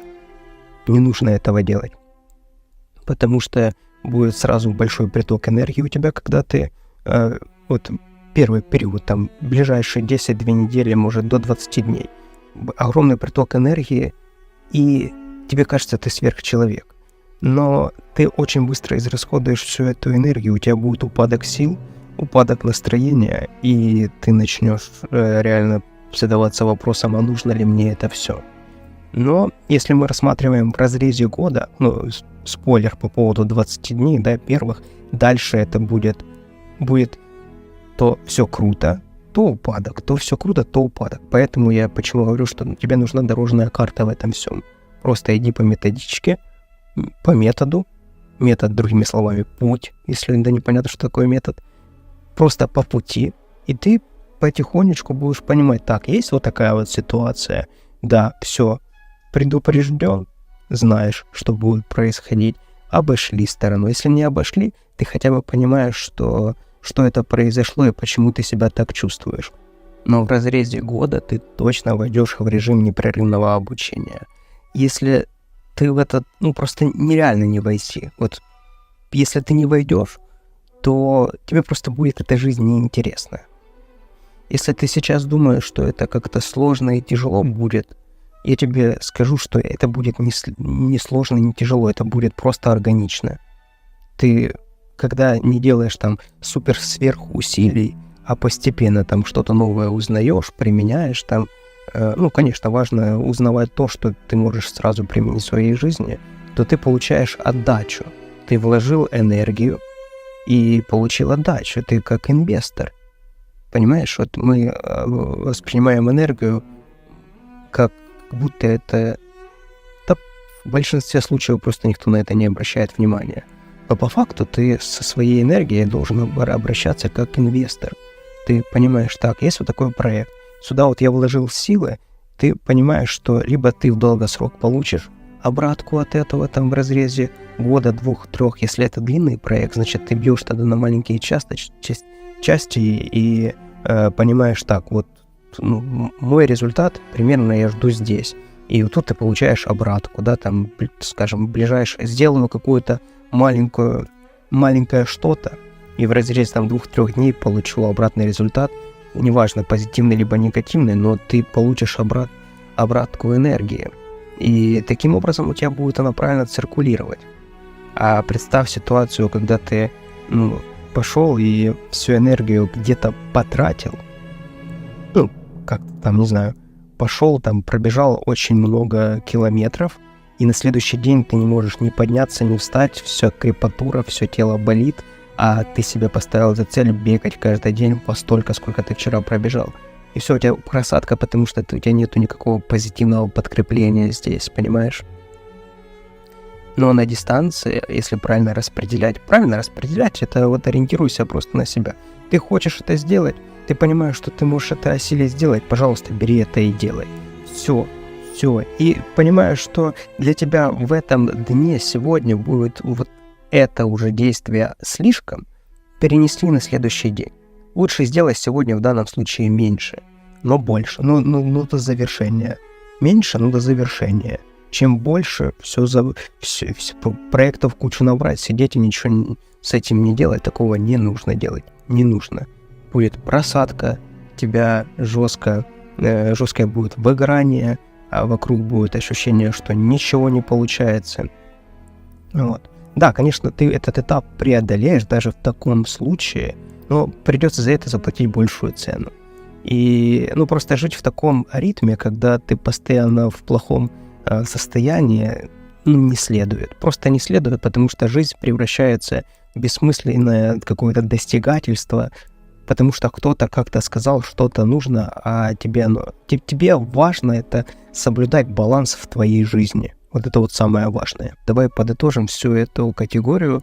К концу года ты войдешь в ритм это постоянного обучения, кайфового обучения, и ты будешь развиваться постоянно, повышать свой уровень квалификации, и это будет происходить органично. А теперь посмотри на это со стороны, и как этот человек выглядит.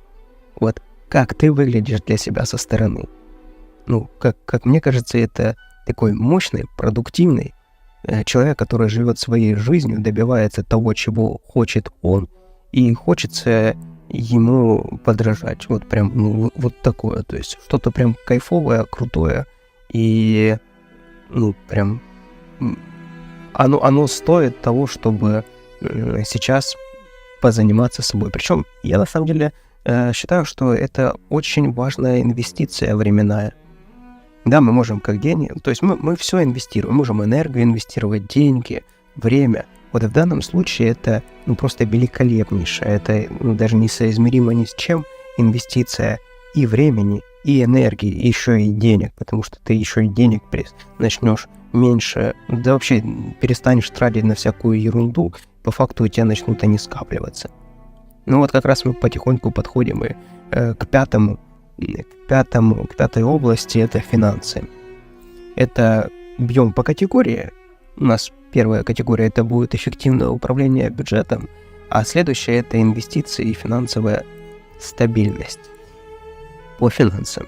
Да, давай так изначально в общем. Финансовая сторона, она улучшится, потому что у тебя пропадет дырка, в которую улетает куча денег. Да, и денег, и энергии, и всего хорошего и тому подобное. То есть это просто такая черная дыра, которая засасывает в себя все. И у тебя начнут появляться деньги. Представляешь, проходит там пятница, суббота, любой триггерный день какой-то, а у тебя просыпаешься, у тебя все хорошо, нет, проблем не прибавилось, наоборот, ты убираешь проблемы, и не болит голова, и в кармане деньги. Интересно. Я тебе хочу сказать, очень интересно. Забегу наперед. За первый год я рассчитался полностью с долгами, которые тянулись много-много лет. Я вообще до этого, я реально не помнил, чтобы у меня было состояние, когда я не был кому-то должен. Ты должен постоянно. И это такое гнетущее чувство, угнетающее, которое... я не знаю, с чем это сравнить. Рабство, да, вот такое что-то приходит сразу в голову. Рабство, тяжело, больно, постоянно такие плечи поджатые. Ужасное состояние, ужасное. Это бедность. Это мышление бедного человека, при том, что деньги, они были, но ты не умеешь ими управлять. А если ты не умеешь управлять деньгами, деньги управляют тобой. И ты точно Смотри, как произойдет. Изначально, первое время, просто деньги начнут аккумулироваться. Они просто начнут появляться, да. Потом никуда, в смысле, не уходить. И дальше ты будешь зарабатывать, как зарабатывалось. Но при всем при этом будет повышаться уровень квалификации, твоя продуктивность, соответственно, будут больше и заработки. И, соответственно, в какой-то момент, если были долги, ты начнешь отдавать эти долги.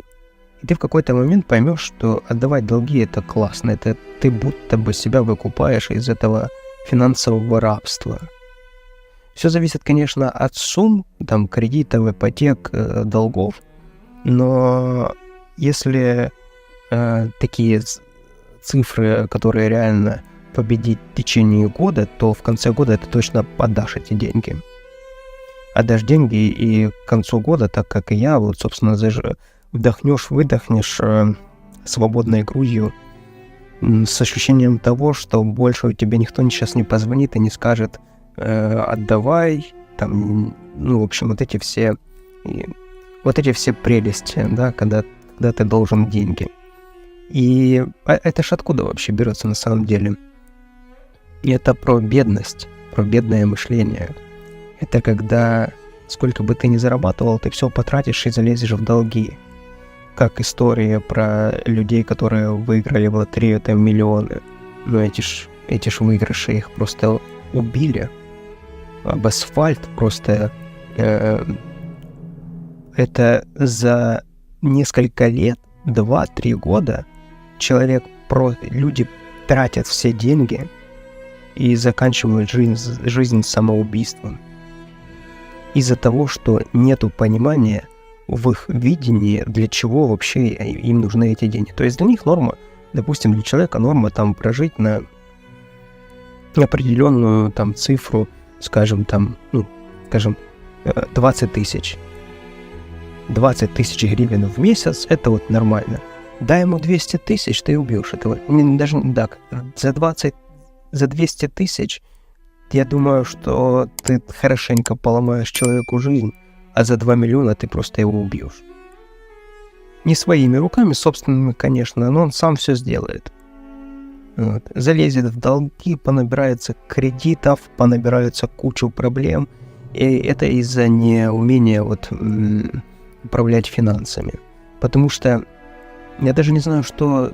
Во-первых, это, наверное, все-таки точно связанные вещи.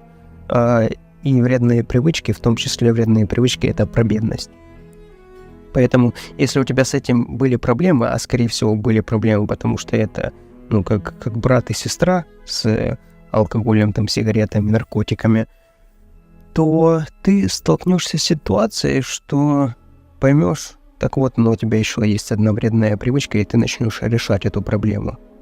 Начнешь решать проблему, ты начнешь скапливать деньги, отдавать долги, и следующим этапом ты перейдешь уже к инвестициям и финансовой стабильности. То есть, по факту, ты придешь к тому, что будешь понимать, что у тебя есть прожиточный минимум, и тебе нужно этот прожиточный минимум заработать.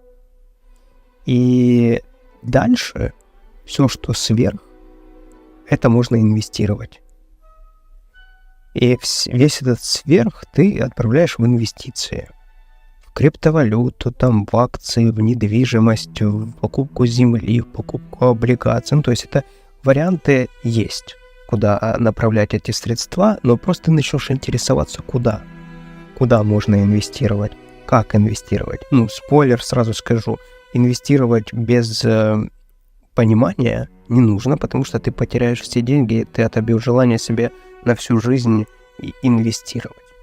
На первый год я бы рекомендовал просто научиться накапливать. Накапливать и инвестировать в вещи разные. Накапливать это ты собираешь просто куда-то, и тем не менее у тебя за счет потребительской инфляции деньги ежегодно уменьшаются там в стоимости, да, то есть их ценность падает.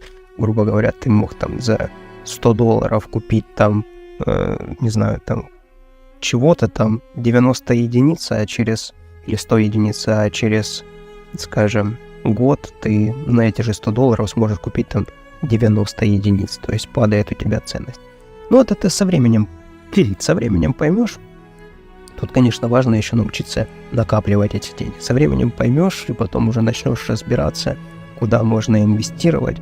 Чуть попозже я к этому времени начну уже записывать видео про финансы, я думаю. Я сейчас на этапе, когда уже свой портфель сформировал, и сейчас уже такие, скажем, осталось дело времени, и при достижении определенных финансовых целей я уже себе тогда разрешу на эту тему более так подробно рассказывать, общаться, чтобы сознанием дела, скажем так, говорил. Поэтому к концу года вероятнее всего ты рассчитаешься с долгами, и к концу года, вероятнее всего, ты уже начнешь накапливать деньги и задумаешься о инвестициях. Важно, чтобы было понимание, что лудомания — это тоже вредная привычка. Потому что ты не сможешь, конечно, ни накапливать, ни рассчитываться с долгами в случае, если у тебя вот эта черная дыра все-таки останется. К черным дырам я приравниваю ставки, опять же, лудомания, игромания, да, игровые автоматы. Это все одно, да. Алкоголь, наркотики, сигареты. В общем, все то, что у тебя забирает много денег. Да, хоть много-немного, это не важно, все то, куда ты сливаешь бездумно деньги. Если хоть что-то из этого всего останется, то, конечно, ты не отдашь долги и не сможешь накапливать ничего. Поэтому я же говорю, что все вредные привычки вот такого типа, как я перечислил, они убираются сразу. Но в данном случае лучше действительно будет инвестиция твоя, это войти в трезорники. Это самая лучшая инвестиция будет, потому что таким образом ты сразу проинвестируешь в себя и свои знания. Кстати, действительно, это пункт очень важный, это касается и повышения квалификации, карьеры и образования, что в первую очередь действительно инвестируй в свои знания, потому что это тот мультипликатор, который в будущем тебе даст x100, x1000. То есть, грубо говоря, ты $100 вложив в акции в S&P 500 за год прирастешь в 10%, то инвестировав в знания, купив какой-то курс или, допустим, купив вход в трезорники, ты за эти деньги сэкономишь себе в десятки раз больше, выиграешь больше жизненного времени за счет того, что поубираешь это от себя. Ну и остальные, опять же, другие какие-то направления тоже туда инвестирую в свои знания, потому что это, 100% мультипликатор. То есть ты, вложив в себя $100, если это никакая не пирамида, никакая штука, которая приравнивается к лудомании, а именно образование, именно знания, то это точно, абсолютно точно принесет тебе обратку в виде твоих дивидендов, заработков, и за твою работу будут платить больше. Поэтому что мы имеем к концу года? Рассчитались мы с долгами. Если мы не рассчитались с долгами, а долги еще большие, то большую часть, я уверен, ты отдашь, и у тебя появится уже понимание, как рассчитаться с тем остальным, с той остальной суммой, которая останется, у тебя точно будет понимание. Ну и представь, как у тебя каждый день, когда ты живешь, рассчитываешься с долгами раз в месяц, в зависимости от того, как у тебя приходят средства. Представь, как самооценка у тебя повышается, как ты себя прекрасно чувствуешь, как ты доверяешь себе, как ты уверен в себе. И я тебе скажу, ты будешь собой гордиться 100%. Шестая важная область — это развлечения и хобби. Занятия творческими увлечениями — это очень важно для развития. То, где ты можешь отвлечься и в то же время провести хорошо время. Это это важный такой пункт, вообще важная область, и если она не проработана, то появляются вредные привычки. Как раз таки за счет того, что мы не умеем жить, не знаем, как правильно это получать позитивные эмоции.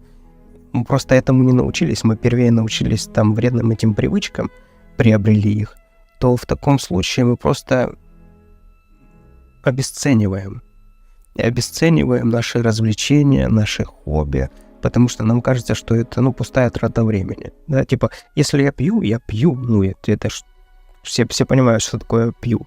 А если я развлекаюсь, тусуюсь без алкоголя, как какой-то стрёмный тип или подруга кажется, да? Странно как-то.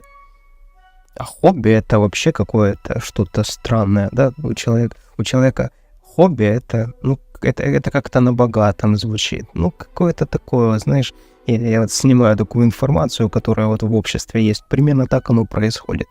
Но мы сейчас будем прорабатывать с тобой хорошенько эту область для того, чтобы было понимание, почему важно на это все фокусироваться. Значит, первое — это творческие увлечения. Опять же, я рассказывал, что ты будешь проходить в трезожниках челлендж там 30 дней, и в нем будет момент, где надо будет позадавать себе вопросы, чтобы разобраться, что тебе нравится, в каком направлении тебе хотелось бы пойти развиваться. Может, тебе флористика нравится, может, как там вокал, то, что ты хотела бы или хотел бы, но почему-то по какой-то причине не можешь себе позволить, потому что кто-то тебе как-то запретил и тому подобное. Может, в детстве чего-то хотелось. Вот это нужно попробовать. Это обязательно нужно попробовать. Может, оно тебя зацепит. Футбол, танцы, бокс, может, прогулки. Такое тоже может быть. Спорт. Я бы по спорту, опять же, тестировал. Может, у тебя сразу есть мысль, чем тебе заниматься. Если такого понимания нету, тогда следует просто прогулки добавить в свою жизнь. Прогулки на природе, вот, на улице. Движение, какое-то движение, это очень важно, потому что прочищаются мозги, тело функционирует как нужно, особенно если у тебя сидячая работа. Поэтому как минимум следует начать с этого. Отдых и развлечения для поддержания эмоционального баланса. Вот мы это игнорируем и не придаем никакого значения этому, а потом спрашиваем себя, почему я себя так плохо чувствую, почему у меня нет энергии. А оказывается, для этого нужно что-то предпринять, чтобы у тебя был эмоциональный баланс такой позитивный. Но для этого нужно что-то сделать. Баня, там, опять же, какой-то спорт. То есть просто нужно попробовать в этом направлении поработать. В основном, как у нас происходит? Мы делаем так, работу нужно найти для того, чтобы выживать, а погулять, пойти с друзьями, сделать то, что делаете вы каждый день, ничего позитивного, как-то просто убить время. Вот. А здесь в данном случае уже не так. Тебе необходимо над этим не то чтобы заморачиваться, а просто позадавать вопросы, чего тебе хочется. На экскурсию пойти, в музей пойти, почитать книгу на природе, может, дома, и тому подобное. То есть вариантов масса, я вот акцентирую на это внимание, это очень важно. Это очень важно, это именно в том числе из-за этого, потому что этот момент не проработан. Тебе кажется сейчас, что это очень как-то сложно и непонятно, но просто подумай, как мы планировали там какие-то посиделки новогодние. Люди же за несколько недель уже начинают там думать так, а какой там будет стол, какую выпивку и тому подобное, где это все будет происходить. Вот, по сути, все то же самое. Знаешь, как на самом деле происходит? Люди в реальности готовы тратить там все свои стратегические усилия на то, чтобы прорабатывать то, как они будут на празднике вредить своему здоровью, убиваться, портить себе жизнь, но они не готовы инвестировать все те же самые усилия в том, чтобы перестроить как-то свою жизнь и изменить ее в лучшую сторону, где будет действительно то, о чем они мечтают. И вот это уже больше, даже не больше, это уже напрямую влияет на жизнь твоей мечты. Проработав хотя бы вот эту вот область, я думаю, ты приблизишься к жизни своей мечты, но, может, даже вплотную подойдешь, потому что это действительно то, где ты будешь получать напрямую позитивные эмоции. Какие-то там путешествия, да? Может, ты хочешь как-то поменять свою жизнь и там связать ее с путешествиями. Тоже ж интересно. Позитивные эмоции будут. Будут ли там негативные эмоции? Будут. Но ты будешь соблюдать баланс. Вот. Поэтому развлечение и хобби — это такой момент, который важно прорабатывать. Это не про то, как, знаешь, в детстве там, типа, не балуйся, да, там, и взрослые видят, как ребенок там смеется, там, как-то активничает, он не балуйся, да, вот эта штука, она же с детства нам идет, и для нас нам начинает казаться, что любое развлечение и хобби, любая позитивная какой-то момент, какая-то энергия, это плохо. Потому что надо, чтобы было тяжело все и по-серьезному, вот серьезным лицом. Важно это все сделать с серьезным лицом, потому что ты дядя или тетя взрослая, понимаешь? Что за бред? Ну, бред же ж. А тут ты просто поймаешь вот этот кайф от получения классных эмоций. Пойдешь там в театр, а там кайфово, кто-то там так классно играет, да, может, пойдешь там на балет, может, пойдешь на экскурсию какую-то, а может, просто пойдешь какую-то изучишь, какую-то историю и пойдешь там погуляешь, да, в той местности, которую ты историю изучишь, вот, и ты поймешь, что почему ты раньше этого не делал или не делала. Это же так просто и так доступно. Вот так. Поэтому к концу года у тебя уже будет такой список, понятный для тебя, что тебе нравится, что тебе не нравится. Ну и тоже очевидно, что то, что не понравилось, убираем. То, что нравится, оставляем. И в итоге у тебя такой окажется, хороший такой список твоих любимых развлечений и хобби, что тебе нравится. И за счет того, что ты добавишь свой рацион месячный, да, то ты будешь понимать, что ты будешь ждать этих дней, когда будет вот это что-то кайфовое происходить. Поход в кино и тому подобное. Классно же? Конечно, классно. Будут ли у тебя позитивные эмоции оттуда? Абсолютно точно. А иначе зачем это все? Таким образом у тебя появится тот источник позитивной энергии, который тебе кажется, что его не существует в реальной жизни. Вот. Поэтому эту область прорабатываем, собственно, как и все остальные, очень хорошо. И если ты в действительности решил или решила поменять свою жизнь, то эта область для тебя, просто окажется джокером. 7-я область жизни — это духовность и самосознание. Значит, первое — это самопознание. Это то, о чем, собственно, все это видео, то, о чем мы с тобой сейчас общаемся. За счет того, что сегодня такой большой объем информации на нас летит со всех источников, социальные сети, сайты, разные новости и тому подобное, мы даже не подозреваем о том, что мы просто перестаем думать. Мы находим какого-то блогера, какую-то личность, начинаем ее слушать и начинаем думать так, как он. Не принимать самому решение. Заметь, я тебе сказал, возьми ручку, листик, пиши свои мысли. Очень важно, чтобы в этом всем главную роль отыгрывал ты или отыгрывала ты, потому что это все про тебя, про твое «я». Понимаешь? То есть ты сейчас узнаешь себя, не меня, а себя. Я фоново что-то бла-бла-бла-бла-бла-бла, а на самом деле ты слушаешь себя. У тебя возникают какие-то картинки, вырисовывается какое-то видение. Но это все про самопознание. Это все про тебя. И весь этот год будущий. Это все про самопознание. Будущее и все последующие годы. Никогда не заканчивай это делать. И никогда не останавливайся. Никогда не делай перерыв.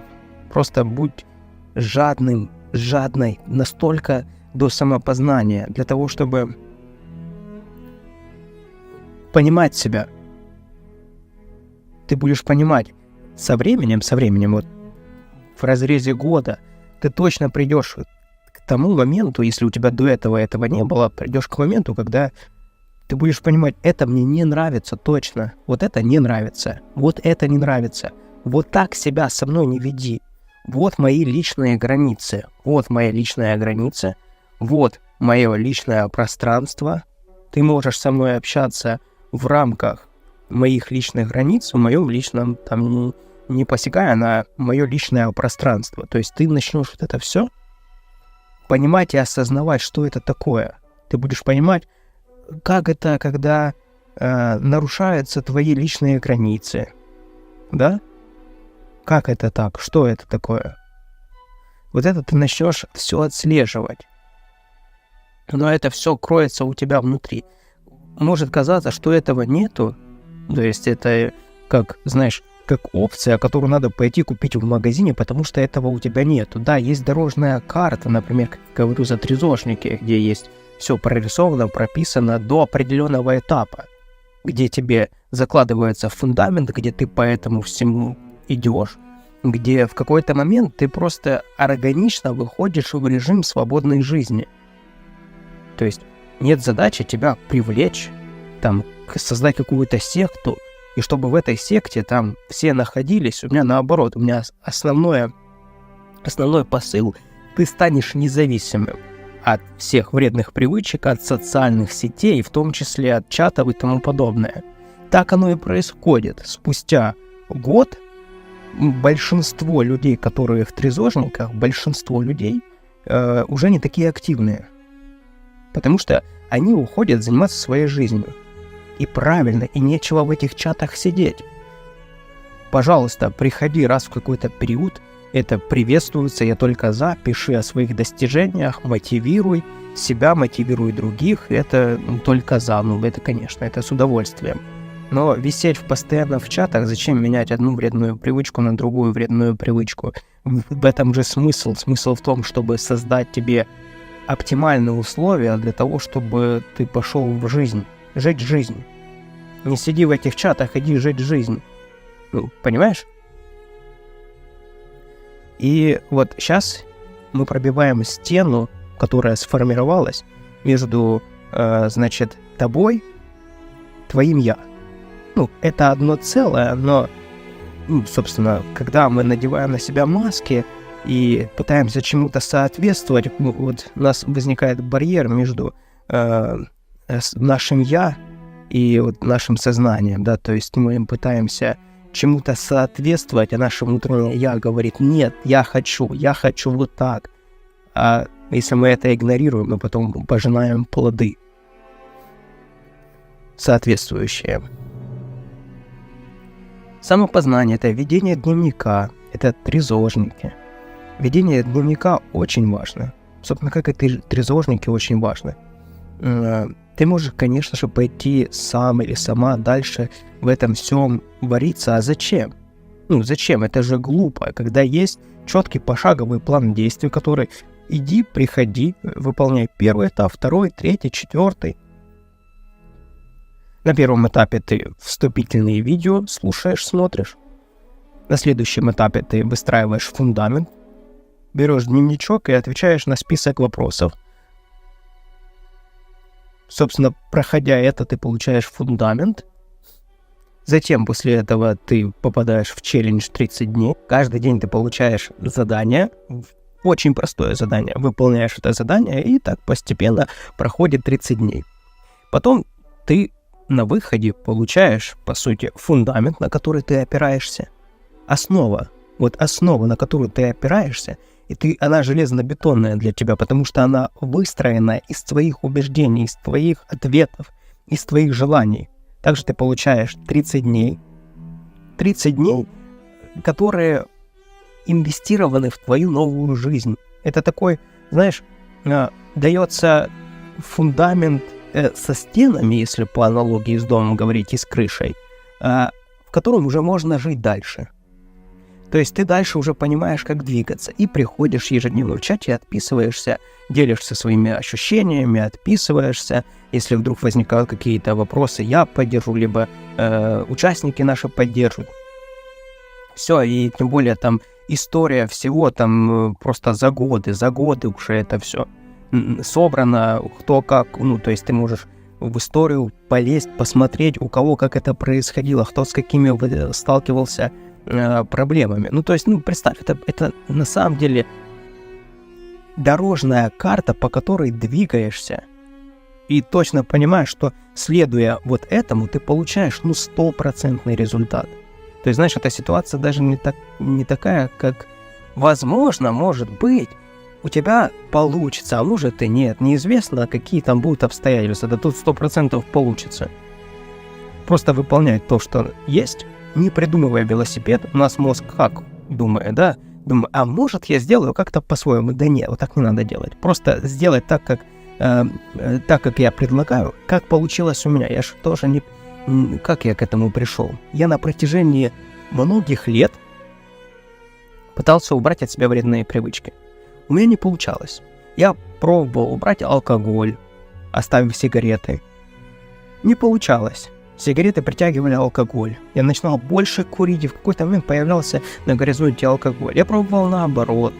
Я пробовал там с долгами то же самое у меня ситуация была. В общем, я все перепробовал и 21 день там не курить, не пить, а потом оно все равно как по накатанной еще и больше начинается. Я пробовал там ставить пометочки всякие. То есть я накапливал весь этот опыт, я смотрел, что работает, что не работает, что работает, что не работает. То есть, дав мне тогда вот этот опыт, я бы просто сэкономил себе больше времени и там потратил бы это время и силы на что-то другое, понимаешь? Когда я начинал, мне тогда не подходило ничего. Я не хочу говорить ничего там про разные методики, но просто все, что там было, реально мне не подходило. Не подходило, не мое. Вот не мое. Я про то, чтобы каждый создавал свою методику, потому что я смотрю, у всех одинаковая закономерность. Каждый в итоге приходит к своей трезвости, к своей чистой жизни по-своему. Одного послушаю, у него одно, второго послушаю, у него по-другому, у третьего, я увидел там закономерность у этого всего есть. У этого всего есть закономерность слушать себя, задавать правильные вопросы, следовать накопительно идти по достижению там определенных целей своих. То есть я вот это все вместе собрал, и оно сработало. И я перестал мучиться, я убирал вредные привычки от себя, я кайфовал. Я кайфовал тогда. Да и сейчас я, собственно, конечно же, безусловно, кайфую. Но сейчас это абсолютно другая жизнь. Я сейчас говорю тебе как про другую жизнь. Я тебе честно скажу, мне для того, чтобы погрузиться вновь туда, вот там, как происходило, мне для этого необходимо время. То есть мне, на самом деле, так легко, я не могу вспомнить, что там происходило. Конечно, это для меня там стресс был определенный. Безусловно, 100%, по-другому никак. Но для меня, я вхожу в этот режим, и только тогда я могу так по-честному об этом всем говорить. Поэтому совокупно оно все сработало, и за основу всего это внутреннее ощущение себя и, собственно, самопознание. Вот это вот основное, без этого никуда. Когда ты научишься убрать от себя вредные привычки, перестроить жизнь и пойти дальше, ты в любой проект можешь зайти, в любую тему абсолютно, потому что ты уже понял принцип, как это работает. Ты понимаешь, как это работает, понимаешь? И в бизнес любой пойдешь, в любую сферу пойдешь, ты уже знаешь, что нужно делать. Вот. И в данном случае ты в конечном счете приходишь к своей методике, к своему пути. Твоя методология выработается в этом всем. Основана сугубо на твоих самопознаниях, на которые ты будешь ориентироваться. Ведение дневника, чтобы ступора у тебя не было относительно там, как правильно писать, а как неправильно писать, там все достаточно просто. Ты открываешь дневник, берешь листик, ручку, как я тебе в самом начале сказал, и просто пишешь. Ты в какой-то момент начнешь писать что-то связанное, и ты таким образом сможешь анализировать. Самоанализ. Даже если не получится писать что-то связанное, это все равно будет помогать, потому что ты будешь фиксировать. Это очень важно для мозга. Фиксировать что-то на листе с бумагой. таким образом ты можешь со стороны посмотреть на ситуацию так или иначе.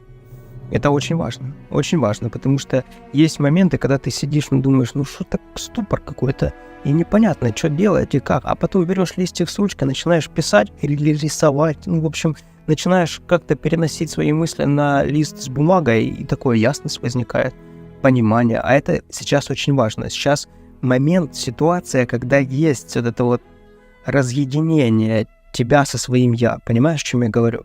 Когда все-таки есть вот непонимание, ты не слышишь еще, не научился или не научилась слышать. И вот сейчас важен этот контакт. Важен этот контакт, чтобы ты в унисон двигалась или двигался. И, конечно же, поиск смысла жизни и развитие внутреннего равновесия. Вот внутреннее равновесие — это то, собственно, к чему мы стремимся сейчас все это время, общаясь. Да и в целом это задача на всю жизнь. Баланс. Самое важное — это во всем баланс. Когда чего-то слишком много, это чересчур уже. Это уже плохо, это уже нехорошо. Вот, поэтому важно соблюдать, во всем баланс. Согласись, да, если ты любишь что-то конкретное, да, какую-то там пищу, допустим, если ты очень много съешь, тебе будет плохо. Да, если ты будешь постоянно очень много это есть, ты со временем на это не сможешь просто смотреть. А поиск смысла жизни, безусловно, смысл жизни у всех, он свой, у всех по-разному.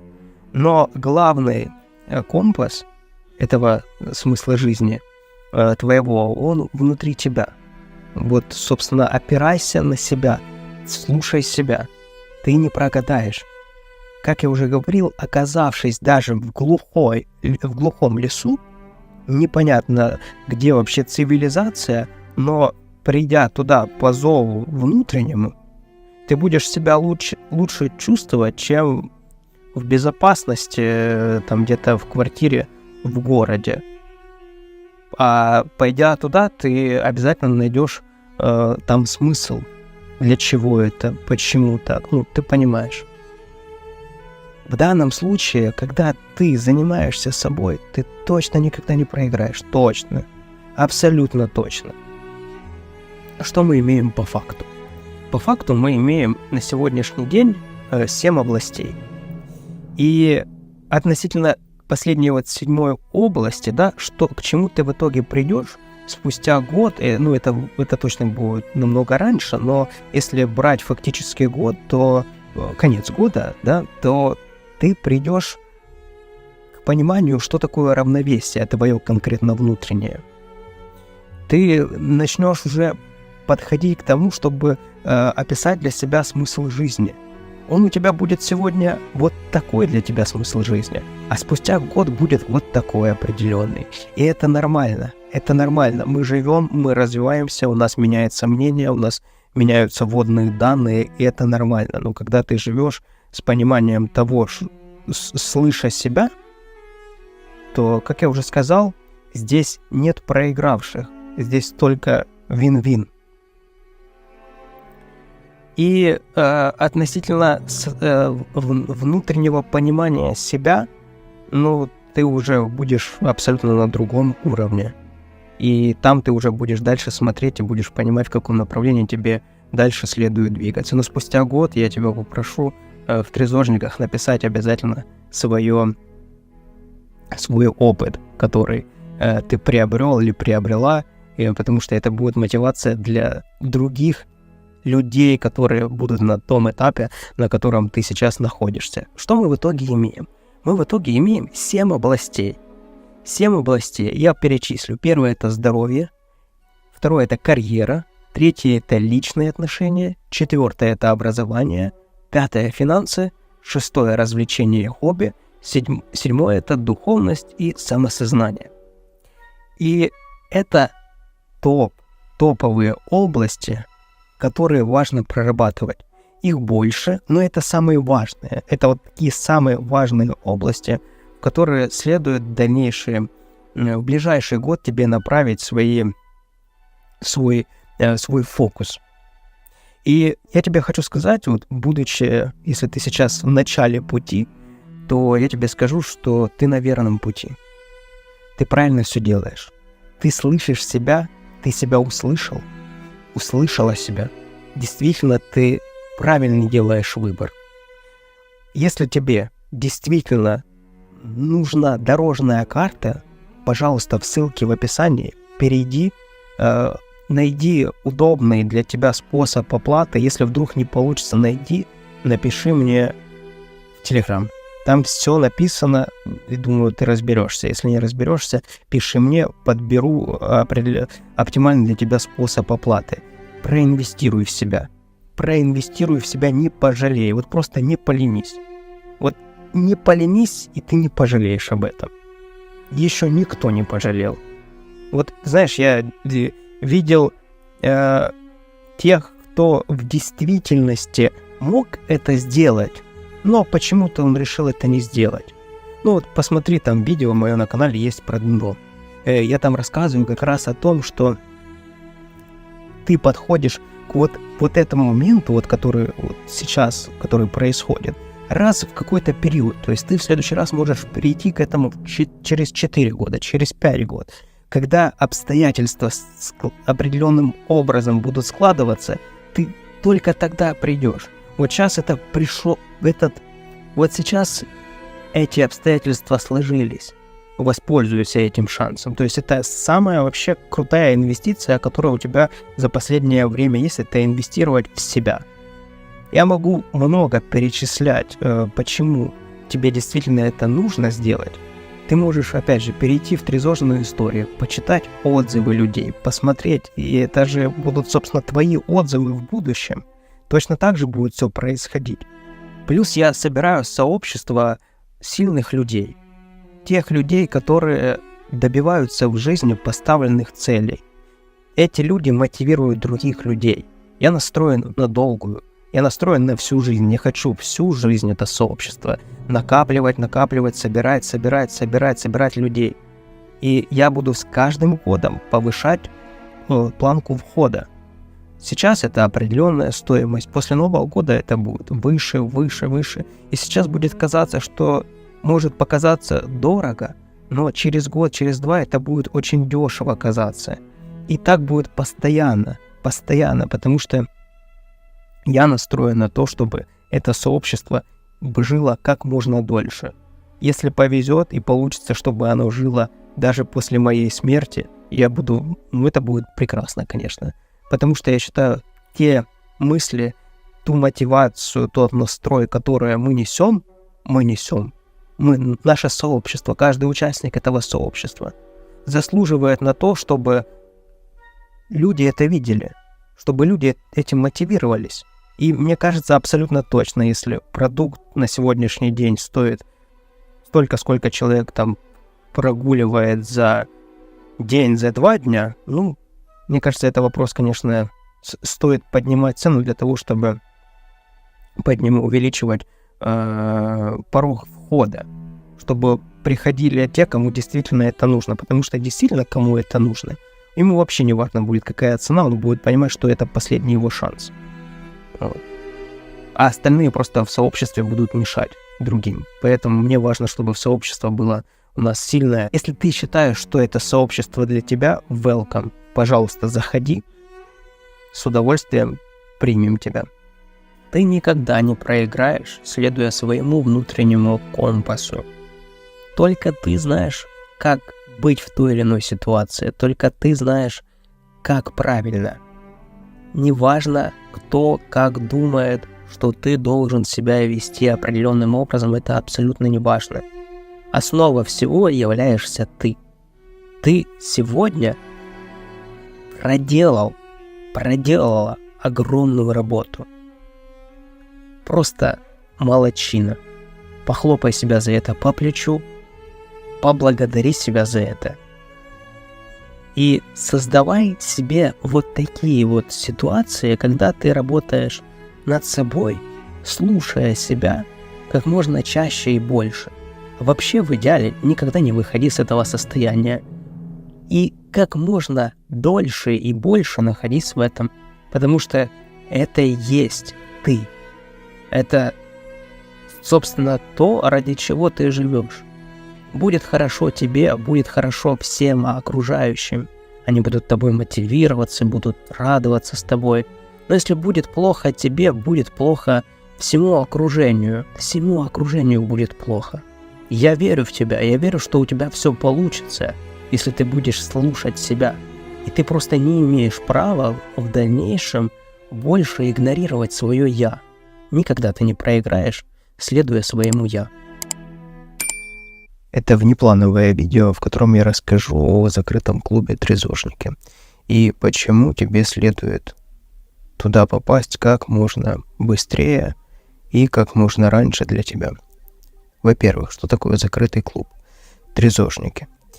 Это комьюнити людей, которые связаны с тем, что убирают от себя вредные привычки. Убирают, либо убрали. Это те люди, которые непосредственно заинтересованы в том, чтобы убрать навсегда от себя алкоголь, сигареты, наркотики, долги и все связанное с вредными привычками. Это люди, которые зашли и находятся в этом клубе, по сути, всю жизнь. Только если сами захотят оттуда выйти. И вход платный по той причине, что, во-первых, у нас в жизни ничего нету бесплатного, а самое дорогое это то, что именно бесплатное, потому что там нету цены, и то, что тебе говорят, что это бесплатно, ты на самом деле платишь там двойную, тройную цену, а то и более. Во-вторых, стоимость входа является фильтром для людей, которые не решили еще убирать от себя вредные привычки, но подумывают об этом. Когда оно бесплатно, оно очень легко принять решение. Когда это платно, то тут уже определенная фаза, определенное ощущение, определенное самочувствие себя, когда ты входишь в такое комьюнити. Потому что когда у тебя денег нету, очень легко убрать от себя вредные привычки. Тебе не за что их купить. Можно еще влезть в долги, но они тоже, как правило, ограничены. Когда ты оказываешься, по сути, у разбитого корыта, и у тебя вообще ничего нету, то логичным подходит решение убрать от себя вредные привычки. Но, к сожалению, эти вредные привычки убираются ровным счетом до тех пор, как появятся деньги. Потому что появление финансов равно решение всех проблем. В краткосрочной перспективе так кажется, конечно. На самом деле при умножении идет проблем, да, потому что таким образом ты получаешь еще больше денег, получаешь доступ к еще большим возможностям создать себе проблемы, и идешь спокойно их создаешь. Так вот, употребление продолжается или быстренько начинается именно тогда, когда появляются деньги. И поэтому это определенное состояние человека, когда он может на эти деньги купить, пойти вредные привычки себе. И он этого не делает, и идет, покупает вход в сообщество. Покупает вход в сообщество людей, к которым он стремится. Такими, каким он хочет стать. То есть те люди, которые убрали от себя вредные привычки и живут своей счастливой жизнью, стремятся к этому. И когда ты выходишь из своих вредных привычек, вокруг тебя окружение, у которых, собственно, те же самые интересы, которые у тебя есть на сейчас. И ты в моменте понимаешь, что тебя окружает, но для того, чтобы попасть сразу в то окружение, о котором ты мечтаешь, понимаешь, что оно тебе нужно, для этого прекрасно становится понятно, что для этого нужно пройти, чтобы прошли годы. А я организовал, собрал таких людей на протяжении 5 лет, собирал и дальше продолжаю собирать, окружать себя такими людьми, которые уже сейчас ведут тот образ жизни, о котором ты мечтаешь. И я даже не имею морального права пускать к таким людям тех, которые сомневаются в себе. Но представь себе ситуацию, ты приходишь и говоришь: я сомневаюсь, переубеди меня. А кому интересно тебя переубеждать? Каждый занимается своей жизнью. Каждый устраивает свою жизнь. И тут сообщество по интересам, по улучшению своей жизни. Понимаешь? Когда у тебя денег нету, когда у тебя пустые карманы, когда ты на дне, очень легко убрать от себя вредные привычки. Потому что тут, по сути, все создано для того, чтобы ты уже дальше не мог продолжать или не могла продолжать. Как только появляются средства, мгновенный откат происходит. Вот поэтому вход платный. Вот поэтому вход будет со временем подниматься в цене. Каждый раз будет подниматься в цене. Для того, чтобы все выше и выше был порог входа. Ты можешь сказать: но как же так? Ведь надо давать шанс людям. Именно поэтому и нужно повышать порог входа. Именно поэтому. Ты же не задаешься вопросом, когда несешь свои деньги в магазин, в супермаркет, барыги. В общем, отдаешь деньги за свои вредные привычки. Там все очевидно и понятно. А когда тебе нужно 100-ую долю заплатить, а может даже меньше, один раз заплатить, чтобы вот это все убрать, то мозг начинает тебе выкидывать аргументы: да ну это не так уж и важно и тому подобное. Здесь я сразу удовольствие получу, а тут еще непонятно. Очень легко общаться с человеком, который на дне, который реально понимает всю свою проблематику полностью. Он окунулся с ног до головы, и уже неизвестно какое количество пробило этого дна. И с ним легко. А человек, который находится еще в процессе, у него аргументы есть, там какие-то размышления о пользе и тому подобное. На это я не считаю, что нужно вообще тратить свое время. Я вообще не считаю, что нужно тратить свое время на что-либо, то, что тебе не интересно. Вот, допустим, мне интересно продолжать заниматься сообществом, потому что я с каждым днем, с каждым месяцем, с каждым годом, с каждой минутой, секундой понимаю, что улучшаю сообщество. Ненужные отпадают, а нужные приходят. И я понимаю, что с таким сообществом, когда ты понимаешь, что у тебя есть место, где ты всегда можешь подчерпнуть мотивацию, где ты всегда понимаешь, что ты свой, какая бы у тебя ситуация в жизни ни происходила, когда ты в кармане просто имеешь доступ постоянный 24/7 к сообществу единомышленников, то это реально многого стоит. Это непонятно, когда ты не находился в ситуации, когда ты этого лишен. Но это очень становится доступно и ясно, когда ты убираешь от себя что-либо. В общем, меняешь свой образ жизни как-то. И в этот момент, в том устоявшемся образе жизни, который был до этого, у тебя будут доноситься какие-то голоса о том, что ты не прав или не права, что ты неправильно действуешь. И у тебя закрадываются сомнения. Когда ты сам с собой наедине,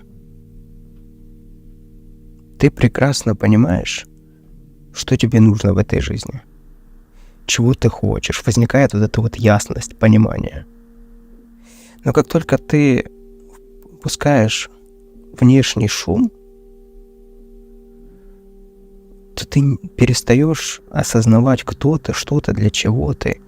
И когда этот внешний шум, он такой целенаправленный, постоянный, то в какой-то момент очень легко подменить свое «я» на этот шум. И тогда ты уже не принимаешь решения, а действуешь в парадигме, заданной тебе. Вот я когда создавал сообщество, я же много раз пробовал разных вариантов. Я делал социальную сеть, создавал разные каналы, телеграм-каналы. Они в итоге, даже, скажу не так, все то, что я создавал, отовсюду я брал то, что получается. И в итоге это все трансформировалось в то, что есть на сегодня. То есть ты можешь подумать еще, посомневаться там, в течение месяца, работает это, не работает. Ну, в течение там, года ты уже точно будешь понимать, что работает, а что нет. Почему 95% стартапов закрываются в первый год? Но это та критическая точка, которую проходят меньшинство, потому что в этот момент как раз заканчиваются бюджеты, силы, мотивация, и тогда, то есть ты можно было на мотивации тянуть долго, да, занимая там по всем знакомым и незнакомым, а для того, чтобы дальше заниматься своим делом каким-то. Но в течение года, если не будет никакого прорыва и будет понятно, что это не работает, только забирает деньги, да, силы и тому подобное, возврата нету, то там просто физически дальше нет смысла этим заниматься, да и не сможешь ты это дальше тянуть. И дневник утра я этот канал открыл уже более 5 лет тому назад. И все это время я тестировал, подбирал, смотрел как лучше. В итоге это все превратилось в трезожники. Вот. На фоне этого всего родилось такое сообщество. И вот уже получается, что на сегодняшний день это уже отработанная, понятная система, которая, когда человек разберется в ней, то у него все получается. Все же просто, я тебе объясняю вот реально прям на пальцах. Первое, заходишь в сообщество, получаешь доступ к трезожник методу. Метод для тебя, если непонятно, что это путь. То есть я, по сути, взял и расписал свой путь, что получилось у меня. У меня же тоже не, как и у всех, собственно, не простая история, как я пришел к тому, что у меня получилось убрать. Если бы у меня получилось легко убрать, то я бы никогда бы не задумался над созданием канала там «Дневник утра», над сообществом «Трезожники».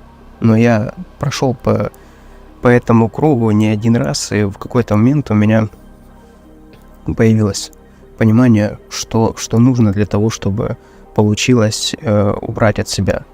Как вредные привычки, как достичь любой цели. То есть это ж, по сути, этот метод, он применим к любой цели. В целом, так если взять. К любой задаче. Принцип, он один и тот же.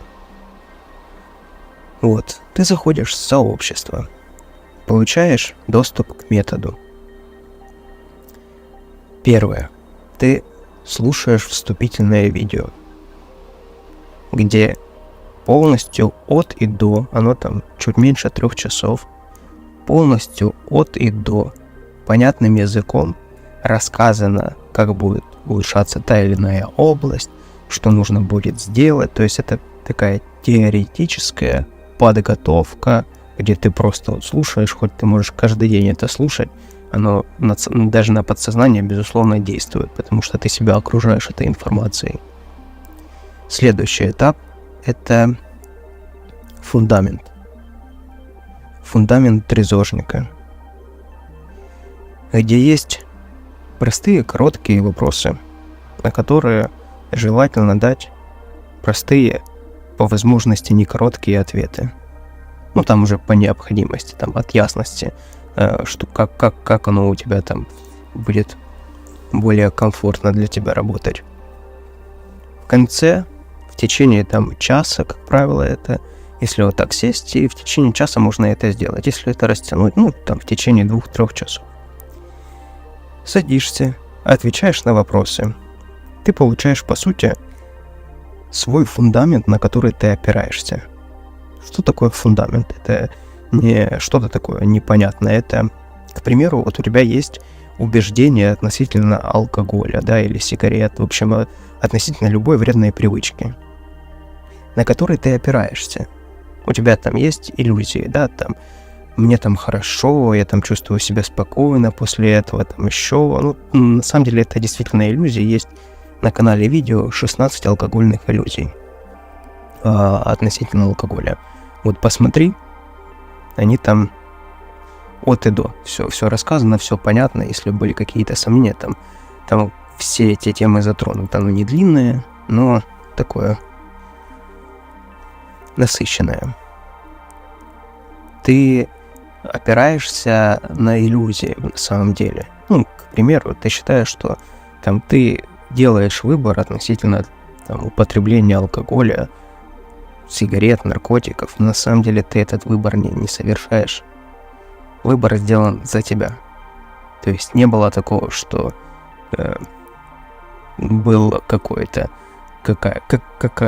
место, в котором был или была ты, и не было там никаких вредных привычек, а тут бах, и такое у тебя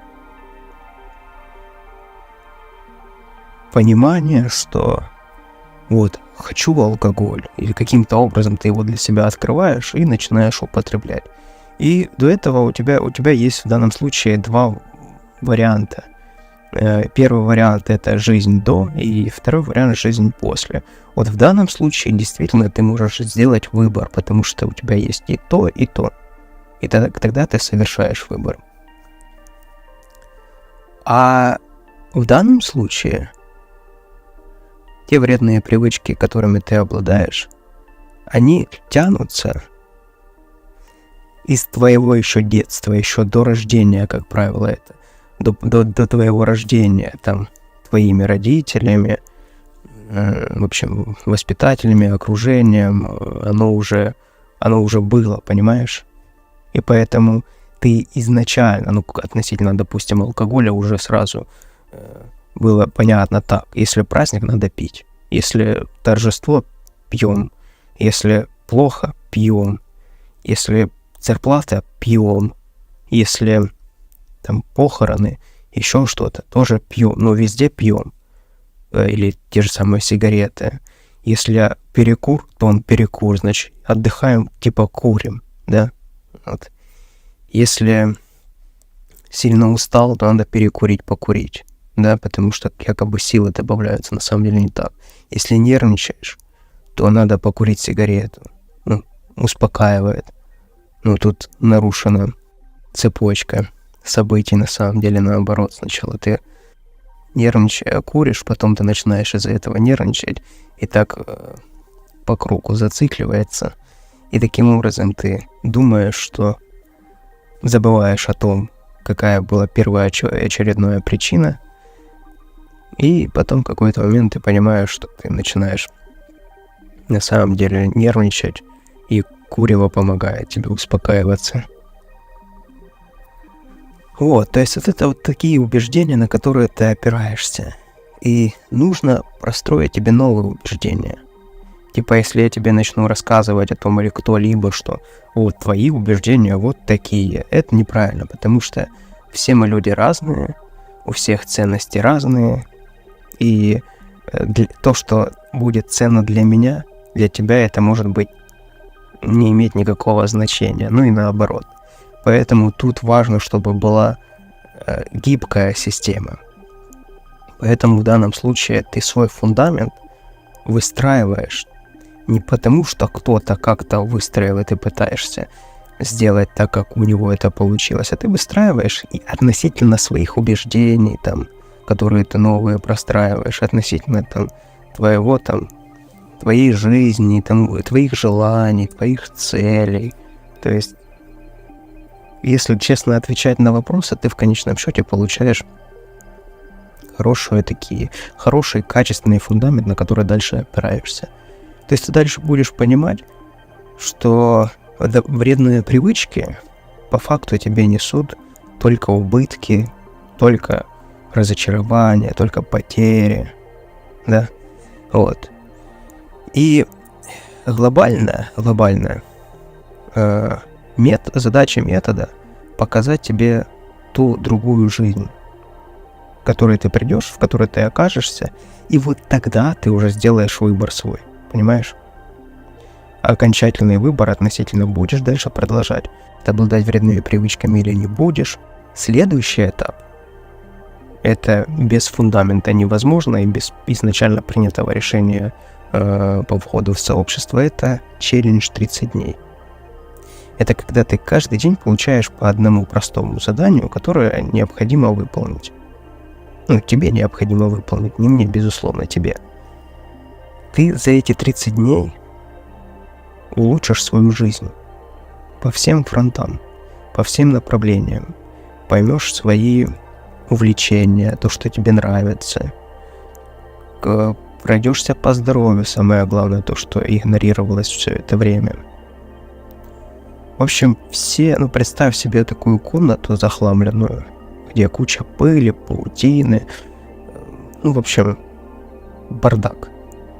И ты смотришь в эту комнату и думаешь, давай не сегодня, давай завтра. Завтра приходишь, и опять то же самое, давай потом как-то это приберусь, потому что сама мысль о том, что какой тут беспорядок, у тебя просто возникает панический страх, да, от этого всего, и ты понимаешь, насколько это все бессмысленно. Бессмысленно предпринимать какое-либо действие, потому что, вряд ли что-то изменится, а силу так взять, комнату убрать сразу нет. Я тебе так не говорю, не надо сразу заходить делать.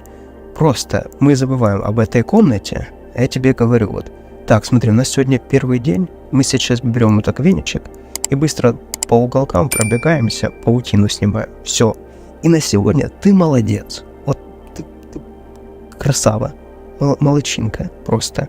Иди отдохни, попей сока, погуляй, вообще, классно проведи свое время, свой досуг. Все остальное потом, все у нас в процессе, никуда оно не денется. Второй день приходит, а мы теперь берем этим веничком и начинаем пол подметать. Все остальное мы не обращаем на это внимания.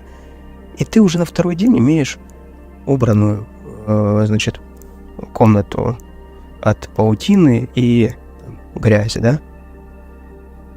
Подметенной грязи. На следующий день я тебе говорю, смотри, эта комната, наверняка тут есть что-то ненужное. Задача на сегодня выбросить все это ненужное. И просто вообще не парься, выбрасывай и все. Большая половина комнаты уже убрана, или может вообще вся комната убрана, потому что хлам вынесен. Понимаешь? А потом мы смотрим, так, давай зададим контуры этой комнате, посмотрим, что ты вообще от этого хочешь. Просто походи сегодня и подумай, чего ты от этого хочешь. И ты целый день просто ходишь, так, я хочу тот компьютерный стол, или тот компьютер, или тот телевизор, или там диван, или книжки, или еще, в общем, создаешь себе видение какое-то. И так мы постепенно, маленькими шажочками к 30-му дню получаем, комнату твоей мечты. И дальше у тебя есть выбор. Это то ключевое, к чему это все. Ты становишься перед этим выбором. Все, я тебе помог, я тебя подтянул, я тебе помог создать твой фундамент, я тебе задал определенный настрой этому всему, помог разгребсти всю эту комнату, и дальше говорю, смотри, дальше выбор за тобой. ты молодец, до сегодняшнего дня все сделано как нужно, мы получили результат, дальше тебе необходимо принять решение. Либо ты возвращаешь все как было, и дальше будет только все ухудшаться в этой комнате, либо ты идешь наводить порядок дальше во всем доме, во всей квартире. И тут ты становишься перед выбором, где нужно тебе выбрать. Либо ты возвращаешься обратно, опять в тот хлам, опять в то депрессивное состояние, либо ты уже на этот фундамент дальше просто начинаешь выстраивать свою жизнь на этом всем. Я тебе вот так привел эту аналогию, чтобы было понятно, что будет происходить с твоей жизнью. Плюс ко всему, у тебя всегда есть соседи, к которым ты можешь обратиться в любой момент, в любой непонятной ситуации. Ты приходишь и спрашиваешь: друзья, а соседи те, которыми ты сам хочешь стать или сама хочешь стать?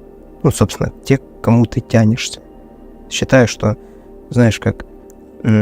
представь, ты живешь в каком-то неблагополучном районе, а тут тебя переселяют есть возможность пойти жить в новый крутой дом с видеонаблюдением, с безопасностью, с лифтом, вообще все чистота, красота и окружение в этом доме тех богатых людей, к которым ты понимаешь, что в целом никогда бы не дотянулся. А ты можешь теперь с ними общаться, можешь просто с кем-то договориться на кофе, на чай, пойти попить, спросить у него, ты можешь пойти спросить совета, и он с удовольствием тебе будет у него время, подскажет, расскажет.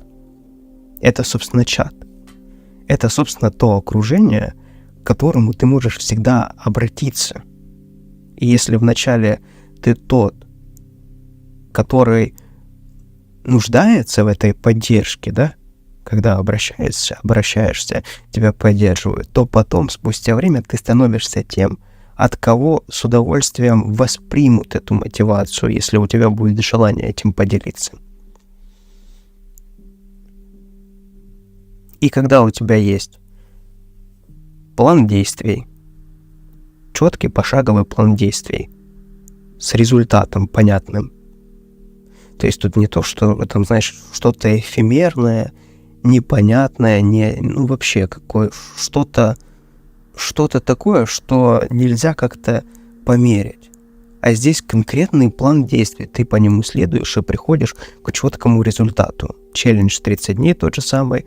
На протяжении 30 дней ты выполняешь все вот эти вот задания, задачи. Твоя жизнь с каждым днем улучшается.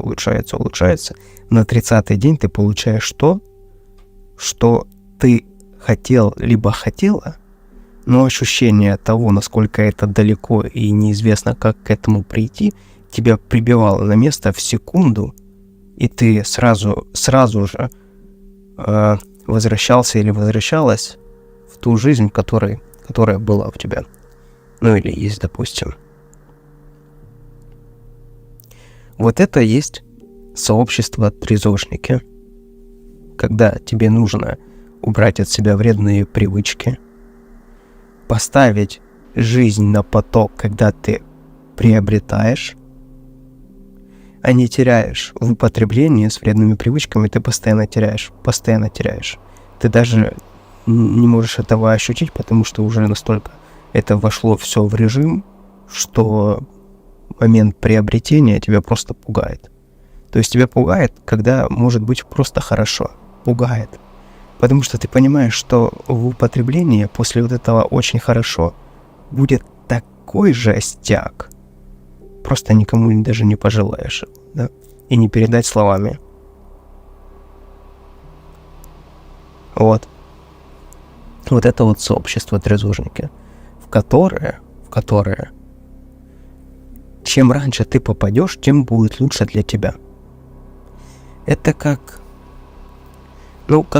покупка акций, как покупка, не знаю, биткоина. В общем, инвестиция в какой-то актив, который Вот знаешь, когда ты инвестор, ты понимаешь, что такое актив и почему этот актив будет расти. И у тебя, когда ты все проанализируешь, ты, инвестор, понимаешь, что очевидно, что это то место, где ты не потеряешь, а в инвестициях одно из важнейших правил — это не потерять, сохранить. Да, а уже потом, если ты нашел такое место, где ты можешь не потерять, сохранить, то вопрос о приумножении своего капитала, он как бы сам собой разумеется. Вот. То есть ты находишь место, инвестируешь в себя, в место, в котором ты ежедневно приобретаешь. И люди это часто, даже не часто, а в большей массе это настолько недооценивают. И сейчас я тебе приведу в пример. У человека, который находится в употреблении, у него не стоит вопрос, покупать ли сегодня алкоголь или сигареты или еще что-то. Очевидно, что да. То есть это его основа, это его фундамент. Если так взять типичного, это значит у него основа выпить вечером или днем, утром, основа купить сигареты, поесть, деньги в семью, одеться, обуться, за собой посмотреть за здоровье, это все уже не важно. Вот основа — это вот это алкоголь, наркотики, сигареты, долги на это все, чтобы были эти все вредные привычки. Вот это его основа, вот это его фундамент. И он живет в ощущении того, что все, что его окружает, это факт, это как данность. То есть то, что он может ходить, это данность. Это само собой разумеется. По-другому не может быть. То, что у него не болит печень, почки, то, что у него по здоровью более-не-менее он может жить, это нормально. То есть он не знает, как по-другому. Но в этой всей теме дело в том, что когда ты реально начинаешь чувствовать, что что-то не так, в большинстве случаев уже поздно. То есть уже буквально чуть-чуть и смерть. И только тогда становится понятно, что такое жизнь, как это важно ценить, почему это важно ценить. Да, пока ты можешь подняться, тебе не интересуют какие-то моменты, что ты можешь когда-нибудь не подняться. Будет и будет. Мы не все не вечны, как там говорят. Какая разница, мы все умрем и тому подобное. Вот. И такой человек, он живет в рамках, что день есть, и слава богу, а там как-то будет. Но дело в том, что такая жизнь, она недолгая. Вернее, знаешь, как сказать, вот этот промежуток времени, когда вот такое происходит, он относительно всей оставшейся жизни не такой уж и долгий. То есть, скажем, он будет 10-20% всей остальной жизни, но остальная жизнь, 80%, это будут муки, мучения и в болезнях и тому подобное, либо стараться запить, закурить, это все боль и тому подобное. Либо от безденежья скитаться и опять же, всю жизнь класть на то, чтобы от стакана до стакана, знаешь, типа такого. Вот. Но я про другое. Я про то, что если ты понимаешь, что тебе нужно поменять свою жизнь, если тебя такое не устраивает, то вот тебе выход из ситуации. Это выход из ситуации. Ты должен в себя инвестировать. Ты понимаешь, что у тебя больше никого нету. Ты основа своя. Ты можешь опереться на себя, ты можешь поддержать другого. Хорошо у тебя, хорошо у других. Плохо у тебя, плохо всем остальным будет вокруг тебя. Тебя будут избегать, от тебя будут прятаться и так далее. Трезвость — это, во-первых, путь одного. Потому что ты все это время, когда ты знакомишься с собой, знакомишься со своим «я», воспринимаешь его, вот это время и жизнь всю ты начинаешь направлять, фокусировать на себя. Вот поэтому оно и называется там трезвость путь одного. Это не означает, что вот ты ни с кем не будешь общаться. Это означает фокус только на тебя. 95-98% всего внимания это на себя. Это на себя. Сейчас я тебе скажу, у тебя, скорее всего, дай бог, чтобы там было 1-2% фокуса на себя, все остальное идет куда-то. Куда-то идет. Ты себе там ничего не оставляешь, стараешься отдать всем остальным, но по факту ты себе ничего не оставляешь. Но это не так. Если ты находишься в употреблении, ты все на себя как раз таки и тратишь. И это тоже не в финансах все исчисляется. Потому что, убрав от себя вредные привычки, у тебя придут какие-то мысли, мотивация для того, чтобы пойти там начать развиваться, начать строить там свое дело или там найти какую-то работу высокооплачиваемую, пойти приобрести навыки определенные. И тем самым ты увеличишь свой доход. Скажем, ты до этого зарабатывала там, не знаю, там 10 тысяч, а тут начнешь зарабатывать 100 тысяч.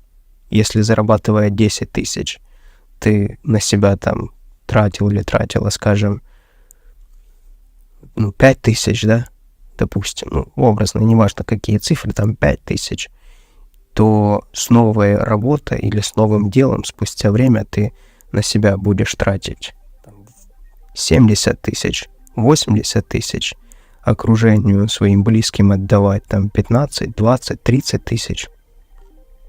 И тем самым ты якобы и себе больше внимания уделил, да, больше на себя денег начал тратить, инвестировать, и тем самым и своим близким начал больше помогать. Но когда ты находишься вот здесь, во вредных привычках, тебе кажется, что это 100% всего. А на самом деле, если это убрать, то это 1% из того, чего ты можешь достигнуть. Сколько таких историй? Вот была машина, квартира, там бизнес, значит, семья. Появились вредные привычки, все пропало. Да, это легко потерять, но это не так сложно снова заработать. Почему все идет потеря этого всего? Смещается фокус. Фокус вначале был на приобретение, а потом фокус пошел на потерю этого всего, на приобретение вредных привычек. И пошло все теряться. Это не так сложно потерять все, как кажется. Кажется, вот там все есть, думаешь, там, что такое, как это так, чтобы все это потерять. На самом деле, просто ты не находил еще механизмы потери этого всего. Какие механизмы? Алкоголь, кредиты, игромания, сигареты, там, трава, наркотики.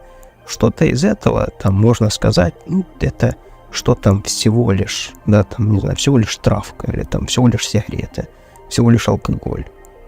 Но дело в том, что вот это все, это двери туда, где, собственно, это все и теряется. Затравка начинается более серьезное что-то. Да, я на самом деле много случаев знаю вот таких, где и сама травка решает все. Или сигареты. Да, яркий пример тебе привожу, просто вот сигареты или айкос, или там вот эти все дуделки, как они там еще называются.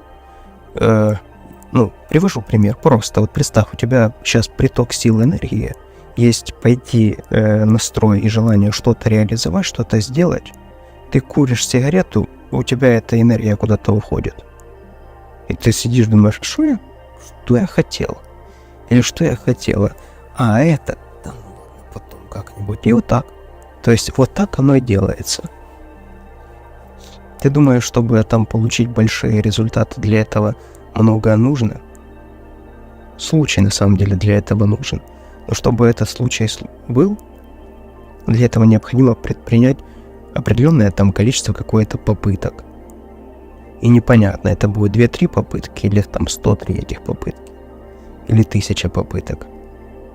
Но когда ты живешь жизнью своей мечты, твоей мечты, я не хочу, чтобы эта фраза становилась какой-то попсовой. Ну, знаешь, там, что это такое непонятное, жизнь мечты. Ну, потому что это, так, знаешь, воспринимается обществом, будто это что-то далекое, непонятное.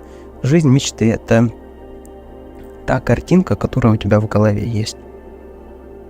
Понимаешь, может, тебе для жизни твоей мечты нужны джинсы черные. Вот я в детстве как-то мечтал. У меня бедное детство было. И я мечтал о джинсах черных. Вот я почему за них и сказал. Вот.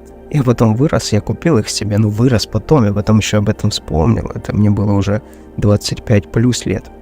Сейчас мне 32, то есть не так давно я начал жить жизнь своей мечты. Вот. Но я тогда засыпал и хотел такие классные джинсы.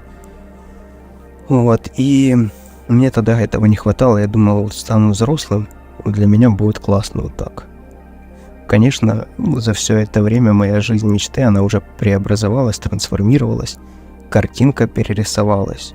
Но она, я тебе скажу, перерисовывается, дополняется, вернее, каждый раз, когда я достигаю какую-то свою там новую цель поставленную. Вот у меня там, я прям мечтал, хотел недавно купить кресло, вот в котором я сейчас сижу и записываю этот подкаст тебе.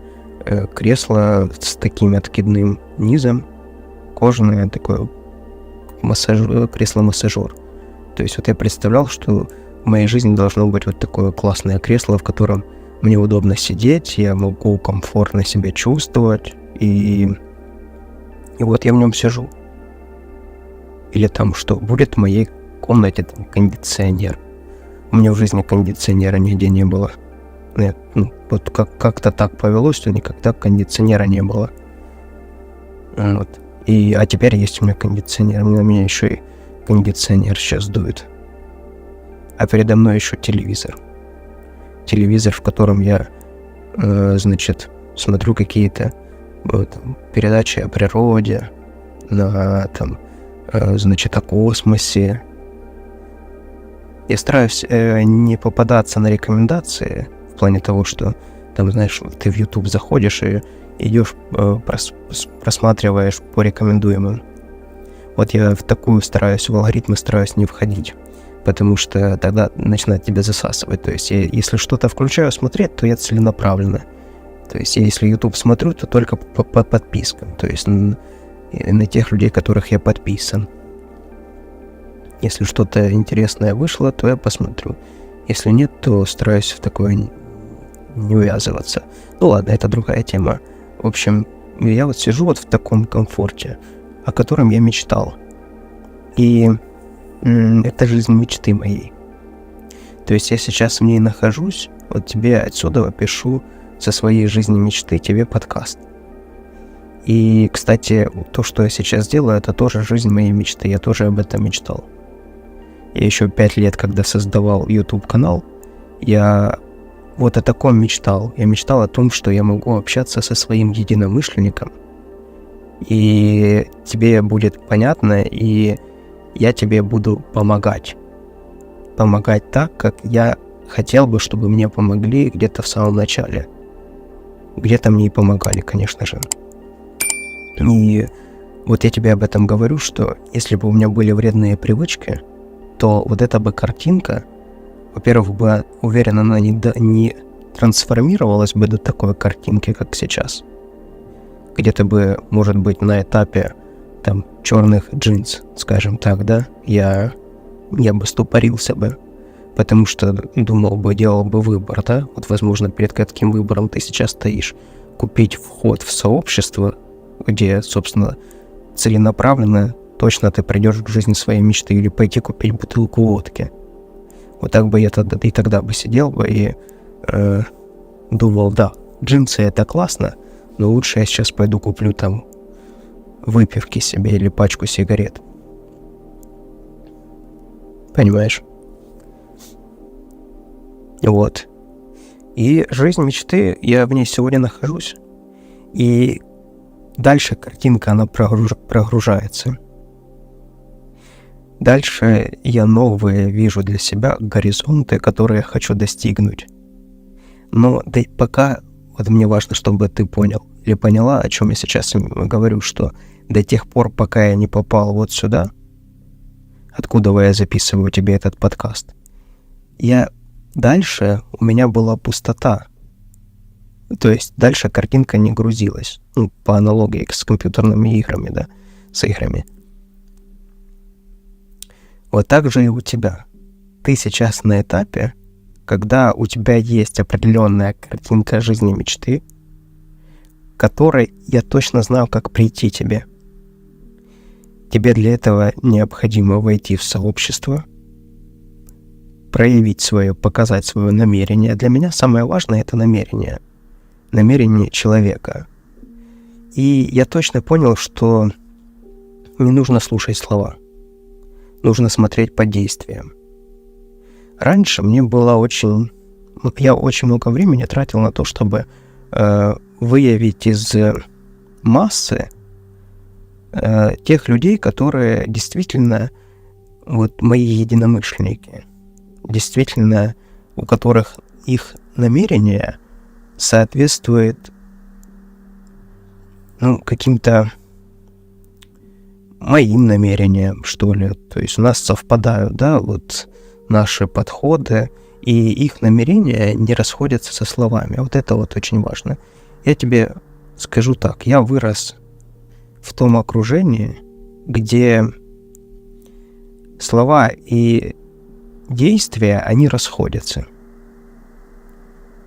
То есть человек говорит: я хочу бросить пить, и он не бросает никогда, но говорит постоянно о том, что он бросает. Или говорит о том, что он там наступит момент, и он много заработает. Да банально, он говорит о том, что получит зарплату и правильно распределит финансы. И никогда такого не происходило, то, о чем там люди говорили, и я для себя выявил, что это одна из составляющих бедности. Что бедные люди, они не отвечают за слова свои, как минимум перед собой, потому что их слова не имеют для них никакой ценности. Когда им нужно, они пообещают все, что угодно. Но когда придет время выполнять то, что они пообещали, они наобещают еще кучу всего нового и никогда не выполнят это.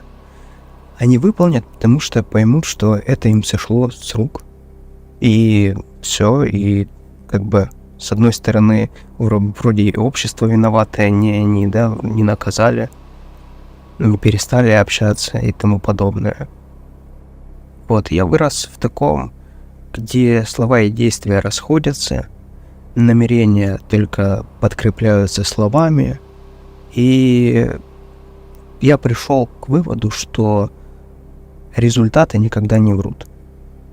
Результаты и действия никогда не врут. Смотри на результаты. Неважно, что человек говорит, неважно абсолютно. Ты смотри, что по факту у него получается. Он тебе будет говорить одно, а будет происходить по-другому. И суди по поступкам его. Сказал сейчас как из Библии, да? Но это по факту работает. Смотри по результатам. Я очень много ошибался в людях, и не жалею, честно говоря, у меня нет такого, что я разочаровался в людях, иначе я бы не занимался тем, чем занимаюсь сейчас. Я, наоборот, верю и люблю людей, но я понимаю, что определенных людей необходимо ограничивать во их же благо, скажем так, во их же благо, чтобы для них было лучше. Потому что сегодня, знаешь, я его поддержу, где не нужно было поддерживать, а он сегодня или завтра там дна из-за этого не хватанет и не сможет оттолкнуться, чтобы выплыть. Вот, поэтому я для себя понял, что вход в сообщество должно быть платное, потому что за все нужно платить. За все нужно платить. И я еще задавался вопросом себе, какой я буду показывать пример тем же участникам сообщества, если и дальше вот это вот будет, вот это непонятно что. знаешь, как открытые двери, кто захочет, зайдет, кто захочет, выйдет. Ну, такое не нужно. Я наоборот за то, что тебе необходимо, чтобы за твою работу платили. И не нужно бояться этого, понимаешь? Ты умеешь хорошо что-то делать. Проси за это деньги. Или ставь за это таксу какую-то. Вот это вот вообще надо выбросить из головы. Это, кстати, вредные привычки за собой это тянут, что такая вечная вина за что-то, и поэтому хочется постоянно кому-то что-то сделать бесплатно. Бесплатно это плохо. Смотри, объясняю. У тебя хорошо получается, к примеру, там, делать ремонты в квартире. И ты бесплатно это делаешь. Или за очень-очень дешево. И ты выглядишь плохо. Не накормленный, семья не накормлена, вечно от тебя кто-то требует, минималку, по факту, нужное. Ты не можешь купить хороший инструмент там, для того, чтобы делать хорошие качественные ремонты. Ты не вкладываешь в себя, не вкладываешься в свои навыки, и, соответственно, там не работаешь над тем своим окружением, тех же самых качественных строителей. И живешь в режиме, когда там ты ничего не зарабатываешь, но работу как-то делаешь. Якобы чисто за материалы, скажем так, да, и так, чтобы на проезд хватило. И ты вечно всем недоволен. Постоянно всем недоволен, понимаешь? А кто в этом все виноват? Ты. Ты виноват.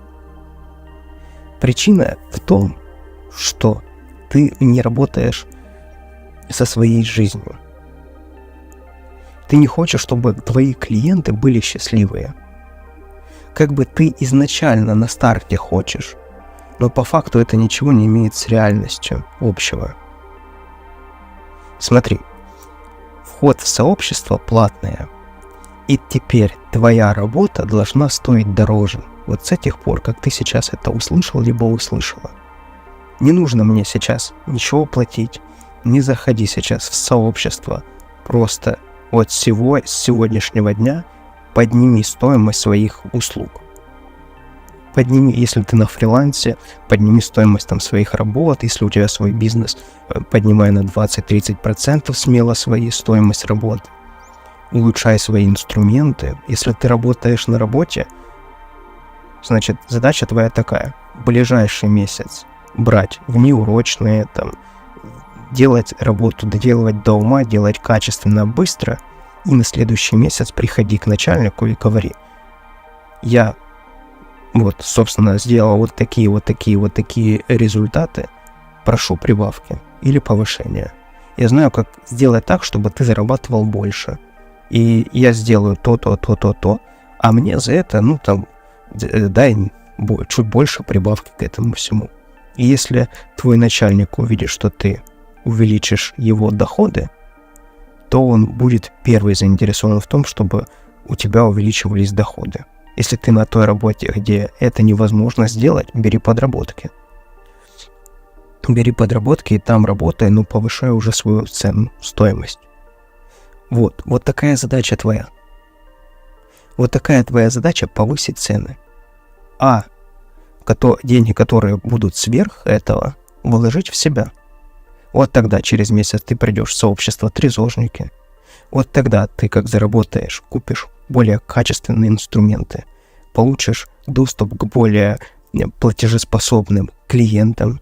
А я тебе хочу сказать, что ты этого не замечаешь, но эти все клиенты, которые есть у тебя сейчас, уже способны платить тебе больше.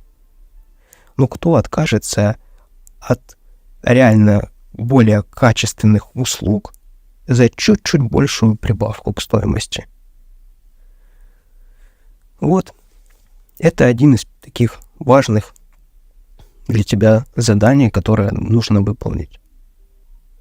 А был бы я не заинтересован в твоем росте и развитии, я бы сейчас себе втюхал бы какую-то дрянь и пообещал бы, не знаю, чего-то ты никогда не получишь. Я тебе говорю, у тебя есть сейчас месяц, 2 месяца, спокойно подними цены, заработай на это и приходи. Да, к тому времени уже стоимость входа будет выше, но ты заработаешь больше. И ты точно будешь уверен, ты придешь именно в то место, где находятся те люди, к которым ты стремишься. Плюс для меня важно то ядро, которое сегодня собралось, чтобы оно дальше и было. А если человек заходит и видит, что какой-то мусор там в чате творится, вообще непонятно что, я бы не хотел быть в таком сообществе. Я бы даже не хотел бы делиться своей мотивацией. Мне бы это было неинтересно. Я понимаю, что я просто свою мотивацию, то, что происходит у меня, мои достижения, я буду в мусорку писать, и никто это не оценит. Я бы и не писал бы туда.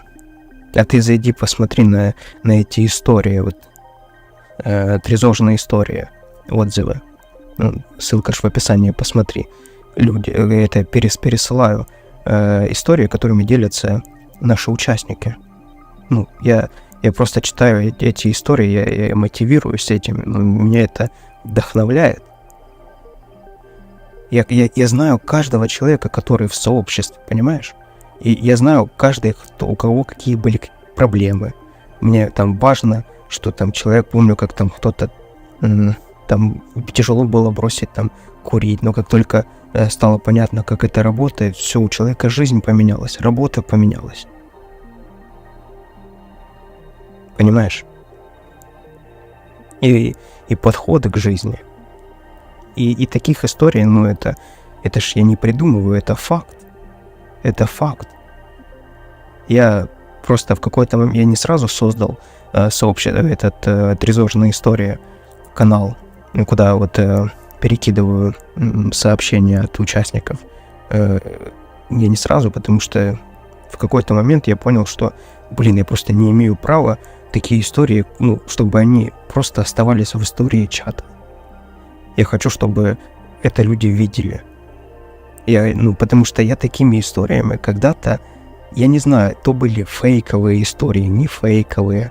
Я заходил и... Я не помню даже, я не помню, где это я читал, но читал, как у человека меняется жизнь. То есть, как человек там употреблял, а потом не употреблял. И я так в это верил, я не знаю, это была правда, неправда, какие достижения были у людей. А здесь, я по факту вижу, что это правда. Просто нет смысла человеку писать неправду, потому что, это так не работает. И я понимаю, что это реальные люди, это реальные истории, и это закономерность. То есть это не то, что раз случилось, и там раскручивается из-за непонятно что, это факт. Факт. Может ли каждый из это сделать? Не каждый. Да не каждый это может сделать. Понимаешь, то, что ты сейчас слушаешь, и дослушал или дослушала до этого момента, это является определяющим.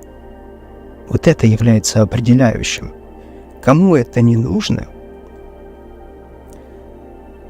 он просто... Ему в рекомендации никогда не попадется на том же Ютубе такие видео, понимаешь? Он даже не будет знать о существовании таких каналов. Кому это не нужно. А кому это нужно, и ты сейчас дослушал или дослушала до этого момента, так это твоя история. Это про тебя, понимаешь? То, что мне не интересно, я не смотрю и не слушаю.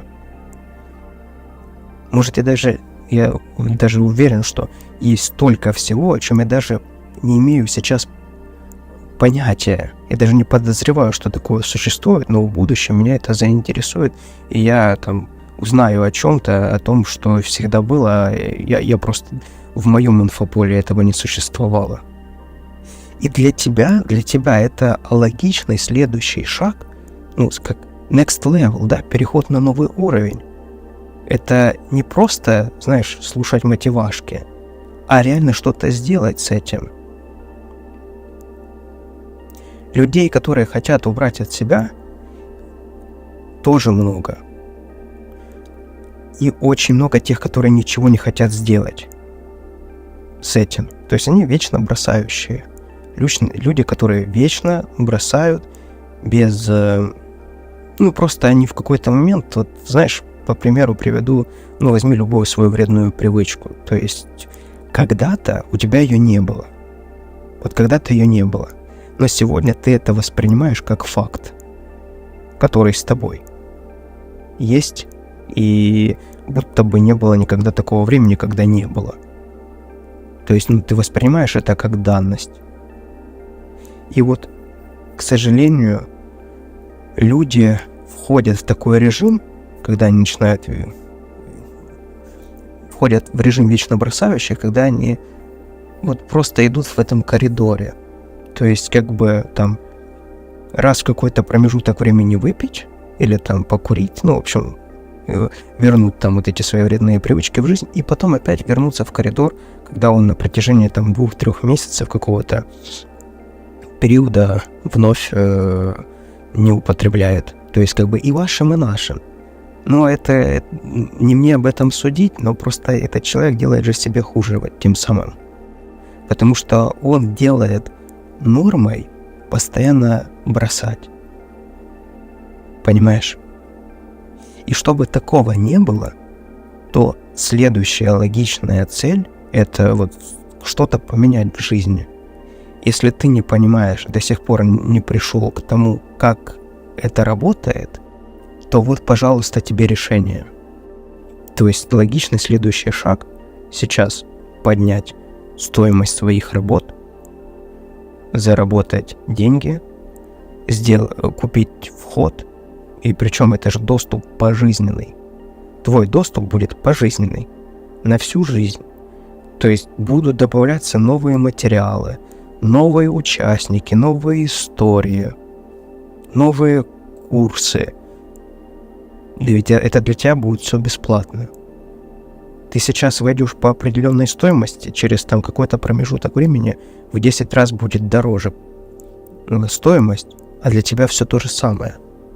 Только за это, и это не самое главное. Я почему так акцентирую внимание на стоимости, потому что человеку кажется, что это для него очень дорого. Причем не важно, какая стоимость, тут в целом будет очень дорого для него. И я же специально для этого и ставлю стоимость. Для того человека, который не принял решение убрать от себя вредные привычки, для него будет любая цена дорого, потому что он мыслит в рамках, что он эти деньги может пойти пропить, прокурить, проиграть и тому подобное. Но тот человек, который реально принял решение и хочет убрать от себя вредные привычки, поменять свою жизнь, то именно этот человек заплатит любые деньги.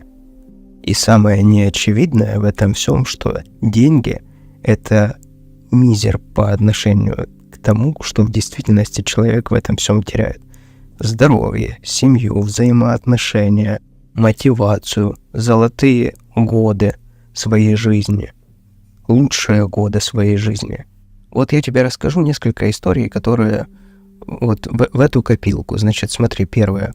Значит, в Харькове, когда я еще жил, мы жили в частном доме возле Южного вокзала, и там снимали у нас квартиранты кто-то комнату, кто-то койко-место. В общем, мы держали квартирантов, сдавали в аренду постоянно. Возле Южного вокзала это норма была, то есть там в целом у всех так, кто этим занимался. И койко-место часто сдается и на постоянной основе, и комнаты. И в основном это контингент людей, которые нестабильные, которые снимают. То есть, как правило, это люди, которые приехали откуда-то, с деревни, и сейчас пытаются как-то в городе закрепиться. История в целом у всех плюс-минус одинаковая. Если вкратце взять, большинство приезжало, первый месяц работало, отрабатывало на работах, получали первые деньги и их сливало. То есть они получали первые деньги и 2-3 дня шиковали, вообще менялись люди, в корне менялись люди. То есть если, скажем так, первый месяц они просто носили маску для того, чтобы понравиться и тому подобное, как только получали они деньги, сразу же менялось полностью их поведение, и в большинстве случаев вот первые там несколько месяцев они были ключевыми, и они, как правило, возвращались обратно, потому что они просто не выдерживали. Они там целый месяц работают, получают зарплату, в течение 2-3 дней пропиваются, прогуливают и уезжали обратно. Вот так. Это вот зачастую так было. И были такие постояльцы, которые могли там год-два прожить. И, соответственно, я со всеми общался. Мне там было, то есть это еще школа. Я в школе учился, там какие-то старшие классы. Было интересно общаться, у каждого своя история. И одна история была такая.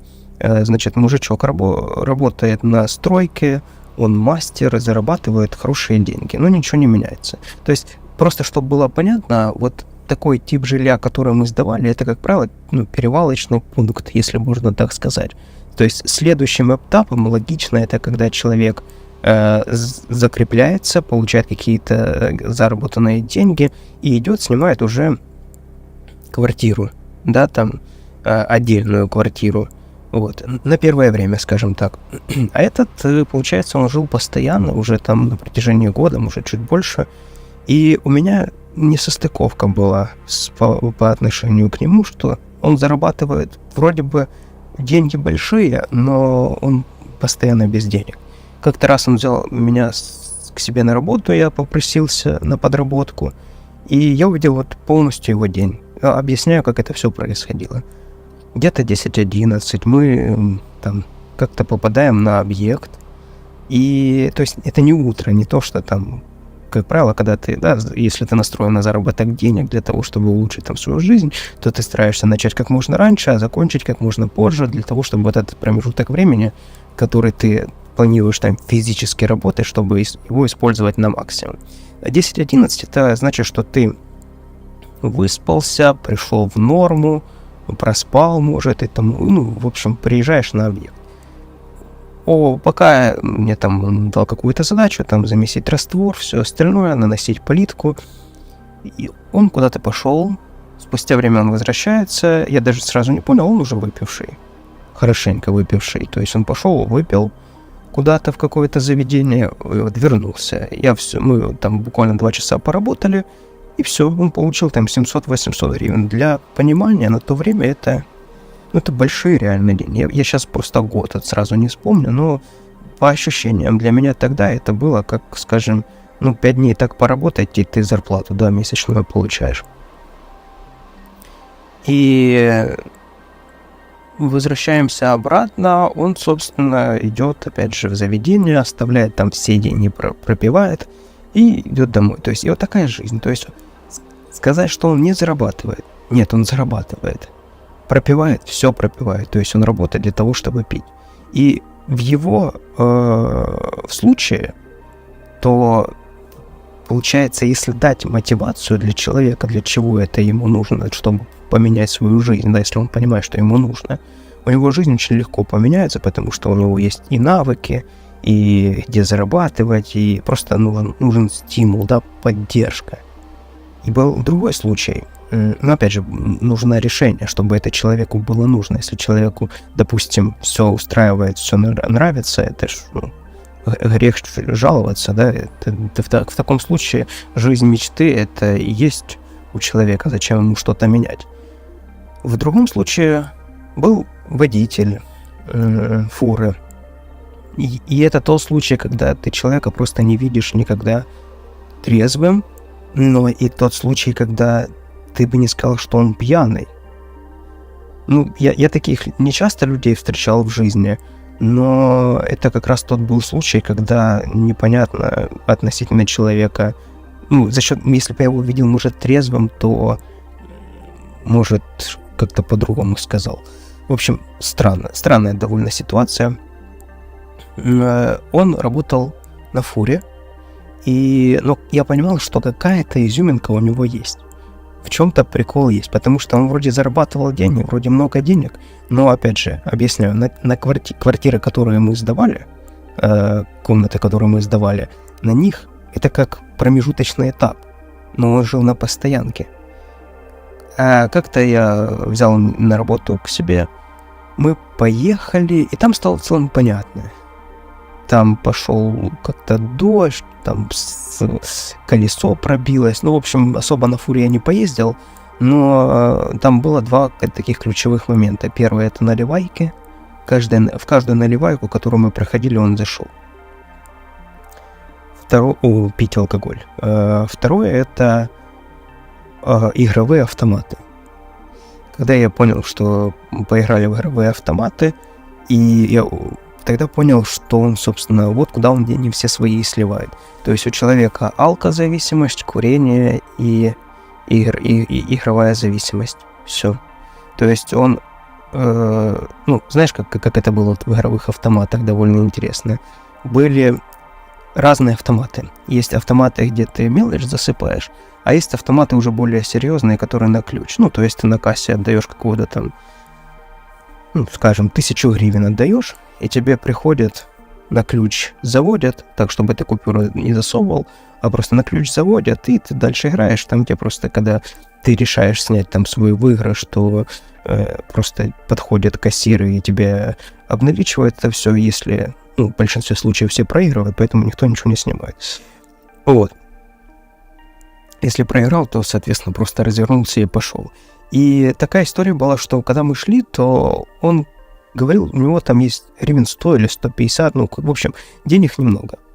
Когда он сел играть, он потратил тогда 2,5, то есть он достал деньги, которые, я так понимаю, не планировал, тратил, он проиграл все, и это было так, типа, обычно, то есть даже не особо расстроился. И тогда стало понятно мне по поводу его зависимости. Как я говорю, одна вредная привычка, она не ходит сама по себе. Как правило, одна притягивает второе, и это комплекс вредных привычек. Вот. Поэтому вот такая вот ситуация. У каждого, конечно, своя история, у каждого своя трагедия. Каждый возвращает трезвость в свою жизнь, по разным причинам или хочет вернуть по разным причинам. Некоторые никогда не приходят к этому. И если ты сейчас вот это вот слушаешь меня, и ты реально понимаешь, что это не тебе нужно, я тебя с этим поздравляю. Это действительно твой шанс. Это действительно твой шанс. У тебя есть понятная цель на ближайшее время. Это поднять цены на свои услуги, на свою стоимость работ и заработать на вход в сообщество. Да и, собственно, окружить себя теми людьми, которыми ты хочешь стать, построить свою историю и вот эту вот жизнь мечты, которая у тебя в голове есть, как можно быстрее внедрить ее в жизнь. А дальше уже прорисуются у тебя новые картинки. Просто чтобы не было у тебя такого, знаешь, мол, сейчас я одну цель добьюсь, я жизнь мечты построю свою, и дальше чем мне заниматься.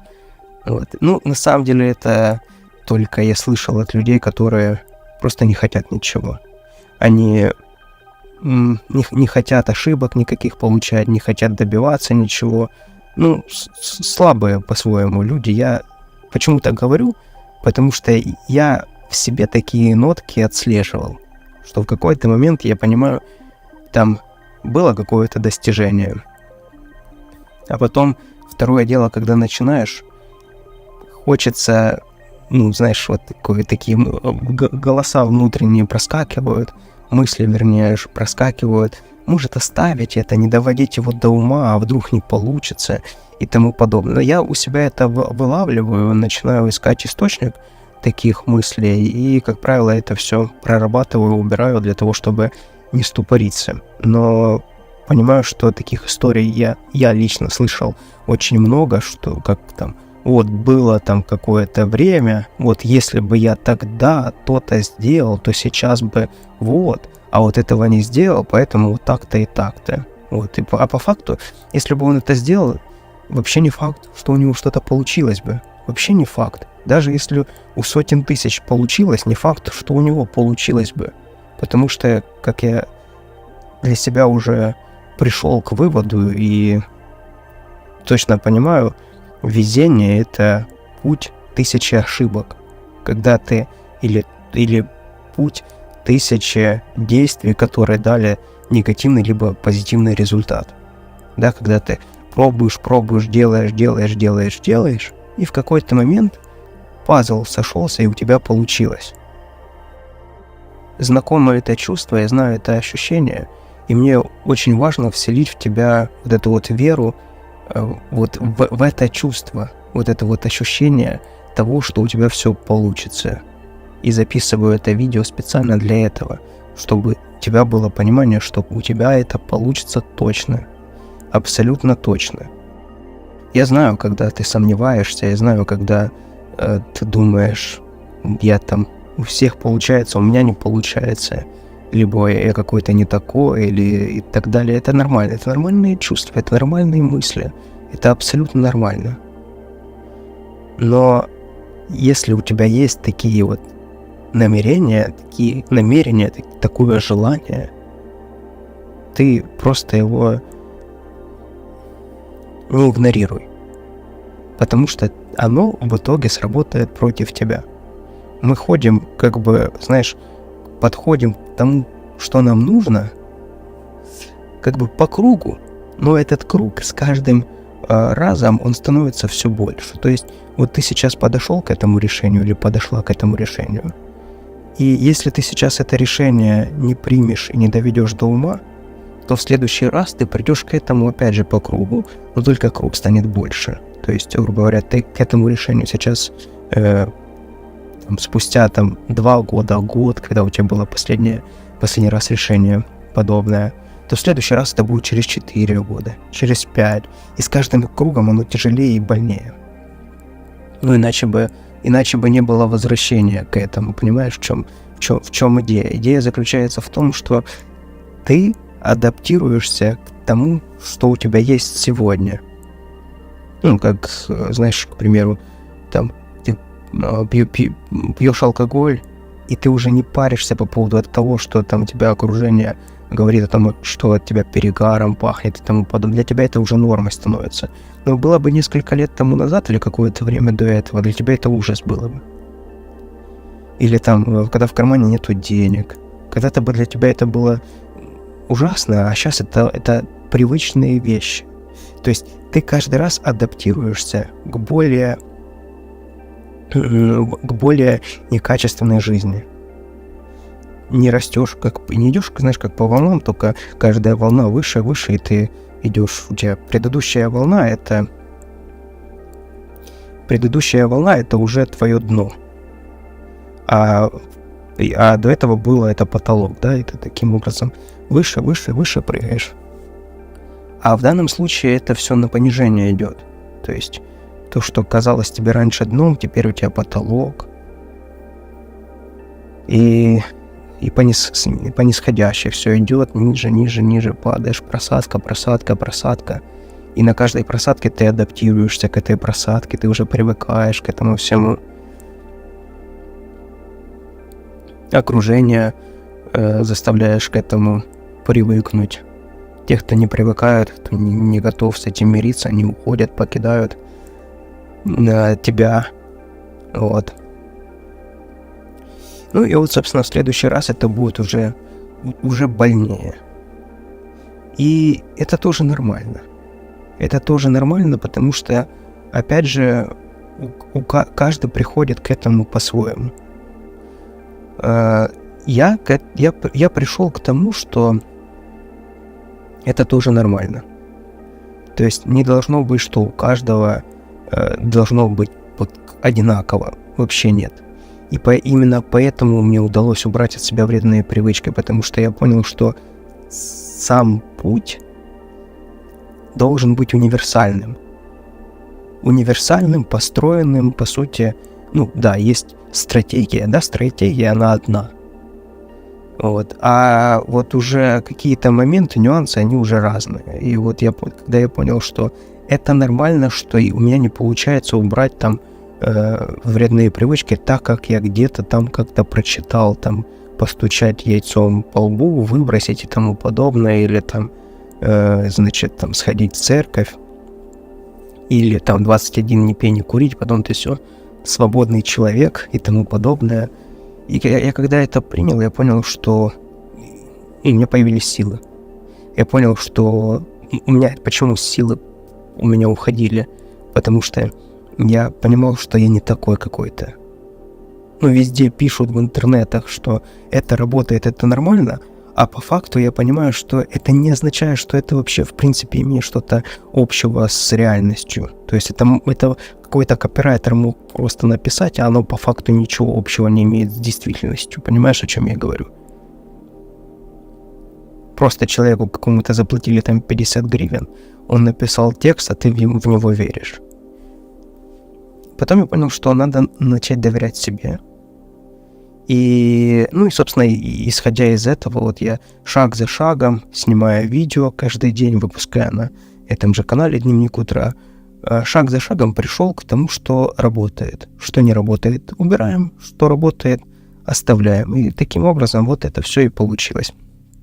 Поэтому вот все сообщество трезожники — это путь наработок времени. Большое количество людей через это все прошло, и большое количество в этом всем осталось. Я лично через это все прошел. И, собственно, дальше будем это все развивать. Поэтому я с удовольствием тебя приму в наши ряды. Если тебе действительно это нужно, если тебе это нужно, все ссылки в описании. Намерение — это хорошо, тут важно подкрепить это все действиями. Если тебе это не нужно, это тоже решение, и это тоже хорошо. Это важно это осознавать. Важно это осознавать, не обманывать себя. Самое страшное в этом всем — обман себя. Потому что ты можешь обмануть кого-то там, и это покажется вообще ничего не важно, не страшно. А обманывая себя, ты же от себя не уходишь. Понимаешь, ты же есть у себя. Ты есть ты. И ты от себя никуда не уйдешь. И не нужно от себя уходить, не нужен этот рассинхрон. Вот послушай предыдущее подкаст, который я записывал относительно собственного «я». Вот это вот ключевое, чтобы ты себе начала себе доверять. А инструменты, где взять, ты знаешь. Все ссылки в описании. Выбери лучший себе метод оплаты. Если метод какой-то оплаты тебе не подходит, напиши мне. Это нормально. Напиши мне. Я подберу для тебя оптимальный способ оплаты, чтобы не было для тебя это ступором. Я специально все расписал не потому, что там почему-то, а специально все расписал для того, чтобы у тебя вот точка входа была как можно легче и проще, чтобы не было вот этого ступора. Ты сейчас там примешь решение, а ступорнешься там на методе оплаты, допустим. Чтобы такого не было, напиши мне. И не бойся писать мне. У меня нет такого, что знаешь, у меня иногда проскакивает такое, не хочется кого-то тревожить. Вот я тебе говорю, ты меня не потревожишь. Напиши.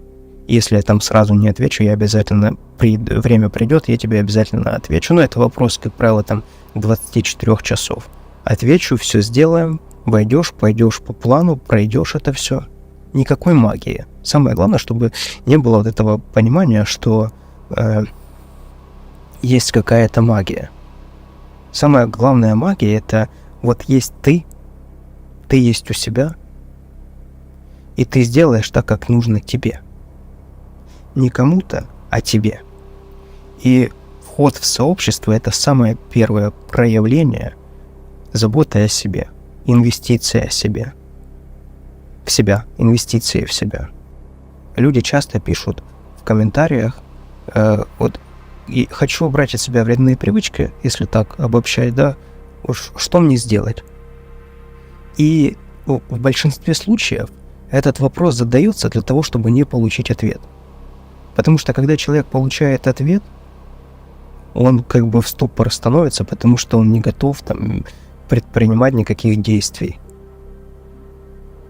Представь лучшую версию себя, представляешь? Вот который все, что ему нужно, успевает. Все, что не нужно, он отсекает.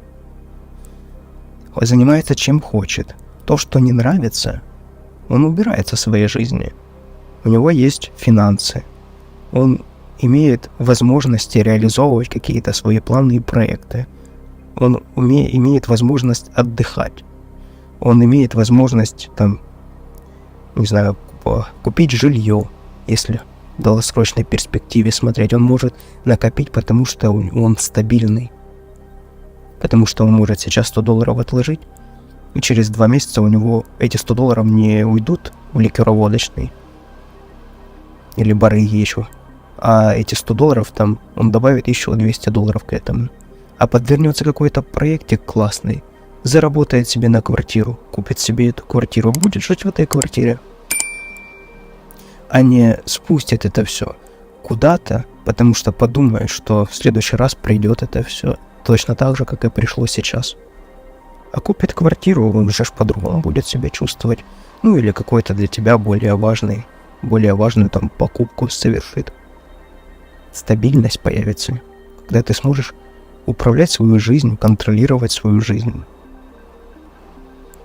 Когда ты распланировал или распланировала и можешь добиться этого результата. Потому что знаешь, что завтра ты проснешься, и у тебя не будет болеть голова, тебя не будет тошнить. Или вообще завтра не проснешься, а проспишь сутки. Или знаешь, как в большинстве случаев это происходит перед самыми важными какими-то задачами, перед самыми важными обязательно происходят какие-то попойки, какие-то загулы, и так, чтобы жестко, чтобы точно вот это очень важное мероприятие, чтобы точно оно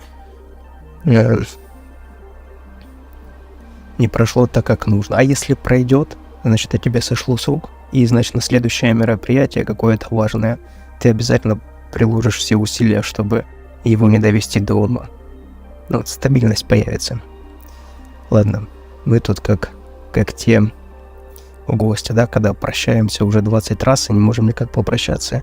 В общем, надеюсь, я тебе идею раскрыл этого всего. Я тебе донес, почему это нужно тебе, и почему в себя необходимо инвестировать, почему важен вход в сообщество твой, тебе же. Ну и, собственно, буду ждать. Тогда до следующего подкаста. Будем на связи. Все ссылки в описании. Переходи, ознакомливайся с информацией. Будут вопросы, пиши. Все помогу, подскажу.